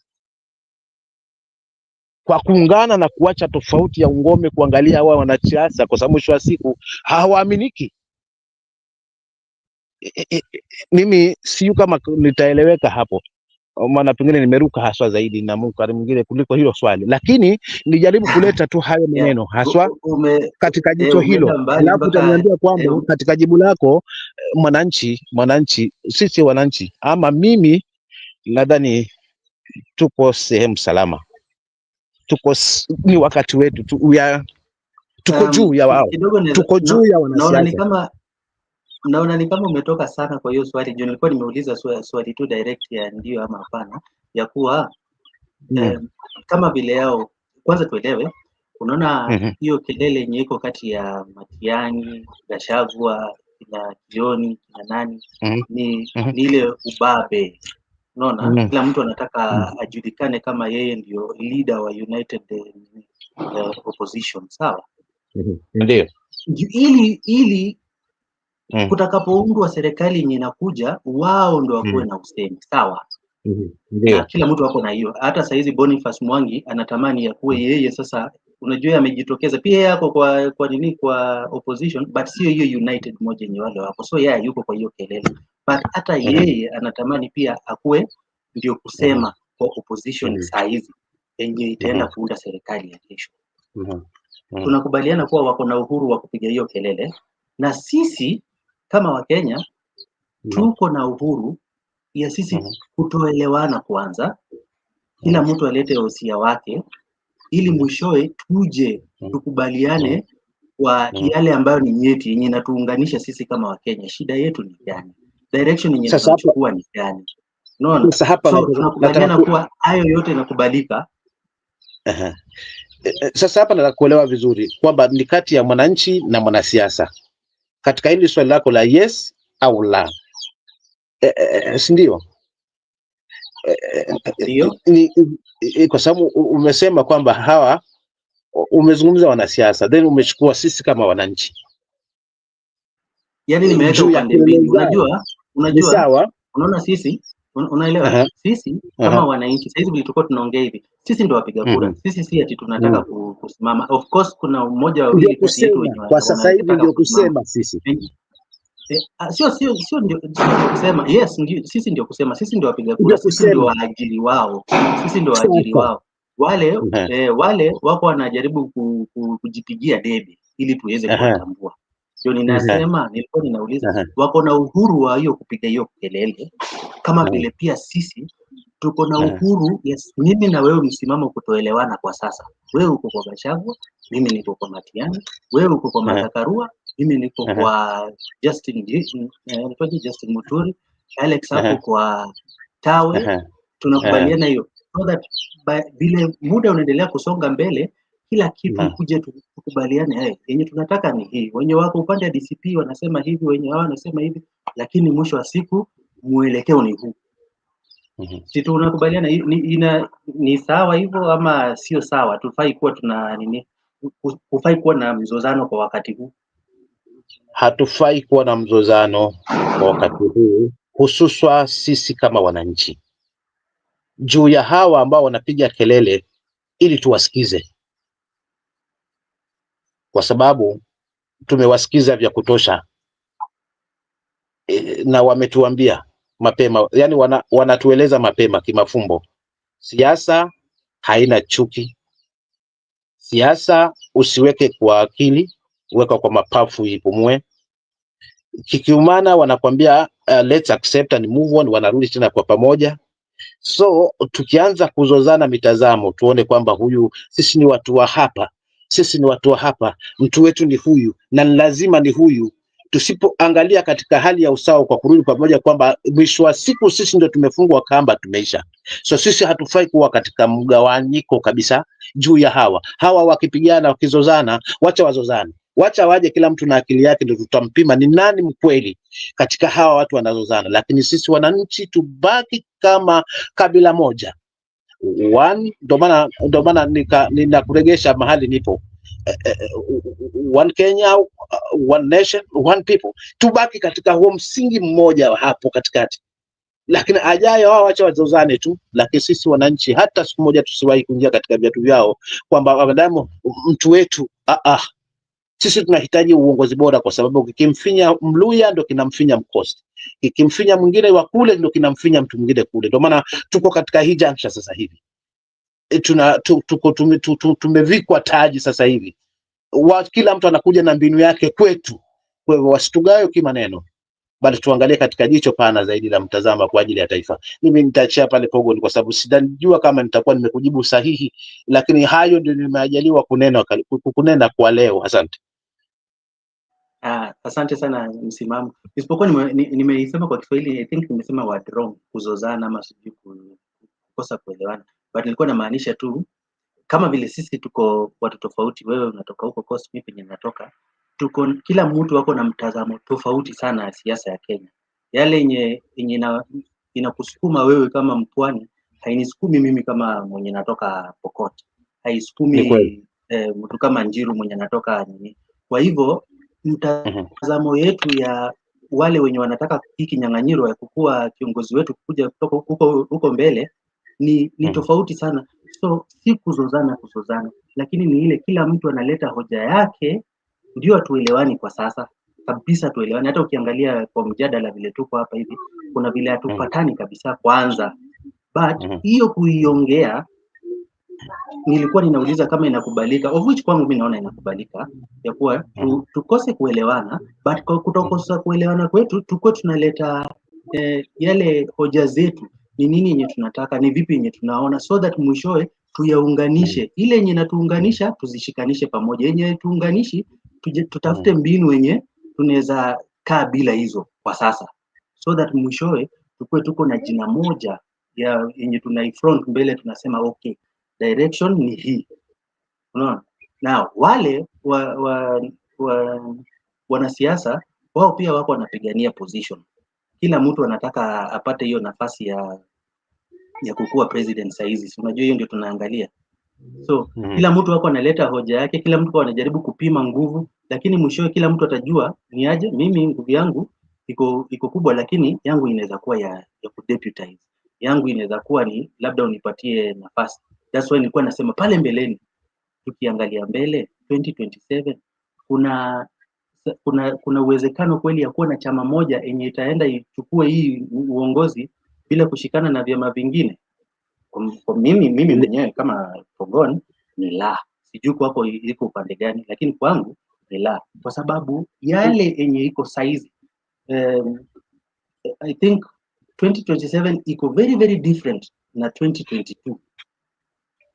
Shida yenye tuko nazo saizi ni tofauti sana na yenye tuko nayo 2022. Na yale yenye tumeona baada ya 2022 imetufungua macho zaidi kushinda 2020. Yenye tunapitia saizi imetufungua macho kuliko yenye tulikuwa tuko before 2022. So heading to 2022, sidhani kama tunaweza enda na chama moja kulingana na mimi. Mimi sijui kuhusu wewe, sijui kuhusu Ann, kina Alex, kina nani. So anyway, asante sana chama kwa moja, wako. lakini chama moja namaanisha muungano, nilikuwa namaanisha ni muungano ambao una mamoja, yani ni muungano, lakini si hati chama moja tu peke yake, itakuwa ni ngumu kwa kiasi fulani, lakini kama ni muungano wenye mamoja, wenye nia moja, kwamba tunamsimamisha huyu kwa sababu huyu ndio mwenye usemi, huyu ndio mwenye kupendwa, hii ndio nyota ambayo Wakenya wanaitaka. Sasa waende hapo kwa nia safi ya Wakenya, mbona wasishinde? Na kwa nini? Lakini sasa hapa katikati huu mzozano wao sasa ndo unatukanganya, kwa sababu kwa kweli hapa sasa Kenya imelelewa katika misingi ya ngome, na ndo tunajaribu kwa wakati huu katika mambo ambayo tunayafukua ni kwamba tuondokane katika ngome, ili vyama vitawale kila mahali, yani vieleweke kila mahali, chama kikiwa ni cha kitaifa kiwe ni cha kitaifa kila mahali, kina mtu anaweza vari kila mahali, lakini unakuta kwa hali kama hiyo, unaona. Lakini si chama tu kitoke leo kimoja tu kwamba kitakwenda moja kwa moja mpaka chaguzi, sidhani hapo, kwa sababu hatujafikia hapo kwa sasa hivi, kutokana huyu Nduli naye anangojea mwanya kama huo tu. Mkianza kuzozana hapo, basi yeye ni anageuka kuwa kunguru. Kila mnavyozozana yeye ni chakula tu, lakini chama kimoja peke yake kitoke tu kiende, sidhani. Lakini muungano upo wenye nia safi, kwa tuzozane na yale ambayo tunazozana, lakini mwisho wa siku turudi katika himaya kwamba huyu ndiye nyota, huyu ndiye anayependwa, na tukubaliane kwa hilo. Asante sana Alex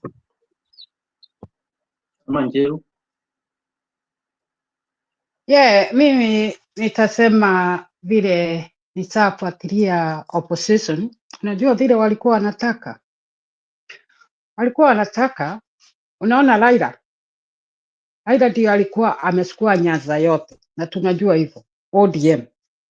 Alright, sasa opposition kabla Matiang'i, walikuwa wanangoja Matiang'i, walikuwa wamejipanga hivyo. Ule Mutembea, ule governor anaitwa Mutembea au Mutembea whatever, ako huko huko Nyanza. Ule mparuya huyu alikuwa polisi, anasukia Ruto kabisa, ataki Ruto. Amenyakua hiyo area yote, naye Matiang'i aende asukue watu yake. Malala ako pale, Wamalwa ako pale. Sasa Raila atabaki tu na hiyo ODM yake huko kwa maji huko, unaona. Hiyo ndio ilikuwa mpango. Alafu waambie Sauli, wanajua Ruto alikuwa anategemea watu wa Nyanza, unaona.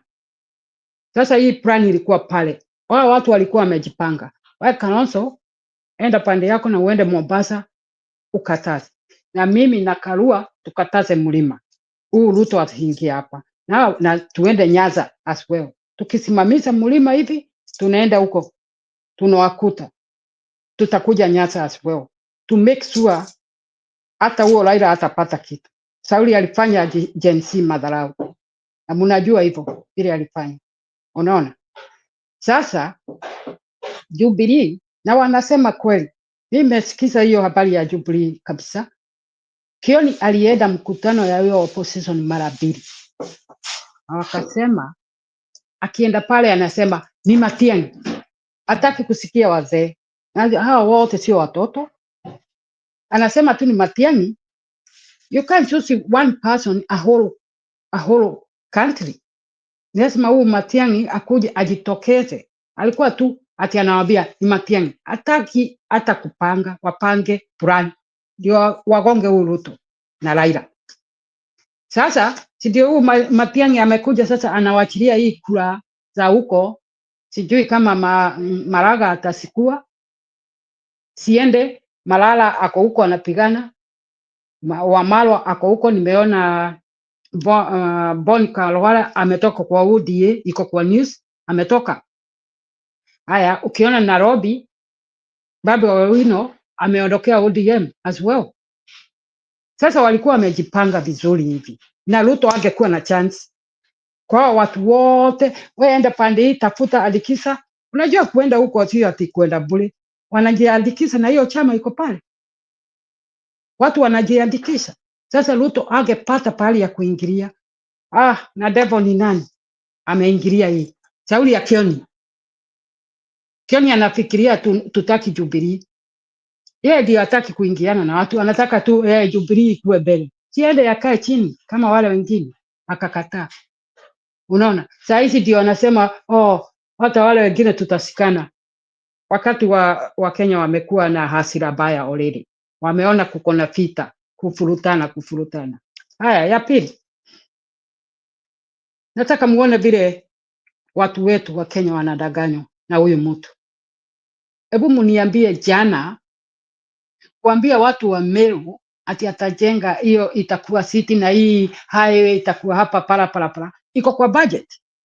Ati na itaanzia mwezi wa 10. Mwezi wa 11. Sijui amesema wa 11 itakuwa imeanza. Iko kwa budget.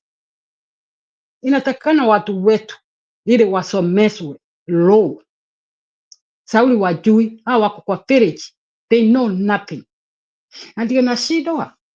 Hii chama yote akina DG, akina Wamalwa, akina Kalonzo wanasuguka kila pahali. Si watume watu wao teenager wako na Gen Z kwa hiyo chama.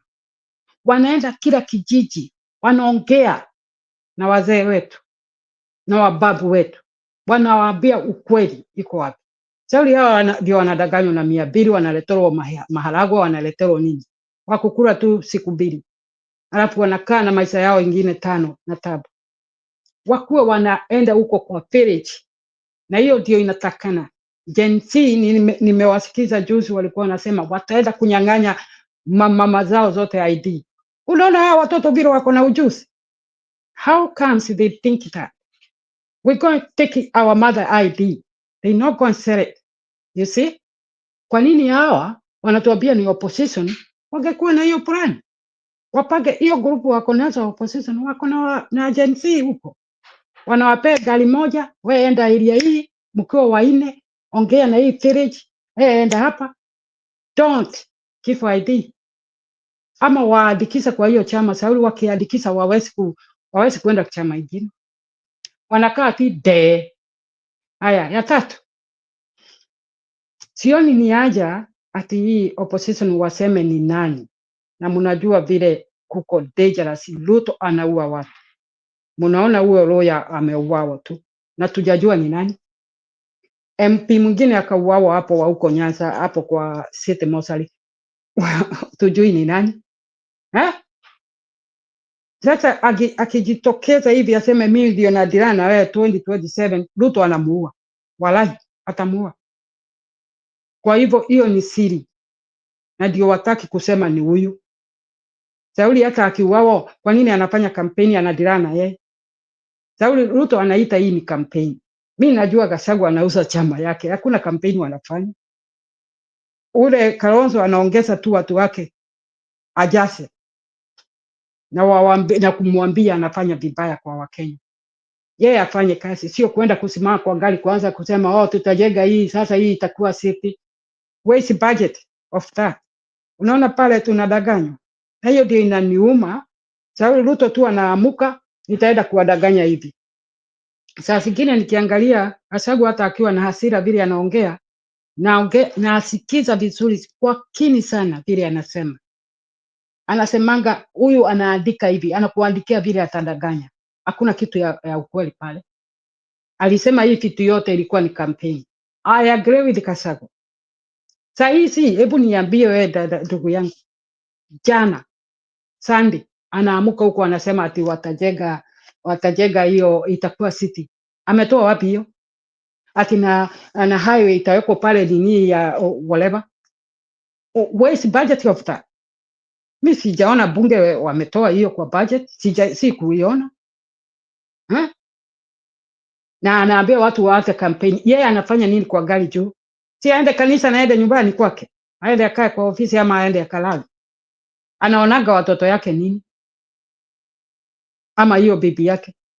Aende kanisa na aondoke aende. Hata atakane awekewe hata kiti ya nini? Aende huko nyuma asome kanisa, ni Mungu ameenda kuomba aende zake.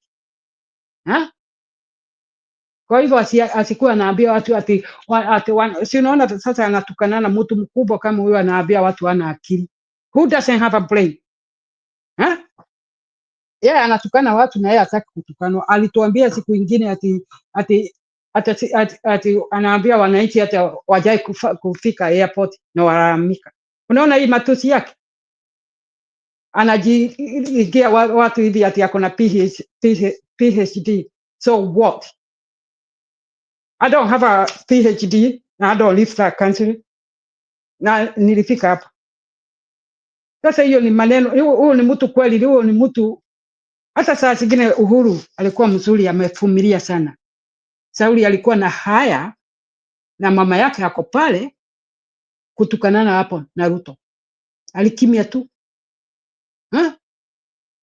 Kwa hivyo tukisema ati Ruto Gachagua alifanya hivi huko ndio akafukuzwa, na yeye Ruto alifanya nini ndio wakosane na Uhuru? We have to think na tuache kupiga hawa position, tukue na maoni, wanasikiza sisi saa zingine, tupige huyu mwenye kuua watu. Na wangefanya hiyo mpango, Mungu ashike Matiang'i, hata akiwa ni hiyo Jubilee yake asukue, apeleke huko Nyanza, ajaze haraka sana kabla Raila hajaamuka. Sauli tujui Raila amesimamia wapi, atasapoti huyu mtu ama ataenda na wapi? Tunataka Raila akuwe kwa kona peke yake vile amefanya Gen Z. Akuwe tu na ODM peke yake. Hakuna Nyanza yote iende. Kila watu wasukue watu wao. Yeye akae na watu wake. Wale anatawala kila siku. Wakiambia aende hivi, wanaenda hivi. Wakiambia aende hivi, wanaenda hivi. Ani watu wazima. Ani watu wamesaguliwa na watu. Ona sasa bunge. Hebu tuambie bunge yetu. Sasa nani anapigania Wajiko? Hakuna. Wote wako huko, wamenunuliwa wote. Wajiko ni tabu tu wanakula.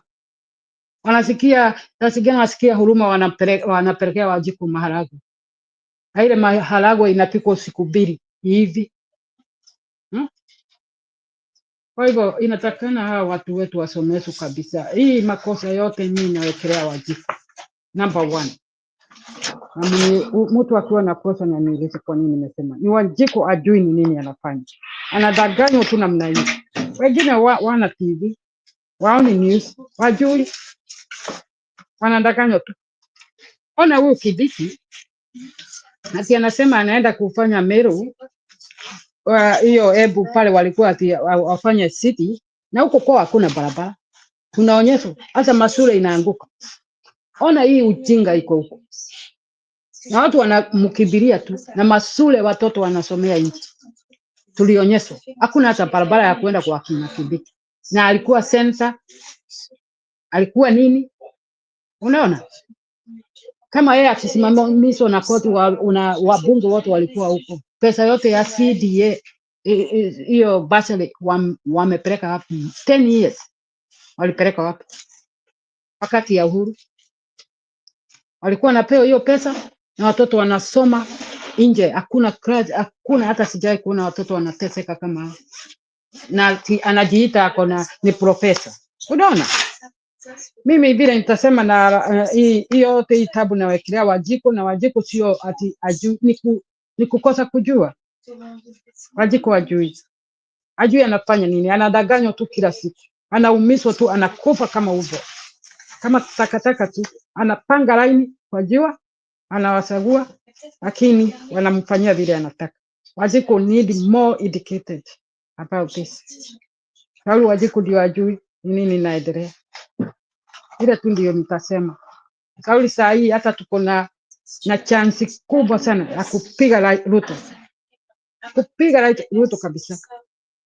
Nimeona hawa watoto Gen Z wakati wanachanga hiyo pesa ya huyo mtu mgonjwa, ya huyo kijana mdogo baba yake mgonjwa. Walisema hata pesa ya politician isiwekwe pale. Sio, naona vile wako. Wataki hata pesa ichangwe na politician, wataki pesa yao. Sauli hiyo pesa wanaita, hiyo ni damu ya wale watoto ya nini? Maiti yao wale Fred wao wameuawa. Wataki pesa yao. Saa hii hawa position wanatakana hata wa calm down, hata wakitaka wasague Gen Z moja akuwe president. I'm happy with that. Nao watachukua nini? Na wapiganie, wanatoa hii jiso, wanapigwa picha ya nini? Wapo sugumzie, watengeneze, wachukue kula, wasimamishe Gen Z, wamfundishe vile atafanya kazi, na wakuwe nyuma yao, sio lazima wakuwe mbele. Wamekula pesa, wako na kila kitu, wako na nini? Gen Z wana. Kwa nini Gen Z wasikuwe president? Unaweza kuwa au mtu amepitisha 35 years kwenda juu, ako na akili, ako na masomo. Hiyo tu ndio naona sauli ya kurudishania hapa, huyu. It doesn't make sense. Tukua tumeshindwa na hiyo plan opposition walikuwa wamepanga ya kwenda Nyanza, Malala ashike pale, Wamala ashike pale, Matebea ashike pale, Matiang'i pale, wameshindwa hivyo. Na huyo atakuja atapita na hiyo, Raila atasikia mzuri, mtaona. Atachukua hiyo Nyanza yote tena. Unaona? Na hapo ndio Ruto anategemea. Sasa ameona Raila ameanza kisungusungu, ameanza kukua 50-50. Jana alikuwa Mount Kenya kudanganya wa kanisa. Amekuja kujenga tena kanisa. Atajua ajui walai. Ajui watu wa Mount Kenya huyu mtu. Mimi nitawachia hapo. Hivyo tu ndio nafikiria. Hiyo tu ndio nafikiria. Asante sana. Alex, you've been quiet.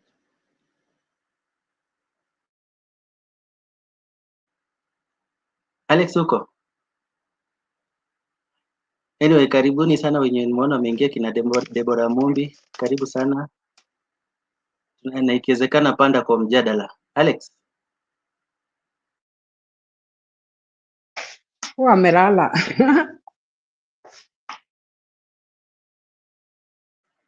Yeah. Ndio huyo. The issue of ulikuwa umeuliza of coalition building, I think I had something to say about it. I still insist, when it comes to the narrative, ulikuwa umeuliza ndugu yangu, it's not hard to control the narrative. I'll give you two specific examples. The first one is the GNZ protest, not this year but last year, that brought Ruto to actually dissolve his cabinet, was as a result of an unpopular opinion, whereby he ended up forcing on the throne what we call a finance bill. And the narrative of the people prevailed, and he withdrew, and he used the military, term, which was he had resigned. Now, if you look at, we used to have a majority leader. I think that was between 2003, 2005. Bush took over. The young Bush, when he took over, his name was Frist. He came from Tennessee. He was a doctor. And he shocked me one time when they were having a vote in the Senate. And the issue of pro-life, the social issues were prevalent in those times. And Bush was basically, 2 times predominantly voted by the soccer moms and the evangelical society. So the evangelical society held the issue of family issues, more especially abortion, to the core. So they were voting about the issue of abortion.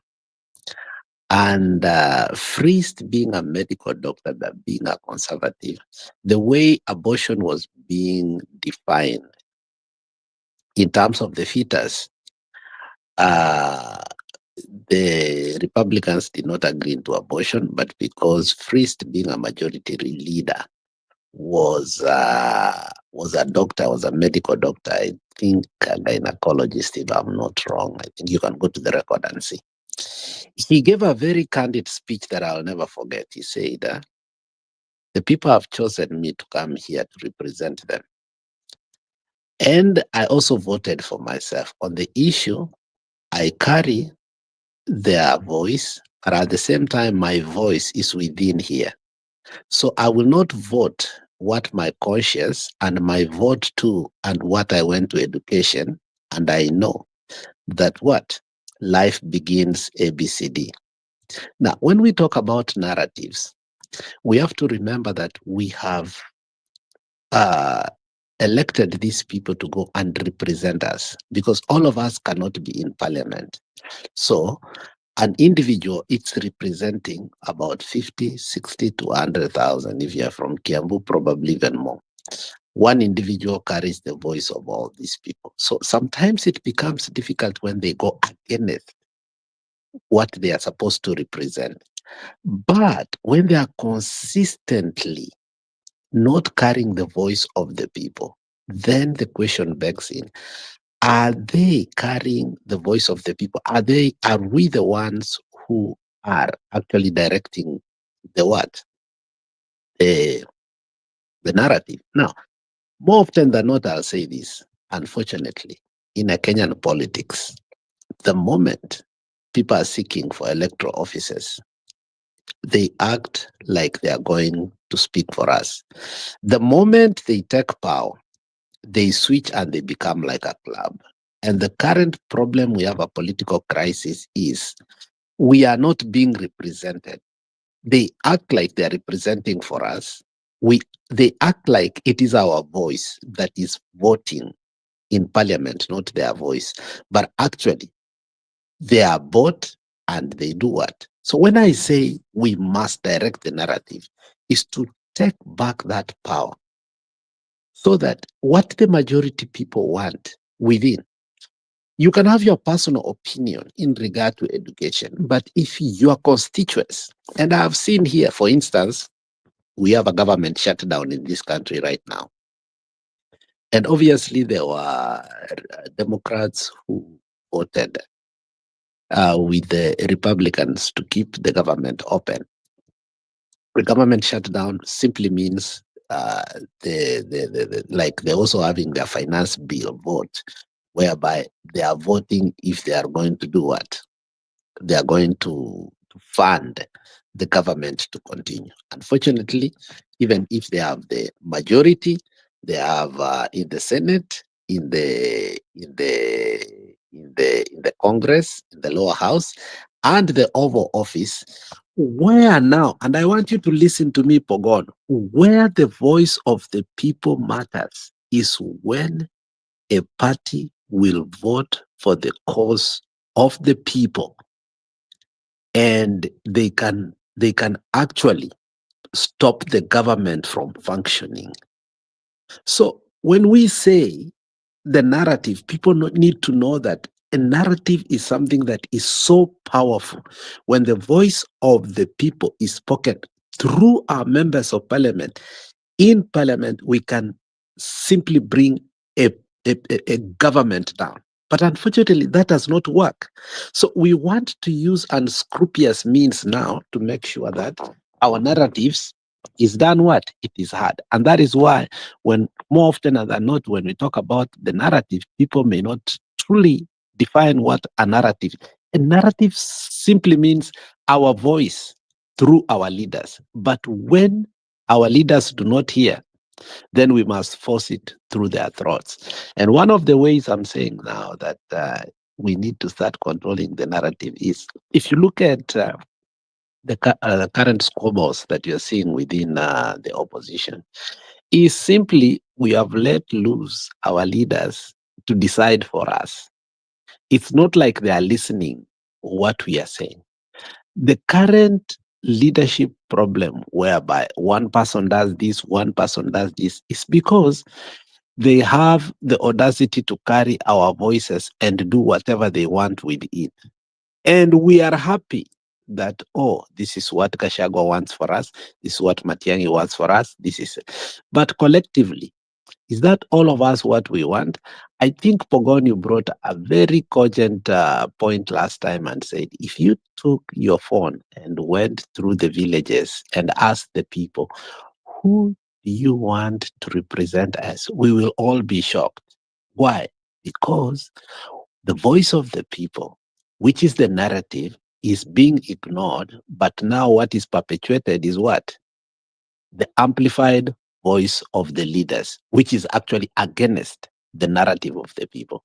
And that's why I insist, if today we took a vote here, do you think it is a risk to go to the next election with all these parties? I think we all will agree that I think we do not need all these parties. Martha Karua, Muturi, and Gachagua should not lie to us that they cannot come and combine their forces together and work together, while then we start lecturing Matiang'i on which party he should go.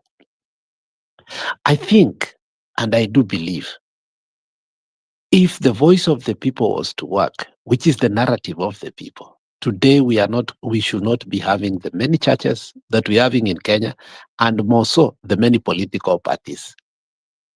Which comes to my point is that the narrative of the people is still not working, and it will not work based on how we ask our questions and we define things. So narrative is the voice of the people. And can we actually propel our narrative? Can it supersede and keep working? Yes, it can. I am a firm believer, and I have seen it work in some areas. It worked in Nepal. It worked in Sri Lanka. It worked in Bangladesh. And that is what the leadership keeps on, and Raila lying to us that, yes, Ruto must go, but not through this means. Because we have a constitution. We have to wait up to 2027. The people are the constitution. The people supersede that document. That document represents, when we see it has been hijacked, the people can say that this document no longer represents us. We are taking power from this document and we will shape it the way we want. And that is why I keep saying that this narrative is so vital, is so primordial to us. And if we allow any leadership to become larger than life, and we have seen it, and that's why we paid it painfully Pogon, whereby Raila became a deity, almost a god figure in that country. You remember when and Uhuru said something that I think now I regret. He said, when Raila went to some funerals in Eldoret, the campaigns were going last time, and ndege yake ikavunjwa kioo, and then Uhuru came and had a national address and said, huyo mzee unajua angeguzwa tu hivi hii nchi ingefanya nini? Ingechomeka. I think we should never get to that point. Why? Because then we give leadership a narrative that they don't have. Ni sisi tukiguzwa hii nchi inafanya nini? Inachomeka. So you see how we have skewed the narrative, what it is. And I think we need to take it back, Pogon. Yes, we can. The narrative is the voice of the people, and the voice of the people by all necessary means must be taken back from the leaders. But what we have right now is the leadership, their tone and their voice prevails over our cries and our pain. They only speak and it happens. We cry, and I think the word we used during last post-election was tone deaf. They are tone deaf, like they will never hear nothing. It's like hao ni mabubu kabisa. Whether you use sign language, still it doesn't make sense to them. So it's a high time we must amplify and redefine what our narrative is, and know that it's our voice. Yes, we can have our voice, and that voice is our right. That's our God-given right. And that's what we call democracy. Thank you. Yeah, thanks. Na nataka kuuliza pia wenye wako kwa panel kina Ann kina Deborah, I don't know who else ako, kina Mary and everybody else wenye kuko hivyo kwa comment section. Sijui nyinyi maoni yenu ni gani kuhusu tukifikia yani culmination ya hii campaign yote yenye ishaanza already. Do you think that there is any one party yenye inaweza run na ikachukua hii uongozi from Ruto, or do we need to unify the opposition so that pamoja tunaweza shinda Ruto? So mnaweza jibu hapo hivyo kwa comment section. Nani ametoka? Alex ametoka. So anybody else mwenye anaweza kuja huku hivi juu? Njeru nakuona bado tuko. Yeah. Mimi niko tu. So yeah, ni vile Alex amesema, we need to control the narrative, but still we cannot deny them also their right also kutuelezea vile wanataka, because at the end of the day, as much as tunajua Kenya ni yetu sisi wa Kenya, there must be leadership, na tuwezi tukasema kuwa wale leaders wetu ni wabaya, sisi ndio wazuri, kiasi kwamba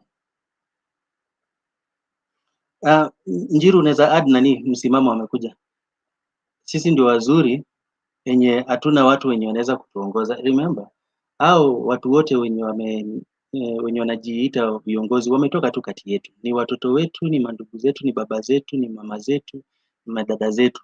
So they are just one of us. At the end of the day, Kenya needs leadership. Mahali penye kuna watu wawili wenye kwa mahusiano ya aina yoyote, lazima kukuwe na leadership, kuanzia kwa boma. Hata ukiacha tukisema tu ni watoto peke yake, lazima kuwe na mtoto mwenye anaongoza wale watoto wengine. Kama kuna mama, lazima mama awe kama kiongozi kwa boma nini. But sasa hapa hivi ni mahali ambapo si mama, si baba, tumetoka, ni jamii kubwa. So lazima tuwe na leader mwenye anatuongoza, na kati yetu vile kitabu ya Warumi inasema hakuna mmoja mwenye haki. Sisi wote tumefall short of the glory of God. But ndani yetu kuna wenye wako na kipawa, wako na kipaji, wako na hiyo upendo na kujitolea kwao ya kuweza kuongoza watu. So we must see na tujaribu ku detach emotions from vile sisi wenyewe tutaanza kuwavet au wenye wanatakana kuja kutuongoza. Tujitoe from our regions penye tunatoka, tuanze kujiangalia as Kenya, the larger Kenya, that is. Tunatakana tujiangalia as one people, na our collective, as much as we are very divergent when it comes to what we need from different communities. Yeah, we must unify our needs, na zile nye tuwezi tunaamua compromise, then we come up with one person. Juu tumeona kwa sisi wakale tumegundua kuwa tumekuwa na mtu wetu 2 times. Wakikuyu wamekuwa na mtu wao how many times? 3? I think 3 times. At the end of the day, tumekuja kugundua kuwa as much as we have a Kikuyu leader, not all Kikuyus benefit. As much as we have a Kalenjin leader, not all Kalenjins benefit. Na nilisikia Njeru ukisema Kindiki ajejenga barabara huko kwao, but really hatufai kuwa hivyo. Si ati kwa sababu yeye ni deputy president sasa anatakana kuunda barabara ya kuifikisha kule kwao Tharaka Nithi huko hivyo. No. Hapana, alikuwa center. Alikuwa center. Alikuwa kwa center man. Asa kwa parliament. Sawa. Usawa na masule huko. Usawa na masule huko. Na wa center ndio wanaambia wabunge wanaangalia wanatumia basari namna gani. Hiyo ndio nilikuwa nasema. Hiyo basari ya miaka 10 ilienda wapi? Okay, sawa, nimekuelewa. But yes, hatutakani kuangalia nini kiasi hicho, uongozi kiasi hicho, ati kama wewe umetoka region fulani unatakana kuvuruta maendeleo eneo yako peke yako, unaacha hiyo nchi side nyingine. Kama vile tunaona Ruto saizi anatumia maendeleo kama token. Anaamua sasa round hii wacha niende nionyeshe Wakamba vile yenye wamepoteza kwa sababu wao wanani oppose. He is a national leader. Isipokuwa aliipata illegitimately. He is a national leader. He is supposed to serve everybody equally. Now, saizi nitakana tufungue macho na tujue huko mbele tunasonga namna gani. Ni vipi tutafika 2027 na tuweze successfully to get the leaders that we want, the leaders that are going to front our needs. Sio mambo yao na kuanza kujigawiwa Kenya, kuanza kuuza parastatals. I remember tukiwa tuko na Kibaki, all the loss making parastatals zilianza, hakuna moja yenye iliuzwa, but zote zilianza ku make profits, na zile zenye zilikuwa zina make huge losses zilianza ku break even, but saizi zina make losses, na zile zenye zinafanya vizuri. Sasa kama pipeline, how can Ruto decide kuuza pipeline? Na hizo ndio vitu nitakana tuko tunaziongelea, na hizo ndio vitu nitakana tuko tunaangalia, tunavet watu. Some of these leaders wenye wamekuwa wako kwa hata saizi wenye wako, especially wale wenye wanaitwa MPs, senators, sana MPs, MCS na nani, why are they so quiet when vitu kama hii nitakana ikuwe ni so loud kama ile finance bill? Mbona tunakubali parastatals zetu zinauzwa? We've seen vitu zingine twitching zikifanyika. Njiru, if you can add please, msimamo uko hivyo nyuma. Mimi sina hiyo rights ya add. But mbona vitu kama hizo zenye ni very concerning zinaendelea kufanyika, wanaendelea kuziprivatize. It is not right, lakini sawa tu. We made a mistake. We allowed Ruto to become president. Let's not make the same mistake twice. Let's not make the same mistake. Nakumbuka mauongo zenye zilikuwa zimekuja, na sasa hizi uongo nyingine imekuja ni ya blame game. Ati ni kulaumu tu Ruto vitu yenye alifanya. Isitakani kutoshea hapo. And in fact, uzuri ni kuwa most of these people wenye wanataka kukua our leaders, especially president, wenye wanataka kusimama, these are people that we know, these are people that we've seen them working in different capacities in previous government, na hata mmoja Gachagua kwa hii government. We know they are standing when they are in power, and we know ni nini wanaweza kutufanyia. So tukiweza kuzichambua vitu kama hizo, then inakuwa rahisi sana sisi kuweza kukua na uamuzi ambayo iko soba, na tunaweza kuepuka hii shida yenye imetupata. Sasa hizi Kenya as it is, mambo ni mbaya.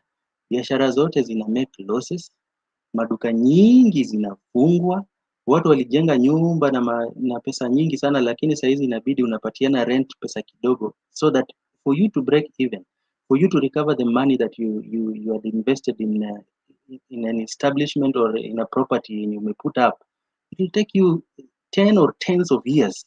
Sasa zingine hata inaweza kupeleka mpaka kama 30 years for you to recover the 10 million yenye umeiwekeza chini. A lot of people are now making investments yenye ina go down the drain. Hakuna profit yenye una make. At the end of the day unapata tu wewe umetumika kucirculate pesa in the economy, na wale wenye wako kwa serikali wanaiba. Hakuna faida yenye iko inaendelea.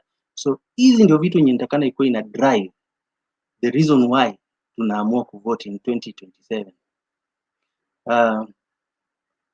Other than that, tukikuwa emotional na tukijaribu kubaki tukijiangalia na kuangalia mtu wetu, tutabaki tu kwa hii loop, hatutaitoka. And I think for the longest time tumeshindia hiyo loop. Thank God now tuko na Gen Z, and thank God tuko na now a different, I think this is a very different dispensation. This is age of information. Hii ni wakati yenye ukiangalia vizuri, isipokuwa tunahitaji ku guide now this youth wenye the new electorate, tunatakana kuwa guide, kuonyesha their position in the government, because we are all participants in the government. That's why wanasemanga sovereignty remains with the people. Ni sisi wenye tumedonate power to these leaders wenye wako saizi, they are amplifying our voices by their leadership, kwa wale wenye tumewapatia, na kwa wale wenye wako wanapiga kelele saizi wanataka hiyo nafasi ya kukuwa leaders. So tunatakana kueleza the youth their part kwa formation ya government, na hata vile government imekuwa formed, at least nazisema baada ya government kuwa formed wanajua part yao ya kucheza, jinsi ya kucheck kama wakati ya vile maandamano vile zimekuwa zikiendelea, na kuonekana kukue na pia civic education. Saizi nashangaa sana nikiangalia kabisa, mimi huwa sioni anything yenye inaendelea kuhusu sensitization ya watu kuwa kuna registration ya kura. Ni vile tu ukienda kwa those public schools, primary schools na secondary schools unazipata kuna desks, watu wako wanaendelea kuregister watu kura. By the way, jana kuna watu walikuwa karibu watu 6-7 wenye walikuwa wameregister. Then pale penye walikuwa wanafanya hiyo registration, tulienda tukapata hao watu tu wako kwa veranda ya mashops, wako opposite ya school, na hiyo schools ni mbili, kuna a secondary school and a primary school, zote mbili ni polling stations. Now there is another third one yenye iko nje. So wakaulizwa na nyinyi hii ni polling station inaitwaje na iko wapi?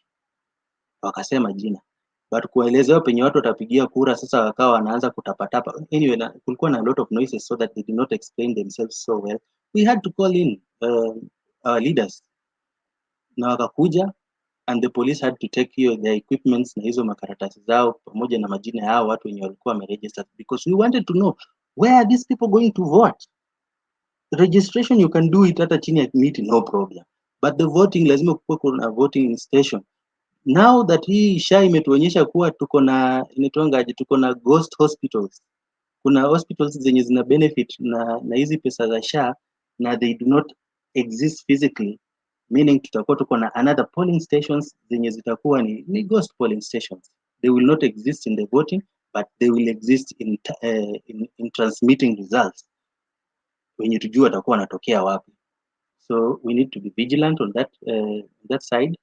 Tunatakana tukuwe tuna shout kabisa, tunaangalia hivi vitu niko. But watu wenye wako diaspora, please, hebu watu wa register kabisa hiyo ya presidential kabisa, because I think tukiwa tuko na correct person in the presidency, vitu zingine huku hivi chini zitajialign zenyewe tu vizuri sana, zitaingiana tu. Hata mtu akiwa uko corrupt na uko na mtu huko hivyo juu mwenye ako formidable, mtu mwenye atingishwi, hata kuwa na hiyo chance ya kuweza kutupeleka vile nataka. Otherwise sijaona watu wenye wamejibu hiyo swali yenye nimeuliza huko. Kina Hans, sijui kama mko. Anyway, naona matime iko inaenda. Njero, sijui tutoe closing remarks alafu tufunge. Imefika wakati hata mimi nataka nijitayarishe kutoka.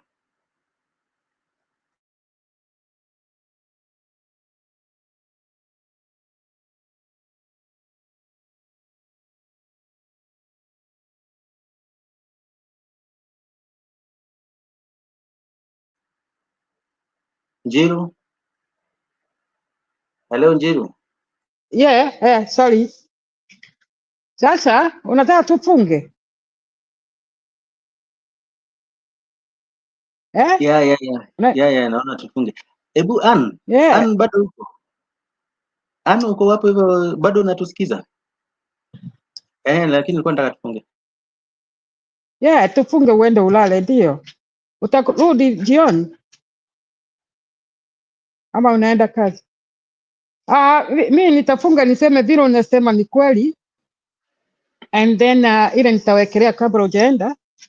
Unakumbuka huyu mtu alikuwa hapa anaitwa David kutoka Kikuyu? Namkumbuka, wewe ulikuwa pale. Ulisikia vile alisema habari ya Kimani Ichung'wah? Kuko mjamaa alikuwa hapa alikuwa anaitwa David, akasema ametoka Kikuyu. Same hai. Nakwambia huko wote kazi imefanywa, I'm witness. Kimani Ichung'wah amefanya kila kitu huko, lakini madharau yake kuna mtu anataka kumuona huko. Unaona? Na amefanya kazi. Unaona Kawajiko kamekimya kabisa, hata kako kamekosea, wote walistick yes wakati tuliwaambia no. Unaona? Sisi tujali, Mount Kenya ijali ati ulifanya kazi, msidanganywe. Ile bill walikuwa wameambiwa no. Wakaua watoto, wakatick yes na wakaua watoto. Mtu wote yako na Ruto. Usiamini ataenda. Hata akiwa amefanya kazi, hata akiwa amejenga barabara ya gold, huwa anaenda. Hapo ndio Mount Kenya imesimamia. Ndio tu nilikuwa nataka kusema kabla sijamaliza. Tunawangoja tu kuwatuma huko kwa bunge waende wanatumikia Ruto. Anyhow, ukirudi jioni itakuwa hapa kabla sijaenda kazi, niko off. Asante sana, na unajiita Matiang'i. Nice to meet you and thank you very much. Jiro amechoka kalala ene ya kuagi na mtu wa kumsaidia. Asante sana ene. Tuonane. Sasa nashindwa tuna nini hivyo? Tutaacha hivyo nini kama tutatoka na tuache hivyo juu sioni mtu wa Saa zingine tunamwamuza, saa zingine anatufanya hivi na Julia anatuacha hapa. Mmoja ni lazima, saa zingine tunaiacha Sauli inaonekana kama amelala, unaona. Ama tufanye watu wengine wenye wanaweza nini, wenye wanaweza endelesha show waingie, ndio at least waendeleshe mjadala. Ni namba uko na tuko na 9 email watu 9 here they replying. Wakiingia ni sawa, wakikosa mimi naenda. Lakini saa zingine tunakaa kama sasa. Umejaribu sana, asante sana. Unaona, umejaribu sana, ujalala ndio ujalala. Sasa nimesikia vile umesema, naelewa. Sisi ndio tunatakana tupadilishe huko. Mimi nasema saa hii Gen Z wakiwa wanaongea huko, waende wasukue hizo makula hiyo mafort register next year whatever, alafu wachague mtu ule wanataka. Mimi nitafoti huyo. I had enough with the politician now. Unaona, watu wa uongo tupu. Wanafikiria watu ni wajinga, ni watoto, wanadanganya. Staki. Hakuna kazi wanafanyia watu.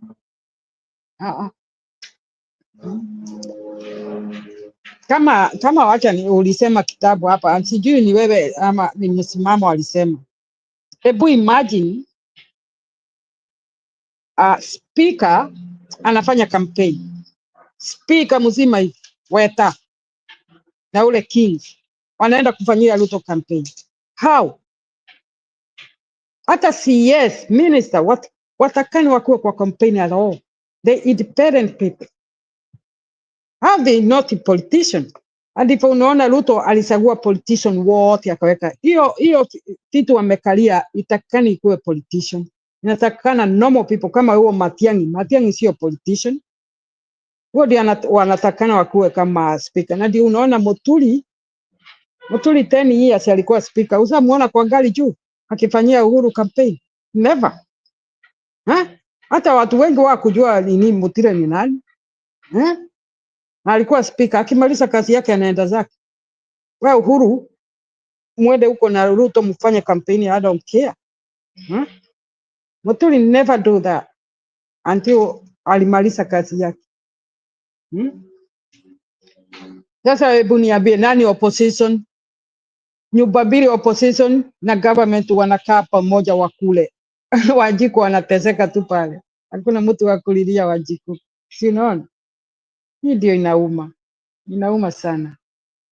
Nasikia pole sana na watu wa Kenya. Lakini siku moja watarefuka. Na tunasemanga Muislamu anasema, mwelefu akirefuka, mjinga akirefuka, mwelefu masakani. Siku moja tu watarefuka kama zile tumerefuka sasa. Tuko nje tunajua vile inaendana. Pana sikiza hao jinga. Sasa hao wanadanganywa na pesa, wanachukua pesa. Sasa sisi tujui corruption ni nini. Mimi siwezi hata pay polisi pesa. Nimefundishwa adabu hapa. Usipe mtu analipwa mshahara pesa. Wewe una kazi unampa pesa kwa nini? Na hako kazini. Hiyo Kenya, nikuulize kitu, Matiang'i, unajiita for Matiang'i. Acha niulize hii swali. Naitwa Pogon. Naitwa Pogon. Oh, Pogon for Matiang'i. Oh, Pogon. Nikasema mimi ni Pogon for Matiang'i.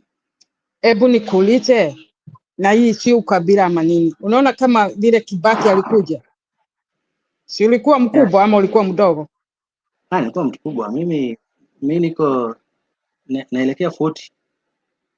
Haya, mimi nitasema hivi, watu wanishukue. Huyo mtu hata ningetaka akae forever. Alikuwa anafanya kazi Kibaki, na hakuwa akijali kabila gani, alikuwa anafanya kazi. Hiyo Kenya yote ikasikia yes, kuko na president. Hiyo ni ukweli ama ni uongo? Ni ukweli. Sasa mkipata mtu huyo, watu waache kuangalia kabila. Mkipata mtu ako na huruma na hiyo nchi, anaheshimu nchi, anaheshimu, na ukiheshimu nchi unaheshimu citizen. Sauli, unaona kama hii bunge iko, president wako, they had no anything to respect Kenya. Wajali ni kuuza, wanauza hiyo nchi. They doesn't care. Tunaona Kimani amehama South Africa. Amehama, amenunua nyumba huko. Mimi sijali ni nani, na nilidabia, ninasemanga, ukiwa utakuja na uheshimu citizen, do your job, your president. Hata ukikaa miaka 100 years, who cares? You are doing right thing. Sasa hebu niambie, Kibaki akiamuka hivi saa hii, amuke hivi, angalie ile dunia ile nchi alitengeneza namna hii, atasikiaje?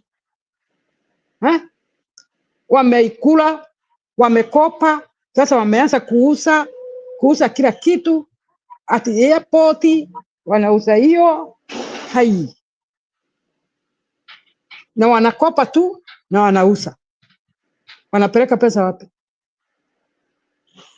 Hapana, hiyo pipeline itauzwa. Nimeona watu walikimbia kotini kukataa hiyo. I hope Wamatata ndio anafanyanga hiyo kazi. Huyo mtu nampenda sana, huyo senta. Huyo ni mzuri. Amesuiza vitu mingi sana huko kuhusu na Ruto. Unaona huyo mjamaa alikuwa anataka kununua airport huko. Huyo nini, Adan. Tulimfukuza hapa Australia, sauli ya corruption. Tulimfukuza. Tulifanya maandamano akafukuzwa. Hakuna construction yalipewa hapa. Ati na Raila anasimama tena juzi kusema ati huyu ni mzuri. Mimi namjua huyu. Huyo mtu ni conman. Sasa hebu niambie, India wote wangekuwa ndio wenye hiyo kiwanja. Haki. Mlokomen kweli. Ati na wanasema wako na PhD. Hata ukiwa na year 3 unaweza kupatia mtu atengeneze, si contract atengeneze na pesa yake, mumulipe. Mnampe toito ya nini? Akakope pesa. Na yeye ndio mnampe contract. Si ni nyinyi tu mjijengeze. Unataka kuniambia hakuna watu wamesoma Kenya wawezi kufanya hiyo contract kutengeneza hiyo kiwanja? Unaona ujinga? Watu wasikize Muturi kabisa vile Muturi anasema. Huo Muturi hakuna kuwekelea. Ile fituko ameona na Ruto. Ruto hakuwa amezaliwa akuwe leader ya mtu. Alikuwa amezaliwa akuwe mwizi na kuua. Hiyo tu. Alizaliwa auwe na kuiba na kutumia Bible kama karatasi ya choo. Huo ni Ruto. Si unaona hata ana na akili. Jana tu anasimama tena kudanganya Mount Kenya huko. Ati wafanye hiyo inaniuma haki tena. Ati hebu itakuwa siku. Swali. Ndio wanampigia makopi hao wajinga tu. Wajiko ni mjinga kabisa halai. Hao wamama wanataka wafundishwe wakuwe na adabu. Na jinsi wanasema tunaenda kuiba ID zao. Watasaguana hapa. Watauza. Jinsi wameangalia wakaona wao mama wetu ndio wajinga hao. Wasikii. Alafu wanasema serikali. Serikali nini? Wanakufa hapa ati serikali nisaidie. tumekutwa na maji. Serikali nini? Si hao ndio wanapaga line kuwasagua. Wanawarudisha kwa nini? I understand Gen Z very well. I've been following them 2 weeks now, serious. Now they very smarter. It's 100 times to those PhD Ruto have. Na huyo profesa yake anasema ati Kidiki amesoma kamunugu kamama kamesoma wapi na hiyo ujinga yote. Profesa anakubali hiyo kiwaje iuso na PhD whatever. Kwani tulikuwa na mama Wangari Maathai alikuwa amesoma kuliko hao wajinga hao.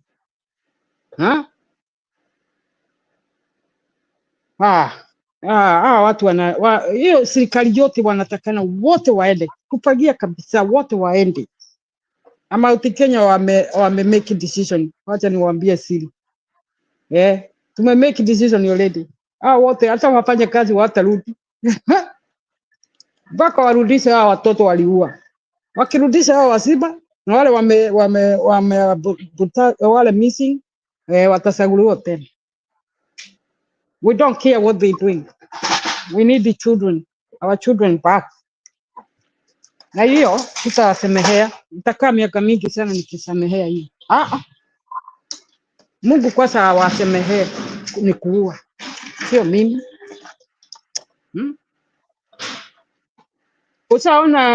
Uliona story ya huyu Bill Mongi, ule alikuwa amesukuliwa, amekuja kwa TV kuongea bila alifanyiwa. Hiyo imefanya nilie sana. Ule Bill Mongi, ule alikuwa amedampiwa na hawa. Amepeana story, amefunguka macho sasa. Ile Uganda. Bili ule kijana mdogo alikuwa amesukuliwa huko nini? Ni Embu ama ni Kirinyaga? Kirinyaga. Bili Mongi alikuwa adopted. Akakaa Christmas bila ule baba yake alikuwa analia kwa koti. Unakumbuka wewe? Nakumbuka. Ujamuona ako kwa ile niko hiyo TV inaitwa niko sasa inaitwaje hii? Watu wanaongea ako na marasta. Hiyo TV inaitwaje? Amefanywa interview. Juzi jana nilikuwa namwangalia yote, ametoa siri yote vile alifanyiwa. Ile TV inaitwa iko nini? I think iko nini. Ukienda pale utaona Bill Mongi akisema vile alifanyiwa, vile aliteseka. Haki wafanye mtoto yangu hii. Mimi ni hiyo state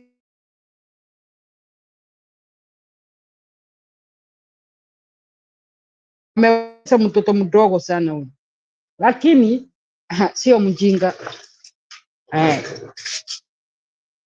Anajua vile amesema ogopi, lazima aambie watu vile alifanyiwa. Alafu watu wameanza kusema ati hakuwa amedaptiwa. Surely haki wa Kenya wanataka kuambia wangu uongo, wanasikiza tu Ruto. Sijui ni kama wamelogwa ama ni nini na Wakenya. This is serious. Huyu kijana alikuwa amesukuliwa 16 days. Kwani baba yake alikuwa analia kwa nini kwa pili? Ati watu wanasema ati alijifisa peke yake. What the hell? Hebu niambie watu ukiona watu hapa kwa TV kwa nini kwa line wanasupport Ruto? Kwani wana huruma? Alafu anasimama tu hapa ati shoot legs. President Musima hivi ajue Piano president ako Hague saa hizi amefungwa kwa kuua drug addict. Don't kill human being like that. Mpeleke kwa jela. Huyo anangojewa na kesi kubwa sana huyo. Mimi nasema tu wakati hiyo 6 months unajua kukifika Juni sijui ni nini mwaka hiyo ikikaribia wanaenda miasa wanafuja hiyo kila kitu, bunge inafungwa, anarudisha hiyo kisu anasema si ya kukatakata mboga, ni kukatakata sisi, na amefanya, inarudishwa kwa majeshi. Saa hiyo asitakiwa, atakuwa raia huyu Ruto. Hiyo uchaguzi inakuja, atakuwa raia, akienda kampeni ni raia kama mimi. Saa hiyo ndio asikwe, aseme watoto wako wapi. Ndio wao wamepatikana huko, wamefishwa mafupa, sijui wako kwa City Mosali. Ameua watoto wa watu, kwani alikuwa amezaliwa auwe? Hiyo damu zake na shetani zake tumtaka, ani lazima aende kwa jela. That is proof. Na witness wote walikuwa wamedaptiwa, wakuja waongee mpaka aseme ni nani alikuwa ameandika waue watu. Hiyo ni mbaya sana, very serious. Unalea mtoto amesoma university, umelipa kila kitu, unalipa, alafu anauawa kama mnyama. Hata mnyama unamuua kwa nini? Vijana walikuwa na pedera na maji na wanaongea haki. Kwa nini unaweka hii bill na ufanyi kitu? Hiyo bill usipandishe, unatuua, wacha. Kasi anaua watu.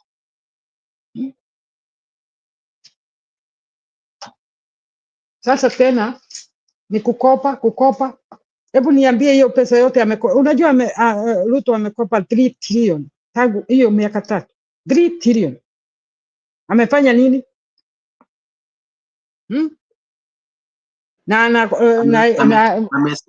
Amesave ya campaign. Anajua tu nyinyi wa Kenya mkipatiwa 200 mko sawa.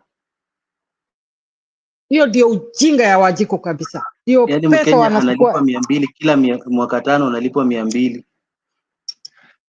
Alafu anaenda hapa anasimama, si unawaona sasa? Ati serikali nini? Mimi kwanza hata I stop helping my family. I can't keep working like a donkey here. Now they the one selling country. Nimewaambia sitaki pesa, hakuna pesa natuma huko tena. I need a break. Paka wasike hadapu pesa utakula hata mwaka hata siku mbili, unachukua ya nini? Na alafu wote unawaona wanaenda kanisa. Jana si unaona kanisa zimejaa kila pahali, wameokoka na unachukua hongo. Hii ni Mungu gani Kenya wanaita? Ona mwingine Saitani Ruto jana anasimama kumaliza kanisa, anasimama hapo nje kudanganyana. Unaona ujinga ingine? Watu wanacheza na Mungu kweli. Mungu akisa moto Kenya sasa. Hiyo makanisa yote na hiyo ujinga yote, fagia yote, Mungu open the sky. I had enough. Sasa sitaki mtu wa Kenya niambia ati ameokoka. Ameokoka nini? No. Do you believe in those churches? Ati mtu anatoka huko anasema anakuombea ati ujifunge mpaka ukufe. What the hell? Na watu wanakubali. Ona Kioni amekuja na huyu bangi zake anakunywa. Anasema ati Gachagua anafanya kazi na Ruto. Surely. No, amekunywa, watu wameamini. Watu wamekunywa bangi. Watu wameamini hivi. Kioni tu ni ujinga yako naye kwa kichwa yake. Hata ajui anasema nini. Huo kwanza asaguliwa huko Nyandarua. Alianguka kabisa na hata asaguliwa. Ni nani anakuja kuambia Wajiko vile tufanye? Unaona vile watu waoni. Watu wote wanasema akina Kabogo kila kitu. Mount Kenya waliambia kwenda kabisa. Unaona kama huyu Kabogo alikuwa malingo. Siku hizo alikuwa na helicopter. Ugaona vile alikuwa anatufanyia huko akiwa governor. Na sasa tena amerudi kukata internet, kukata power, kufanya whatever. Na amekataliwa na raia, ndio unaona Ruto amesukua. I'm question mark about that. I really am question mark. Hata huo Kinyajui. Au wote walikuwa wamekataliwa na raia. Wanakuaje ati ni CS? Na kuko watu wamesoma wanaweza kufanya hiyo kazi. Serious? Wako na pesa? Wengine walikuwa kwa parliament 10 years. They had money. Nao wametoka kwa university. when they will get job, when this is stupid dead or what? Kwani Mungu asiwaue wote na sisi tukae? Watu wanapenda pesa kuliko nini na watakufa nazo. Hiyo ndio inaniuma. Kwani watasiku si Kenyatta wa Moi amelala? Hiyo ni Matiba nini? Kibaki amelala, Moi amelala, ameenda na pesa. Watu wako na akili kidogo. Ona watu wako kwa parliament wameua na wako tu kwa parliament. Hiyo inaniuma sana. Wengine wanadanganya watoto wa wenyewe shule, wa mama zao baba zao wakauza saba, mtaenda ng'ambo. No ng'ambo, wasichana wameolewa sasa. Na wako tu. Mama Njeru. Itabidi nimekuacha uendelee, acha mimi nikafanya shughuli nyingine nitoke, nataka na kwenda kazi. Hapana, mimi naenda hata mimi. Acha niende saa hii. Haya. Tutaonana usiku.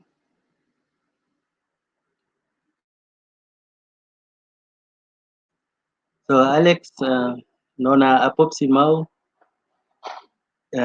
nani mwingine? Alex, wengine ni kama wamelala, sijui watu wangapi wako bado. Naona tuko na kama watu 44 wenye bado wanaendelea kuwatch. Imekuwa ni wakati mwema, tumeongea, tumejadiliana. Tutaonana wakati mwingine, possibly jioni, maybe late night, that is nikishatoka kazi kuja nipumzike, maybe naweza tokelezea, but I hope pia leo usiku mtafungua tena. Otherwise let's keep the fire burning, tuendelee kuongea. Tukiacha kuongea, unajua mambo yanaanza kuharibikia hapo. So tuongee, tuhakikishe pia na share, watu waendelee ku like your channel, tuendelee ku grow, tujaribu tuhakikishe 2027 that's the aim. 2027 haturudi mahali penye tumerudi. We don't need ku protest kwa sababu ya vitu nini. Nitakana tuko na sober leadership yenye vitu tu inafanyika seamlessly. Wakenya wako wanajishughulisha jinsi ya kujiendeleza, na tuko na uongozi yenye nasawazisha mambo na kila mtu anapata kulingana na merit. Si lazima ukue unajua sijui nani. Juzi imekuwa ngumu. Hata kutafuta kazi za abroad, hiyo yenye si Kenya, si kazi ya Kenya, si Kenya inakulipa, but pia kutoka imekuwa ngumu kwa sababu saa hizi you have to know somebody. But tuhakikishe hizi vitu tunazimaliza, Kenya ikiwa iko sawa na kila kitu kitakuwa iko poa. Otherwise, asanteni, tuonane wakati mwingine. Mbarikiwe.